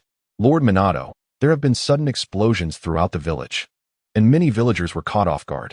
However, Lady Tsunade has just led a large group of medical ninjas to assist, so it should be manageable." A member of the Umbu knelt, quickly reporting the situation. He silently wondered when Lady Tsunade had returned, as he had been completely unaware. Minato nodded slightly, feeling a bit reassured, but soon a new wave of concern engulfed him. He understood that these explosions were no mere coincidence. A greater conspiracy lurked behind them. Meanwhile, at the Uchiha compound, Itachi, Shursui, and Fugaku had gathered, planning to lead the clan members with the three Tomo to provide support. But they were suddenly obstructed by members of the Root. "What is the situation with your Root? Why are you blocking our path?" Fugaku frowned, his eyes revealing dissatisfaction and confusion. The Root members, however, remained silent, standing like an impenetrable wall. Observing this, Fugaku hesitated, his eyes flickering with contemplation as he devised a countermeasure. Within the delivery room, Kushina's anguished cries continued unabated. Suddenly, a figure appeared at the door. It was Obito Uchiha. He stood there quietly, his eyes behind the mask revealing a flicker of hesitation. Moments later, he activated Kamui, preparing to enter the room. Yet, just as he stepped inside, the surroundings abruptly shifted, and he found himself back at the scene of Rin's death. His body jolted, a wave of intense fear and despair surging within him as he realized he had fallen victim to the Uchiha clan's forbidden technique, Izanami. Obito stood there, seemingly frozen in place. At that moment, Jiraiya appeared, gazing at Obito with a smirk that hinted at his satisfaction. TSK, let us see where you run this time. The Uchiha's forbidden technique is truly effective. He swiftly performed a jutsu, sealing Obito's chakra and binding him tightly with ropes. Just then, Kushina's cries echoed once more, prompting Jiraiya to wipe the sweat from his brow as he muttered, "Kushina's strength is remarkable. She has been shouting for so long and still sounds so piercing." He then hoisted Obito and took the blindfolded Uchiha Obito to exchange eyes and make his escape. After a while, the sound of a baby's first cry filled the air. Naruto had finally been born. Kushina leaned weakly against the bed, yet her face radiated with joy. "Quick, Shizune, let me see my child." Her voice was tender and warm, brimming with maternal glow. Shizune carefully cradled Naruto and brought him to Kushina, who gazed at her son's golden hair with love in her eyes. "He looks just like Minato," she murmured, gently caressing Naruto's cheek, as if all her pain had dissipated in that moment. However, this happiness was short-lived. Suddenly, the Ninetales' voice resounded in Kushina's mind. "Little Pepper, there's trouble." Kushina's heart jolted, and she instinctively turned her head, only to see Shizune collapsed on the ground, a knife embedded in her abdomen. Behind Shizune, a masked man was staring intently at her, his lips trembling slightly as if he were uttering something. Kushina squinted, realizing the words were an apology. Before Kushina could react, the masked man quickly formed hand seals, and in an instant, a surge of powerful energy erupted. Meanwhile, Minato arrived beside Jiraiya, looking at the bound Obito with a flicker of surprise. "Caught him?" "Yes. I'm eager to see who he really is," Jiraiya replied, reaching to remove the masked man's mask. However, at that moment, the masked man suddenly turned, plunging a sharp knife into his own heart. With a loud crash, he transformed into a cloud of smoke and vanished. "This is bad. It's a shadow clone," Jiraiya and Minato exclaimed in unison. Minato's complexion turned pale as an intense sense of unease surged within him. Just then, a deafening roar from the Ninetales echoed, causing Minato's expression to darken even further.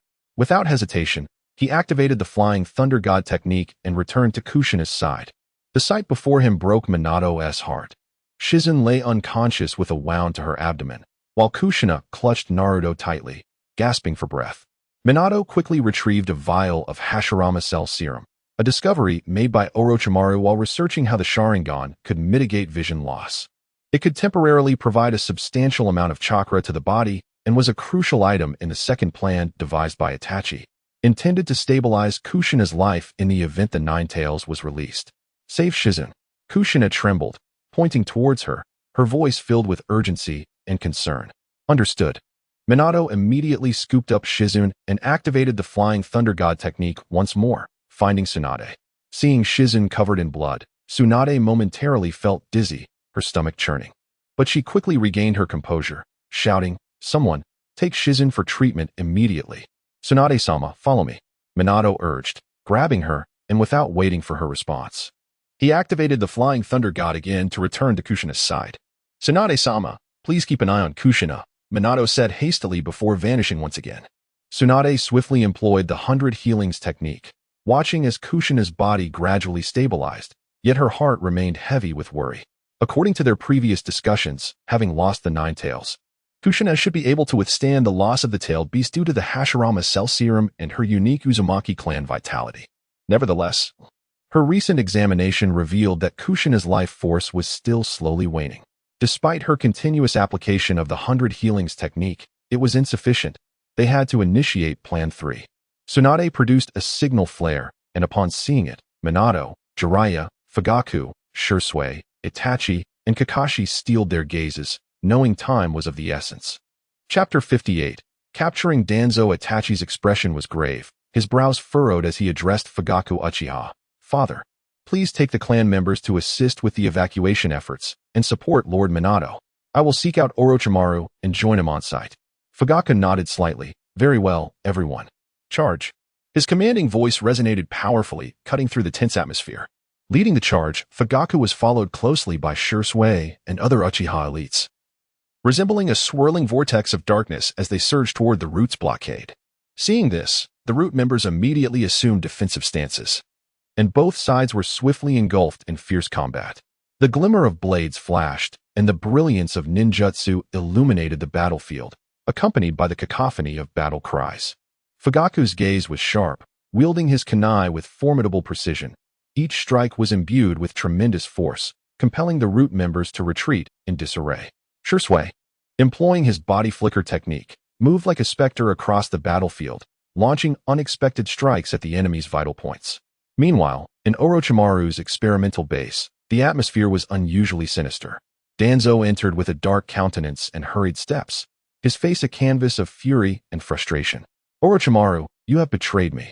The potion you provided is utterly ineffective. His voice carried a hint of hysteria, reminiscent of a wounded beast roaring in agony. Orochimaru turned leisurely, sporting a cryptic smile, twirling a test tube filled with a vibrant green liquid in his hand. Lord Danzo, how could I deceive you? Did you not have the Uchiha drink what I concocted? His tone remained calm, as if everything was well within his control. It has no effect. Danzo bellowed, his fists clenched tightly, the knuckles whitening under the strain. It does have an effect.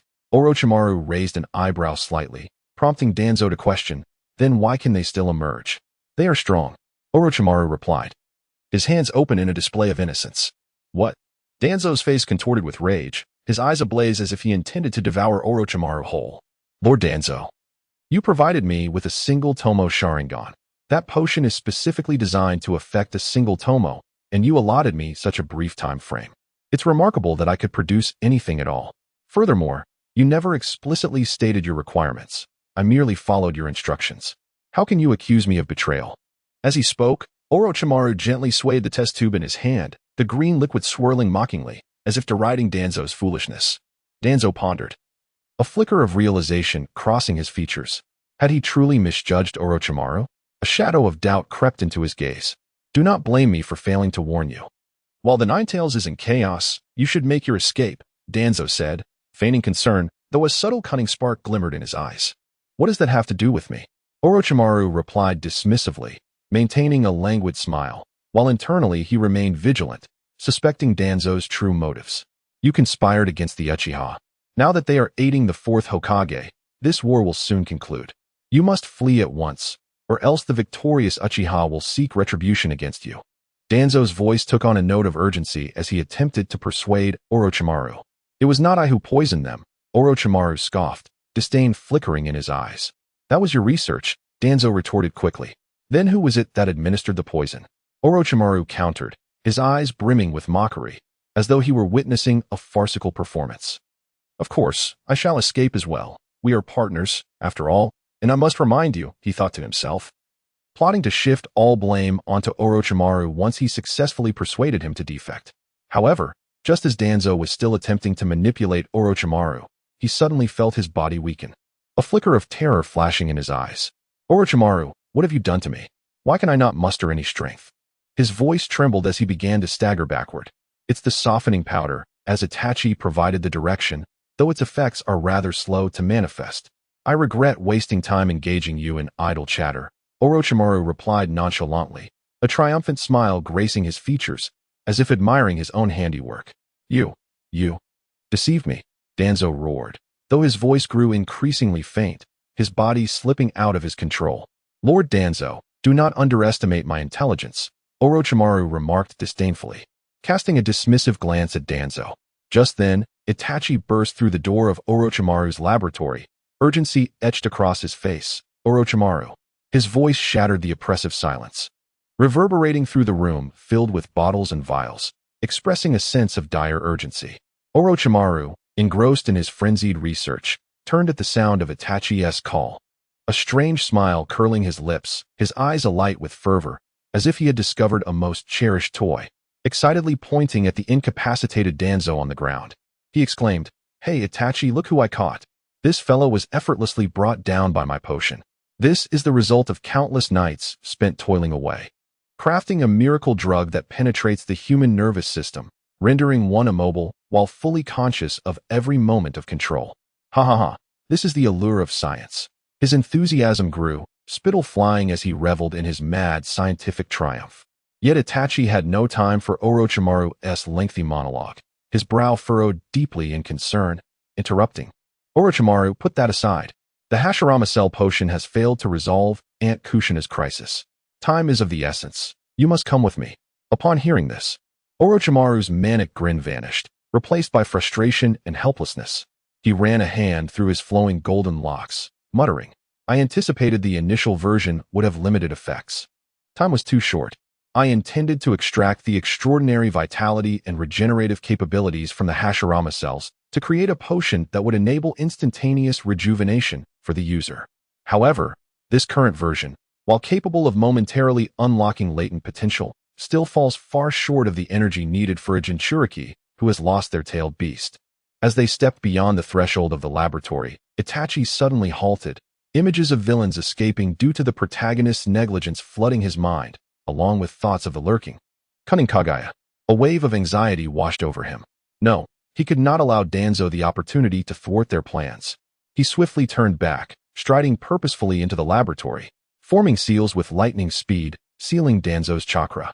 "Orochimaru, let us establish a barrier together. We must not allow him to escape." Chapter 59, Arrangement. Orochimaru chuckled, "Itachi, do you still not trust my medicine? With your modifications, its effects can last at least 10 days. Stop dawdling and hurry." Itachi, filled with urgency, interrupted once more, his tone resolute and demanding. While the two were preoccupied with Danzo, Konoha village had already descended into a hellish nightmare. The colossal Ninetales rampaged through the village, each stomp resonating like a minor earthquake, causing the ground to quake violently and buildings to collapse en masse, sending clouds of dust into the air. The creature's blood-red eyes, adorned with the pattern of the Sharingan, emitted a sinister and terrifying glow, as if they were the gaze of the abyss itself, instilling fear in all who beheld it. Minato, clad in a striking Hokage robe, navigated through the chaos and flames like a bolt of golden lightning. He executed the enhanced flying thunder god technique, moving with such speed that his figure was nearly imperceptible. This upgraded technique not only boasted astonishing teleportation speed, but also incorporated a miraculous ability to sense life signs, allowing Minato to visualize an intangible map of life in his mind, pinpointing every villager in dire need of rescue. At that moment, Minato's heart raced, each breath laden with tension and determination. His gaze was fixed intently upon those trapped beneath the rubble, his eyes sharp and unwavering, missing no detail. His hands instinctively clenched, poised to unleash the flying thunder god at any moment. When he sensed a faint life signal, an image of Kushina and their unborn child flashed through his mind, and he silently vowed to save everyone, refusing to let them face peril as his own family had. Taking a deep breath, he mentally recited the incantation for the flying thunder god and vanished from his location in an instant. The next moment, he materialized amidst the ruins, discovering a small girl trapped beneath a massive stone slab, her face awash with fear, tears streaming down her cheeks. A flicker of compassion crossed Minato's eyes as he swiftly crouched down, exerting all his strength to lift the stone. "Do not be afraid. I am here to rescue you," he declared, his voice firm and powerful, akin to a ray of hope amidst the darkness. The girl looked up, her eyes brimming with both fear and hope. "Big brother, please save me." Minato gently patted her head, offering soft reassurance, "Do not worry. As long as I am here, you will be safe. With care." He cradled her in his arms and activated the flying thunder god once more.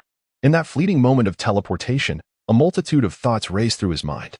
He envisioned the future of the village, in the weight of his responsibilities, acutely aware that he could not afford to falter. When he reappeared, He had successfully delivered the girl to a safe zone. He gently set her down, watching as medical personnel escorted her away, allowing himself a moment of relief.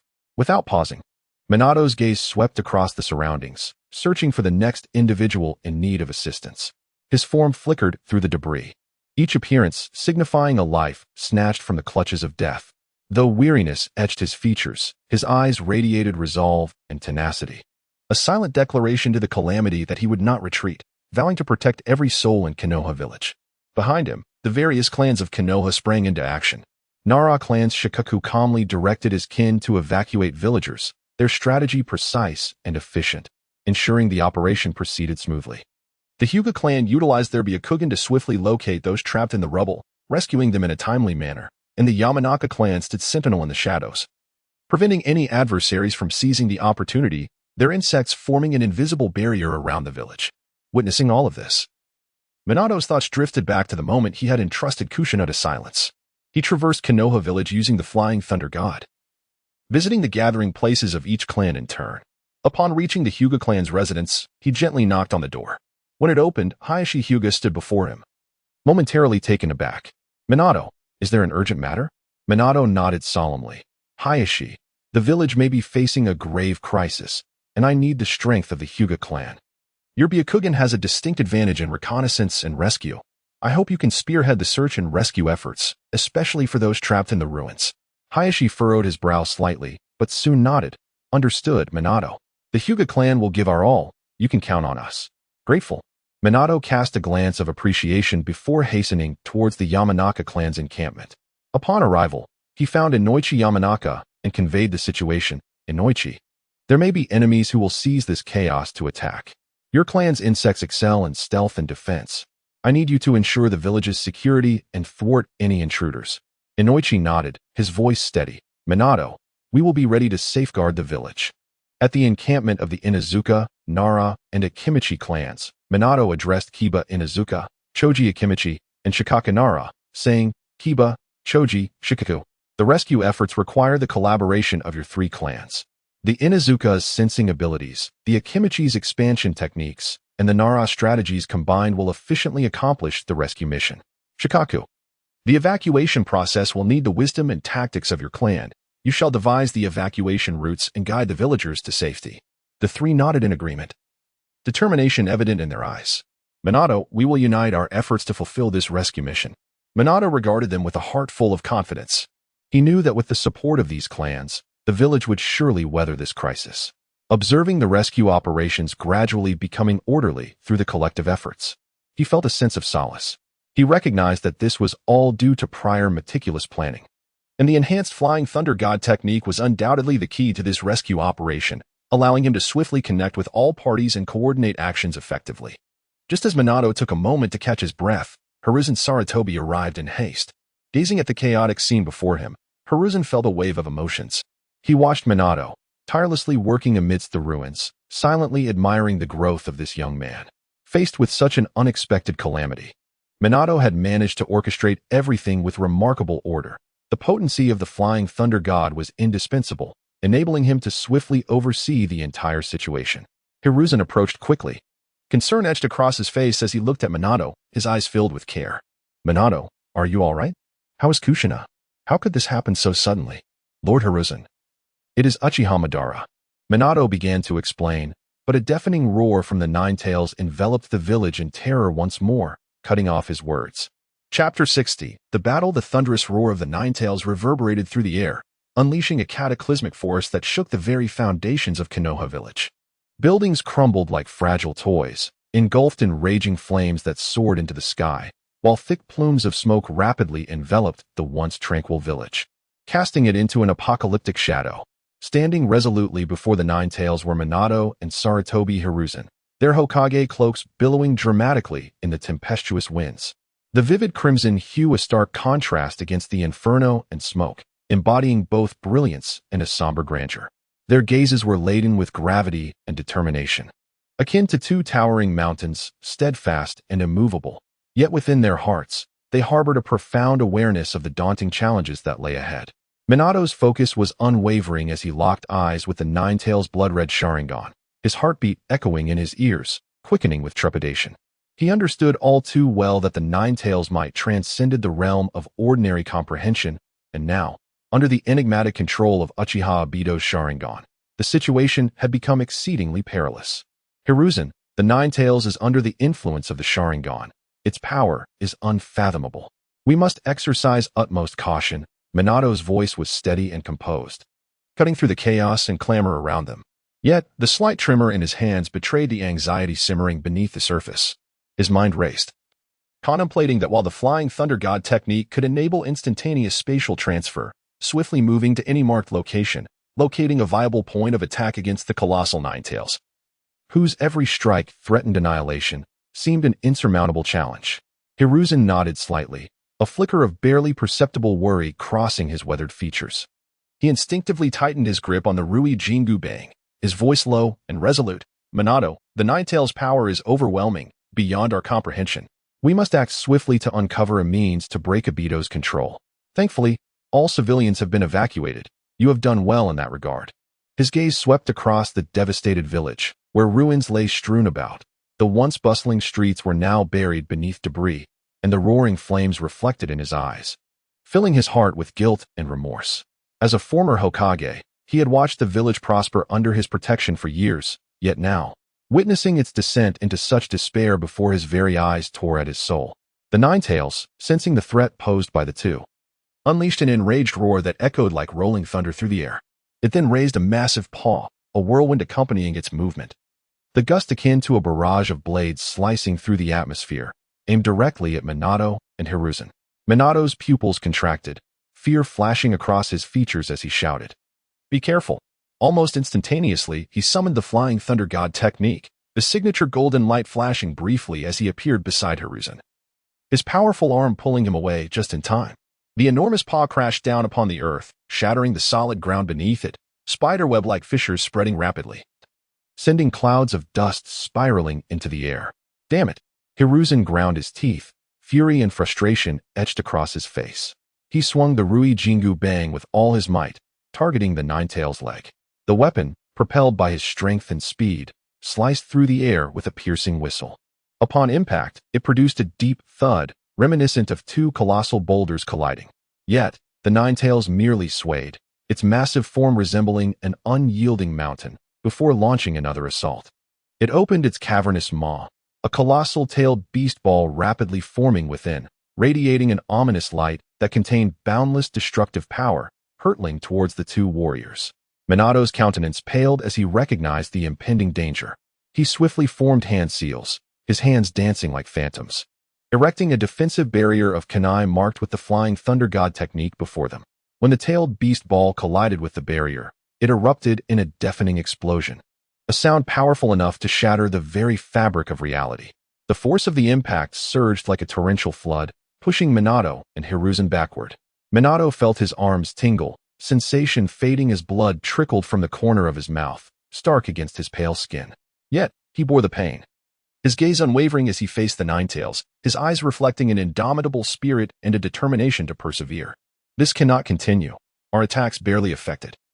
Minato's brows knitted tightly, the furrow deep enough to crush a fly. Anxiety coursed through him, akin to ants scurrying on a hot pan, as he desperately sought a solution. Memories of tender moments with Kushina flooded his mind, her gentle smile and caring eyes as vivid as ever. Recollections of simple exchanges with villagers, their trusting smiles and hopeful gazes, flickered before him. These images ignited a fierce resolve within him. No matter the cost, he would protect his village, his family, and this beloved land. Hiruzen gasped for breath, each inhalation laden with the weight of 1,000 burdens. His eyes brimmed with unyielding defiance. A refusal to accept failure, a deep-seated anguish over his inability to safeguard the village. "Minato, I will hold it off. You find a way to break Obito's control," he declared, swiftly forming hand seals, intricate patterns morphing in his hands as he summoned several summoning beasts. Each beast bore a unique appearance, some fierce and others with piercing gazes, charging towards the Nine Tails under Hiruzen's command, like a battalion of valiant warriors. Minato nodded, inhaling deeply, as though attempting to draw the very air of the battlefield into his lungs. He activated the Flying Thunder God technique, weaving through the onslaught of the Nine Tails, his golden figure darting like lightning amidst the chaos. However, the Nine-Tails' relentless barrage made it arduous to find an opportune moment. The Nine-Tails, perceptive to Minato's intentions, twisted its massive body, using its bulk to obstruct his movements. Each assault was imbued with destructive might, rendering both Minato and Hiruzen weary, their bodies marred with wounds. Their garments stained with blood. Just as despair loomed over Minato and Hiruzen, a familiar figure emerged at the battlefield's edge. Tall and imposing, it was Jiraiya. Observing the fray with a grave expression, his demeanor exuded a weight of concern that seemed palpable. An urgent thought surged within him. Minato, Hiruzen-sensei, I am here to assist you. Chapter 61. Containment. On the other side, the battle between the Uchiha clan and the Root organization raged fiercely. Uchiha Fugaku stood at the heart of the battlefield, resembling a towering mountain, his gaze burning fiercely as he fixed his eyes on the enemy before him. His countenance was austere, with the passage of time etched into his features, adding an aura of authority. Gripping a kunai tightly in his hand, the blade glinted coldly, complementing his resolute demeanor and exuding an intimidating presence. Everyone, remain vigilant. The members of Root are unscrupulous in their tactics, and we must not allow their schemes to succeed. Uchiha Fugaku's voice resonated across the battlefield like a thunderous bell, infused with undeniable strength, akin to the beat of war drums, rallying the spirits of every Uchiha clansman. His gaze swept over each clan member, filled with both pride and concern. He felt pride in the unwavering bravery of the Uchiha, who showed no signs of retreat in battle. Yet, he was troubled by the uncertainty of when this conflict would conclude. While the village continued to be attacked by the Nine-Tails, deepening the crisis, Uchiha Shisui moved with agility across the battlefield, akin to a swift leopard. His expression remained calm and sharp, his katana slicing through the air with precision, each strike carefully avoiding lethal harm to the enemy while incapacitating them temporarily. He understood that this battle was not merely a contest of strength, but a game of wit and strategy. In the brief lulls of combat, he astutely observed the weaknesses of his foes, seeking the opportune moment to strike. During a brief respite, Uchiha Shisui approached Uchiha Fugaku, his brow furrowed and his expression grave. Clan leader, it seems Root intends to delay us. They advance when we retreat, and retreat when we advance. He panted slightly, beads of sweat dotting his forehead, his eyes betraying his concern for the situation. Uchiha Fugaku nodded slightly, his gaze penetrating as he stared toward the village center. I have sensed it too. While the village is under assault by the Nine-Tails, they are doing everything to keep us occupied, hoping to prevent us from aiding Minato and the others. I can only hope they are faring well. A flicker of anxiety crossed his features. Minato bore the heavy burden of protecting the village, and Fugaku wished for nothing more than his safety. At that moment, a deafening roar shattered the battlefield's tension. The ground trembled violently, and the gathered warriors looked up in shock to see the Nine-Tails growing increasingly agitated at the village's center, each thrash causing buildings to collapse in waves, raising clouds of dust. Minato and Sarutobi Hizen appeared diminutive before the Nine-Tails, their efforts yielding little effect. Uchiha Fugaku's expression shifted to one of grave concern, anxiety and urgency evident in his eyes. This is dire. It seems Minato and Hizen are struggling against the Nine-Tails' assault. We can no longer delay. We must immediately assist them. The safety of the village rested upon Minato and Sarutobi Hizen. They needed to extricate themselves from Root's entanglement swiftly. He turned to Uchiha Shisui, his gaze filled with trust and urgency. Shisui, I will go to aid Minato. You must stay here to command. It seems Root's intention is merely to delay us, which should pose minimal danger. If things go awry, retreat with the clan. I will handle the Nine-Tails, and Itachi along with Orochimaru will soon join me. Uchiha Shisui nodded, his eyes resolute. Understood, clan leader. You may proceed with peace of mind. I shall manage things here. I will coordinate our clansmen, leveraging our Sharingan advantage, adapting as necessary to minimize casualties. He straightened, a sense of duty emanating from him, as if assuring the clan leader that he would protect their kin. Uchiha Fugaku inhaled deeply to calm his racing heart, preparing to leave the battlefield. However, as he took a few steps, Akai appeared before him like a specter, his eyes gleaming with cunning and pride. Uchiha Fugaku, do you believe you can leave so easily? Akai, tall and imposing, bore a vicious scar that marked him from past battles. At that moment, his gaze reflected a fervent loyalty to Danzo. Uchiha Fugaku halted, fury flashing in his eyes. Akai, you would do well to step aside. I have no time to waste on you. You are a villager too. Can you bear to see the village destroyed like this? His voice was low and chilling, the kunai in his hand trembling slightly, radiating a formidable pressure. He felt anger toward Akai's actions, as a fellow leaf ninja. Akai had been misled by Danzo to harm the village. Akai hesitated momentarily, Danzo's voice echoing in his ears. Akai, you must not allow any Uchiha to leave. Delay them, and I will handle the Nine Tails with my Sharingan. The village will remain safe. Regaining his composure, Akai sneered. Humph, think you can escape? Not today. None of you Uchiha will leave here. With that, he swiftly formed hand seals, summoning several massive earth puppets that lunged toward Uchiha Fugaku with menacing intent. His eyes brimmed with madness, as if he had been brainwashed by Danzo into becoming a relentless fighting machine, willing to do whatever it took to accomplish his mission. Seeing this, Uchiha Fugaku's countenance shifted. He quickly retreated a few steps, creating distance from the earth puppets, the kunai in his hand slicing through the air with grace, repelling the oncoming puppets one by one. Each collision produced a dull thud, numbing his limbs. He remained keenly aware that Akai's strength was formidable, and breaking through his obstruction would not be an easy task. Uchiha Shursui, sensing the disturbance, rushed over. Clan leader, I will assist you, he exclaimed, forming hand seals swiftly, unleashing the power of his Manjikyu Sharingan. In an instant, a peculiar jinjutsu enveloped Akai and his earth puppets. Akai felt disoriented as if plunged into a dark abyss. Countless eerie eyes watching him, terror surging from within. He shook his head desperately, attempting to escape the jinjutsu, but found himself ensnared deeper. Damn it, this is a jinjutsu. He gritted through clenched teeth, his voice trembling with frustration as he struggled against the illusion's grasp. Uchiha Fugaku seized the opportunity while Akai was ensnared in the jinjutsu, sprinting toward the Nine Tails. His figure darted through the smoke, driven by a singular conviction, to aid Minato and safeguard Konoha. Meanwhile, the other members of the Uchiha clan fought valiantly, their clashes resonating alongside the roars of the Nine Tails and the crumbling of buildings, weaving a somber tapestry of war.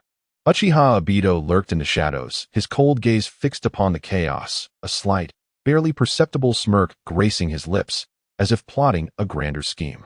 Chapter 62.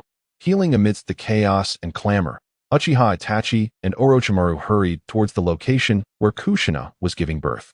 Along the way, the devastation of Konohagakure unfolded before their eyes, collapsed buildings and swirling smoke. Fortunately, the villagers had been evacuated, yet the sight deepened the furrows on Itachi's brow, his heart swelling with worry like an unrelenting tide. Orochimaru, we must hasten. Aunt Kushina's condition may be dire. Itachi's voice trembled with barely concealed urgency as he quickened his pace, weaving through the ruins, his gaze filled with concern for Kushina's safety. Vivid memories of her gentle smile surfaced in his mind, one of the few warm recollections he cherished in the village. He could not allow anything to happen to Kushina. For many speculated that Minato's choice to sacrifice himself was deeply intertwined with her fate. Orochimaru, however, maintained his nonchalant demeanor, a cryptic smile playing on his lips as he leisurely followed behind. What's the rush? I am aware of my own capabilities. Even if I cannot resolve this, I still have my means. His eyes sparkled with a self-assured gleam, as if everything lay within his grasp. Yet within him brewed ulterior motives. This incident might yield new materials and inspirations for his research. Upon arriving at their destination, they beheld Tsunade completely engrossed in performing the mitotic regeneration technique on Kushina. Tsunade's forehead glistened with beads of sweat, strands of hair clinging to her fatigued visage. Her gaze radiated determination and focus, her hands deftly shifting through hand seals as chakra flowed like an invisible warmth into Kushina's being. However, prolonged exertion began to etch fine lines of fatigue upon her face, each wrinkle narrating a tale of her perseverance. Seeing this, Itachi promptly turned to Orochimaru, urgency lacing his tone. Orochimaru, you must assess the situation. Filled with hope, he trusted Orochimaru's notorious reputation within the shinobi world, believing in his prowess to devise a solution for Kushina's crisis. Should that fail, he would have no choice but to resort to Izanagi. Orochimaru stepped forward to examine Kushina closely, his thoughts swirling. This version of the Hashirama Cell Serum is inadequate. It cannot possibly meet Kushina's current needs. A flicker of dissatisfaction crossed his gaze, soon replaced by a renewed confidence. Moments later, he produced a vial from his cloak, administering it to Kushina with practiced ease. This is an auxiliary serum I've developed for this iteration of the Hashirama cells. It should rectify the issue. Tsunade, you may cease the mitotic regeneration. His voice carried a hint of pride, as if showcasing his scientific achievements. Tsunade paused, momentarily taken aback, her expression shifting as she regarded Orochimaru with a blend of suspicion, wariness, and simmering anger. Her hands instinctively clenched, knuckles whitening, the fury within her akin to a volcano on the brink of eruption. Orochimaru, you had better be right. Tsunade's voice was icy, laced with frost. Her eyes ablaze with indignation, fixed on Orochimaru as though she wished to consume him whole. Unfazed, Orochimaru shrugged, his demeanor carefree. Tsunade, haven't you realized yet? The priority is to save Kushina, is it not? His tone was casual, as if he bore no remorse for his past transgressions. Yet, hidden beneath his fade was a desire for new avenues in his research. At that moment, Kushina lay weakly, her complexion ashen, devoid of color. Her lips chapped from excessive blood loss. Her gaze was clouded with frailty and confusion, her consciousness beginning to wane. Yet, as she sensed the newfound energy coursing within her, a flicker of hope ignited in her eyes. Her fingers stirred slightly, as if to feel the vitality flowing through her. Thank you. Kushina's voice was faint and hoarse, echoing as if from a distant realm. Naruto, my child. A swell of maternal concern enveloped her. Despite her perilous state, her thoughts were consumed with her recently born child. Her voice quivered, a tremor of maternal love. Itachi approached Kushina, his voice gentle and reassuring. Aunt Kushina, rest assured, Naruto is safe. You must hold on. We will protect both you and Naruto. His tone was soft yet resolute, akin to the warmth of a spring sun, bringing a semblance of comfort to Kushina. He was determined. He could not allow harm to befall her or Naruto, for that was his promise to Minato and his vow to himself. Kushina nodded slightly, gratitude shining in her eyes. She gazed at Itachi, silently marveling at how this child had matured into such a reliable individual.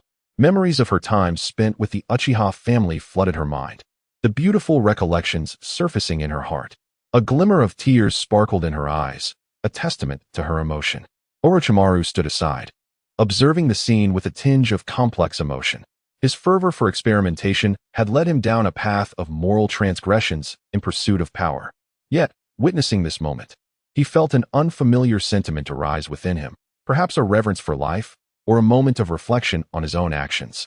Doubt crept into his heart. Was his path truly righteous? Now, we shall see the efficacy of this serum, Orochimaru murmured, anticipation gleaming in his eyes as he awaited the outcome of his experiment, his voice trembling with a mix of excitement and anxiety. Outside, the crisis in Konohagakure raged on. The howls of the Nine Tails echoed relentlessly, its colossal form rampaging through the village, leaving destruction in its wake. Minato and Sarutobi Hiruzen continued their arduous battle against the beast. Their figures dwarfed by its enormity, yet their eyes shone with unwavering resolve, proclaiming their refusal to succumb to despair. Their silhouettes, illuminated by the flames, stood steadfast, their voices resonating with strength amidst the chaos. In a secluded corner of the village, Kakashi stood vigil, his gaze betraying a deep affection for his home. A profound sense of duty filled his heart. He could not allow Konohagakure to fall under his watch, for it was both his responsibility and his mission. Meanwhile, within Kushina's room, time seemed to stand still. Tsunade, Orochimaru, and Itachi awaited the serum's effects with bated breath. Gradually, color returned to Kushina's face, her breathing stabilizing. A smile of relief crept onto Tsunade's lips. She understood that Kushina would be all right. Orochimaru too wore a smirk of triumph. His experiment had succeeded. His heart brimmed with anticipation, for this success could potentially open new avenues in his research. A relaxed smile graced Itachi's features. Knowing that Aunt Kushina was no longer in mortal peril, his voice quivered with relief and gratitude. Kushina's face blossomed with a grateful smile, aware that it was through their collective efforts that she had been saved. Chapter 63. The battle continues. The roar of the Nine Tails echoed like thunder, shaking the very foundations of Konoha village. Each bellow seemed to threaten to tear the land asunder.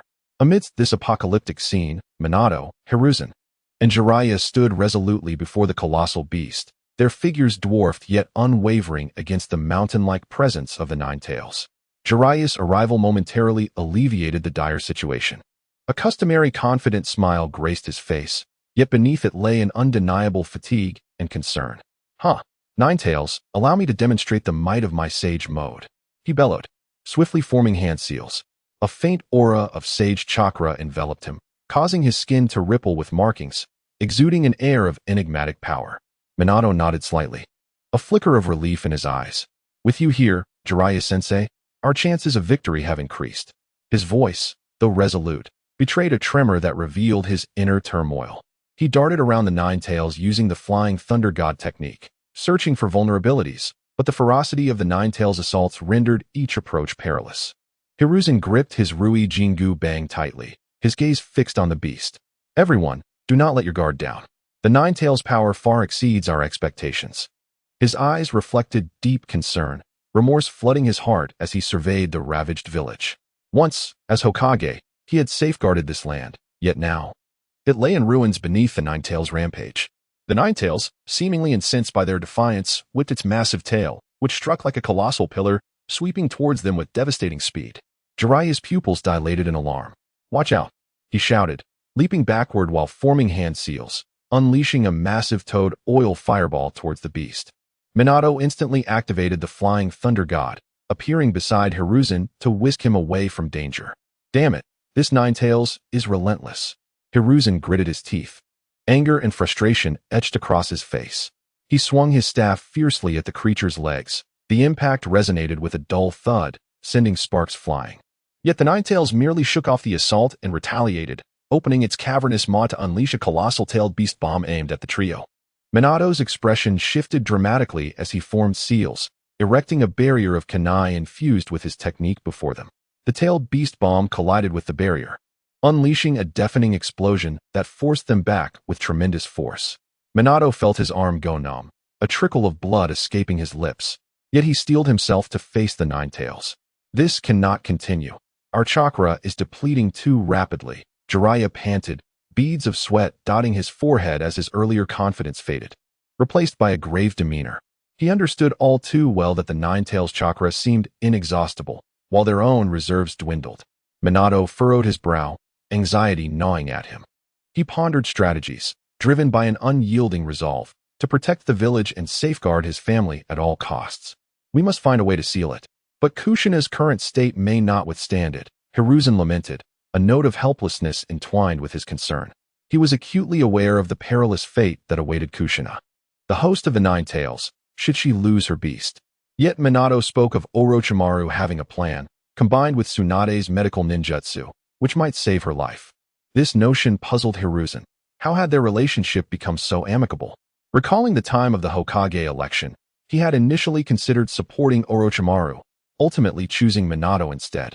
Despite compensating Orochimaru with resources, the position of Hokage held immense power, and he couldn't shake the fear that Orochimaru might harbor resentment. Humph, old man. I always knew you wouldn't let me succeed in the election. After all, you cannot control me. My true aim was merely for funds and resources. If Orochimaru were aware of Hiruzen's current thoughts, he would undoubtedly mock him. Orochimaru sought not power for its own sake, but rather knowledge and strength. To him, power was merely a means to acquire resources. Hiruzen, however, held steadfast in his belief that no one could be indifferent to power. He had devoted his life to protecting Konoha and preserving his authority, viewing power as both responsibility and a tool for safeguarding the village. Gazing at the Nine Tails, he silently prayed for Minato and Orochimaru's plan to succeed, hoping the village would weather this crisis. Just then, Hiruzen turned to Minato, his eyes brimming with complex emotions, trust, worry, and above all, encouragement. Minato, you are the most gifted and responsible ninja I have ever encountered. The weight of your duties is immense. This battle may prove more arduous than we anticipate, but I have faith in you. Some missions are destined for someone to bear, regardless of the cost. His voice was low yet resolute, a slight tremor betraying his emotion. Minato felt a jolt within, comprehending the depth of Hiruzen's words. He raised his head slightly, meeting Hiruzen's gaze with unwavering determination, nodding solemnly. Lord Hiruzen, I understand. For Konoha, for Kushina and Naruto, I will give my all, even if it costs me everything. Jiraiya wiped the blood from his lips, fixing his gaze on the Nine Tails with a newfound resolve. No matter what, we cannot give up. If we are to seal it, we must first weaken its power. With that, he activated Sage Mode once more, preparing for a renewed assault. Minato inhaled deeply, his eyes shining with determination. Yes, let us strike together and seek the opportunity to seal it. His figure surged forth like a bolt of golden lightning, charging at the Nine Tails once more. Hiruzen tightened his grip on the Rui Jingu Bang, shouting, "For Konoha," and followed suit. The three of them plunged into a fierce battle against the Nine Tails, their forms flickering around the beast, each attack fueled by a death-defying resolve. Yet the strength of the Nine Tails was overwhelming, although they inflicted some damage. Sealing it seemed a distant goal. Amidst this grueling conflict, their chakra continued to wane, their stamina dwindling. Yet, within their eyes shone an indomitable spirit, a silent declaration to the Nine Tails. They would not surrender easily, even if it meant sacrificing their lives to protect Konoha Village. Chapter 64. The arrival of Fugaku. The howling wind roared like a ferocious beast, and the village of Konohagakure teetered on the brink of destruction under the relentless onslaught of the Nine Tails. Buildings collapsed like fragile cards, raising clouds of dust, while fierce flames spread unchecked through the ruins, painting the sky in an eerie orange hue. The air was thick with the acrid scent of gunpowder, mingled with the stench of charred flesh and blood, as a heavy cloud of despair weighed down upon every heart.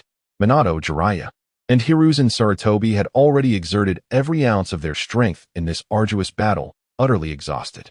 Sweat mixed with blood streamed down their dirt-streaked faces, each drop soaking into the war-torn ground beneath them. Minato's Hokage cloak was torn in several places, his hair disheveled against his face, and his chest heaved violently, each breath laced with pain. Yet, his resolute gaze remained fixed on the Nine Tails, unwilling to miss even the slightest movement. Jiraiya knelt on one knee, one hand braced against the ground for support, while the other wiped the blood from his face. He gasped for breath, his usual playful smile replaced by a look of exhaustion. This creature seemed to possess an inexhaustible reservoir of chakra, and even in its dazed state, it showed no fear of pain, making it a formidable opponent. Hiruzen's white hair whipped wildly in the wind, his Rui Jingu Bang trembling slightly in his grip. He gritted his teeth, his eyes betraying a mix of defiance and determination. Every strike from the Nine Tails landed like a sledgehammer, crushing their already faltering defenses. Defeat loomed like a dark cloud overhead. Just at this critical juncture, a blinding purple light streaked across the distant sky, accompanied by the thunderous sound of heavy footsteps. The light drew closer, growing more radiant, astonishing everyone who turned to gaze. Before them stood an immense humanoid armor, enveloped in a torrent of potent chakra that danced like purple flames. It wielded a long blade that shimmered with a chilling gleam, charging toward the battlefield with an imposing aura. It was none other than the Susanoo unleashed by Fugaku Uchiha. Hiruzen's eyes widened in shock, disbelief filling his gaze as the Rui Jingu Bang slipped slightly from his grasp. "Is this Fugaku's Susanoo?" he murmured, his voice trembling with astonishment. The realization surged through him. Fugaku Uchiha had awakened the Mangeki Sharingan and summoned such a formidable Susanoo. Yet, amid his astonishment, a flicker of concern crept into his mind. Would this terrifying power from the Uchiha clan pose a threat to the village in the future? A glimmer of joy flashed in Minato's eyes, and a weary smile creased his face with difficulty. "Fugaku, you have finally arrived." This smile bore the relief of a comrade's timely arrival and a deep hope for a turnaround in their dire situation. Jiraiya, exhilarated, let out a loud whistle. "Haha. Now we have a spectacle to behold. The Nine Tails will have to think twice now." His eyes sparkled with excitement and anticipation, as if he could already see the dawn of victory on the horizon. The Susanoo, like a colossal moving fortress, swiftly positioned itself before the Nine Tails, sensing an unprecedented threat. The Nine Tails unleashed a deafening roar that echoed across the heavens, its eyes glowing a fierce crimson, brimming with rage and defiance, as if proclaiming to the Susanoo that it would not be easily vanquished. It lunged fiercely, powerful claws slashing toward the Susanoo with the intent to rend it asunder. Fugaku, commanding the Susanoo with calm composure, raised the long blade to meet the assault. A thunderous clash resounded, akin to the tolling of a great bell, causing the air to vibrate violently. The Nine Tails' claws collided with the blade, unleashing a shockwave that cracked the ground and sent dust billowing into the air. Though the Susanoo staggered back several steps, leaving deep impressions in the earth, it firmly withstood the Nine Tails' attack. This astounding confrontation revealed the true strength of the Susanoo, turning the tide of battle that had seemed all but lost. The previously disheartened spirits of Minato and his allies surged with renewed vigor. "Fugaku, be careful." Minato's voice was laced with worry. He understood that the Nine Tails would not be easily subdued, and the forthcoming fight remained fraught with peril. With swift precision, Minato formed hand seals, Unleashing the Rasengan, a massive blue spiral of energy surged forth, imbued with tremendous power, hurtling toward the Ninetales. Sensing imminent danger, the Ninetales attempted to evade, but found itself firmly restrained by the Susanoo, unable to escape. The Rasengan struck true, erupting in a violent explosion that sent flames soaring, eliciting a pained roar from the Ninetales as it staggered slightly. Hiruzen, regaining his focus, tightened his grip on the Rui Jingu Bang and shouted, swinging it toward the Ninetales' legs with all his might. The impact of the staff against the Ninetales' scales sparked a dazzling shower of fire, accompanied by a sharp, grinding noise. Seizing the opportunity while the Ninetales was momentarily distracted, Minato activated the Flying Thunder God technique, his form flickering like a bolt of golden lightning around the Ninetales. Moving faster than the eye could track, his gaze remained fixed on every movement of the beast, searching for weaknesses to create an opening for the final seal. Meanwhile, in the valley, villagers huddled together, their faces etched with fear and uncertainty. Towering peaks loomed above, seemingly isolating them from the outside world. As a stifling silence pervaded the valley, an elderly man trembled, his voice quaking with emotion. What on earth is happening? What is that monster? What are we to do? His eyes held a mix of terror and confusion as he gazed beyond the valley, his body shivering slightly. Kakashi stepped forward, his posture upright and voice steady. Infused with strength. Everyone, do not be afraid. That is the Ninetales, and with Lord Minato and Lord Hiruzen, we will certainly be safe. His voice resonated like a bell through the valley, calming the crowd's anxiety. Recalling Minato's repeated reassurances that they had a plan, Kakashi felt a surge of confidence. He believed in Minato's capabilities. The strongest of Konoha were present, and if they could not prevail, then their efforts would be in vain. Itachi hesitated to send Kakashi to the battlefield. He felt they had sufficient numbers, and he feared that Obito would lose control. With Kakashi present, he could keep him in check. However, it seemed Itachi had overestimated the situation, for Obito paid no heed to the villagers. A woman clutched her child tightly, tears welling in her eyes as she spoke with a quivering voice. Will our home still be there? What will we do afterward? Her voice was laden with worry, her gaze filled with endless concern as she held her child close, as if to shield them from all danger. At that moment, a small child timidly asked, "Will we be able to return to the village? I'm scared." His voice cracked with fear, his tiny frame trembling in his mother's embrace, his hands gripping her clothing tightly. Narashikaka gently patted the child's shoulder, a warm smile gracing his face as he reassured, "As long as we are together, our home and village will endure. We will return soon. Trust in Lord Minato and the other ninjas. They will protect us." His voice was resolute and powerful, endeavoring to instill a glimmer of hope amidst the prevailing darkness, allowing the villagers to perceive a faint ray of light in this bleak hour. In the valley, the murmurs of the villagers surged and receded, with fear and anxiety weaving through the crowd.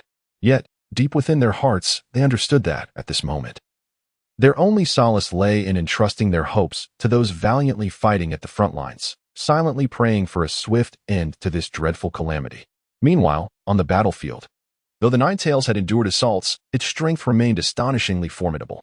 It roared relentlessly, the sound echoing with such ferocity that it seemed capable of shattering eardrums, launching wave after wave of increasingly frenzied attacks.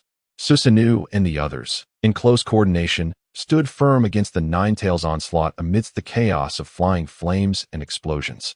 Chapter 65. Destiny. In a room within the village of Konoha, Kushina lay on the bed, her spirit somewhat at ease, yet her body remained frail. The atmosphere around her was thick with gravity and oppression. Outside, fierce flames mercilessly consumed the village, billowing thick smoke into the sky. In the distance, explosions echoed intermittently, and the deafening roars of the Ninetales resounded, each one striking like a hammer upon the hearts of those present. A grim reminder that this dreadful calamity was far from over. Itachi stood by the bedside, his expression grave, his gaze imbued with unwavering determination and resolve. He slowly extended his hand, gentle yet tinged with urgency, carefully cradling the small form of Naruto in his arms. The tiny body seemed incredibly fragile against Itachi's embrace, and the innocent face bore the blissful ignorance of a newborn, unaware of the tumultuous world beyond. "It is time. We must act." Itachi's voice was low yet powerful, resonating with clarity in the oppressive silence of the room, shattering the stillness. Kushina, still recovering, widened her eyes in shock and concern at his words. Instinctively, she struggled to rise, but her body, weakened from childbirth, betrayed her, forcing her to lean helplessly against the headboard, her gaze fixed intently on Itachi and Orochimaru. filled with confusion and wariness, her voice trembling as she asked, "Where are you taking Naruto?" The quiver in her tone reflected a mother's deepest fears for her child. Itachi slightly lowered his head, deliberately avoiding Kushina's eyes. He understood that what he was about to say would pierce her heart like a sharp blade. Yet it was all for the future of the shinobi world, for the extraordinary mission that Naruto was destined to bear. "Aunt Kushina, you must trust us. We would never harm Naruto. His fate is destined to be extraordinary. Certain responsibilities have quietly rested upon his shoulders since the moment of his birth, and he must bear them." In his heart, he silently added, "Naruto, I am sorry. To prevent the Sage of Six Paths from discovering the alterations in your fate, I must ensure you follow the path of your previous life. After all, you are the protagonist of the Naruto manga, and the Nine Tails is part of your legacy. With your parents around, you certainly want to endure the same hardships as in your past life." "What do you mean?" Kushina's emotions flared suddenly, tears glistening in her eyes as her voice involuntarily rose. She was engulfed in confusion and resistance, unable to fathom how her infant child could be entangled with such a heavy fate. Tsunade, who had been attentively observing Kushina's condition, quickly stepped forward, gently supporting her and softly reassuring her, "Do not worry, everything will be all right. Minato is aware of this matter, and since he has agreed, he must have his reasons." Tsunade's gaze was filled with concern. The time spent together had deepened her understanding of Itachi's wisdom and foresight, revealing the complexities that lay behind this decision. Upon hearing Minato's name, Kushina's body trembled slightly, her earlier agitation somewhat quelled. She gradually leaned back against the headboard. Her eyes filled with reluctance as she gazed at Naruto, her expression interwoven with love and concern.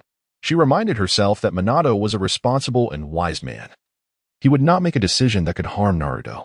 Nevertheless, as a mother, the thought of watching her cherished child being taken away was agonizing, and her heart was torn with anguish. "I must protect him."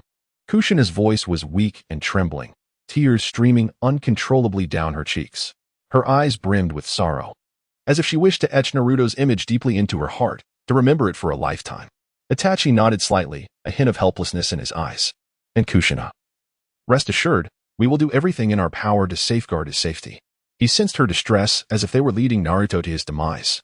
Orochimaru stood silently beside them, his arms crossed, a faintly enigmatic smile gracing his lips. His eyes sparkled with curiosity and intrigue, as if he were appraising a rare treasure. Fixated upon Naruto. How fascinating. This child's future may indeed transcend all expectations, he mused, unable to conceal his excitement for the exploration of unknown powers and possibilities. Thus, Itachi and Orochimaru turned towards the battlefield ravaged by the Nine Tails. As they made their way, Itachi held Naruto tightly, his grip firm yet gentle. Orochimaru followed with an ethereal grace, leisurely toying with a small vial containing a mysterious potion, his eyes gleaming with anticipation for the impending conflict and unexplored experiments. Upon their arrival at the battlefield, the sight before them sent a jolt through their hearts.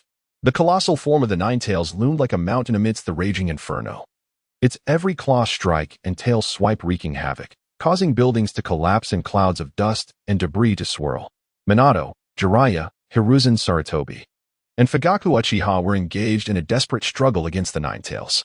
Their figures appeared diminutive in comparison to the beast's massive form, yet their resolve was unwavering, each of their eyes reflecting an indomitable spirit. "Father, Jiraiya-sensei, Minato-sensei, Hiruzen-sensei, we have arrived," Itachi called out, his voice cutting through the cacophony of battle.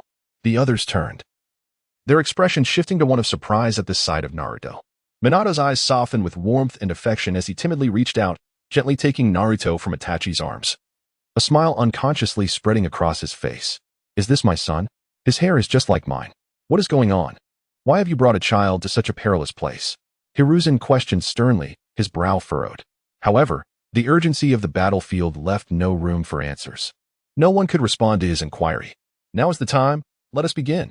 Itachi's demeanor sharpened, chakra surging around him as he instantly activated Susanoo.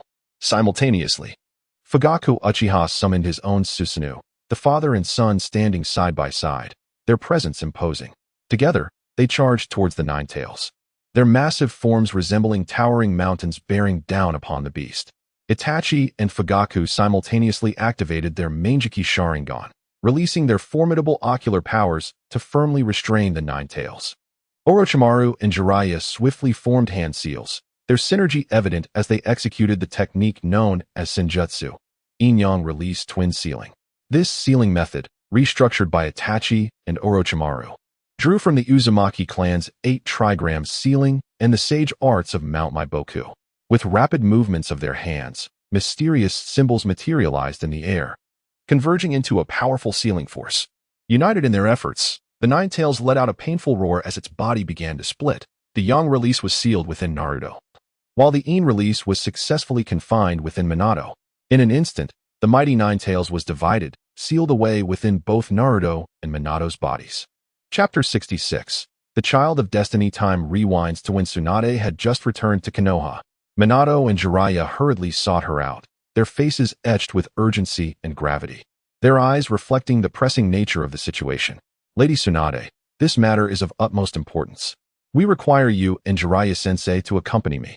With that, he swiftly formed hand seals, and in an instant, the brilliance of the Flying Thunder God technique enveloped the trio, transporting them to the Uchiha's basement.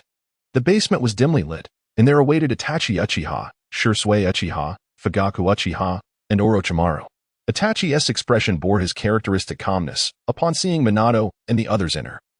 He inclined his head slightly in acknowledgement, while Sasuke stood beside him. Orochimaru maintained his usual nonchalant demeanor, a faintly enigmatic smile playing at his lips. As the group assembled, Itachi retrieved 3 meticulously prepared plans from his robes, presenting them to Jiraiya and Tsunade. These are the 3 strategies I devised earlier. I hope they will assist us in facing the impending crisis. His voice was low yet resolute, his gaze imbued with confidence. Are these strategies derived from the predictions of your technique? Minato gasped in astonishment, his eyes wide with shock and admiration, instinctively covering his mouth, as if unable to fathom the reality before him. To a significant extent, yes. They were crafted based on discussions I had with others regarding various scenarios. Ensuring the safety of the 4th Hokage and his wife, Itachi explained. Jiraiya took the plans, scrutinizing them alongside Tsunade.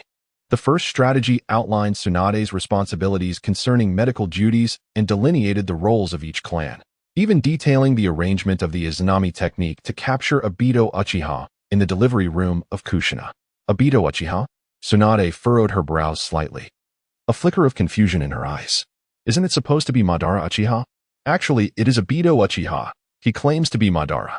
I am concerned about what might happen if Kakashi finds out, and I intend to clarify this after Kushina's delivery, Itachi patiently elucidated, his eyes reflecting a deep contemplation of the situation. Izanami, is it capable of controlling Obito Uchiha? Tsunade pressed, skepticism evident in her gaze. Izanami is a forbidden technique of the Uchiha clan, entrapping the opponent in a causal loop set by the user, Itachi replied, a hint of worry flashing in his eyes. However, I cannot be certain, as Obito's abilities are exceedingly unique.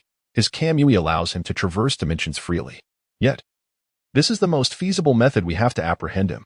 This forbidden technique appears formidable. May I learn it? Orochimaru's eyes sparkled with excitement. A fervent desire for powerful jutsu etched across his face. No, it comes at the cost of losing one's Sharingan. Itachi bluntly dispelled Orochimaru's fantasies. Do you Uchiha truly consent to employing this uncertain method at the risk of losing your Sharingan? Jiraiya questioned, casting a puzzled glance at Fugaku Uchiha. Obito Uchiha is, after all, a traitor to our clan. It is our duty to capture him. We also have spare Sharingan. It is not imperative to sacrifice our own, Fugaku replied solemnly, his tone resolute, embodying the sense of responsibility of the Uchiha clan. The second strategy hypothesized the countermeasures if the Nine Tails were released under control. Minato would administer a serum containing Hashirama's cells to Kushina while swiftly using the Flying Thunder God to bring Tsunade to her side, leveraging Tsunade's healing jutsu to stabilize the situation. The third strategy was to activate Izanagi in the event that the second plan failed, ultimately splitting the Nine Tails into yin and yang components, sealing them within Minato and Naruto. Upon reviewing the plans, Tsunade's expression darkened at the mention of Orochimaru's research on Hashirama's cells, her once bright eyes now ablaze with fury. She abruptly lifted her head, fixing a fierce glare at Orochimaru, and suddenly struck the nearby table with her fist. The resounding crash shattered the table into splinters. Orochimaru, how dare you study my grandfather's remains? Have you lost your mind? Tsunade's voice trembled with rage, an aura of danger radiating from her. Yet, Orochimaru, undeterred, maintained his nonchalant smile and waved his hands in a placating gesture. Tsunade, Please calm down. Initially, it was Danzo who provided the research resources, and progress was slow. However, after Itachi offered me his Sharingan for study, I discovered the connection between the Sharingan and Hashirama's cells. One is Yin chakra, the other is Yang chakra. Once I had a direction, I began to uncover the potential of Hashirama's cells from a vitality perspective. As he spoke, his gestures became animated, his eyes glinting with fervor as he seemed to lose himself in his research. Who asked you to say that? No further research is permitted, Tsunade bellowed. Her fists clenched tightly, chakra beginning to pulsate around her, poised to strike. Lady Tsunade, the research on Hashirama's cells is vital for our shinobi world. It must continue. Itachi stepped forward earnestly, his expression sincere. What?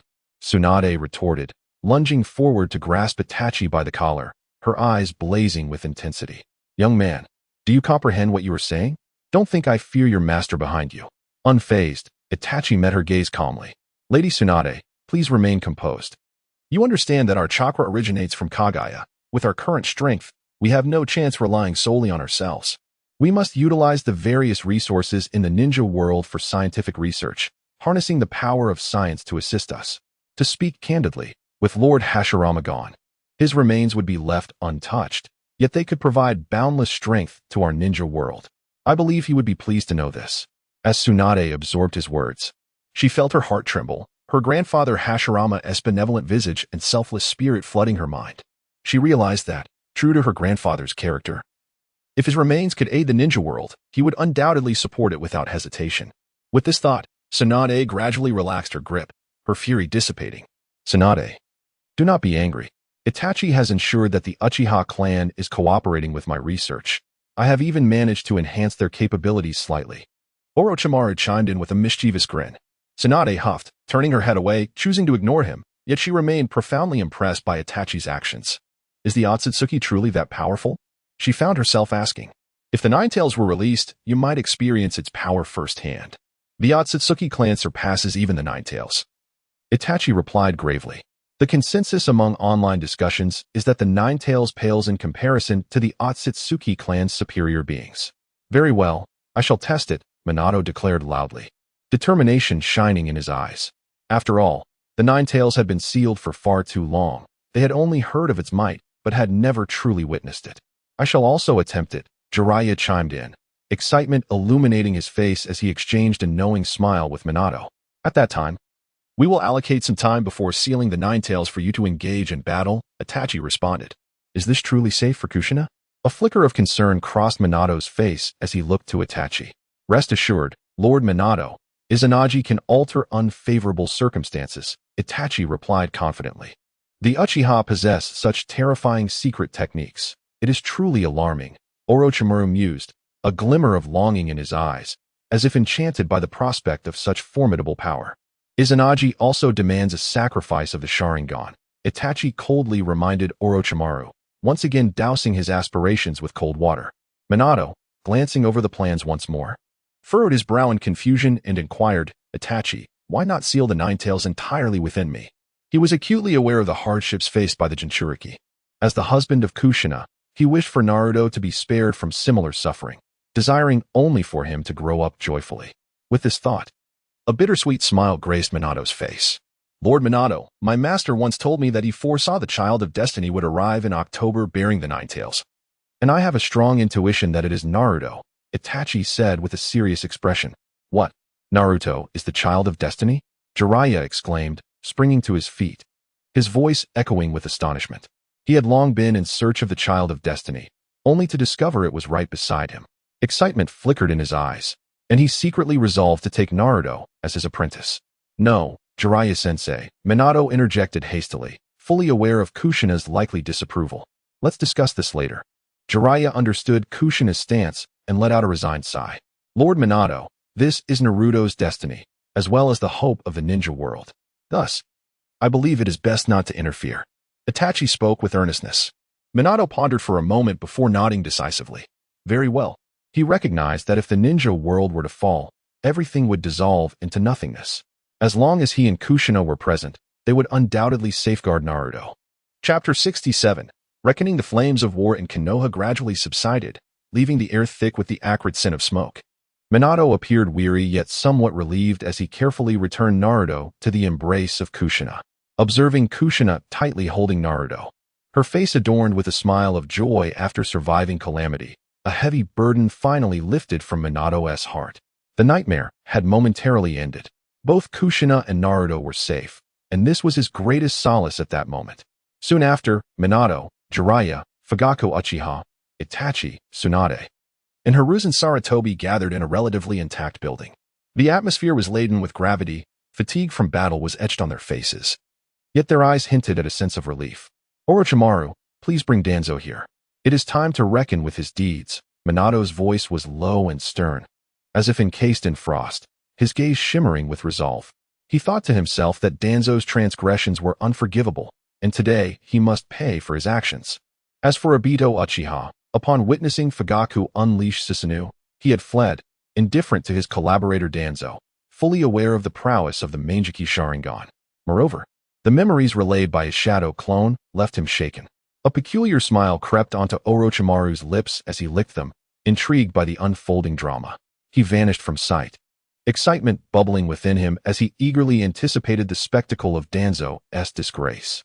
At that moment, Hiruzen broke the silence, his expression a blend of confusion and grievance as he scanned the faces around him. A tumult of emotions swirled within him. As a former Hokage, it pained him to realize that his 3 disciples and successor had concealed matters from him. What is happening? Why does it feel as though you all are aware of the events that transpired? What have you hidden from me? His voice carried a note of bewilderment, struggling to comprehend why they could not be forthright with him. Minato lowered his head slightly, a flicker of guilt crossing his eyes. He reflected on Hiruzen's unwavering trust in him and felt remorse for failing to inform him in a timely manner. Lord Hiruzen, it was not our intention to keep you in the dark. It is simply that events unfolded too rapidly and many plans were not yet communicated to you in detail. His voice bore the weight of exhaustion. This battle had drained him both physically and mentally, yet he understood that some truths must be faced. Jiraiya scratched his head, an awkward smile gracing his features. Internally, he lamented, realizing he should not have concealed matters from his mentor. Lord Hiruzen, it was a special circumstance. We aimed to resolve the Ninetales situation first before explaining it to you thoroughly. His gaze was tinged with regret, for he wished to avoid disappointing his teacher. Itachi stepped forward, his demeanor calm, though turmoil raged within. He was acutely aware that the revelation of Danzo's crimes would incite a storm in Konoha. Yet for the sake of the village's future, the truth must emerge. Lord Hiruzen, there are intricate conspiracies behind this incident. Danzo has colluded with outsiders, attempting to seize control of the Ninetales for personal gain. We have been investigating and gathering evidence in the shadows. His voice was steady and resolute, revealing a deep disdain for Danzo. Fugaku nodded slightly, his expression serious. As the leader of the Uchiha clan, he grasped the gravity of the situation and understood the necessity of standing for justice on behalf of the village. Indeed, the Uchiha clan has also sensed Danzo's unusual actions and has been cooperating with the investigation. His voice resonated with authority, though concern gripped his heart regarding the repercussions this incident might have on the village and his clan. Tsunade crossed her arms, letting out a derisive snort. Memories of Danzo's past misdeeds ignited a blaze of anger within her. That old fool has long overdue for reckoning. He has orchestrated numerous underhanded schemes over the years. This time, he shall not escape easily. Her gaze was fierce, and she silently vowed to ensure Danzo would pay dearly for his transgressions. Upon hearing this, Hiruzen's expression darkened, his hands trembling slightly. Shock and fury filled him. He could not fathom that the man he had once trusted could commit such acts. I never imagined Danzo would stoop this low. His voice quivered, as memories of working alongside Danzo flooded his mind. He could hardly comprehend how Danzo had chosen this irreversible path. Before long, Orochimaru returned, escorting Danzo, who appeared disheveled. Upon seeing the gathered assembly, a flicker of panic flashed in Danzo's eyes, though he quickly regained his composure. He calculated silently, pondering how to extricate himself from this predicament. Escaping was impossible, especially now that the poison only had been partially neutralized. He could not flee even at his peak. Danzo, do you have anything to say? Itachi regarded Danzo coldly, his gaze scrutinizing. He was resolute that Danzo could not evade justice this time. Danzo scoffed. Humph, do you think this will convict me? Without evidence, you cannot touch me. His tone was arrogant, yet internally he was in turmoil, acutely aware that if his crimes were proven, he would face utter ruin. Yet he clung to a glimmer of hope for evasion. At that moment, Itachi stepped forward, his eyes sharp as blades fixed on Danzo. His voice as frigid as ice. Evidence? Do you think you have hidden it well? The Sharingan implanted in your right arm. Where did it come from? The roots have also been implanted with Sharingan. Who provided that? Our clan ensures that the eyes of deceased Uchiha are retrieved, except for those you have harmed. At this revelation, the room fell into a hushed silence, as if a pin could be heard dropping. Hiruzen's eyes widened in disbelief as he turned his gaze to Danzo's right arm, as if seeking to pierce through the fabric and confirm this astounding truth. Tsunade's brows knit tightly, her fury intensifying, her jaw clenched, hands unconsciously tightening in rage. Danzo's face drained of color, his right arm instinctively retreating behind him, fear flashing in his eyes, though he quickly feigned composure. Why you're slandering me? Itachi then produced a stack of documents detailing Danzo's myriad offenses, accompanied by visual evidence. Hiruzen felt a swell of disappointment and anger. A former comrade had now become a pariah in the village. Danzo, this is evidence of your collusion with enemies to frame the Uchiha, as well as your human experiments. Your roots obstructed support for the Uchiha today. Do you still wish to argue? His voice was cold and unwavering.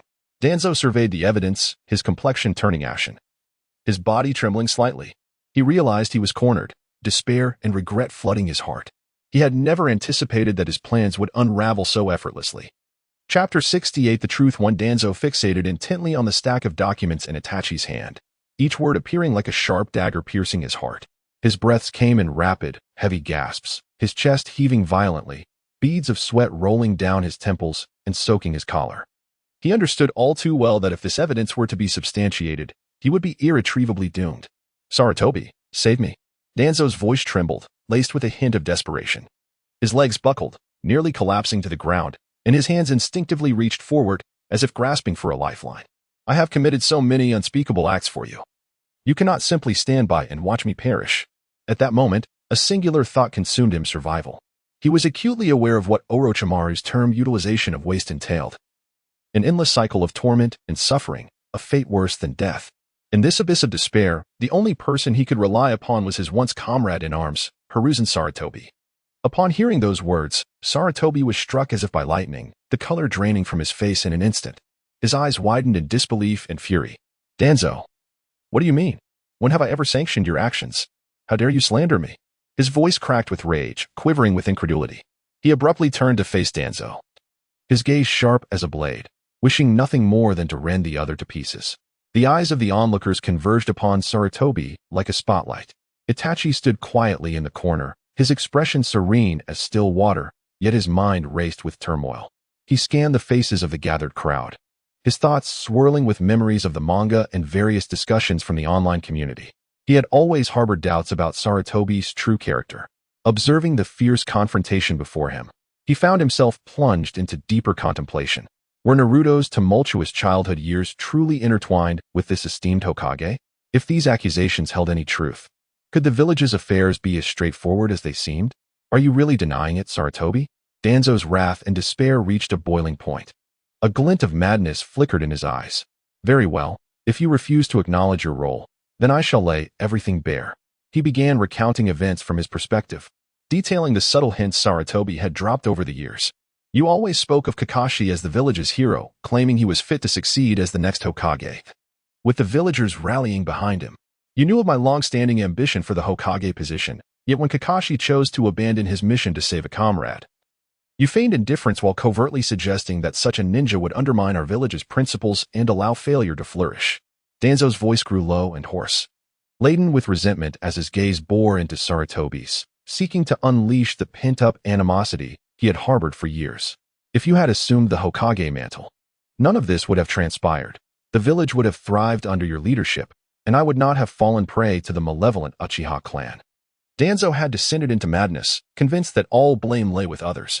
I understood your intentions and quietly disseminated damaging rumors about him, believing I was merely tarnishing his reputation, only to discover he chose to take his own life. Did you think I was unaware of your motives?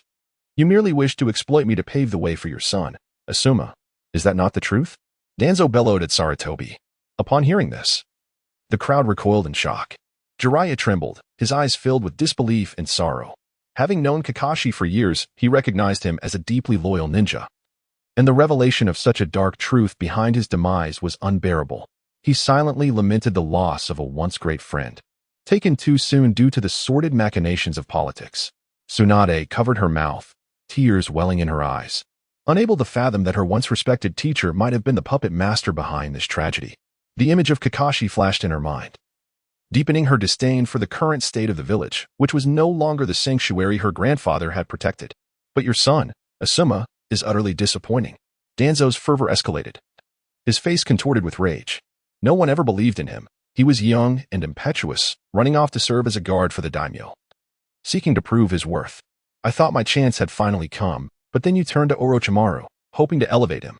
When you realized Orochimaru was unmanageable, and with Minato emerging during the Second Shinobi War, you deemed him the more suitable candidate for Hokage, abandoning Orochimaru. Sarutobi, do not feign righteousness. What separates you from me? His voice reverberated through the room, rife with anger and scorn. All eyes shifted toward Orochimaru, filled with inquiry. Orochimaru merely nodded, a smirk playing on his lips, as if he were observing an amusing spectacle. Sarutobi opened his mouth to defend himself, but found his throat constricted, no words emerging. He had indeed wished to pave a path for his son, being a father himself, yet he never anticipated the consequences would lead to Kakashi's death. Each time he faced Kakashi, deep regret washed over him. The memory of his son's disappointed gaze haunted him, a painful reminder of his failures. Old man, I do not need your machinations to aid me. You have only harmed Kakashi. Sarutobi recalled his son's words, realizing that his actions had not only failed to assist Asuma, but had also robbed him of a hero in Konoha. And what of the decline of the Senju clan? Do you bear no responsibility? Danzo scoffed, continuing. As the Senju clan grew in power, you feared they might threaten your position and subtly urge me to weaken them. I followed your cues, sowing discord and igniting strife, plunging the Senju clan into turmoil. And what of you? Using the so-called will of fire to brainwash them into willingly marching to war at such tender ages? Tsunade's brother, Senju Nawaki, was a casualty of your manipulation, sent to the battlefield to meet his end. Reflect on how they once revered and respected you, only for you to ensnare them for your own gain, leading to the Senju clan's deterioration. Chapter 69. The truth too. Upon hearing these words, Tsunade was instantly engulfed by fury.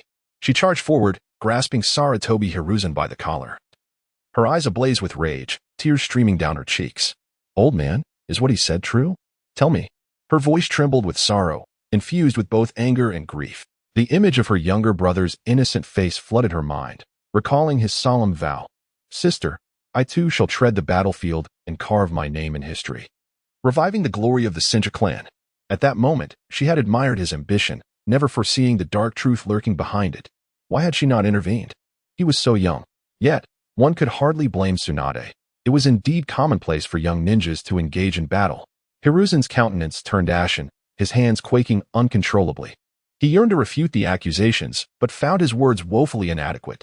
A tumult of conflicting emotions swirled within him. Decisions made in the name of village stability now laid bare by Danzo appeared so cruel and unbearable. He incessantly questioned himself. Had he truly erred? Had all his actions merely served to uphold his power and status? Uchiha Fugaku stood nearby, his expression austere. His gaze oscillated between Danzo and Hiruzen, contemplating the tempest that loomed larger than he had anticipated.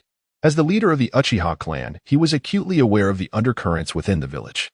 Yet the unveiled truth still left him reeling. He couldn't help but reflect on the injustices and suspicions the Uchiha had endured over the years. Was Hiruzen's shadow cast over all of it? Danzo's voice deepened, resonating with a sinister tone, as if echoing from the depths of hell. Hiruzen, you have always harbored trepidation towards the Uchiha clan's power, fearing their potential rebellion. Otherwise, why would you continuously suggest I keep them under surveillance and seek opportunities to suppress them? Everything I have done was merely in accordance with your wishes, fostering discord between the Uchiha and the village, isolating them through the spread of rumors. Yet you feigned trust in them, nurturing Uchiha sure sway under the guise of the will of fire, intending to deliver a fatal blow to the Uchiha clan. Had you not pretended to trust them before me, I would not have felt compelled to stoke the flames during the Ninetales incident. All of this is on you. And now you dare treat me this way? Enough. Hiruzen finally erupted, his body shaking with fury and agitation. You speak nonsense. I never suggested anything. It is your own ambition at play. I acknowledge my past selfishness, but all I have done was for the peace and stability of the village.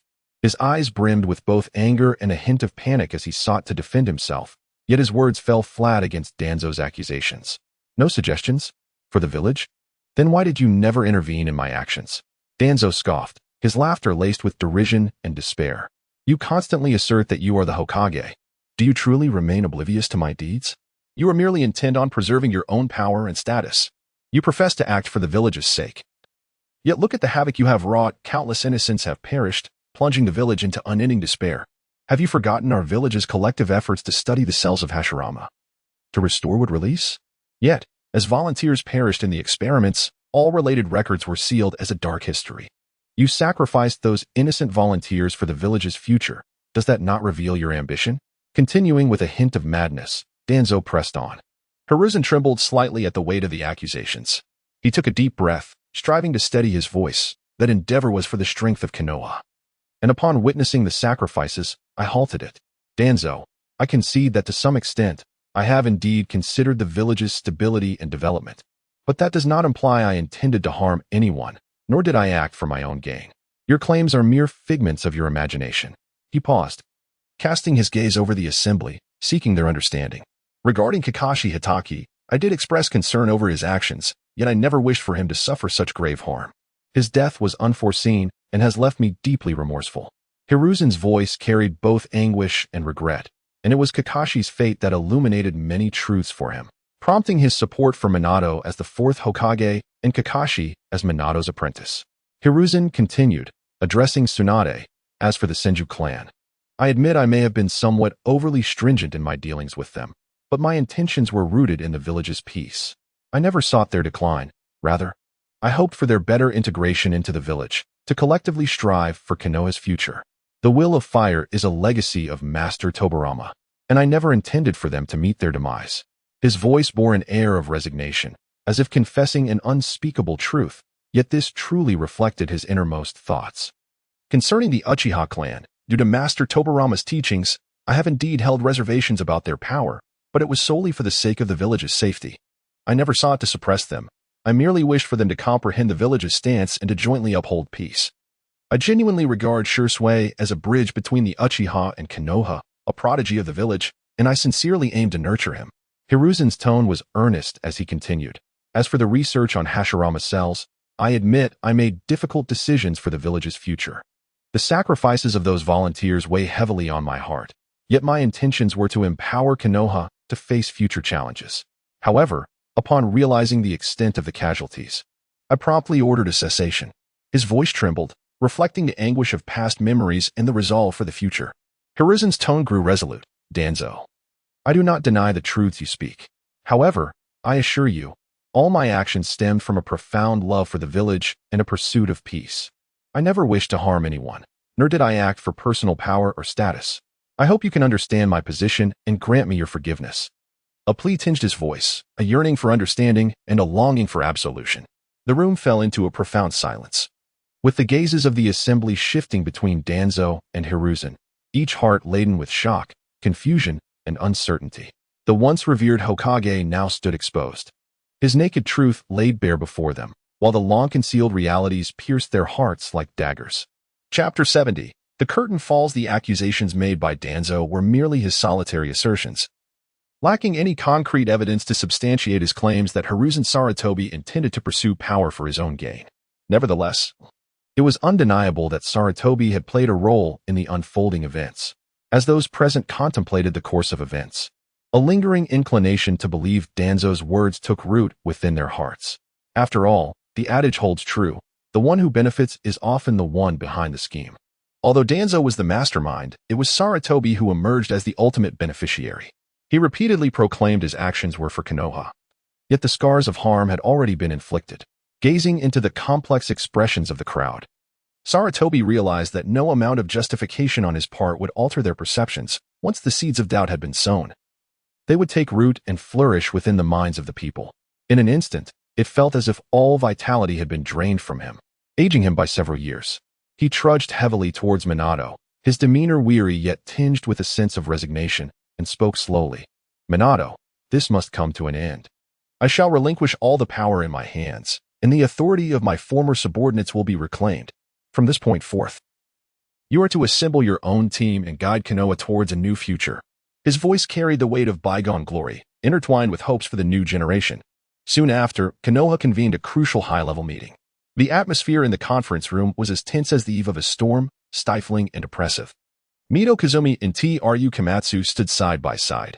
When Saratobi's gaze fell upon them, their faces turned ashen. Kazumi's eyes were filled with terror and unease. His lips trembled as if he wished to defend himself, yet the words died on his tongue, swallowed by his internal struggle. Komatsu slowly lowered her head, unable to meet the gazes of others. Beads of sweat trickled from her forehead, cascading down her cheeks, splattering onto the floor and creating tiny droplets. Her heart heavy with bitterness and helplessness. Saratobi's gaze swept over them, revealing an unmistakable disappointment. Your performance during the Ninetales incident was utterly inadequate. In the face of such a grave crisis, where were you? As Konoha's administrators, you failed to uphold your responsibilities and make effective decisions. In light of the significant blow Konoha has suffered, we have reached a pivotal moment that necessitates change. For the future of our village, I am compelled to dismiss you from your positions. His voice was low yet resolute, each word laden with the weight of authority, striking the two men with a sense of vertigo. Finally unable to contain himself, Kazumi stepped forward, his expression a mix of defiance and anger.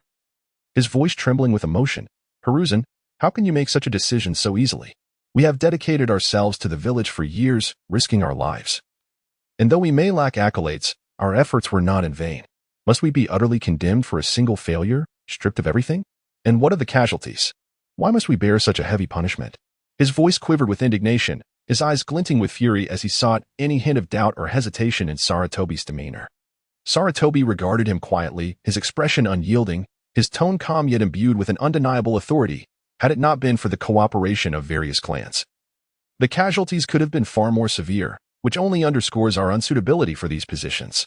This is not a reckless decision, but a conclusion reached after careful deliberation. The devastation wrought by the Ninetales attack is immense. It has shattered our home and destroyed countless efforts.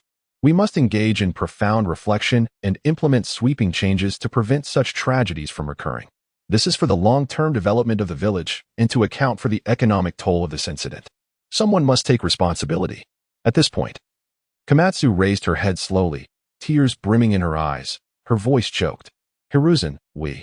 But before she could finish, Saratobi interrupted her. There is no need for further discussion. This is all for the village. Have you forgotten Master Tobarama's teachings? His voice turned icy as he turned his gaze, sharp as a blade, towards Danzo, filled with contempt. Danzo, having secretly colluded with external enemies, betrayed his own village, obstructed the Uchiha support, and attempted to control the Ninetales, placing the entire village in jeopardy. His crimes were undeniable and unforgivable. For the peace and safety of Konoha, immediate execution was imperative. Upon hearing this, Danzo's body trembled violently, his face paling to a ghostly hue, his legs buckling as he nearly collapsed. His eyes brimmed with terror and despair, his voice quaking as he pleaded, Hiruzen, you cannot do this to me. We have fought side by side for years, risking our lives for Konoha. How can you be so heartless? His face was etched with desperation, his knees bending slightly, as if to kneel in supplication. However, Saratobi remained stoic, unmoved. Danzo, considering your contributions to the village, granting you a swift end is the greatest mercy I can offer, Saratobi declared solemnly. Tsunade, standing aside with her arms crossed, bore a smirk of disdain. Humph. He deserves every bit of this punishment. For years, he has engaged in countless nefarious deeds in the shadows. Now he must pay the price for his actions. Her eyes seethed with loathing, recalling Danzo's many transgressions, her anger blazing as she longed to see him suffer. She cast a sideways glance at Saratobi, her expression revealing no warmth. In her eyes, even if Saratobi had not directly participated in those misdeeds, he too could not escape culpability. Jiraiya stroked his chin, nodding slightly. Indeed, such a person remaining in the village is a perpetual threat. This turmoil has persisted for far too long. It is high time for resolution. May Konoha find its way back to the right path. Uchiha Fugaku observed the proceedings, silently agreeing.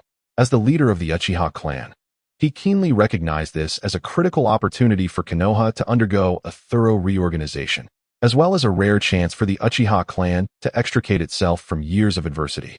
Saratobi then straightened his posture and solemnly announced, I have decided to resign from the position of leader of Konoha's Umbu. From this moment onward, all affairs of Konoha shall be directed and arranged by the fourth Hokage, Minato. His voice echoed throughout the conference room, heralding the end of an era and signaling the dawn of a new age. Chapter 71. Conclusion. In the aftermath of the Ninetales rampage, Konoha village lay in ruins. A haunting tableau of devastation. The remnants of walls and collapsed buildings were strewn across the landscape, while the air was thick with dust and the acrid scent of smoke.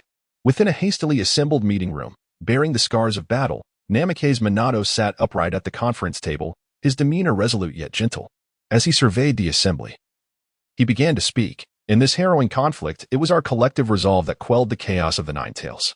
Not only did it save Konoha, but it also preserved my family. For this, I extend my heartfelt gratitude to each of you. Rising from his seat, Minato bowed deeply to the gathered individuals. In response, they promptly stood, expressing earnestly that safeguarding Konoha was their inescapable duty, a responsibility they were honored to uphold. Please, everyone, take your seats, Minato gestured, aware that the village was in dire need of reconstruction. However, a flicker of uncertainty crossed his gaze. Earlier, Itachi had delivered alarming news regarding the Otsutsuki clan's formidable power, suggesting that Minato and his companions were but larger insects in their eyes. This notion unsettled Minato, a prodigy of ninjutsu, who suspected that Itachi was exaggerating the threat to compel them to recognize the impending danger, thus ensuring the safety of Kushina, Naruto, and the villagers. Minato proposed to Itachi a direct confrontation with the Ninetales, desiring to experience its might firsthand. The encounter proved the Ninetales' destructive capabilities to be beyond imagination, its endurance astonishing. Even with the combined strength of Minato, Jiraiya, and Sarutobi Hiruzen, they could only achieve a stalemate against the beast. This realization cast a shadow over Minato. As he pondered the unquantifiable strength of the Otsutsuki clan, understanding Itachi's desire to leverage Orochimaru's scientific prowess to enhance their collective abilities. After all, at the current rate of their development, they might not be able to withstand the Otsutsuki's invasion when it came. However, the consequences of this confrontation were dire. Konoha had suffered near total destruction. Initially, Minato had intended to utilize the Flying Thunder God technique to relocate the Ninetales and mitigate damage to the village. Yet, Itachi cautioned that the beast was in a state of uncontrollable fury. Any attempt to move it could result in even greater casualties. He assured them he had a foolproof plan to seal the Ninetales. Moreover, Itachi mentioned that the devastation wrought upon Konoha could, in some respects, be viewed as a blessing in disguise, diminishing the village's perceived threat to others.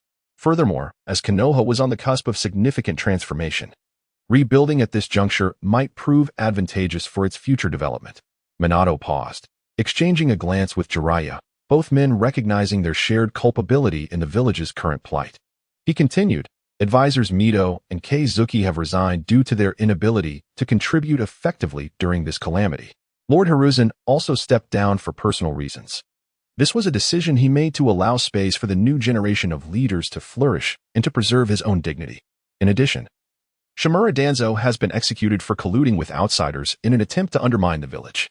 This revelation struck the room like a thunderclap, plunging the assembly into stunned silence. Although they were aware of Danzo's treacherous nature, his long-standing loyalty as a disciple of Shinji Tobarama and his years of service alongside the third Hokage had led to a grudging tolerance of his actions. The news of his betrayal left everyone in disbelief, the atmosphere heavy with shock and gravity. The individuals present were esteemed members of Konoha's clans, well acquainted with Danzo's ambition to become Hokage. Yet, none could have anticipated his descent into treachery. Observing the bewildered expressions around him, Minato unveiled another shocking development. Now, all of you present are Konoha's elite. The village requires reconstruction, and its management must be reimagined. Here is a proposal regarding the arrangement of Konoha's administrative personnel. Please circulate it. As the assembly passed the document, each member discovered their name on the list. This revelation eclipsed the prior shock of Danzo's betrayal. Previously, the village's affairs were managed by a select few, with the rest of the clans executing tasks as directed by the Hokage, having little say in governance. Now, they were included in the management framework, igniting a wave of exhilaration among them. They sensed that Konoha was on the brink of an unprecedented transformation. This list was undoubtedly a pivotal signal of Konoha's impending reforms, heralding a shift from a singular reliance on the Hokage towards a more diversified and meticulous governance model. In truth, Itachi had meticulously orchestrated this proposal. When he first presented it to Minato, the latter was perplexed. He believed that while Konoha's management system had issues, a drastic increase in personnel wasn't necessary. And if everyone took on administrative roles, who would handle the daily tasks? However, Itachi countered, Lord Minato. You have witnessed the Nine Tails' overwhelming power in battle, and the Otsutsuki clan is many times stronger. As a recognized genius of ninjutsu, you should not squander your time and energy on mundane management tasks. Additionally, decentralizing power and subdividing departments will integrate various clans and ordinary citizens into Konoha's governance, fostering internal unity and cohesion. I also have some thoughts on Konoha's future direction. Subsequently, Itachi elaborated on a blueprint for Konoha's development, advocating for a fusion of ninjutsu and technology, with technology as the cornerstone and ninjutsu as a complement. Having gained profound insights into the Nine Tails' capabilities and destructiveness during the recent conflict, Minato understood that if the Otsutsuki clan truly invaded, Konoha would be nearly defenseless. After much contemplation, Minato resolved, very well, Itachi, we shall proceed with your approach. I have faith in you. With everyone now aware of their respective roles, Minato urged, let us focus our energies on discussing Konoha's reconstruction. The Nine Tails rampage has obliterated nearly all of our infrastructure. As the village's administrators, let us collaboratively explore the future layout of Konoha. Regarding the reconstruction, he presented a detailed plan for discussion. Itachi then produced a beautifully crafted scroll, unfurling it to reveal a comprehensive layout for the village, clearly delineating 5 primary areas: residential, commercial, experimental, administrative, and military zones, each meticulously organized.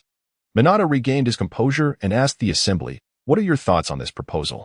Thus began a vigorous and profound discussion, as each member offered insights and suggestions from their unique perspectives. Some ponder the adequacy of amenities in residential areas, while others contemplate whether the planning of commercial zones can foster economic prosperity. There are those who discuss whether the establishment of experimental zones is conducive to scientific innovation. The conference extended throughout an entire day, during which participants engaged in thorough exchanges and rigorous debates, ultimately arranging all pertinent matters. Those present at the meeting experienced a series of profound revelations, from the betrayal of Shimura Danzo to their own ascension as administrators of the village, and then to the alarming awareness of a potential apocalyptic crisis on the horizon. Each piece of news struck like a boulder cast into a tranquil lake, creating ripples of turmoil. Yet, for the moment, their priority remained the reconstruction of Konoha. Following the conclusion of the conference, Minato chose to retain Hinata Hizashi and Hinata Hayashi for a private discussion. No one knew the substance of their conversation, but it was evident that in the aftermath, the Hyuga clan reached a startling decision to abolish the caged bird seal. Chapter 72, The Morning of Konoha and the Early Hours of Konoha. Minato and Itachi stroll along the streets, observing the diligent villagers commencing their new day. Vending machines are neatly arranged by the roadside, their transparent windows showcasing small rice balls and effervescent beverages that glisten enticingly in the morning light. This innovative drink, which transforms traditional ninja food into modern, bubbly refreshments, has captured the hearts of the villagers since its introduction. It retains the ability of rice balls to swiftly replenish energy while adding a refreshing effervescence, making it an excellent choice for ninjas before and after their missions. Not far away, the aroma of breakfast wafts through the air. A member of the Uchiha clan stands beside a stall, his hands enveloped in a swirling mass of blazing fire chakra, carefully heating the savory pancakes on a griddle. The dancing flames are expertly controlled, toasting the pancakes to a golden crisp, exuding an irresistible fragrance. Your pancakes are simply the best. You cannot imagine how much I've missed them during my time away from the village, a customer exclaims, reminiscing about the inferior offerings from other places. Surrounding patrons patiently await their turn, engaged in light-hearted conversation with the vendor and praising the delightful fare. In Konoha, the integration of ninjutsu into daily life has become a commonplace phenomenon, blending traditional ninja skills with contemporary needs seamlessly. Along the streets, guards patrol on chakra-powered hoverboards, their agile forms darting through the thoroughfare like graceful birds in flight. These hoverboards, a recent invention by Konoha's researchers, harness chakra for levitation and rapid movement, providing both speed and maneuverability, making them ideal for navigating the complex street environment. The guards can swiftly reach any alert location, ensuring the safety of Konoha. The streetlights, too, have evolved beyond mere illumination. They are now solar-powered lamps enhanced by sealing techniques, absorbing sunlight during the day to store energy, which is then released at night as brilliant light, illuminating the entire street. These lamps are not only energy efficient and environmentally friendly, but also possess defensive capabilities. They emit alarms upon detecting unusual chakra fluctuations, alerting villagers, and patrolling ninjas. A smile of contentment adorns Minato's face as he slightly turns his head to Itachi. Filled with nostalgia, Itachi, behold the transformation of Konoha. It is nothing short of revolutionary. Itachi nods, pride gleaming in his eyes. Indeed, Lord Minato. Since the chaos of the Ninetales incident, our village has undergone a remarkable metamorphosis, achieved through the collective effort of our community, resulting in Konoha's present prosperity. As they proceed along the street, modern architecture intertwines with traditional ninja aesthetics, creating a harmonious blend. Towering buildings rise like bamboo shoots after rain, their surfaces enveloped in a soft blue aura, a testament to advanced protective barriers. One such structure serves as a comprehensive facility for ninjutsu research, medical treatment, and leisure, ingeniously merging modern technology with ninja elements. Research labs are equipped with cutting-edge instruments, safeguarded by ninjutsu barriers to prevent information leaks. The medical area combines ninjutsu with contemporary medical devices for precise diagnoses and treatments, while the recreational zone features landscapes and entertainment facilities crafted through ninjutsu, providing villagers with a serene retreat. Minato pauses, gently touching the barrier, feeling its mysterious energy, and cannot help but exclaim. This barrier not only repels external threats, but is also aesthetically pleasing. It is truly a testament to the ingenuity of Konoha's researchers, and Itachi, your contributions are invaluable. His face reflects awe and admiration for this achievement. Itachi, witnessing Minato's gesture, offers a modest smile, explaining, "This is the result of the collective efforts of many ninjas and scientists. I merely provided some humble suggestions. They dedicated immense time and effort, conducting countless experiments to develop this barrier." Minato continues, "It can withstand physical attacks and serve as a buffer against ninjutsu, constructing an impregnable defense for our village." Along the streets of Konoha, a plethora of shops bustle with activity. Traditional ninja gear stores display an array of equipment, from sharp kunai and shuriken to sturdy armor and forehead protectors. These tools are not only exquisitely crafted, but also incorporate modern technological elements. For instance, some kunai and shuriken are coated with special chakra-conducting layers, enhancing precision in flight and impact. The armor employs novel nanomaterials, providing lightweight comfort alongside formidable protection against various ninjutsu and physical assaults. Moreover, technology shops showcase innovative products blending chakra with modern technology. A young ninja inquires about the features and appropriate scenarios for different kunai styles, while the shopkeeper patiently elucidates how to select the right kunai based on specific mission requirements, explaining that compact kunai are more suitable for close combat, whereas longer kunai with special ninjutsu coatings are more effective for ranged attacks. They move on from the shops and arrive at Konoha's transportation hub, where a spatial ninjutsu teleportation network has been established. Based on the principles of the Flying Thunder God technique, this system allows individuals to instantly reach various corners of the village from designated teleportation points. Though currently limited to the village itself, it represents a significant breakthrough in research. High-speed ninjutsu, trains zip along the tracks surrounding the village, tightly linking Konoha with the Iron Country. The morning station is alive with activity as passengers converse excitedly, sharing their experiences, while others sit quietly on benches, engrossed in their books or newspapers. As the train arrives, its thunderous roar captures everyone's attention. The sleek design of the train, along with its spacious and well-equipped interiors, offers passengers a comfortable environment to relish their journey. Chapter 73, The Development of Konoha. As Minato gazed upon the train, his heart was filled with myriad emotions. The transformation in transportation was nothing short of monumental. In the past, our journeys primarily relied on foot or the application of ninjutsu for speed, but now, with the advent of these advanced transportation facilities, our efficiency in travel has significantly soared. Itachi nodded slightly, remarking, "These transportation systems greatly facilitate the villagers' mobility while enhancing the connection between Konoha and the Iron Country. Their emergence serves as a catalyst for Konoha's progress. Indeed, the adage to be rich, one must first build roads holds true everywhere." The Iron Country was a place Itachi had visited 3 months after the conclusion of the Ninetales incident. Accompanied by Jiraiya, he understood that to transform Konoha, a departure from traditional paths was essential. The inhabitants there possessed no power, yet technology could enable them to lead fulfilling lives. Konoha, in addition to its ninjas, was home to a considerable number of ordinary citizens. Itachi recognized that the Iron Country, where ninjas were scarce, was a small nation with the most advanced technology in the ninja world. Therefore, he did not hesitate to invest heavily in bringing scientists from the Iron Country to Konoha. Initially, Minato and others were perplexed to the ninjas. The impact of technology seemed negligible. However, after a period of intensive research, Itachi and these scientists successfully developed a rudimentary version of the chakra electricity conversion device.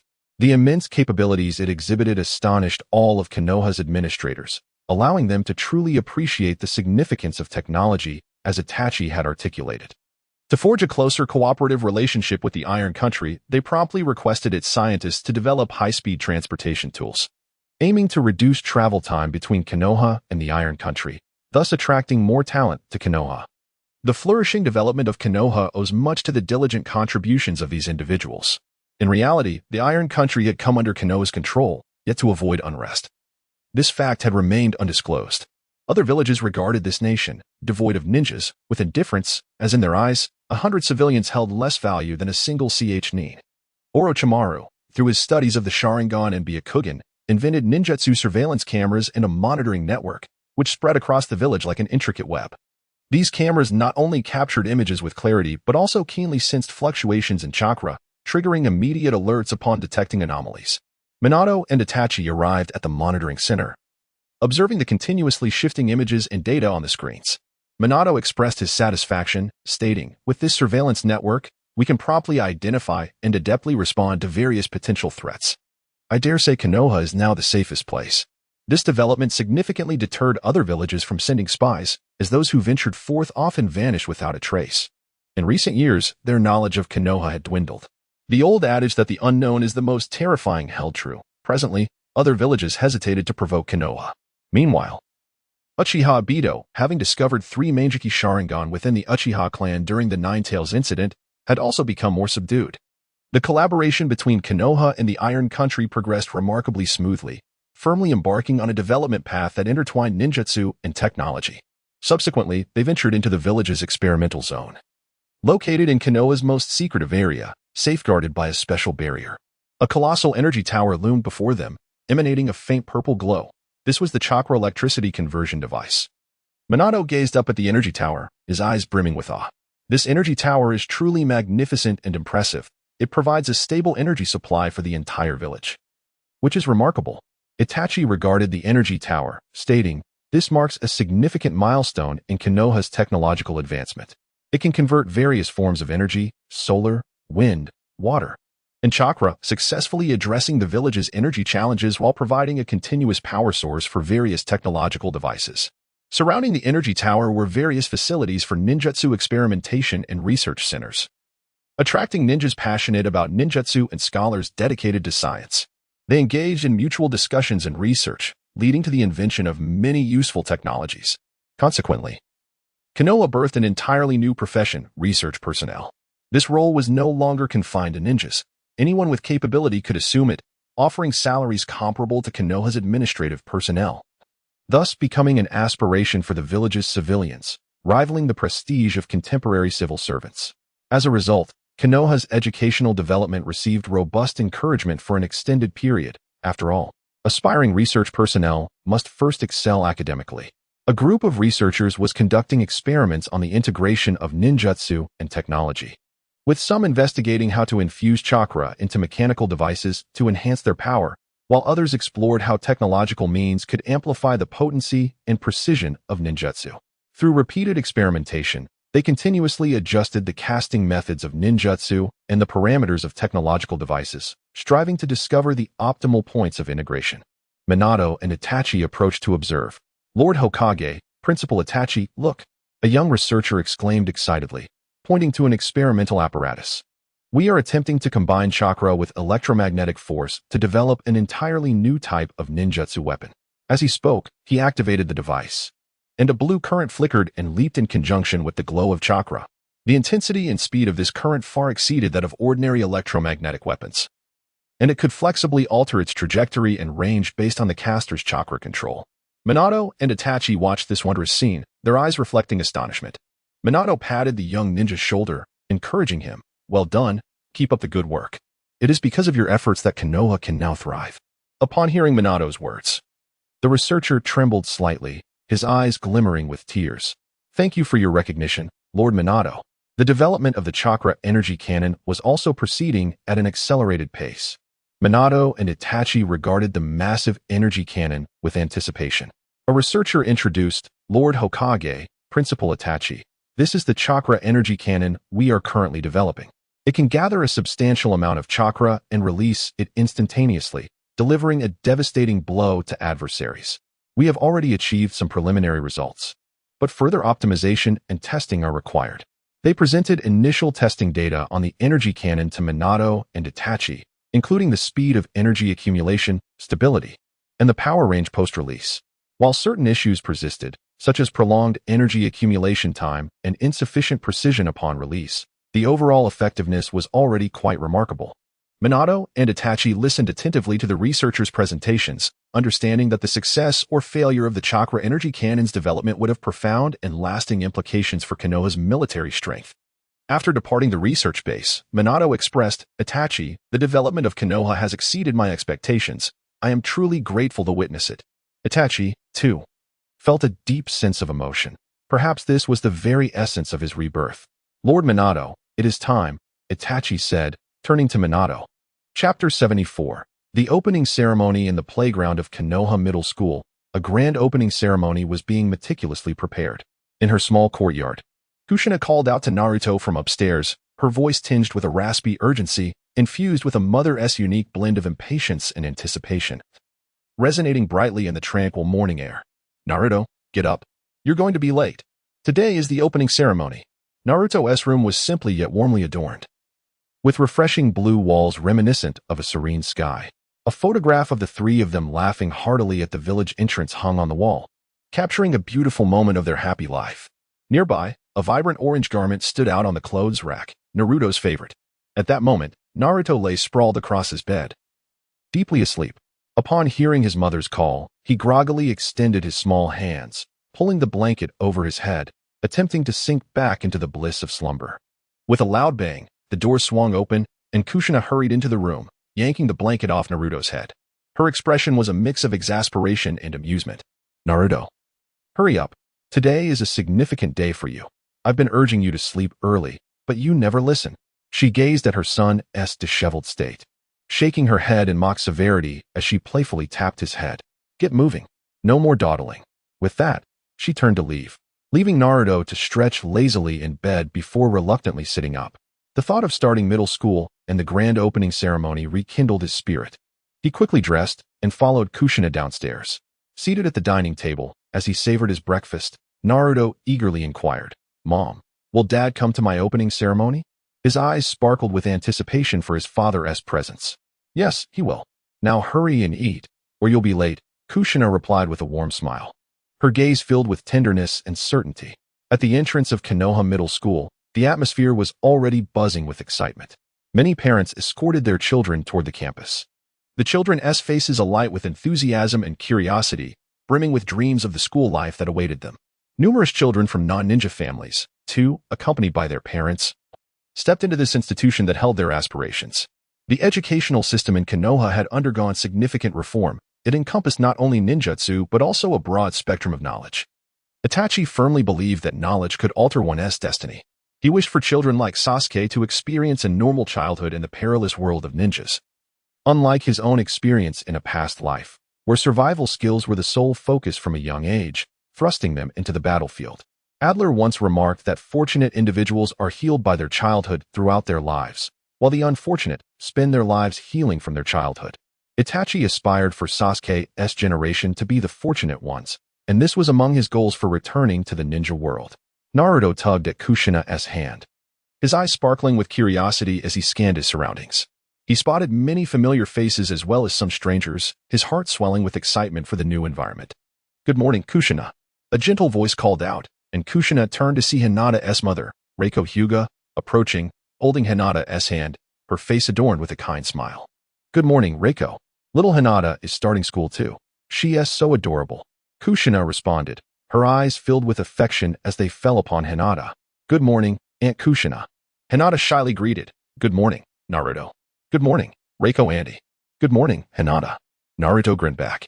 Indeed, the Ninja Academy had changed remarkably. Previously, students learned only basic ninjutsu and survival skills. But now, middle school students were immersed in various subjects. Sometimes, Hinata understood more than he did. Reiko remarked with a sense of wonder. At that moment, Ino's mother, Namanaka Yui, approached with a smile, adding, "Absolutely. Today's children are remarkably capable. Sometimes I find myself at a loss for words with their reasoning." Yui glanced at Ino, who was playing with her friends, her tone conveying admiration despite her playful complaint. Kushina nodded in agreement, sharing her sentiments. Yes, Konoha has undergone tremendous changes. There is a greater emphasis on children's education now. They can acquire more knowledge and skills. And even children from non-ninja families can attend school, learning different life skills and knowledge. Their futures will undoubtedly be brighter than ours. Precisely. My son CHG is also very eager. He says he wants to study hard and become a building block in the construction of Konoha, CHG's mother. Akimichi Yashina chimed in, her face radiating pride as she gently patted CHG's shoulder, who sheepishly scratched his head. Just then, Sasuke, accompanied by Fugaku Uchiha and Mikoto Uchiha, arrived at the school. Upon his appearance, a group of girls led by Ino began whispering excitedly, casting shy glances at him. Their faces flushed. Wow, Sasuke is so handsome. Yes, he looks so cool. These subtle stirrings did not escape Naruto's notice. He scoffed, muttering. What is so great about him? He is just a bit better looking. He puffed out his chest deliberately, hoping to attract more attention. Sasuke caught wind of the girl's chatter, a hint of smugness curling at the corners of his mouth, yet he maintained an air of indifference, tilting his head slightly, embodying a charming aloofness.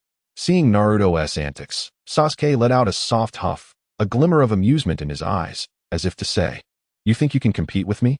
Naruto, feeling even more defiant at Sasuke's demeanor, stepped forward and proclaimed loudly, "Sasuke, just you wait. I will become stronger than you." Naruto-kun is also so handsome. Yes, he has inherited the fourth Hokage's looks. I heard the fourth was. The girls chattered excitedly. Having grown under Kushina's careful nurturing, Naruto was not stunted by malnutrition, and his clothes were clean and well kept. He inherited the favorable genes of Minato and Kushina, possessing a bright and open personality, endearing him to many. Moreover, since he was the son of the fourth Hokage, the villagers cherished him even more, often sneaking him treats. Naruto raised an eyebrow at Sasuke, a glimmer in his eye that seemed to convey, "I'm not inferior." Sasuke found Naruto's behavior exasperating. He had grown accustomed to Naruto's comparisons since childhood, feeling only a sense of childishness. Fugaku Uchiha smiled at Kushina, inquiring, "Kushina, is Minato not joining us for the opening ceremony today?" "He'll be here soon," Kushina replied. Fugaku, Mikoto, Itachi has truly accomplished so much in just over a decade. The entire village of Konoha can read, and the children are more vibrant and full of dreams than ever. This generation of Konoha will be exceptional. She beamed. Itachi has indeed done a great deal, but without Minato's support and everyone's cooperation, Konoha couldn't have progressed so rapidly. This credit belongs to all of us. Mikoto said warmly. On the playground, the children stood in neat rows, while the parents stood by, their eyes filled with anticipation, as everyone awaited the proceedings. A flash of golden light suddenly appeared at the center of the playground, and Minato, accompanied by Itachi, made a dashing entrance, eliciting gasps of awe from the children. "Daddy!" Naruto exclaimed excitedly, dashing toward Minato. Minato embraced Naruto with a smile, ruffling his hair. "I'm sorry for being late, my son." Meanwhile, Itachi strode directly to the podium, and the crowd fell silent. "Dear parents, teachers, and students, greetings to you all." Itachi's voice resonated with a calm, yet powerful tone as we gather here today to welcome the new semester at Konoha School.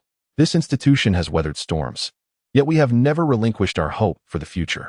From this day forth, you shall embark on a journey of exploration, seeking knowledge and strength within these walls. Whether your aspiration is to become a ninja who protects the populace or a pioneer shaping the future, this school will equip you with the wisdom that will profoundly influence your lives. You are the hope of tomorrow. I urge you to remember that your life is the most precious of all. The world beyond is still fraught with turmoil. And I hope you will utilize the knowledge you acquire to transform the world and alter your destinies. In the future, you will not only delve into advanced ninjutsu and profound knowledge, but also witness a world unlike any other. This place will broaden your horizons, enlighten your minds with diverse thoughts, and expand your perspectives. I hope you will grow continuously through your studies and strive for a beautiful life ahead. The future belongs to you. A rousing applause erupted from the audience of children and parents. Minato gazed at Itachi on stage, silently admiring him. He knew that under Itachi's guidance, this school would once again nurture a remarkable cohort of talents, not only ninjas, but also individuals skilled in management, construction, research, and beyond. As the opening ceremony concluded, the children, led by their teachers, entered the classroom, commencing their first lesson of middle school. Minato and Kushina watched Naruto's retreating figure with a sense of nostalgia. Naruto has grown, Kushina remarked softly. Indeed, may his future shine brightly, Minato replied, holding Kushina's hand. His eyes filled with hope. Chapter 75. Sarutobi Hiruzen. Lord Hiruzen, are you still unwilling to teach at the middle school? Itachi leaned slightly forward, his gaze earnest as he looked at the man seated across from him. Hiruzen let out a soft sigh, a complex expression crossing his face. A blend of nostalgia and reflection on the present. Itachi, witnessing the current developments in Konoha, makes me realize how narrow-minded my previous thoughts were. The Senju clan has declined because of me, and your Uchiha clan nearly faced the same fate. I have grown old, and all that remains is my knowledge of a few ninjutsu techniques. I find contentment in imparting basic education to elementary students. That is sufficient for me. His voice was laden with the weight of his experiences. Lord Hiruzen, your ninjutsu prowess is unparalleled. Without you, we could not complete our project on ninjutsu and science, Itachi stated earnestly, his eyes reflecting deep respect for Hiruzen. While it was true that Hiruzen's past decisions might have been misguided, constrained by the limitations of his era, his unwavering commitment to protecting Konoha was beyond question. This was why Itachi sought him out, even after Danzo's revelations. Following the tumult of the Nine Tails incident, Konoha lay in ruins, its vitality severely depleted. Hiruzen had resigned from his advisory position, burdened with guilt and fatigue, feeling he had betrayed the trust of Konoha, which indirectly led to numerous tragedies. Since then, he had withdrawn from public life, spending his days in solitude at home, cautious of provoking further hostility against the Sarutobi clan from Tsunade and the Uchihas. As days turned into weeks, Konoha gradually revived through the collective efforts of its people. The announcement of the reopening of the Konoha Elementary School brought renewed hope to the land. Unexpectedly, Itachi, now tasked with leading Konoha's Department of Education, sought him out. He gazed at the once formidable Hiruzen, who now appeared aged beyond his years, and spoke gently. Lord Hiruzen, I would like to invite you to help me compile a book and serve as an elementary school teacher. Hiruzen was momentarily taken aback. He felt no offense at this shift from Hokage to teacher, yet he was filled with doubt. Itachi, you genuinely wish for me to take on the role of a teacher? Are you not concerned I may mislead them with the will of fire? After Danzo's harsh words regarding his past influence on the Senju clan's tragedy, Hiruzen began to reflect critically on his previous beliefs, realizing their implications only after they were laid bare. Itachi shook his head gently, his gaze resolute. Lord Hiruzen, I have devised a comprehensive curriculum for the elementary school. The courses will encourage children to think holistically and prevent any attempt to confine their minds. Furthermore, we are also implementing various learning programs for the adults in Konoha, equipping them with skills while broadening their knowledge and perspectives to avoid one-dimensional thinking. Look at our Uchiha clan. Everyone is learning to manage their emotions effectively. I want the children of Konoha to begin their education in science. Itachi was acutely aware of the need to prevent tragedies akin to those of Uchiha Madara and Uchiha Bido, and to ensure that the Uchiha clan learn to analyze and control their emotions from the root. Science? The term was novel to Hiruzen, as it was to most shinobi. Itachi patiently explained the concept of science and how it could be integrated with ninjutsu, detailing the physical properties of chakra, the chemical principles underlying techniques, and how scientific knowledge could enhance the power and efficiency of ninjutsu. The more Hiruzen listened, the more astonished he became, his eyes glimmering with newfound understanding. Itachi, is all of this true? Ninjutsu can be utilized in such a manner? The realms of physics and chemistry are indeed remarkable, capable of explaining the phenomena of the natural world. Can I truly accomplish this? Hiruzen's self-doubt surfaced. Lord Hiruzen, you have educated remarkable talents like Orochimaru, Jiraiya, and Tsunade. You are undoubtedly the foremost authority in ninjutsu within Konoha. As for the integration with science, I will collaborate with knowledgeable experts, and together we will forge new paths. Itachi's words dispelled the doubts clouding Hiruzen's mind. Itachi observed Hiruzen's silence and pressed on. Lord Hiruzen, middle school students require guidance from experienced teachers like you. They are at a crucial stage of expanding their capabilities, and your mentorship is vital to them. Hiruzen smiled wryly and shook his head, his tone firm. Itachi, I am grateful for your trust, yet my mind is made up. The innocence of elementary students reflects Konoha's purest hopes. At this stage of my life, I am better suited to contribute at the elementary level. The current middle school teachers are doing an admirable job. Maintaining the status quo is beneficial for all. Seeing Hiruzen's resolve, Itachi ceased to press the matter, nodding slightly as he stood to take his leave. Lord Hiruzen, Konoha will soon embark on significant endeavors. Should you have any needs or thoughts, do not hesitate to reach out to me. After Itachi departed, Hiruzen pondered what Konoha's next steps would be when the office door was gently pushed open once more, and a lively figure bounded in. Grandpa, I'm here to see you. The visitor was Konohamaru, Hiruzen's grandson, who had long aspired to become a great shinobi like his grandfather, filled with love and admiration for ninjutsu. Hiruzen's face broke into a long-lost smile upon seeing his grandson. Konohamaru, what brings you here? With a beaming grin, Konohamaru approached his grandfather. Grandpa, I heard that Principal Itachi came to see you. Was it something important? Hiruzen paused, then sighed. He wanted me to teach at the middle school, but I turned him down. Why not, Grandpa? Konohamaru asked, confusion etched on his face. Your ninjutsu is incredible. You could surely teach many talented students at the middle school. Hiruzen ruffled Konohamaru's hair, a hint of guilt flashing in his eyes. Konohamaru, I have made many mistakes in the past that have affected both the Senju and Uchiha clans. Now, I find fulfillment in teaching the basics to elementary students and watching them grow up healthy. Konohamaru grasped his grandfather's hand earnestly. Grandpa, I know you've carried a heavy burden, but it is not solely your fault. Konoha is thriving, and no one blames you.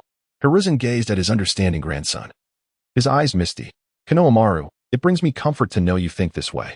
My life is now sufficient, and I simply wish to contribute as much as I can to the children of Konoha during my remaining time. Konohamaru nodded vigorously. Grandpa, I support you. I too wish to contribute to Konoha, just like you. Hiruzen looked upon his spirited grandson, his heart filled with warmth and hope. He understood that the future of Konoha lay in the hands of these children. Chapter 76. The Exchange Conference within the confines of the office. Sunlight streamed through the expansive windows, casting a warm glow upon the antiquated, yet dignified conference table. The atmosphere inside was both solemn and vibrant, with the voices of the attendees intertwining harmoniously. Seated at the head of the table was Minato Namikaze, his posture erect, the Hokage cloak billowing gently in the breeze. His gaze, akin to a warm and powerful beam of light, gradually swept across everyone present, his countenance adorned with a confident and composed smile. Itachi, please begin. At this moment, Itachi stood, gracefully gesturing with his hand as a chakra-powered projector slowly ascended, unveiling a vast white screen that descended from the ceiling. Next, I shall present a visual demonstration of the development of Konoha through this PowerPoint presentation. Itachi's voice resonated steadily and powerfully, captivating the attention of all. As Itachi navigated through the slides, the first page materialized before the audience, showcasing a panoramic view of the current Konoha, towering skyscrapers harmoniously juxtaposed with traditional architecture. Bustling streets teeming with activity, epitomizing prosperity. This is Konoha today. After years of development, we have made significant advancements in various fields.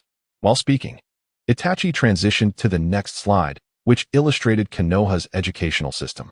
The imagery depicted children earnestly engaged in learning within schools, encompassing traditional ninjutsu training as well as modern technological education. Our educational system emphasizes holistic development, integrating ninjutsu with technology, thereby nurturing a wealth of exceptional talent for the future of Konoha. Subsequently, the presentation showcased Konoha's scientific achievements, chakra-to-electricity conversion devices, high-speed ninjutsu trains, and spatial ninjutsu transmission networks. All high-tech innovations were unveiled one by one. Itachi elaborated on the principles and applications of these advancements, evoking expressions of amazement among the attendees. In terms of the economy, Itachi continued, shifting to the economic development slide. We have not only achieved self-sufficiency in food production, but have also garnered substantial economic returns through the export of high-yield crops and fertilizers. This has not only bolstered Konoha's economic strength, but also improved the food situation in the ninja world. Following this, Itachi presented Konoha's military capabilities.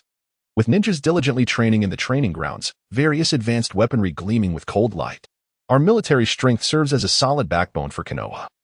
The formidable ninja forces and cutting-edge technological equipment empower us to confront various challenges. Minato then remarked, as you can see, the current state of Konoha's development is commendable. The purpose of convening today is to discuss the inaugural exchange conference of the ninja world.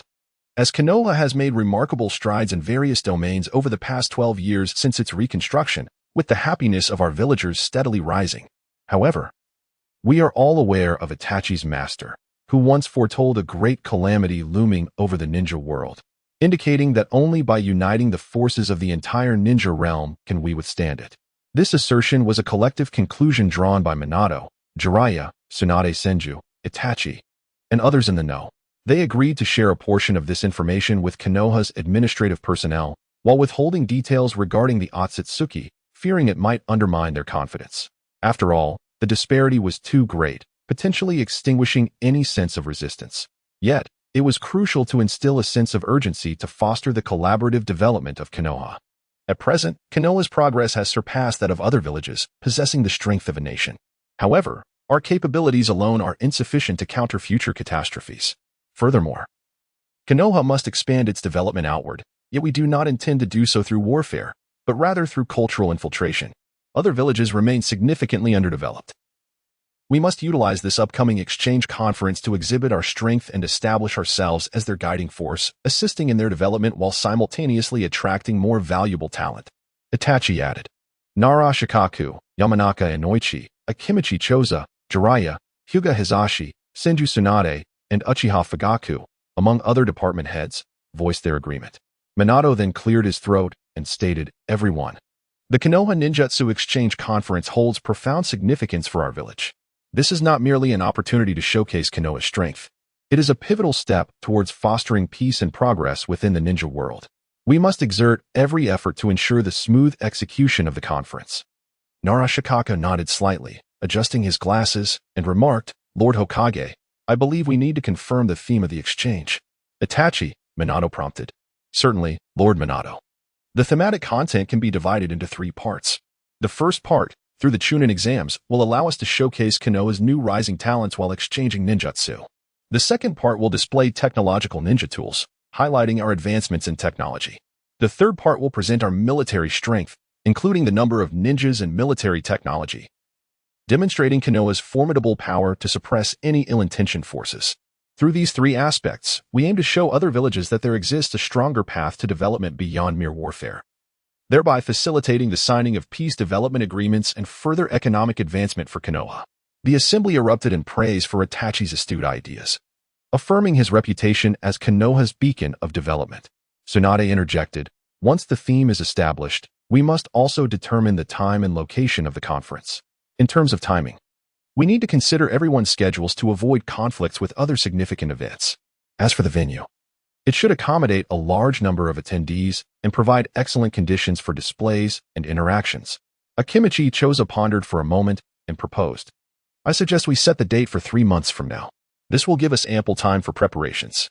As for the location, let's choose the central square of the village. It is spacious and a symbolic site of Konoha." Everyone expressed their agreement, and Minato nodded in affirmation. "Very well. It is decided. Next, we must finalize the conference's agenda and invitation details, particularly how to extend invitations to the leaders of all villages. Since our aim is to establish cooperative relationships with all ninja villages, it is imperative to invite their leaders for a visit, as witnessing firsthand is far more persuasive than mere words." The attendees fell into contemplation, acknowledging that gathering all the Kage would not be an easy feat.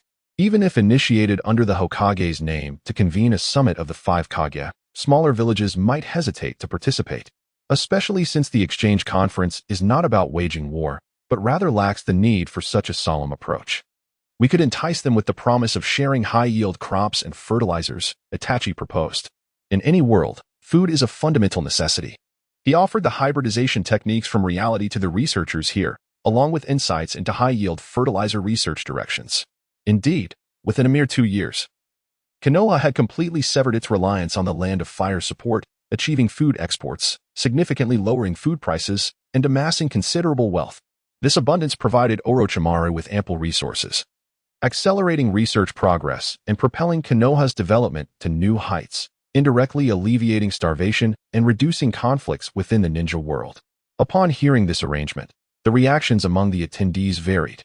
Akimichi Choza remarked, "This incentive is indeed substantial, But will it cause us to lose our market for food exports? Minister Makuzai, you manage Konoha's finances. What are your thoughts? Minato pointed to a young ninja beside him. Currently, the impact of this aspect on Konoha's economy is negligible. However, if we follow Lord Itachi's plan and secure contracts with other villages, the vastness of the market and the allure of talent will undoubtedly prove invaluable, Sarutobi Konohamaru replied. Others responsible for financial management echoed similar sentiments, expressing their approval. It appears that everyone stands in agreement with Itachi's proposal. Let us commence discussions on how to arrange the entire process and the responsibilities of each department, Minato ultimately decided.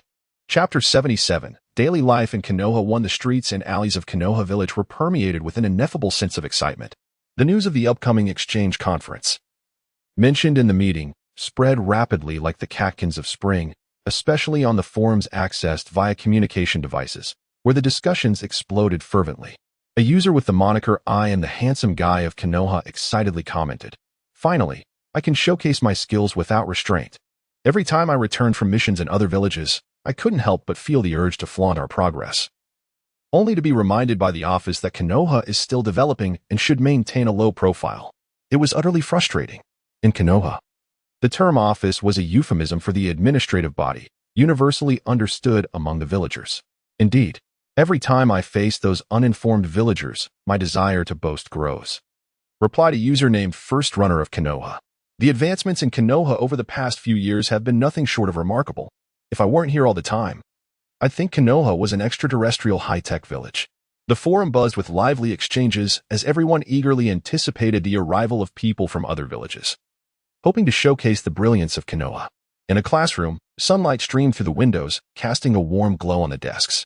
Naruto sat in the back row, occasionally glancing at Sasuke, who was dozing off beside him.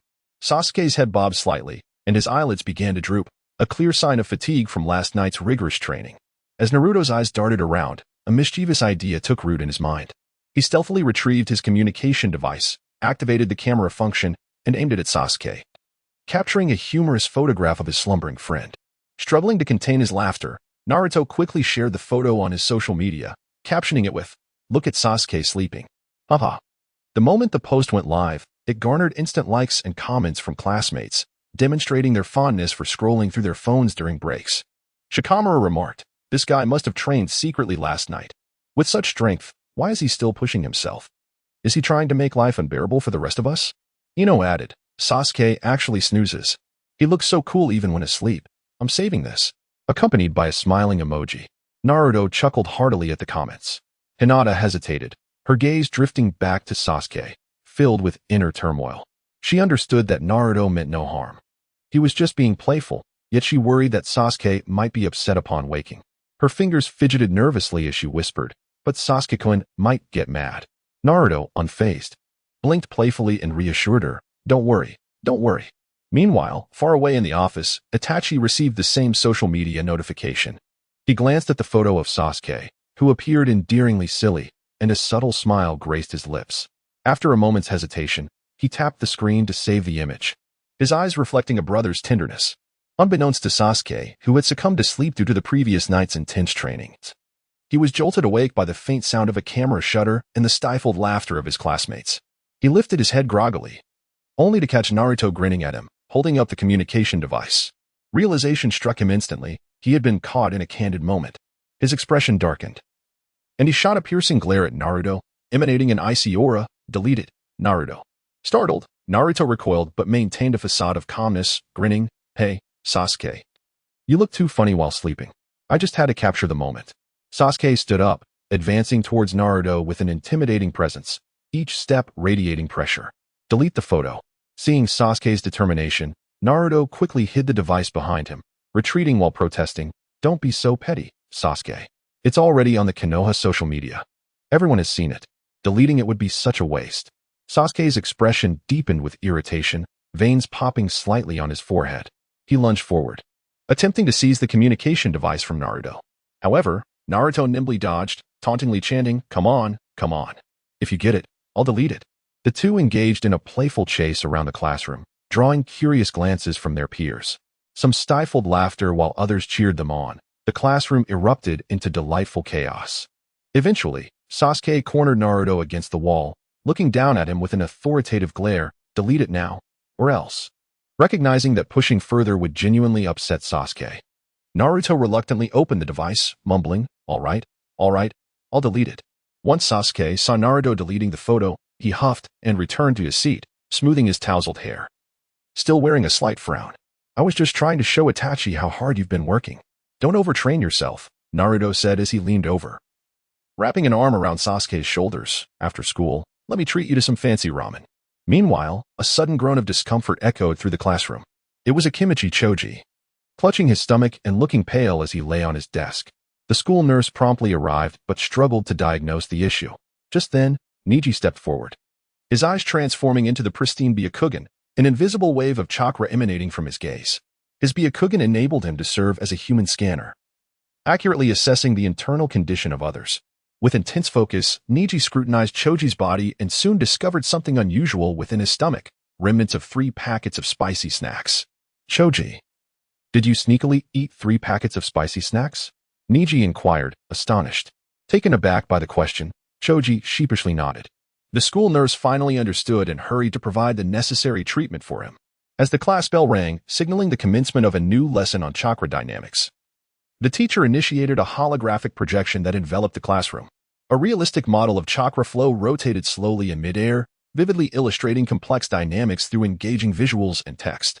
Although Naruto typically found theoretical lessons uninteresting, he was captivated by the enchanting holographic display, fixating on it as he endeavored to comprehend the once daunting concepts. Chapter 78, Daily Life in Konoha 2. As the school bell rang, Naruto bounded joyfully like a spirited fawn, leaping alongside Sasuke, Neji, and Hinata, eagerly heading to the mall to savor a bowl of Ichiraku ramen. Despite the myriad of culinary delights available in Konoha, Naruto's heart remained tethered to that steaming bowl of Ichiraku ramen, which he cherished as a symbol of his happiest moments. The sentiment, though peculiar, only deepened his fascination with its exquisite flavor. Along the way, Naruto radiated warmth, akin to a little sun, greeting every shopkeeper with exuberance. This was not solely due to his cheerful demeanor, politeness, and enthusiasm, but also because everyone recognized him as the son of the 4th Hokage. The transformation in their lives was profoundly influenced by Minato, the 4th Hokage, and thus the villagers held a deep sense of gratitude and affection towards both him and Naruto. Upon entering Ichiraku ramen, Naruto bellowed, "Uncle Ichiraku, the usual, for bowls of deluxe ramen." His resounding voice instantly captivated the attention of everyone in the shop. Uncle Ichiraku chuckled in response, "Coming right up, Naruto. Please wait a moment." Due to his responsibilities, Minato often sought counsel from Itachi regarding village affairs. Once Kushina learned of Itachi's dedication to Konoha and their family, she frequently took Naruto to the Uchiha clan's territory. Over time, Naruto and Sasuke grew up together, forging a unique bond. Though they occasionally bickered, their friendship ran deep. Neji's journey, however, diverged significantly. Following the Nine Tails incident, his uncle and father were appointed as village administrators. After a meeting on Konoha's development plans, his uncle unexpectedly announced the abolition of the caged bird seal, igniting a storm of controversy within the clan. Despite strong opposition from the elders, heated discussions ultimately led to its formal repeal. Though still young, Neji was perceptive enough to realize that he would likely be branded with the caged bird seal in the future, a thought that filled him with resistance, yet left him powerless to oppose it. Upon learning of the repeal, he eagerly inquired with his father, who subtly indicated gratitude towards Itachi. From that moment on, a seed of admiration for Itachi was sown in Neji's heart. Yet, he understood that his interactions with Itachi were limited, as Itachi always seemed preoccupied. Through inquiries, he discovered that Itachi had a particularly cherished younger brother, Sasuke, who was of his age. Thus, he sought every opportunity to connect with Sasuke, knowing that Sasuke admired strength. After sparring a few times, Neji eventually became a friend with whom Sasuke could converse. In these interactions, he occasionally caught glimpses of Itachi, which satisfied him immensely. Hinata, too, spent time with Neji, as her father entrusted Neji with her care. However, Neji felt a twinge of annoyance, sensing that Hinata harbored a special affection for Naruto. Although Hinata hadn't been saved by Naruto as in the original story, her innate shyness led her to be profoundly captivated by Naruto's radiant smile, akin to the sun. Today's lessons were so challenging, Naruto complained, propping his head up with his hand. "Why can't we have only practical classes? The theory is just so dull." "Naruto, Do you wish to be at the bottom of the class? Sasuke remarked, a slight smirk crossing his lips as he looked at Naruto. As a descendant of the Uzumaki clan, Naruto possessed an inherent reservoir of chakra, a considerable advantage. Furthermore, every 3 months, the nine tails within him was directed to a chakra energy conversion device, contributing immense energy. Over time, this process gradually drained the nine tails of its excess energy, causing it to interfere with Naruto's chakra. Consequently, Naruto thrived in practical ninjutsu training, executing every movement and hand sign with precision. Complex techniques seemed effortless in his hands. Thus, practical classes became his most anticipated lessons, allowing him to unleash his energy freely. Yet, when it came to theoretical learning, the monotonous text and intricate principles loomed like insurmountable chasms, prompting Naruto to yearn for escape. I would never be at the bottom. I am the son of the 4th Hokage. It would be utterly embarrassing. Naruto straightened up defiantly. Hinata, you're so kind. I would love to have you tutor me. Naruto exclaimed, excitedly grasping Hinata's small hand. Her face flushed crimson, akin to a ripe apple, as she shyly bowed her head, unable to meet Naruto's gaze. At that moment, a large table of people suddenly settled in nearby, animatedly discussing the upcoming exchange conference mentioned in a recent meeting. Do you think we should showcase our skills at this exchange conference? We must let the other villages know our prowess, boomed a burly ninja, gesturing enthusiastically as he spoke. Certainly. I mean, with their village's capabilities, a mere glance would leave them in awe for centuries. I'm not boasting about our village. The living conditions in other villages are truly poor. The last time I was on a mission in one, I was utterly bored, unable to access the internet. It was all tasks, with no connection to the outside world. Life without the internet is a true torment, another ninja chimed in. And that high-speed ninjutsu train, its speed is simply unbelievable. They must experience it, another added.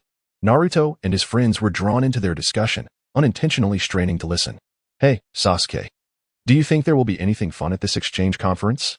Naruto turned to Sasuke, his eyes sparkling with curiosity as he fiddled with his chopsticks. Sasuke lifted his gaze slightly, letting out a soft huff. Who knows? But it will definitely be lively. Perhaps ninjas from other villages will showcase their unique techniques. And we can see who is stronger. We'll have to wait for the official announcement. For now, it's all just rumors. Though his tone remained nonchalant, his slightly forward-leaning posture revealed an inner anticipation. At that moment, Uncle Ichiraku approached, carrying steaming bowls of ramen. Kids, your deluxe ramen is here. Naruto's attention was immediately captured by the ramen. He rubbed his hands together in eagerness and exclaimed, Wow, it smells amazing. Time to dig in. With that, he dove into the bowl, his expression of satisfaction suggesting that all the world's troubles had been cured by this single bowl of ramen. Sasuke shook his head helplessly at Naruto's voracious appetite, yet he too picked up his chopsticks and began to eat. Neji and Hinata, on the other hand, consumed their meals more gracefully, listening intently to the surrounding discussions about the exchange conference, their hearts brimming with anticipation. In this warm ramen shop, the laughter and chatter of the youths intertwined with the fervent discussions about the upcoming exchange conference, painting a vibrant and hopeful tableau. Chapter 79, Sunagakure as dawn broke. Sunlight gently permeated the thin veil of clouds, casting a warm glow upon every inch of Sunagakure. Gaara awoke as he usually did, stretching languidly with a faint smile gracing his face. He stepped out of his room and made his way to the marketplace. Along the way, villagers greeted him warmly, their eyes reflecting friendliness. Good morning, Gaara, called out a woman selling sand fruits, her voice imbued with genuine warmth. Good morning, Aniro, Gaara replied politely, purchasing some fresh sand fruits. Their rough exteriors carried the essence of the desert, and their flavors were subtly sweet.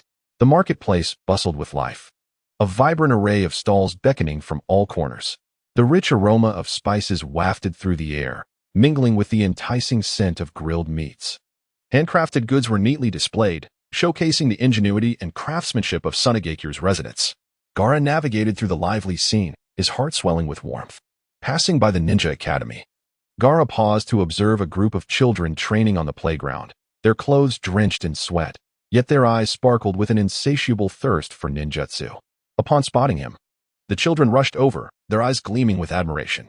Brother Gaara, tell us your battle stories, exclaimed a young boy, his voice brimming with uncontainable excitement. Gaara smiled, affectionately ruffling the boy's hair, still warm from their training. Sure, I'll share some amusing anecdotes from my last mission. The children gathered around him, their eyes fixed intently upon Gaara as he spun his tails, their expression shifting from tension to laughter as the narrative unfolded. By midday, Gaara and his companions arrived at the Kazekage's office to join Raza for lunch. Raza, now filled with affection and pride towards Gaara, no longer bore the coldness and calculations of the past. Gaara, your recent performance has been commendable. Everyone in the village speaks highly of you, Raza remarked with a smile, embodying a father's recognition. Gaara looked up, his eyes shimmering with gratitude. Thank you for your praise, father. I owe much to the help of Kankuro and Temari. Kankuro and Temari chimed in unison. No, it's all thanks to Gaara's formidable strength. Everyone is doing splendidly. With you all, the future of our village looks brighter, Raza thought to himself, feeling a swell of satisfaction as he reflected on his gratitude towards Itachi and Shursui. Meanwhile, Sunagakure was still struggling through its trials. Itachi and Shursui arrived in the village, taken aback to see Gaara, still so young, being targeted for assassination by his father. Shursui. As I mentioned earlier, when Raza meets your gaze, use Kodo Amatsukami on him, Itachi instructed. Understood, Itachi. With the potion given to me by Lord Orochimaru, I should be able to maintain Kodo Amatsukami for a sufficient duration, Shursui replied. In Raza's office, a shadowy figure appeared, an assassin sent by Raza to eliminate Gaara, who happened to be his uncle, Yashimara. The fourth Kazekage, along with Konoha's Itachi and Shursui, stood nearby. Raza furrowed his brow, his voice tinged with caution. What movements are they making? Are they attempting to seize the One Tail? No, they are merely observing, as if here for leisure, without any concealment, using regular pathways. Has Konoha recovered so swiftly from the disaster of 3 years ago? Raza pondered aloud. During the chaos of the Nine Tails attack, Sunagakure had spies nearby who witnessed the devastation wrought upon Konoha. Although Konoha claimed no casualties, many, including Raza, speculated that this was FAAD to protect their reputation. Continue monitoring, Raza commanded. Yes, sir. A knock interrupted, and a voice called from outside.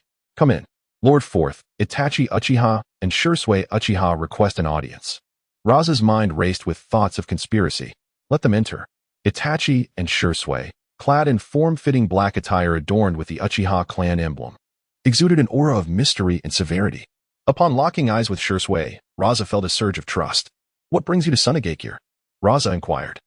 We are here to discuss a potential collaboration, Itachi replied. Collaboration? What could we possibly have to offer? Raza questioned. My lord, you possess gold, do you not?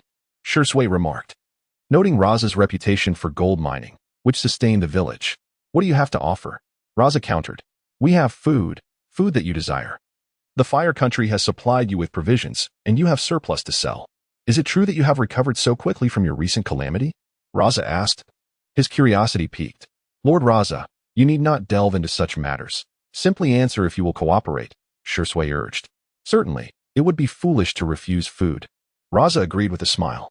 After finalizing their collaboration, Itachi and Shursui chose to remain in Sunagakure, frequently conversing with Raza, who exhibited unwavering trust due to the influence of Kodo Amatsukami.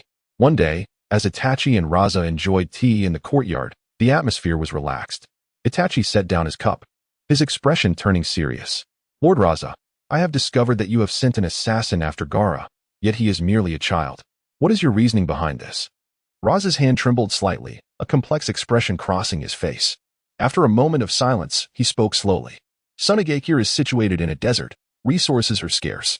In this ruthless world of ninjas, one must possess formidable and utterly loyal strength to survive. Gaara, as the host of the One Tail, wields immense power.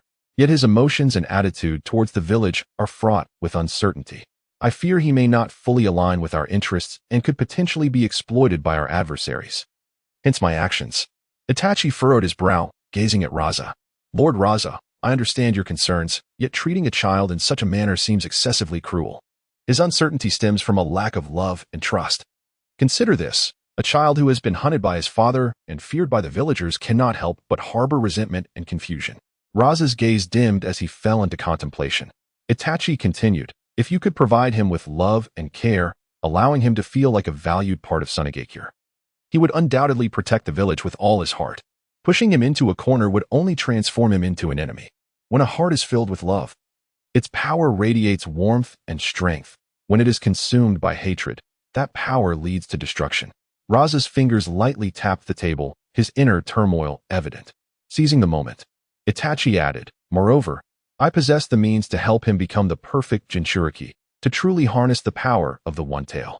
However, this requires a shift in your attitude towards him, allowing him to grow in a nurturing environment. In doing so, he could become not only the most potent weapon of Sunagakure, but also its beacon of hope and unity." Raza lifted his gaze, observing the cacti swaying in the wind within the courtyard.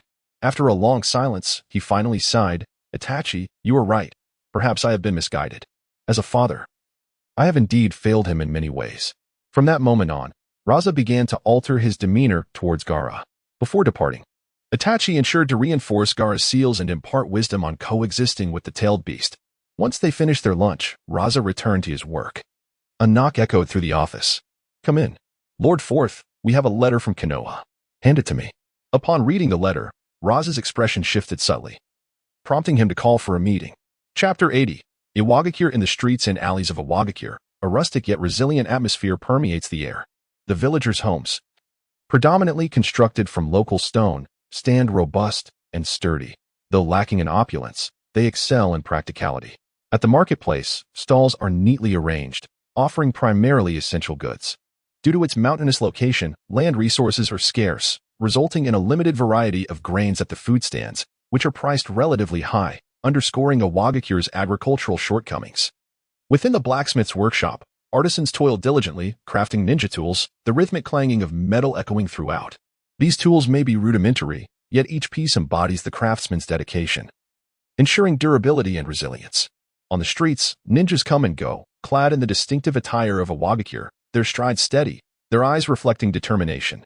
At this moment, Iwagakure finds itself on the cusp of a momentous announcement, the invitation to the Konoha Exchange Conference. In the conference room of Iwagakure, a tense atmosphere prevails. On the main seat, the Tsuchikage, Inoki, sits with a gaze as sharp as an eagle's, surveying the high-ranking officials of the village. An information ninja hurries in, presenting a special letter. The famed paper message from Konoha. Upon receiving the letter and infusing it with chakra, Inoki watches as it transforms, clearly revealing the details of the Konoha Exchange Conference. Most notably, the envelope explicitly states that should he attend, Konoha is prepared to share high-yield seeds and fertilizers, a tantalizing temptation for resource-scarce Iwagakure. Inoki passes the letter to the high-ranking officials for their perusal. "What are your thoughts?" he inquires, his brow furrowed. A village advisor speaks first, Lord Tsuchikage. "I perceive Konoha's sincerity. They are willing to share high-yield seeds, which could fetch a considerable sum if sold. I believe we should consider attending." An elder disagrees, Lord Tsuchikage. "Konoha has always been cunning. Their explicit request for your presence suggests ulterior motives. They may be seeking to gauge our strength and could harbor hidden schemes." Worry etches his face, and distrust toward Konoha flickers in his eyes. A young ninja rises, seriousness etched on his face. "Elder, while that may be true, we must not reject this opportunity outright. This exchange conference could be an excellent chance to understand Konoha better. Furthermore, if we can use this opportunity to collaborate with other ninja villages, it could benefit Iwagakure's development." The young ninja believes this could secure more opportunities for Iwagakure. Recalling his encounters with Konoha's ninjas, who exude an uplifting spirit that draws one closer, Inoki nods slightly, turning his gaze to the young ninja. "You present a valid point. Yet we must proceed with caution. Konoha's request is peculiar, and we cannot afford to be complacent." His mind races with strategies, weighing the pros and cons. At this moment, the information ninja stands to report, Lord Tsuchikage. Intelligence indicates that Konoha has already collaborated with Sunagakure, and their situation seems to have notably improved. Moreover, Konoha has invited all ninja villages to this exchange conference, requiring the attendance of all village leaders. They have also hinted at introducing a novel integration of ninjutsu and science. Upon hearing this, a buzz of discussion fills the conference room. Ninjutsu and science combined. What innovation is this? Questions of Konoha's potential breakthroughs loom large in the minds of those present, anxiety etched on their faces. Inoki's expression grows increasingly grave. He comprehends that if Konoha has indeed achieved significant technological advancements, Iwagakure's standing within the ninja world may be jeopardized. He muses, "If we can glean insight into these new technologies at the conference, it may present an opportunity for Iwagakure. But why insist on the attendance of all village leaders? What is Konoha truly plotting, and what risks must we guard against?" An experienced ninja rises to calmly analyze, Lord Tsuchikage. I propose we first select a list of Chunin. At the exchange conference, we can assess the situation, showcasing a Wagakure's strength while retaining some discretion. As for your attendance, it requires careful consideration. After much deliberation, Inoki resolves. Select the most elite Chunins from our village. I shall personally attend the exchange conference, but we must be thoroughly prepared and bring our strongest guards. At the conference, we must remain vigilant to ensure Iwagakure's safety. Subsequently, the Wagakure embarks on a fervent preparation. The intelligence department meticulously selects the Chunins, with the first choice being Ishikage, a brawny figure resembling a mountain, skilled in earth release, hardening technique. In battle, he can harden his skin and muscles to a rock-like density, rendering ordinary ninjutsu and weapons ineffective against him. Furthermore, Ishikage can unleash powerful earth-release shockwaves through his hands, capable of obliterating entire structures. Next is Sasaki, agile and swift in her movements. Her specialty lies in a modified version of the sand-binding coffin, allowing her to manipulate surrounding sand and stone to instantaneously ensnare foes, tightening the grip to exert immense pressure.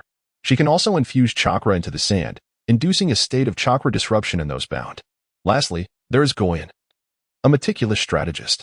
Proficient in earth release, rock prison technique, he can summon a sturdy rock cage from the ground in an instant, trapping enemies within. This cage is not only impervious but also allows him to sense the movements of those confined through a chakra connection. During the preparations, Inoki sits alone in his office, gazing out at a Wagakure, his heart a tumult of emotions. He reminisces about the village's past, the struggles for survival amid the ravages of war and the battles for resources against other villages. Now, Konoha's actions have thrust a Wagakure into a new crossroads. He murmurs to himself, the future of a Wagakure hinges on this exchange conference. Finally, the day of departure arrives. Inoki, accompanied by the delegation, embarks on the journey to Konoha. His gaze is resolute, yet his heart is fraught with unease, uncertain of what awaits them in Konoha. Chapter 87. Go and Karen as Minato stepped into Orochimaru's laboratory. He immediately spotted Itachi, whose face lit up with a joyous smile as he greeted, Itachi, have you come to see that peculiar individual as well? Indeed, Minato. That fellow is host to a white Zetsu, and may be linked to a Bido Uchiha, Itachi replied, his expression grave and his tone subdued. Upon hearing the name Abido Uchiha, Minato's demeanor shifted to one of seriousness. In the past, Abido had been a student he had diligently mentored, but ever since the Ninetales incident, all bonds of friendship had been shattered. In Minato's heart, anyone who dared to harm Kushina, Naruto, or the village was an irreconcilable enemy. Regrettably, he had not confronted Abido directly at that time. Otherwise, he would have shown no mercy.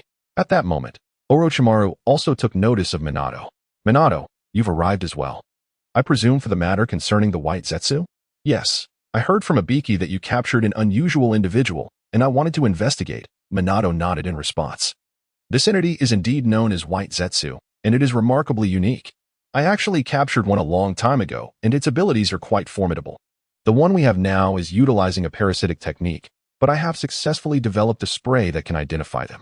We will set it up at the entrance of the exchange conference, Orochimaru explained. The development of this spray was not only due to research on the white Zetsu, but also inspired by Go's unique traits, a direction that had been suggested by Itachi. Orochimaru, I hope you can assist in suppressing the energy within him, Itachi said, introducing a tall young man with auburn hair and piercing eyes, standing at 6 feet tall, to Orochimaru. Orochimaru's eyes gleamed as he approached Go, grasping his hand and gradually channeling chakra into him for a thorough examination. Moments later, his eyes widened in excitement as he fixated on Go. Itachi. This is an exceptional research specimen. Kabuto, prepare the laboratory immediately. I am eager to commence. As his words fell, a short-haired man with gray hair, wearing glasses and a fitted black outfit adorned with white stripes, hurried forward, adjusting his glasses with respect. Very well, Lord Orochimaru. He then turned to Itachi with a smile. Principal Itachi, it has been a long time. Kabuto, it appears you have adapted quite well here, Itachi replied warmly. Indeed. Working under Lord Orochimaru has provided me with knowledge beyond what textbooks can offer, Kabuto said, only to realize something suddenly and hurriedly added, Principal Itachi. I didn't mean to imply that school was lacking.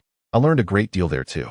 Observing Kabuto's slightly flustered demeanor, so different from the reserved and cunning individual he once knew, Itachi felt a surge of comfort.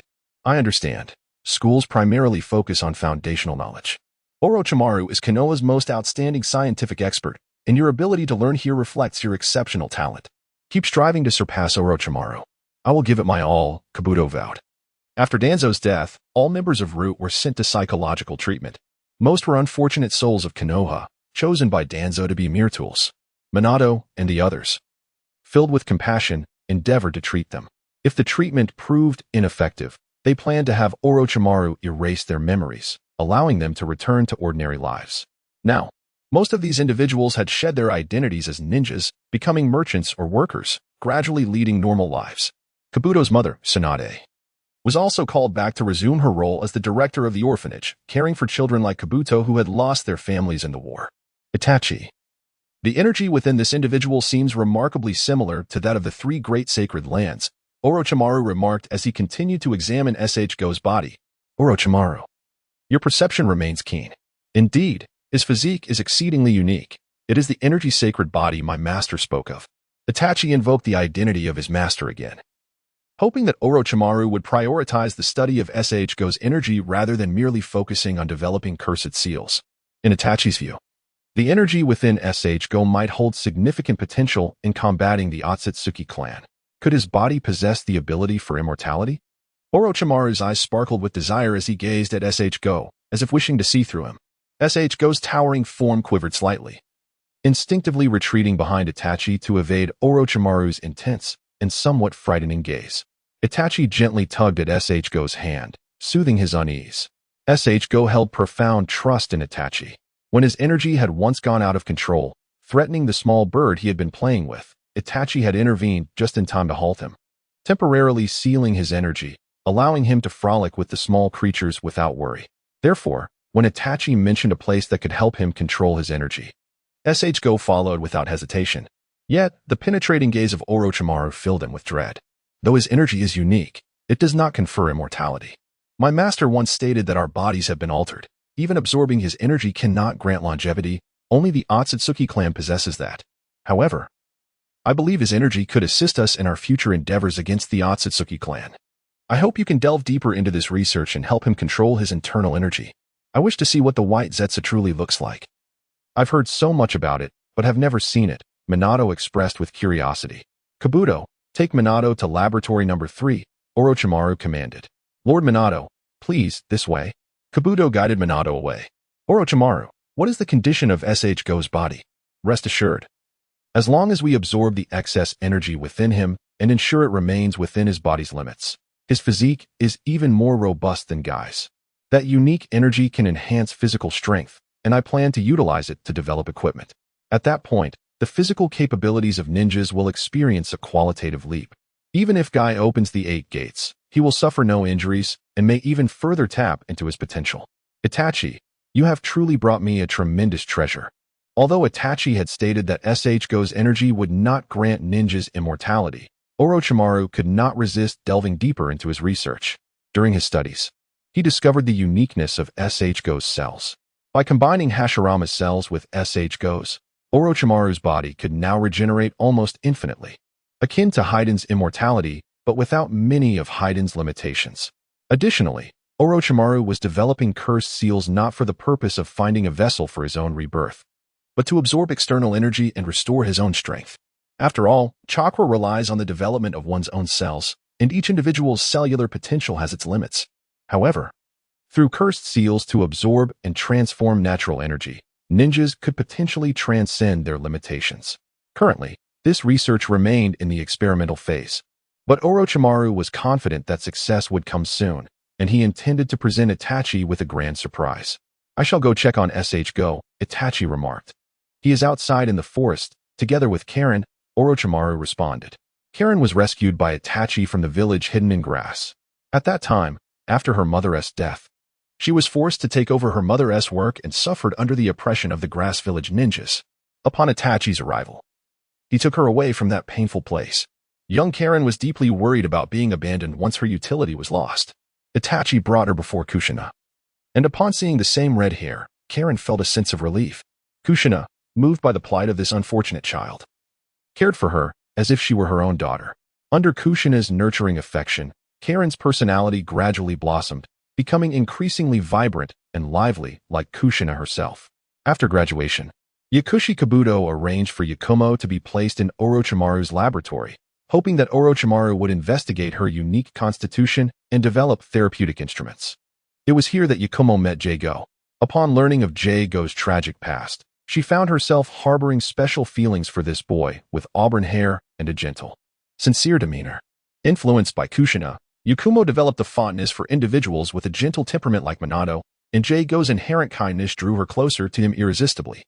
Chapter 81. The Hidden Mist Village nestled upon an island. The Hidden Mist Village is enveloped by tumultuous seas and shrouded in a perpetual mist, as if cloaked by a veil of mystery.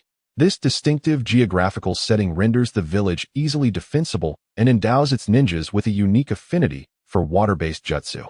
For ages, the Hidden Mist Village has held a significant position in the ninja world, distinguished by its formidable strength and enigmatic aura.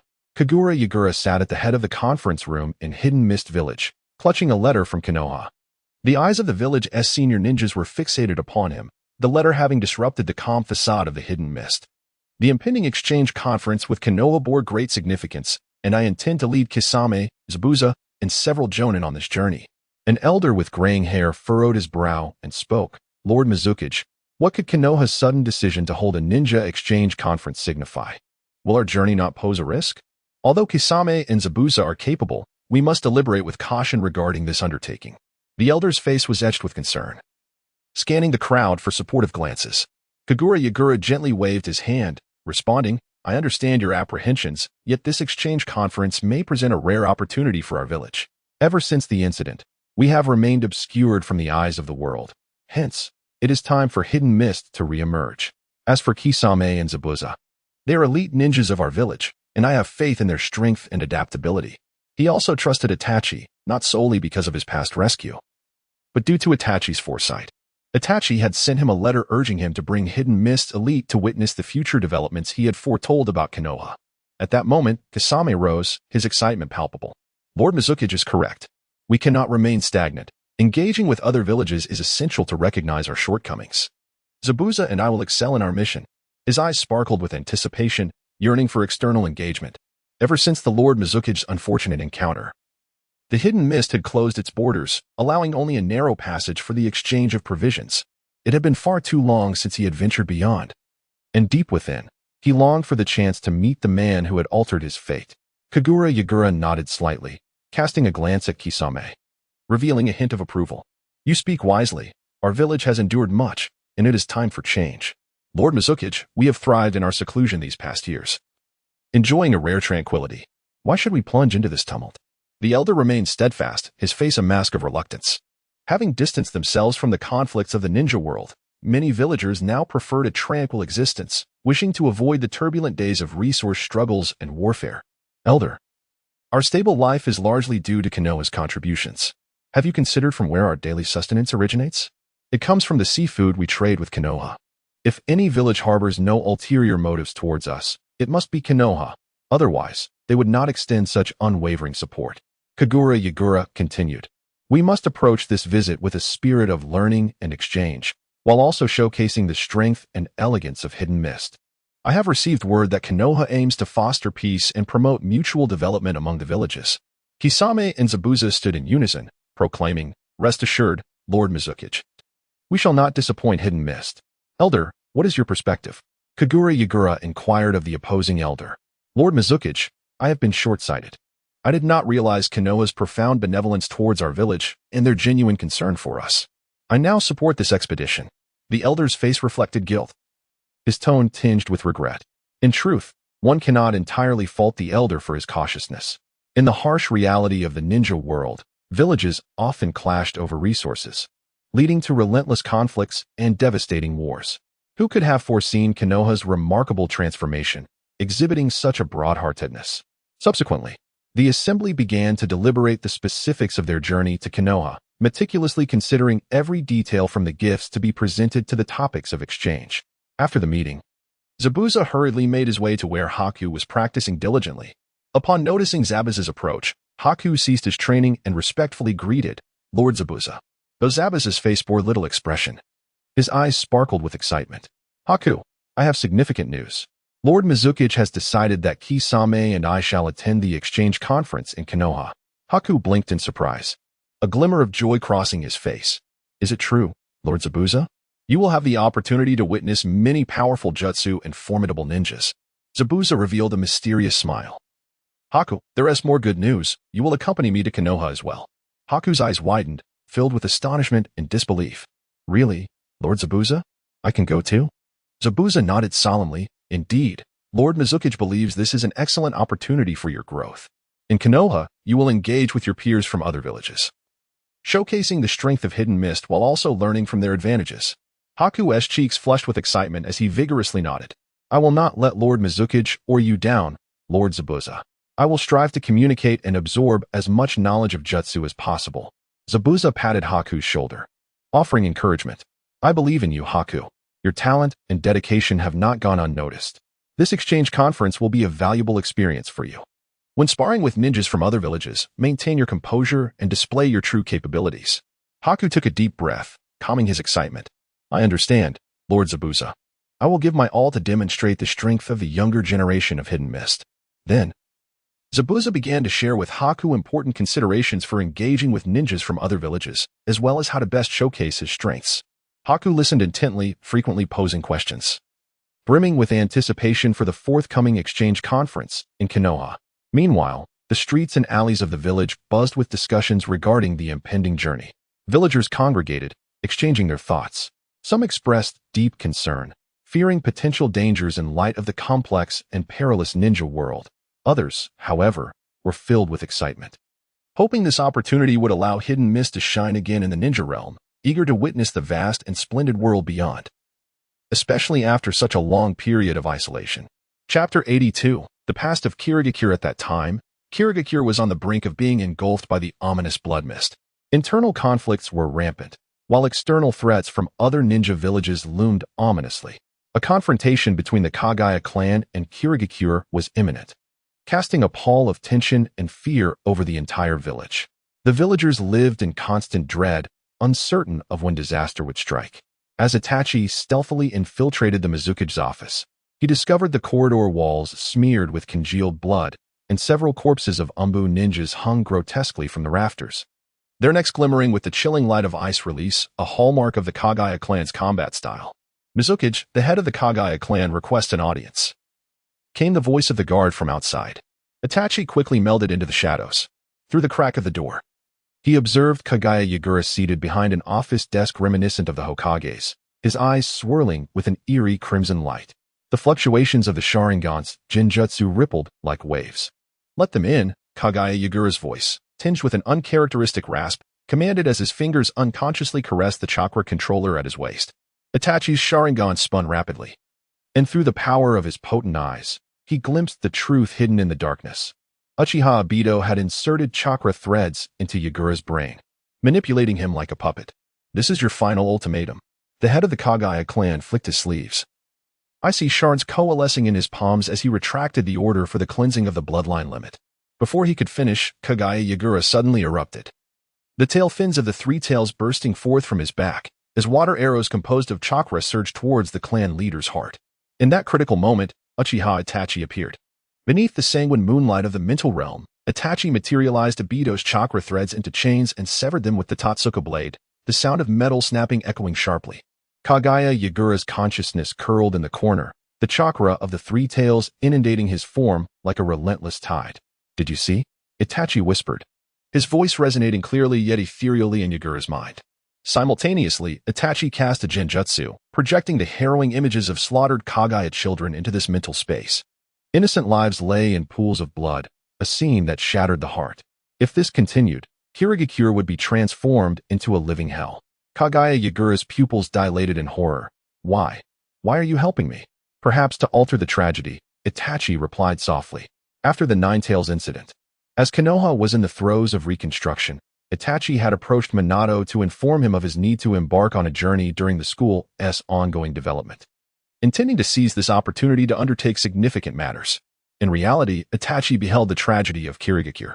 If he were merely a reborn version of himself, he might have hesitated to intervene, considering Kirigakure a foe of Konoha. However, the years spent alongside the Hokage had irrevocably altered his perspective. Now, his aspirations transcended merely altering Konoha's fate. He yearned to dispel the pervasive darkness from the ninja world. At this moment, an exquisite opportunity arose for Itachi to reshape the destiny of Kisame Hoshigaki. In his previous life, Kisame had been his partner and the only true friend during his desolate and shadowy days. Itachi sincerely wished to rewrite Kisame's life path, freeing him from the cycles of wandering and suffering. Moreover, Obito's control over Kirigakure was relatively tenuous due to the ongoing affairs in Konoha, making this the opportune moment for intervention. Kagaya Yagura, awaken. Itachi's voice reverberated through the darkness like a thunderclap. Yagura's body quivered slightly, his consciousness wavering between Obito's control and his own struggles. Who are you? Why are you interfering with my actions? His voice bore traces of confusion and anguish. Itachi gazed at Kagaya Yagura and stated, I am here to assist you and to aid Kirigakure. You are under the control of Uchiha Madara. Your actions will plunge Kirigakure into unending calamity. With that, Itachi swiftly formed hand seals and unleashed a Jinjutsu. His Sharingan shimmered with an otherworldly light, countering the Jinjutsu Obito had inflicted upon Yagura. In the realm of the mind, two formidable forces clashed violently. Yagura felt as though he were ensnared in a vortex of darkness, Obito's voice echoing incessantly in his ears, striving to maintain his control. You can no longer be manipulated by him. Kirigakure requires you. You are the Three-Tails Jinchuriki, the hope of Kirigakure. Time became a blur. And Kagaya Yagura let out a furious roar, his body erupting with potent chakra. With this overwhelming force, Obito's Jinjutsu shattered, and his consciousness began to clear. What was I just doing? Yagura surveyed his surroundings, his eyes filled with confusion and shock. Itachi stepped forward, recounting the events in their entirety. Upon hearing Itachi's account, a surge of boundless rage and guilt welled up within Kagaya Yagura. He realized that during the time he had been manipulated, he had nearly wrought an irreparable catastrophe. Without hesitation, he convened an emergency meeting, revealing the details of his manipulation to the public and decisively rescinding the dangerous, erroneous orders issued while under control. Following this crisis, Kirigakure avoided the tragic fate of becoming the Blood Mist Village, and the destinies of figures like Haku, Suigetsu, and Karen were thus rewritten. The village no longer experienced a decline in strength due to the massacre of bloodline limits. Rather, under Kagaya Yagura's leadership, it gradually returned to a path of stability. After liberating Kagaya Yagura from control, Itachi sought out Kisame Hoshigaki. At this juncture, Kisame had not endured the brutal clashes of their former time, and his demeanor lacked the original coldness and ruthlessness. It seemed he had even found a romantic interest. Witnessing Kisame's drastically altered fate filled Itachi with an indescribable sense of relief and joy. Through Itachi's mediation, Kirigakure and Konoha established a clandestine agreement. Kirigakure, leveraging its advantages in marine resources, began capturing various seafood from the vast ocean in exchange for grain with Konoha. As the trade stabilized, the lives of Kirigakure's inhabitants gradually returned to normalcy, with smiles increasingly adorning their faces due to the village's relative seclusion and stable supply of resources. Meanwhile, upon realizing that Kagaya Yagura had escaped his control, Uchiha Obito fell into a momentary daze, for he recognized that Uchiha Itachi had aided Yagura in breaking free. How could Uchiha Itachi know about this? Obito pondered, perplexed. What are you daydreaming about, Obito? Black Zetsu's essence, akin to an evil worm emerging from the depths, seeped forth, its voice cold and piercing. Kagaya Yagura has broken free from my control, thanks to Uchiha Itachi. Uchiha Itachi? Konoha and Kirigakure are so distant. How could he be aware? Black Zetsu's gaze darkened. I am uncertain. What shall we do now? Kirigakure will certainly be on guard, and any further attempts to employ the same tactics will undoubtedly fail. Obito mused. So, the Three-Tails will simply be relinquished? Black Zetsu's expression revealed disdain. Very well, we shall redirect our focus towards Nagato. His Sharingan must not falter. And keep an eye on Uchiha Itachi. I have a premonition that he will pose significant obstacles to our plans. Having just manipulated the Nine Tails has taken a toll on me. I require recuperation. Upon hearing this, Black Zetsu felt a resurgence of dissatisfaction towards Obito. In its view, Uchiha Obito was nothing but a weak and ineffectual failure. If Uchiha Madara were present, there would be no such complications. His formidable prowess would sweep away all impediments. It appears that a swift strategy must be devised to resurrect Uchiha Madara, for only he possesses the capability to actualize his grand design. Chapter 83. Yunin Village nestled amidst towering mountains, Yunin Village is perpetually shrouded in mist, with its treacherous terrain making it both defensible and formidable. The architectural style here is rugged and grand, predominantly constructed from massive stones, reflecting the indomitable spirit of the village's ninjas. The marketplace within the village buzzes with life, showcasing a plethora of unique goods, from exquisite ninja tools to rare medicinal herbs. On this particular day, Reikage sat in his spacious and imposing office, holding a letter from Konoha. A slight furrow formed on his brow as a hint of disdain crossed his face. Konoha, of all places, was organizing an exchange conference and had the audacity to invite them? A ninja beside him spoke respectfully, Lord Reikage. It is said that this exchange conference has invited all ninja villages and will showcase new technologies and high-yield crops, seemingly filled with sincerity. Reikage scoffed. Do they think such trivialities could entice Yunin Village? Our strength does not necessitate participation in such gatherings to learn from others. What could they possibly offer us? In his eyes, Yunin Village's might was sufficient to overshadow the other ninja villages, rendering such exchange activities unnecessary. Darui interjected, Lord Reikage. We must not underestimate Konoha's current strength. The legendary three are gathered there. Directly dismissing Konoha could provoke conflict. Recalling an incident from years past, A's expression shifted slightly. At that time, Konoha had faced calamity, and upon learning of this, Yunin Village sought to visit Konoha under the pretense of inquiry. While in Konoha, Yunin's ninjas attempted to seize the Byakugan of the Hyuga clan's heiress, only to be discovered and summarily executed by the clan's leader. Yunin's subsequent demands for the head of Hyuga Hayashi were met with unexpected resistance, as the yellow flash, Minato Namikaze, appeared before them, defying their expectations. In that moment, the ninjas of Yunin were taken aback. They had been led to believe that Minato had suffered severe injuries during the disaster, yet here he stood, unscathed and seemingly even stronger. Ultimately, the matter was left unresolved, and Yunin Village retreated from Konoha in disgrace. That incident had indeed tarnished Yunin's reputation, A mused. Yet it also imparted the lesson that Konoha's power should not be taken lightly. This matter would remain unaddressed for the time being.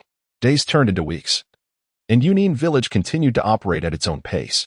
However, a month later, an intelligence ninja hurried into Reikage's office, breathless as he reported, Lord Reikage.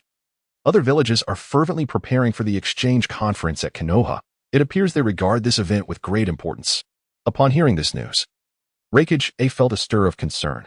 He thought to himself, if everyone is participating and I do not, I risk being left in the dark about their actions. He realized that this exchange conference might not merely be an ordinary event, but could conceal vital information pertinent to Yunin Village. After considerable contemplation, Reikage made his decision. He turned to the ninja beside him and commanded, Go, summon a few formidable chunin. We too shall prepare to attend this exchange conference. The ninja complied, and they fell into deep thought. He understood that this time, their approach to Konoha must not be as reckless as before. At the exchange conference, he aimed to showcase Yunin's strength while also discerning the true capabilities of the other villages. In the ensuing days, Yunin Village commenced rigorous preparations. The selected chunin, upon learning of this news, were filled with excitement. They recognized this exchange conference as an exceptional opportunity to demonstrate their prowess and enhance their skills. Ali burst into his home, pushing the door open with enthusiasm, exclaiming, Dad, Mom, I've been chosen to participate in the Konoha exchange conference. Ali's father, a humble hunter, set down his bow with a proud smile. Well done, son. This is a rare opportunity. Make sure to perform admirably and show the other villages the strength of Yunin. Ali's mother emerged from the kitchen, spatula in hand, her eyes filled with concern. Child, be cautious while you're out there. I hear there are many skilled ninjas. Don't be reckless. Return safely above all. Ali patted his chest confidently. Don't worry, Mom. I'll come back with good results. Miseo returned home to find her parents sorting intelligence documents. Her father, an intelligence ninja, spoke first. Miseo, I hear the village is sending someone to the Konoha exchange conference. You've been selected? Miseo nodded. Yes, Dad. I'm determined to showcase my abilities and bring honor to our village. Her mother approached, gently stroking Miseo's hair. We believe in you, Miseo. At this exchange conference, not only should you shine, but also pay attention to the intelligence of the ninjas from other villages, especially sensory-type ninjas, to see if there is anything we can learn. Miseo replied earnestly, I understand, Mom and Dad. I will be careful. Jiro returned home to find his grandfather practicing taijutsu. Approaching respectfully, he said, Grandfather, I have been chosen to participate in the Konoha Exchange Conference. Grandfather paused, a glimmer of pride in his eyes. Excellent, Jiro. This is an honor for our family. Our lineage has traditionally excelled in taijutsu. You must showcase our family's prowess and let the other villages see the might of Yunin. Jiro replied resolutely, Yes, grandfather, I will not disappoint you. At that moment, Jiro's mother approached with a tray of tea. Son, while it's important to excel at the exchange conference, be sure not to overexert yourself. Jiro smiled as he accepted the tea. Don't worry, Mom. I will take care of myself. Ali excitedly sought out Masao, exclaiming, Masao, it's fantastic that you've been chosen too. This time, let those ninjas from the other villages see that Yunin's strength is no mere boast. Masao rolled her eyes playfully. You do have a loud mouth, but you're right. We must demonstrate our capabilities. Just then, Jiro approached and patted Ollie on the shoulder. Ollie, while your lightning release techniques are impressive, don't be too impulsive. Stay cautious. Ollie scratched his head, chuckling, Relax, Jiro. I've got this under control. Masao nodded in agreement. Jiro is correct.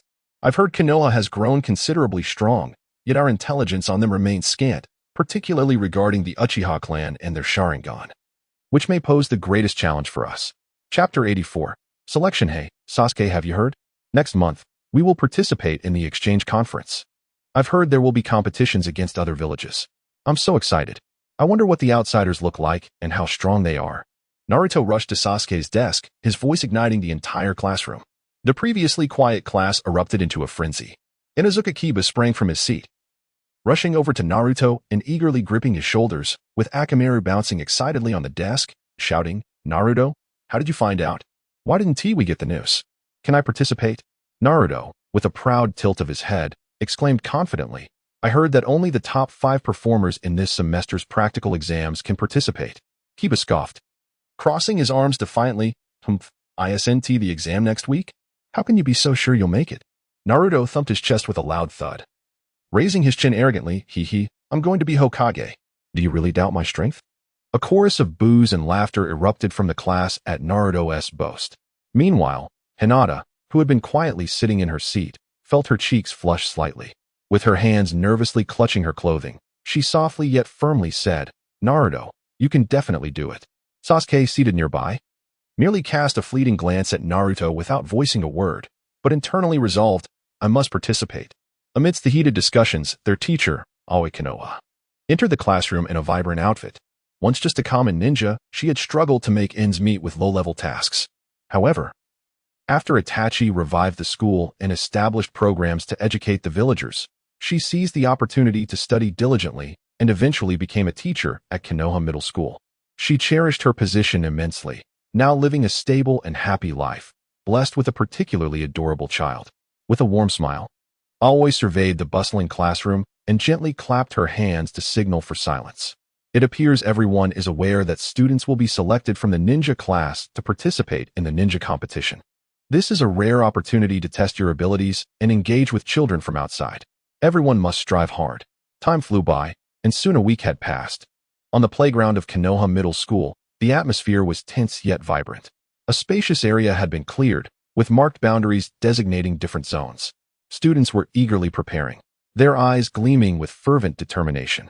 Breaths quickened as some jumped lightly in place to warm up, while others closed their eyes to mentally review their most proficient ninjutsu and strategies. The competition was a one-on-one match with straightforward rules to force the opponent outside the designated area or incapacitate them to achieve victory. The first match featured Lee against Yamanaka Ino. Lee, clad in his signature green jumpsuit, stood tall, determination and focus radiating from his gaze. Ino, with her high ponytail, exuded confidence and spunk. With the judge's signal, Ino launched the first attack, quickly forming hand seals and proclaiming mind-body switch technique. A barely visible mental wave surged towards Lee, attempting to seize control of his mind. However, Lee had anticipated this, drawing upon the formidable willpower forged through rigorous training. He stamped his foot, generating a protective layer of chakra that thwarted Ino's mental assault. In an instant, Lee dashed towards Ino like a streak of green lightning, his astonishing speed kicking up clouds of dust beneath him. Ino, taken aback, swiftly sidestepped his attack. Lee, missing his strike, pivoted gracefully, his right leg sweeping horizontally towards Ino amid a gust of wind. Ino crossed her arms defensively, absorbing the blow, which sent her staggering back several paces, leaving shallow marks in the ground beneath her. Such powerful taijutsu. The audience gasped in awe.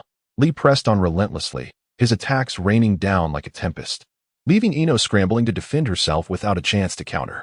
While struggling to fend off Lee's onslaught, Ino sought an opportunity to strike back. At last, during a brief interlude in Lee's barrage, she seized her chance, formed hand seals once more, and shouted, "Body flicker technique." This time, she successfully swapped her consciousness with Lee's. Lee momentarily froze, while Ino deftly maneuvered his body to create distance. Yet, with unwavering tenacity, Lee regained control in a split second. With a fierce roar, he charged at Ino again, this time faster and stronger. Ino, realizing she could not withstand a direct confrontation, cleverly utilized the terrain to evade Lee's strikes, weaving between obstacles.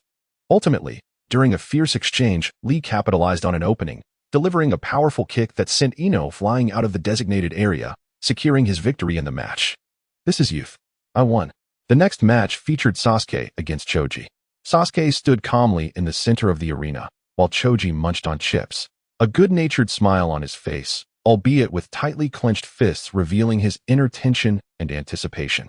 As the match commenced, Choji devoured a piece of his special three-color dango, causing his body to swell, muscles bulging, and skin hardening. He charged at Sasuke like an enraged beast, each step reverberating through the ground. Sasuke remained unperturbed, gracefully leaping aside to evade Choji's initial assault. In midair, Sasuke swiftly formed seals and invoked, fire-style, fireball jutsu. A massive fireball erupted from his mouth, surging towards Choji in a wave of scorching heat. Choji, undeterred, shouted and barreled into the fireball with his inflated form. The ensuing explosion sent him staggering backward. Yet he emerged unscathed. Seizing the moment while Choji was off balance, Sasuke executed another set of seals, summoning Chidori. A crackling surge of blue electricity coalesced in his hand, resembling an enraged serpent, and shot towards Choji. Choji raised his arm to block, but the impact of Sasuke's Chidori struck his arm, producing a jarring sound and scattering sparks. Despite the blow, Choji relied on his exceptional defensive strength to withstand it. With a surge of power, he pushed Sasuke back and charged again. Sasuke skillfully dodged Choji's attacks, constantly searching for his opponent's weakness. In an intense exchange, Sasuke spotted an opening in Choji's offense, swiftly maneuvering behind him to deliver a sharp elbow strike to Choji's back. Choji winced in pain, stumbling forward. Sasuke took this opportunity to unleash Chidori once more, this time striking Choji's vital point, causing him to collapse slowly to the ground. Sasuke emerged victorious from the match. After 2 days of fierce competition, the top 5 contenders were revealed: Hyuga Neji, Rock Lee, Uchiha Sasuke, Uzumaki Naruto, and Nara Shikamaru. As the results were announced, classmates cast envious glances and whispered amongst themselves, "Wow, Neji was incredible. His match was a total domination." Indeed, Rock Lee's taijutsu was astonishing. It left me dazzled. Sasuke remains as handsome and powerful as ever. Naruto is formidable as well. How does he manage to create so many shadow clones? Even 3 would be a challenge for me to endure. Truly, it is a case of comparing oneself to others, and it can be quite disheartening. Shikamaru is impressive too. Whenever I spar with him, I find myself unable to prevail. His intellect is remarkably sharp. Chapter 85, The Arrival of Sunagakure. The inhabitants of Sunagakure arrived in Konohagakure, where a young ninja named Qinglin was assigned as their host. With a warm smile, he approached them and politely said, "Greetings, I am Qinglin, your host during your stay in Konoha. Should you have any inquiries or require assistance during your time here, please feel free to ask me." Noticing that the Sunagakure delegation was momentarily taken aback, Qinglin understood that they were likely astonished by the sights of Konoha. Although he had never visited Sunagakure, he had gleaned some knowledge about the outside world through the shared experiences of ninjas on forums, which often lamented the poor conditions beyond Konoha, such as the lack of reliable internet and unpalatable food. "You must be quite weary from your journey. Allow me to escort you to the lodging facility so you can freshen up and take a moment to rest," Qinglin suggested kindly. "Certainly," replied Yashimaru, standing beside the Kazekage. Raza. He understood that remaining silent might give the impression that the Sunagakure delegation lacked manners. "Please, follow me," Qinglin urged as he led them towards the reception area. This lodging, initially built for researchers from the Land of Iron, boasted exceptional living conditions. Years ago, Itachi had gone to great lengths to attract the researchers by incorporating the service model of a 5-star hotel. When Watergate and the others first encountered it, They were left speechless. Since then, Konoha had mandated the Uchiha construction team to design buildings to these high standards, significantly enhancing the overall comfort of life in the village. Later, when the researchers decided to settle in Konoha, Watergate designated a luxurious area in the experimental zone for their accommodation, leaving this reception facility available for guests attending the exchange conference. Is this where we will be staying? It's so tall. Do we need to fly up? Kankuro exclaimed in awe. Upon arriving in Konoha, they noticed the towering buildings, many exceeding 10 stories, and speculated whether Konoha intended to foster a military-ready populace through such architecture. Not quite. Please follow me, Qinglin replied with a smile as he guided them into the lobby. Xiaoyin, we have guests. Please assist with the registration. He called out to the reception desk. A girl with long hair swiftly emerged from behind the counter, beaming as she asked, Qinglin, which village do these guests belong to? They arrived rather early. Isn't the exchange conference still a week away? They're from Sunagakure. It's relatively close, which is why they arrived ahead of schedule, Yashimaru explained gently. All right, please register your names and villages here. If you do not have a communicator, you may provide your information later when you acquire one. Xiaoyin offered as she handed them the registration book. Communicator? What is that? A ninja from Sunagakure inquired, puzzled. The communicator is a unique tool we use in Konoha for communication. As long as you're within Konoha, you can contact one another using it, Qinglin elaborated. Producing his own communicator to show the Sunagakure group. They gathered around, intrigued, marveling at this remarkable device. Once you have completed your registration, please follow me. Konoha has arranged for you to share rooms, so please take your room cards, Qinglin announced while leading them towards the elevator. He pressed the button, and with a cheerful ding, the doors opened. Qinglin gestured for the Sunagakure delegation to enter first. The group exchanged glances, and eventually, Kazekage Raza stepped forward and said, Everyone, please come in. Don't be nervous. This is an elevator that will take us directly to your floor. You will be staying on the 8th floor. Simply press the number 8, Qinglin reassured them. With another ding, the elevator arrived at the 8th floor. Qinglin exited first, saying, This way, please. He led the Sunagakure delegation down the corridor to their rooms. Please hand me the room card for 801. I will demonstrate how to use it, he requested. Yashimaru handed over the card, and Qinglin inserted it into the lock. With a click, the door swung open. Insert the card here, Qinglin explained. Placing the card into the slot, and with a snap, the lights within the room illuminated. Inside were 2 wide beds, and a small private restroom. Qinglin meticulously explained how to use the various facilities in the room. Would you prefer to freshen up first, or shall I take you to dine? Qinglin inquired. Let's freshen up first, Raza replied, eager to experience the unfamiliar amenities. In Sunagakure, water was scarce, and bathing was a luxury. Very well. I will await you on the first floor. After you have finished, you may come down to find me. Additionally, each room is equipped with a call button. Pressing it will allow you to communicate with me at the front desk for any needs. I wish you all a pleasant stay, Qinglin concluded before departing. Once Qinglin left, the Sunagakure group couldn't contain their excitement. Did you see that? The lights turned on just by inserting the card. It's incredible. And this faucet, it dispenses hot water, exclaimed one ninja. The beds are so soft and comfortable, Raza added, his expression serious. Internally, he too was astonished by these novel experiences, but as Kazekage, he needed to maintain composure. Father is so calm. Has he stayed in places like this before? Kankuro pondered aloud, filled with curiosity. I'm not sure, but we must hurry and freshen up, Gaara responded. Throughout their journey, Gaara had one thought. The lives of Konoha's citizens were remarkably convenient. He silently resolved to create such comfortable living conditions for the people of Sunagakure. After everyone had freshened up, Qinglin first took them to dine. The Sunagakure delegation was once again astounded by the exquisite cuisine of Konoha. This is absolutely delicious. Itachi, having tasted many delicacies in the real world, found himself initially uninterested in the food upon returning to the ninja realm. However, he was not one to indulge in mere pleasures. When establishing a training institution, he made sure to include culinary arts in the curriculum, leading many graduates to open various eateries, greatly enhancing Konoha's culinary culture. Qinglin assisted them in purchasing communicators and exchanging contact numbers before Raza asked Qinglin to take his leave. They would be staying in Konoha for quite some time, and it felt inappropriate to have their host accompany them at all times.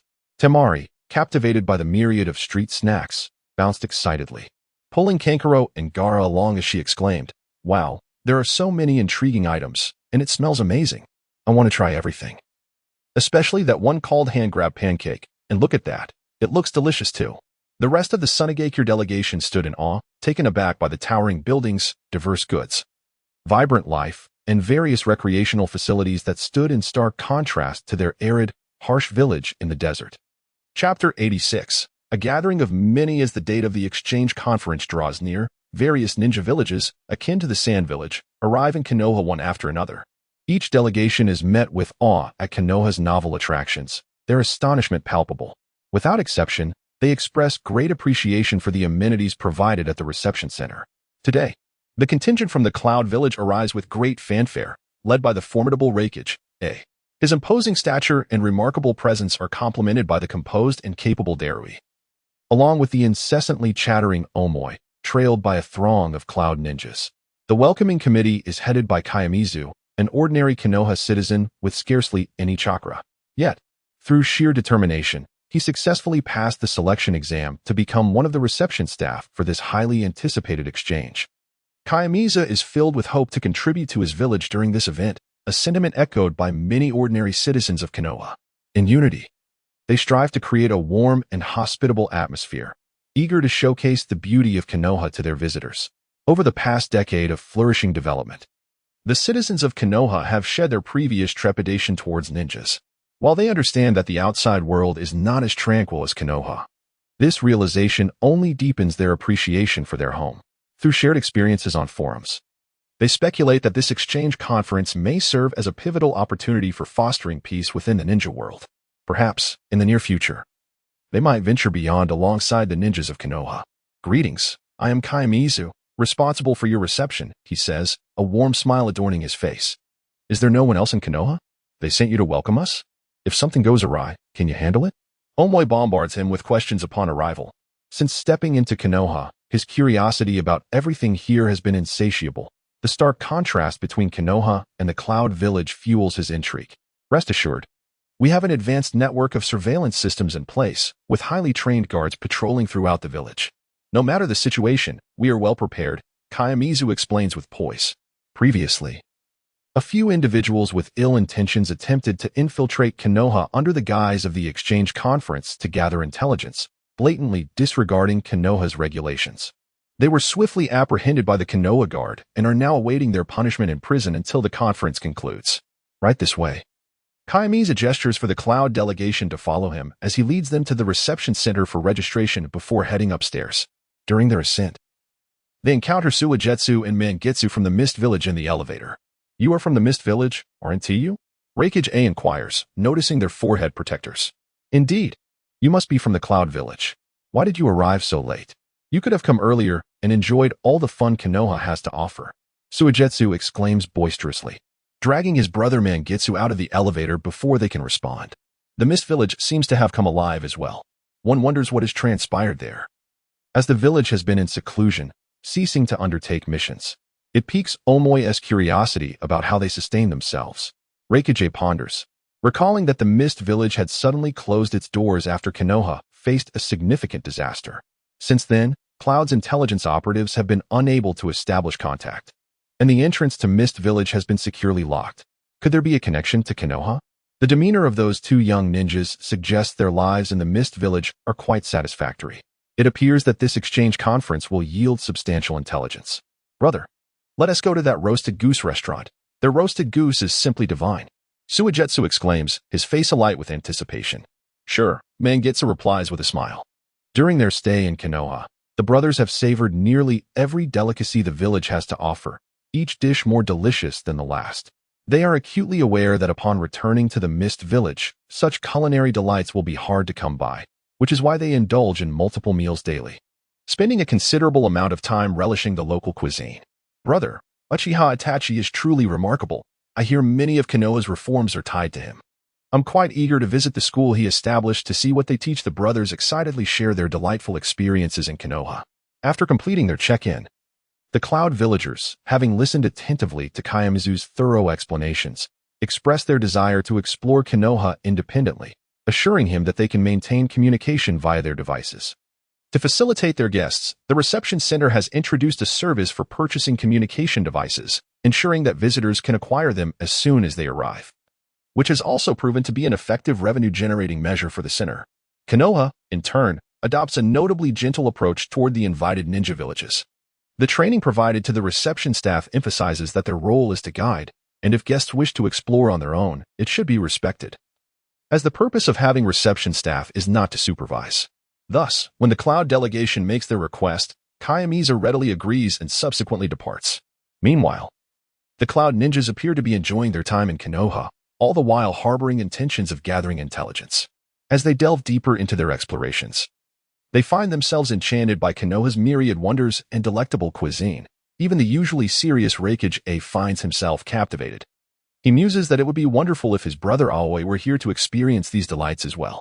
In reality, each ninja village attending the exchange conference carries the intent of intelligence gathering or probing to varying degrees. However, they gradually discover that Konoha seems to have nothing to conceal. Once they familiarize themselves with the communication devices, they are pleasantly surprised to find an abundance of information readily available at their fingertips. Historical accounts of Shimura Danzo, changes within Konoha's administrative bodies, and various policies enacted by Konoha are all accessible through the device's database. They marvel at the impressive capabilities of this seemingly simple gadget. Yet, a pressing reality emerges. Their funds are depleting rapidly without them realizing it. In Konoha's administrative building, within the conference room, Minato reviews the week's economic data report. Lord Hokage, this week's report shows that our income surpasses last month's total. Saratobi Mute presents the report with utmost respect. Haha, just as Itachi predicted. This exchange conference not only requires no investment, but is also a lucrative venture. Minato chuckles heartily while examining the report. Since delegating various functions of Konoha, his workload has significantly diminished. Now, he merely needs to review the reports from different departments, allowing him ample time for training in the afternoons and returning home on time to spend with Naruto. This pleasant routine fills him with immense satisfaction. With the economic boom brought on by the exchange conference, his elation knows no bounds. Lord Hokage, this week, we have apprehended numerous troublemakers attempting to cause unrest in the village, Hyuga Hayashi reports. Which factions do they belong to? Have representatives from all the ninja villages already arrived? Could they have sent others to gather intelligence? Minato inquires. Lord Hokage, they are primarily under the employ of various feudal lords and nobles, attempting to exploit the exchange conference to steal information on Konoha's popular products. Yume Kakaichi, responsible for Konoha's intelligence operations, replies. Among these individuals, there is one particularly noteworthy character who has been sent to Orochimaru's research facility. Mori no Abiki adds. Very well, Kaichi, disclose this information to the powers behind them, and let them pay for their release. After the exchange conference concludes, you will handle the negotiations, Minato instructs decisively. Indeed, Lord Watergate. The communication conference is set to commence tomorrow. How prepared are the reception, security, research, judging, and logistics departments? Are there any issues? The heads of each department subsequently provided detailed reports on their preparations and elaborated on their contingency plans. All tasks are progressing in an orderly fashion. Chapter 87. The beginning in the heart of Konoha Village. The central square was adorned with an air of festivity as the first ninja exchange conference commenced with grandeur. At the center of the square, a magnificent stage rose majestically, encircled by shimmering barriers that emanated waves of power, effectively isolating the residual force of battle and ensuring the safety of the audience. Above the spectators, enormous screens hung high, vividly displaying every movement on stage, allowing even the most subtle gestures to be seen clearly. In the front row, the leaders of various villages were seated. Hokage Minato Namikaze stood tall on the high platform, exuding confidence and composure. His voice resonated through the square via a microphone. Esteemed leaders from various villages, ninjas, and villagers of Konoha, greetings. Today, we gather here to witness this exchange conference. It is not merely a contest of strength, but a grand celebration of friendship. I hereby declare the first ninja exchange conference officially open. Raza from Sunagakure sat in the front row, his eyes filled with curiosity and anticipation as he surveyed his surroundings. On the other hand, Anoki, the Tsuchikage from Awagakure, wore a serious expression, his brow furrowed, intently focused on Minato, his deep-set eyes reflecting the light of contemplation as he seemed to be calculating something. Meanwhile, Terumi Mei from Kirigakure maintained a calm demeanor, radiating an aura of steadiness, concealing a subtle eagerness for the competition.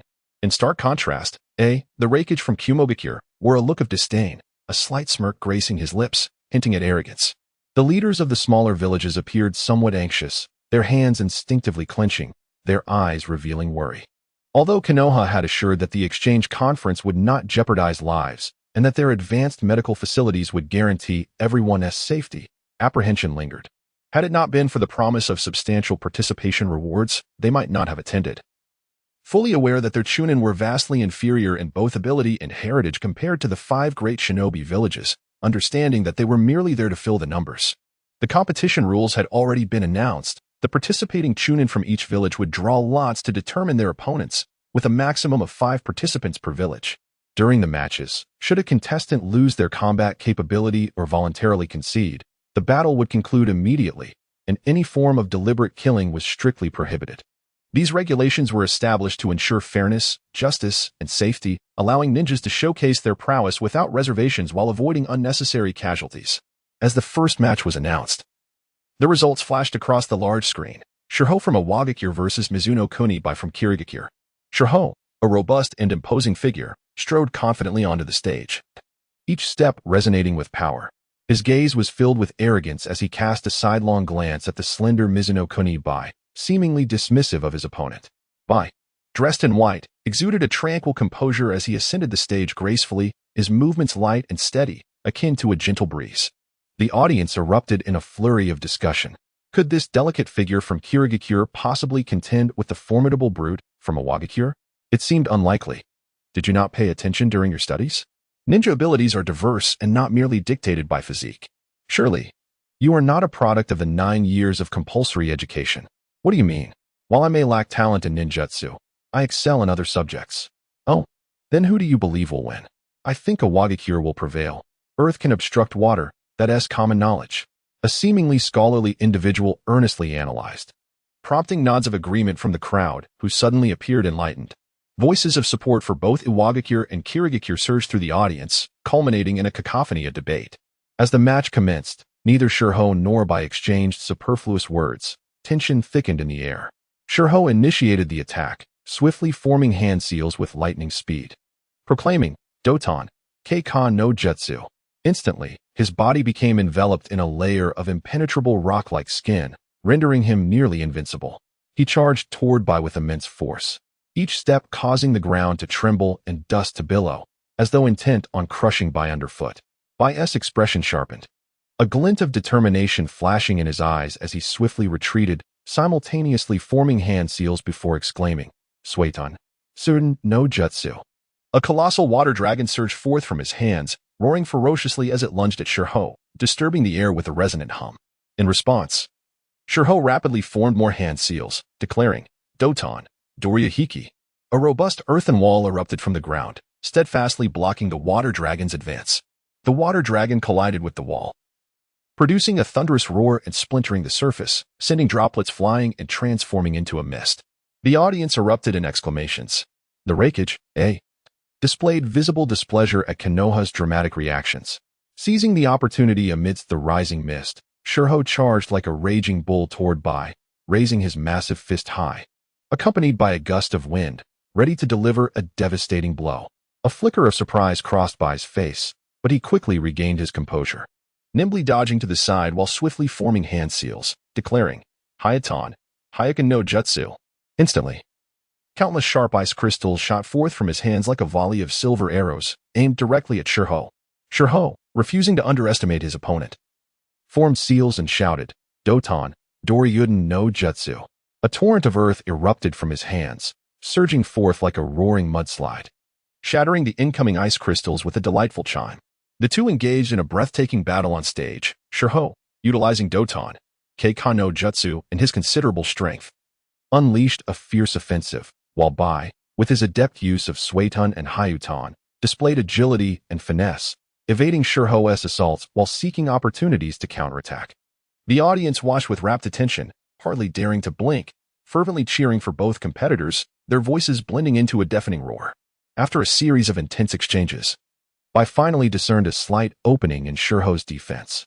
His gaze sharpened, and with swift hand seals, he executed Suiton, Suiden no Jutsu.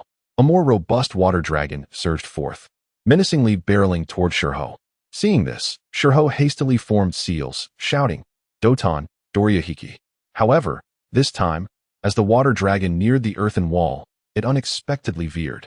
Much like a serpent, circumventing the barrier and directly targeting Shirho's rear. Shirho's eyes widened in alarm, his pupils constricting as he hurriedly turned to defend. But it was too late. The water dragon engulfed him like a cannonball, the powerful current toppling him to the ground. Seizing the moment, Bai dashed forward like a flash of white lightning, rapidly forming hand seals, exclaiming, Hyutan, Hyoken no Jutsu. A massive ice pillar instantly encapsulated Shirho, rendering him immobile. The audience erupted into a thunderous cheer, shouts and whistles ringing out in celebration.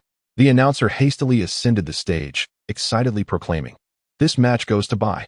Bai exhaled a sigh of relief, raising his hand to dispel the ice prison.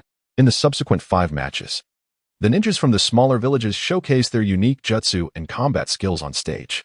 However, for Naruto and his companions, while the day's competition was thrilling, the anticipation felt somewhat torturous. They sat in the audience, eyes glued to the stage, thoroughly engrossed, yet inwardly yearning for their turn to demonstrate their abilities. Naruto gazed anxiously, pondering, why haven't we been called yet? I yearn to take the stage and hear the crowd's cheers for me. Chapter 88, Shikamaru vs. Gaara. The audience brimmed with fervent anticipation for the match, eagerly discussing the contests of the previous days. The ninja from the grass village was quite formidable, but alas, she lost. Such a pity, as I had high hopes for her. The ninja from the hidden dragon village is even more impressive. The performances of these chunin from smaller villages are somewhat lacking in comparison. When will our Leaf Village ninjas take the stage? I can hardly wait. I believe our ninjas can defeat them soundly.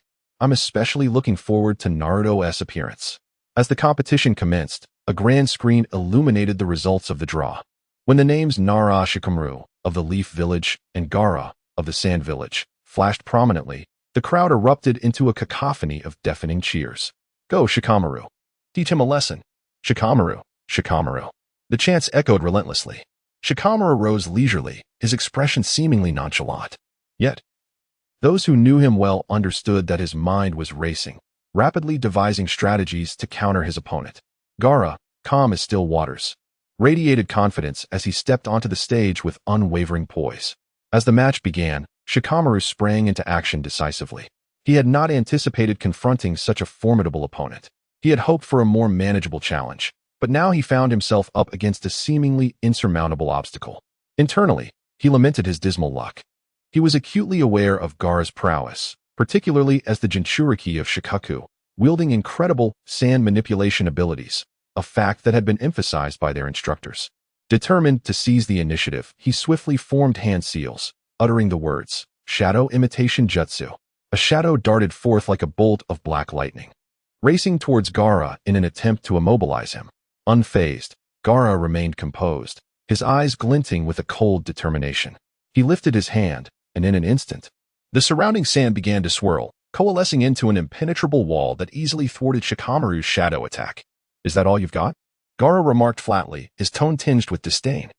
Undeterred by his initial failure, Shikamaru smirked slyly, realizing this was merely the beginning. He quickly formed more hand seals, his shadow now more agile, slithering like a serpent, deftly circumventing the sand wall to launch a secondary assault on Gaara. Noticing the maneuver, Gaara's eyes narrowed with vigilance. He enveloped himself entirely in sand, forming a colossal sand sphere. The shadow collided with the sphere, but it was as if a stone had sunk into the ocean. No ripples ensued, and the attack was rendered utterly ineffective.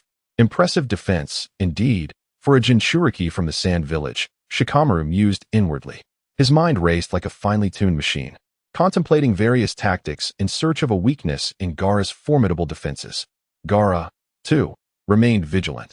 Though he appeared calm, he harbored a deep-seated respect for Shikamaru's intellect. This opponent possessed a remarkable cunning, capable of devising numerous traps in such a short span of time, each detail potentially a catalyst for his own downfall. I must not grant him a moment's respite, Gaara thought, swiftly forming hand seals as he declared, Sand Tsunami. In an instant, countless grains of sand transformed into razor-sharp projectiles, hurtling toward Shikamaru. With a sharp focus, Shikamaru evaded like a panther, all the while manipulating his shadow to fend off the onslaught of sand. The clash between the sand and shadow resonated like a fierce symphony of war. This cannot continue, Shikamaru fretted.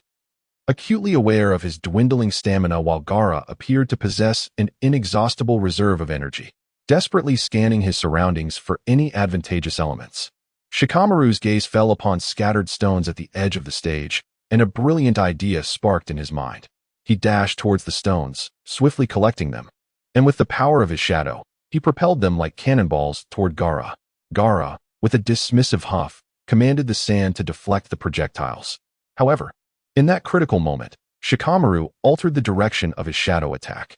As Gaara's focus remained on the stones, the shadow surged from below, ensnaring Gaara's ankle. At last, I've got you. Shikamaru exulted inwardly, amplifying his chakra output in an effort to completely bind Gaara. Yet, Gaara's power exceeded Shikamaru's expectations. With a mighty struggle, the sand erupted around him like a tidal wave, pushing against the shadowy restraints. You think you can confine me? Not so easily, Gaara bellowed. And an overwhelming surge of chakra enveloped him, the power of Shikaku swelling within like a volcano ready to erupt. With this newfound strength, Gaara broke free from Shikamaru's grasp. Shikamaru's heart sank. He realized that once Gaara unleashed Shikaku's power, the odds would heavily tilt against him. Gaara fixed his gaze on Shikamaru, stating, "You are quite skilled, Shikamaru. However, victory in this match belongs to me." With that, he unleashed an even more ferocious onslaught of sand, battering towards Shikamaru.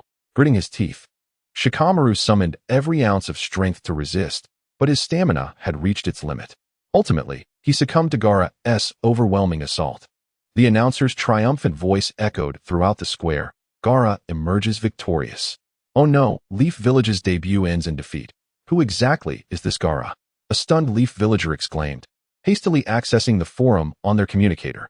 The platform was inundated with posts about the day's matches, with spirited discussions igniting among the audience. Other ninjas from various villages lurked in the forum, quietly gathering intel. Hey, Shikamaru, were you just slacking off again? I should have taken your place, Inuzuka Kiba grumbled. That Gaara, just wait until I get the chance to defeat him. Sure, he possesses the power of Shikaku, but I consider myself lucky to have even faced him. While Shikamaru feigned nonchalance, he was inwardly disheartened. The exchange tournament regulations stipulated that each participant could only compete once, designed to foster the exchange of jutsu rather than rankings. Thus, Shikamaru felt immense frustration. To lose in his first match, without even a chance to turn the tide, was disheartening. You all need to be cautious. There are still many skilled ninjas from other villages, Shikamaru warned Naruto and the others earnestly. Don't worry, I won't lose, Naruto declared with unshakable confidence. Nearby villagers rallied in support, cheering, Go Naruto! Go Sasuke! Go Neji! Go Lee! These villagers had watched Naruto and his friends grow. Their hopes pinned on their success in the competition. Chapter 89, Naruto vs. Kagaya Kimimaro. As the third day of the tournament arrived, the preceding matches continued to feature the ninjas from small villages. The screen illuminated with the names, Naruto Uzumaki Konohagakure vs. Kagaya Kimimaro Kirigakure. The Kagaya clan possesses formidable strength. You must proceed with caution, Sasuke cautioned, recalling Itachi's words about the Kagaya clan. Have no worries, Sasuke. I am determined to win. Naruto's voice resonated with confidence. With the announcer's proclamation, Naruto strode onto the stage, his gaze fixed intently on Kimimaro, his heart brimming with fighting spirit. In contrast, Kimimaro stood there, exuding calmness. Let the match begin. The announcer's voice rang out like the sound of a gunshot, marking the commencement of this intense battle. Naruto launched the first attack, swiftly forming hand seals and declaring Shadow Clone Jutsu. Instantly, countless Narutos appeared on stage, surging toward Kimimaro. Yet, Kimimaro remained unfazed, a strange glint flickering in his eyes. He slowly raised his arms, and the bones on his limbs began to grow rapidly, transforming into razor-sharp bone spikes. With a sudden sweep of his arm, the spikes shot toward Naruto like cannon fire. What an extraordinary battle, gasped a spectator in the audience. Naruto and his shadow clones deftly evaded the onslaught of bone spikes, raising clouds of dust in their wake. This guy is indeed powerful. I cannot afford to be careless, Naruto thought, all the while searching for a flaw in Kimimaro's defenses. Suddenly, he noticed a brief pause in Kimimaro's arm movements during his attacks. Now's my chance. Elated, Naruto commanded his shadow clones to charge from various angles, attempting to divert Kimimaro's attention. Kimimaro snorted dismissively, and a thick layer of bone shield erupted around him, rendering him impervious to the clones' assaults, which vanished upon impact. Damn, His defenses are impenetrable, Naruto thought, urgency swelling within him, yet he refused to concede. He began to devise new strategies aimed at breaching Kimamaro's formidable defenses. At that moment, Kimamaro suddenly attacked. His body moved like a specter, appearing before Naruto in an instant, bone spikes lunging toward Naruto's chest. Naruto had no time to evade and could only raise his arm to block. The spikes pierced his arm, instantly staining his sleeve with crimson. Naruto! Sasuke and Hinata exclaimed from the sidelines. However, Minato remained composed, aware of the Nine-Tails' healing abilities. This injury would be trivial for Naruto. Red chakra surged from Naruto's body, healing his wounds in an instant. Kimamaro stumbled back, a flicker of surprise in his eyes. I had not anticipated you possessed such abilities. I will become Hokage, Naruto roared. A powerful and wild chakra erupting around him as the Nine-Tails' strength surged uncontrollably within. Kimamaro sensed the overwhelming power emanating from Naruto, his expression shifting slightly. Yet the fighting spirit of the Kagaya clan ignited within him. Let me see just how strong you truly are. He hastily formed hand seals, reinforcing his bone shield and sharpening his bone spikes, prepared to confront Naruto's next wave of attacks. At this critical juncture, Naruto recalled Itachi's teachings. Do not overly rely on the Nine-Tails' power. True strength comes from within. A surge of realization coursed through Naruto, and he took a deep breath, striving to suppress the Nine-Tails' energy, transitioning instead to the Eight Gates technique.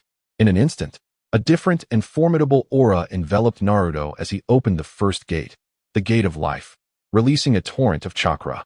With the opening of the first gate, Naruto felt his power, speed, and reflexes surge to unprecedented heights. Every cell in his body rejoiced, filled with a ravenous desire for battle. Without hesitation, he charged at Kimamaro, plunging into a more exhilarating clash. On stage, the figures of Naruto and Kimamaro darted about like flashes of lightning, each strike and defense generating powerful shockwaves that rippled through the air. Empowered by the Eight Gates, Naruto's shadow clones unleashed more ferocious and potent attacks, while Kimamaro, leveraging his formidable Kekkei Genkai, continuously morphed his body, striking with bone spikes or defending with his robust bone shield, each transformation presenting a daunting challenge for Naruto. Naruto gathered his shadow clones, channeling all his chakra to prepare for a decisive blow. He swiftly formed hand seals as chakra swirled violently around him, culminating in a colossal Rasengan.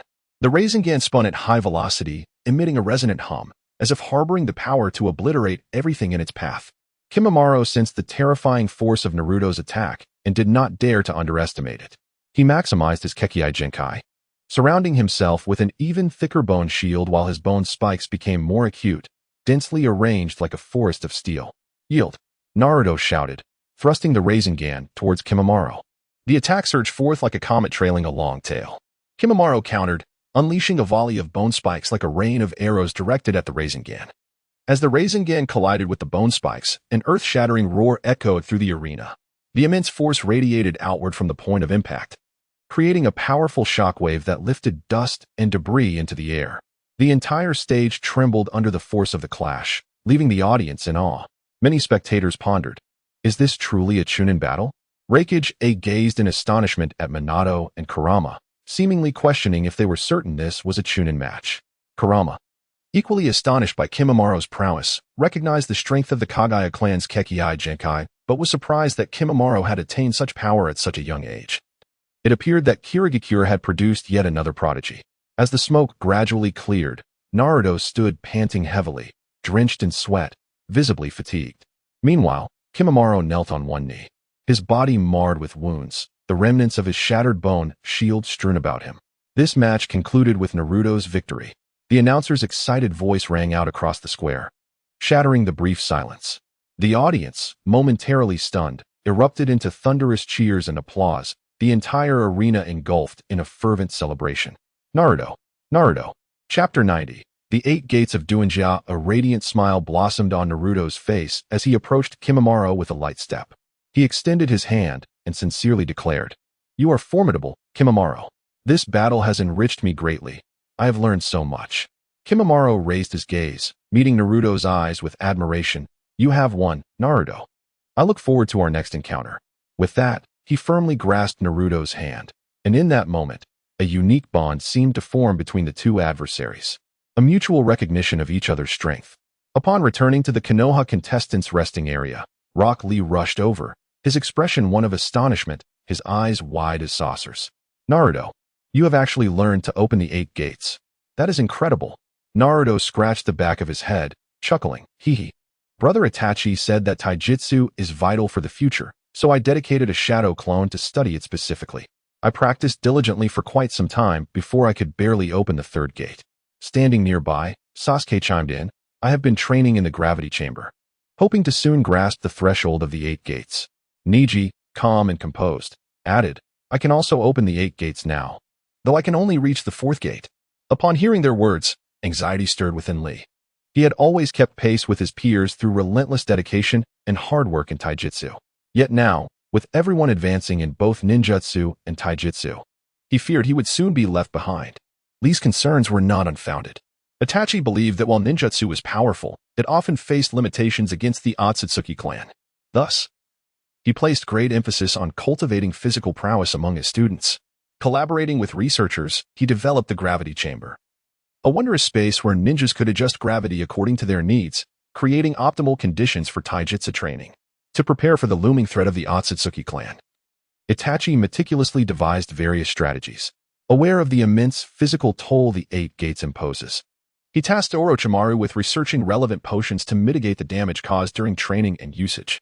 Furthermore, he engaged in profound discussions with Guy regarding the mysteries of the 8 gates, skillfully integrating concepts from Tai Chi to enhance the technique. The improved 8 gates became significantly more challenging to master, yet its power escalated remarkably. Crucially, even if a user opened all 8 gates, their life would no longer be at risk. They would merely lose a day's worth of combat capability. With Tsunade's exceptional medical skills, this issue could be effectively addressed. Itachi's intention was to empower all Konoha ninjas with the 8 gates to bolster their collective strength against the Otsutsuki clan. However, the current learning status revealed that very few had managed to master the 8 gates, causing many to continue focusing primarily on ninjutsu, while only a select few like Lee, Naruto, and Sasuke remained steadfastly committed to taijutsu and the 8 gates. Nonetheless, Itachi was unconcerned. He firmly believed that with sufficient preparation, even lacking individual strength, technology would bridge the gap. Presently, Naruto could only open 3 gates with his own power, but with the aid of the 9 tails, he could unlock 5. With the strength of 5 gates, he should easily defeat Kimimaro. However, Itachi had earnestly warned him against over-relying on the 9 tails' power, emphasizing that true strength lies in one's own abilities. Naruto took this advice to heart, choosing to rely on his own strength during the battle, successfully overcoming his formidable opponent. It seemed there were indeed powerful individuals from other villages. Who could my next opponent be? Lee pondered privately. Regardless of who it is, I will prevail. Sasuke scoffed. Determined to showcase the prowess of the Uchiha genius, Sasuke Uchiha, at this exchange event, he yearned for his brother to witness his growth. Despite feeling that his brother harbored unspoken concerns, he believed that perhaps his own strength was insufficient to alleviate his brother's burdens, yet he resolved to strive even harder. Niji, who do you think our next opponents will be? Lee nudged Niji gently with his elbow, inquiring. With the tournament progressing, few competitors remained untested. Currently, only the mist villages Suigetsu, the sand villages Kankuro, and the rock villages Iwasaki were left. I hope to draw a chunin from the great ninja villages. The abilities of those from the lesser ninja villages seem rather ordinary, Lee expressed. Suddenly, a fist thumped heavily against Lee's head. A man with a signature watermelon hairstyle and bushy eyebrows, his skin a deep tan, muscular frame clad in a green jumpsuit, blue forehead protector, and black ninja sandals, stood before him. It was none other than Guy Sensei. Lee, how have I taught you to approach your opponents? Guy admonished sternly. Never underestimate anyone. Yes, Guy Sensei. Lee immediately stood at attention, responding loudly. For that, you must run 400 laps around the school grounds. Yes, Guy Sensei. Youth is the relentless pursuit of running. Lee, come. Let us ignite the passion of our youth. Guy exclaimed as he sprinted towards the schoolyard. Yes, Guy Sensei. Lee followed closely behind, their figures gradually disappearing, leaving Naruto and the others exchanging glances. Guy Sensei is as passionate as ever, Naruto remarked with a hearty laugh. Naruto, let us return. I just spoke with Kushina, and she has prepared a sumptuous feast to celebrate your victory. Minato's voice chimed in at the right moment. All right, Dad, I'm coming. Naruto waved farewell to the group, joyfully racing towards Minato, animatedly recounting the thrilling moments of the match, his face aglow with the joy of triumph. Sasuke turned towards Itachi's direction, eager to return home with his brother and share his experiences from the exchange event. "Mom, we're back." Naruto's lively voice echoed within the home. "Sakura, you're back too." "Of course, Naruto. I watched your battle. You truly are my adorable little brother, performing splendidly." Sakura beamed, affectionately ruffling Naruto's golden hair. "We're home. Dinner will be ready shortly," Kushina announced, emerging from the kitchen with a platter of dishes. "Wonderful. My favorite ramen and ribs. Thank you, Mom." Naruto's eyes squinted with delight. "Indeed. I heard of your victory, so I specially asked Sakura to buy ingredients from the market." "Naruto," Kushina smiled. "Thank you, Sakura. Thank you, Mom," Naruto exclaimed, his eyes sparkling with happiness. Chapter 91, Bloodline Disease. It hurts. Junmaru writhed in agony on the bed, his body curled up, beads of sweat the size of mung beans trickling down his forehead and soaking the pillow. His eyes were tightly shut, teeth clenched, and every cry of pain seemed to exhaust all his strength. "What has happened? Wait, I will find Lord Mizukichi." The anxious expression on the face of his roommate, Kisame Hashigaki, was accompanied by a tremor in his voice. He hurriedly turned around, his shoes scraping noisily against the floor as he dashed out the door. Racing towards the room of Mizukichi, Keiki Yagura. "Lord Mizukichi, something is wrong. Junmaru is in unbearable pain." Kisame gasped as he reached Yagura, his chest heaving. Worry etched across his face. "Let us go. We must check on him." Yagura's demeanor shifted, and he immediately rose, rushing alongside Kisame towards Junmaru's room. A sense of unease gripped his heart. Junmaru, a prodigy of the Kagaya clan, possessed formidable strength. Should an incident occur during this exchange event, the Kagaya clan would not let it rest, potentially igniting numerous troubles. "Do you think it could be the doing of Konoha?" Kisame speculated, unable to suppress his thoughts as they ran. "It should not be. Although Junmaru is talented, he does not pose such a threat to warrant Konoha's interference. Moreover, Konoha has enjoyed a long-standing collaboration with our Mist Village, thus it is unlikely they would act against us at this juncture." Yagura analyzed, quickening his pace. "We should take Junmaru to Tsunade. Her medical expertise may uncover the root of the issue." "Agreed, Kisame. Carry Junmaru, and let us hasten." "Understood," Kisame replied, swiftly returning to Junmaru's room, carefully lifting the moaning Junmaru into his arms and following Yagura towards the Konoha hospital. As they hurried through the hall, the receptionist, Xiaoying, noticed their frantic state and the evident distress of Junmaru. Alarmed, she promptly seized the communicator to report the grave situation to Konoha's relevant authorities. All the while, Kisame held Junmaru tightly, his steps quickening, beads of sweat forming on his forehead. Soon, they arrived at Konoha Hospital. Bursting into the lobby, Kisame shouted, "Where is Lady Tsunade? We need her help." The nurses immediately surrounded them, placing Junmaru on a stretcher and swiftly transporting him to the emergency room. Yagura and Kisame anxiously awaited outside, their faces marred with concern. Meanwhile, Konoha's higher-ups were apprised of the news. Minato, Itachi, and others rushed to the hospital. "Lord Mizukichi, how is Junmaru's condition?" Minato inquired, his expression filled with concern. "I'm uncertain. They are currently examining him." After a while, Tsunade emerged from the emergency room. "What is it, Lady Tsunade? What has happened to him?" Yagura asked urgently. Tsunade replied, "There appears to be an anomaly in his cells. They are continuously dividing and mutating.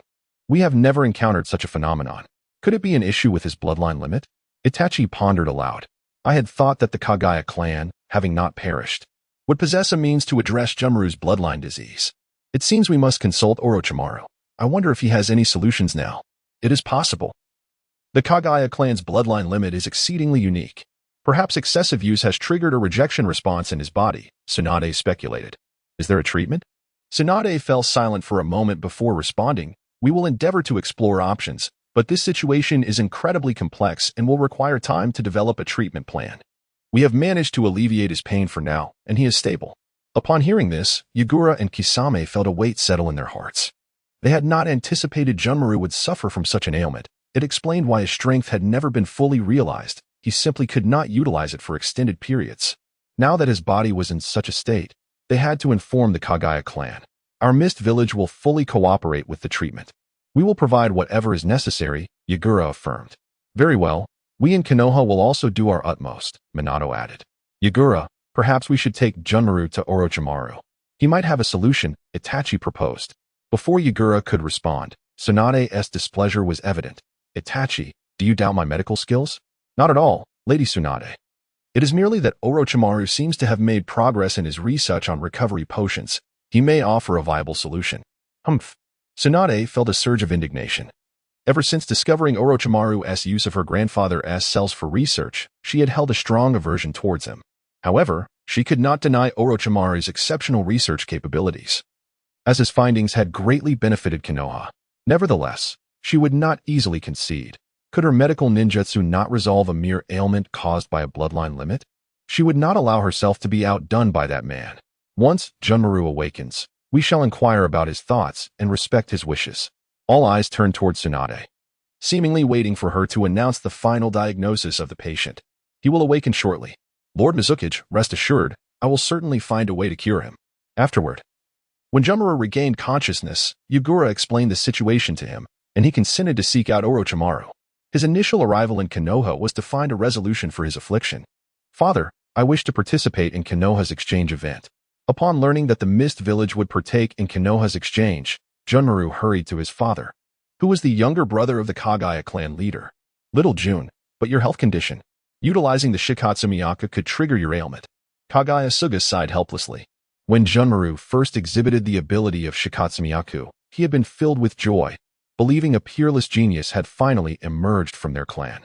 This ability was chronicled in their family tree, representing the formidable bloodline limit of the Kagaya clan.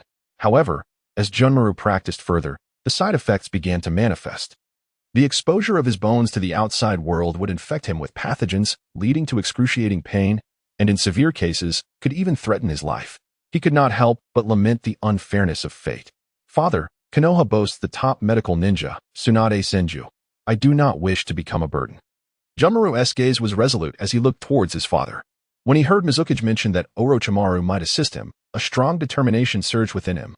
Go. He will surely be able to help you.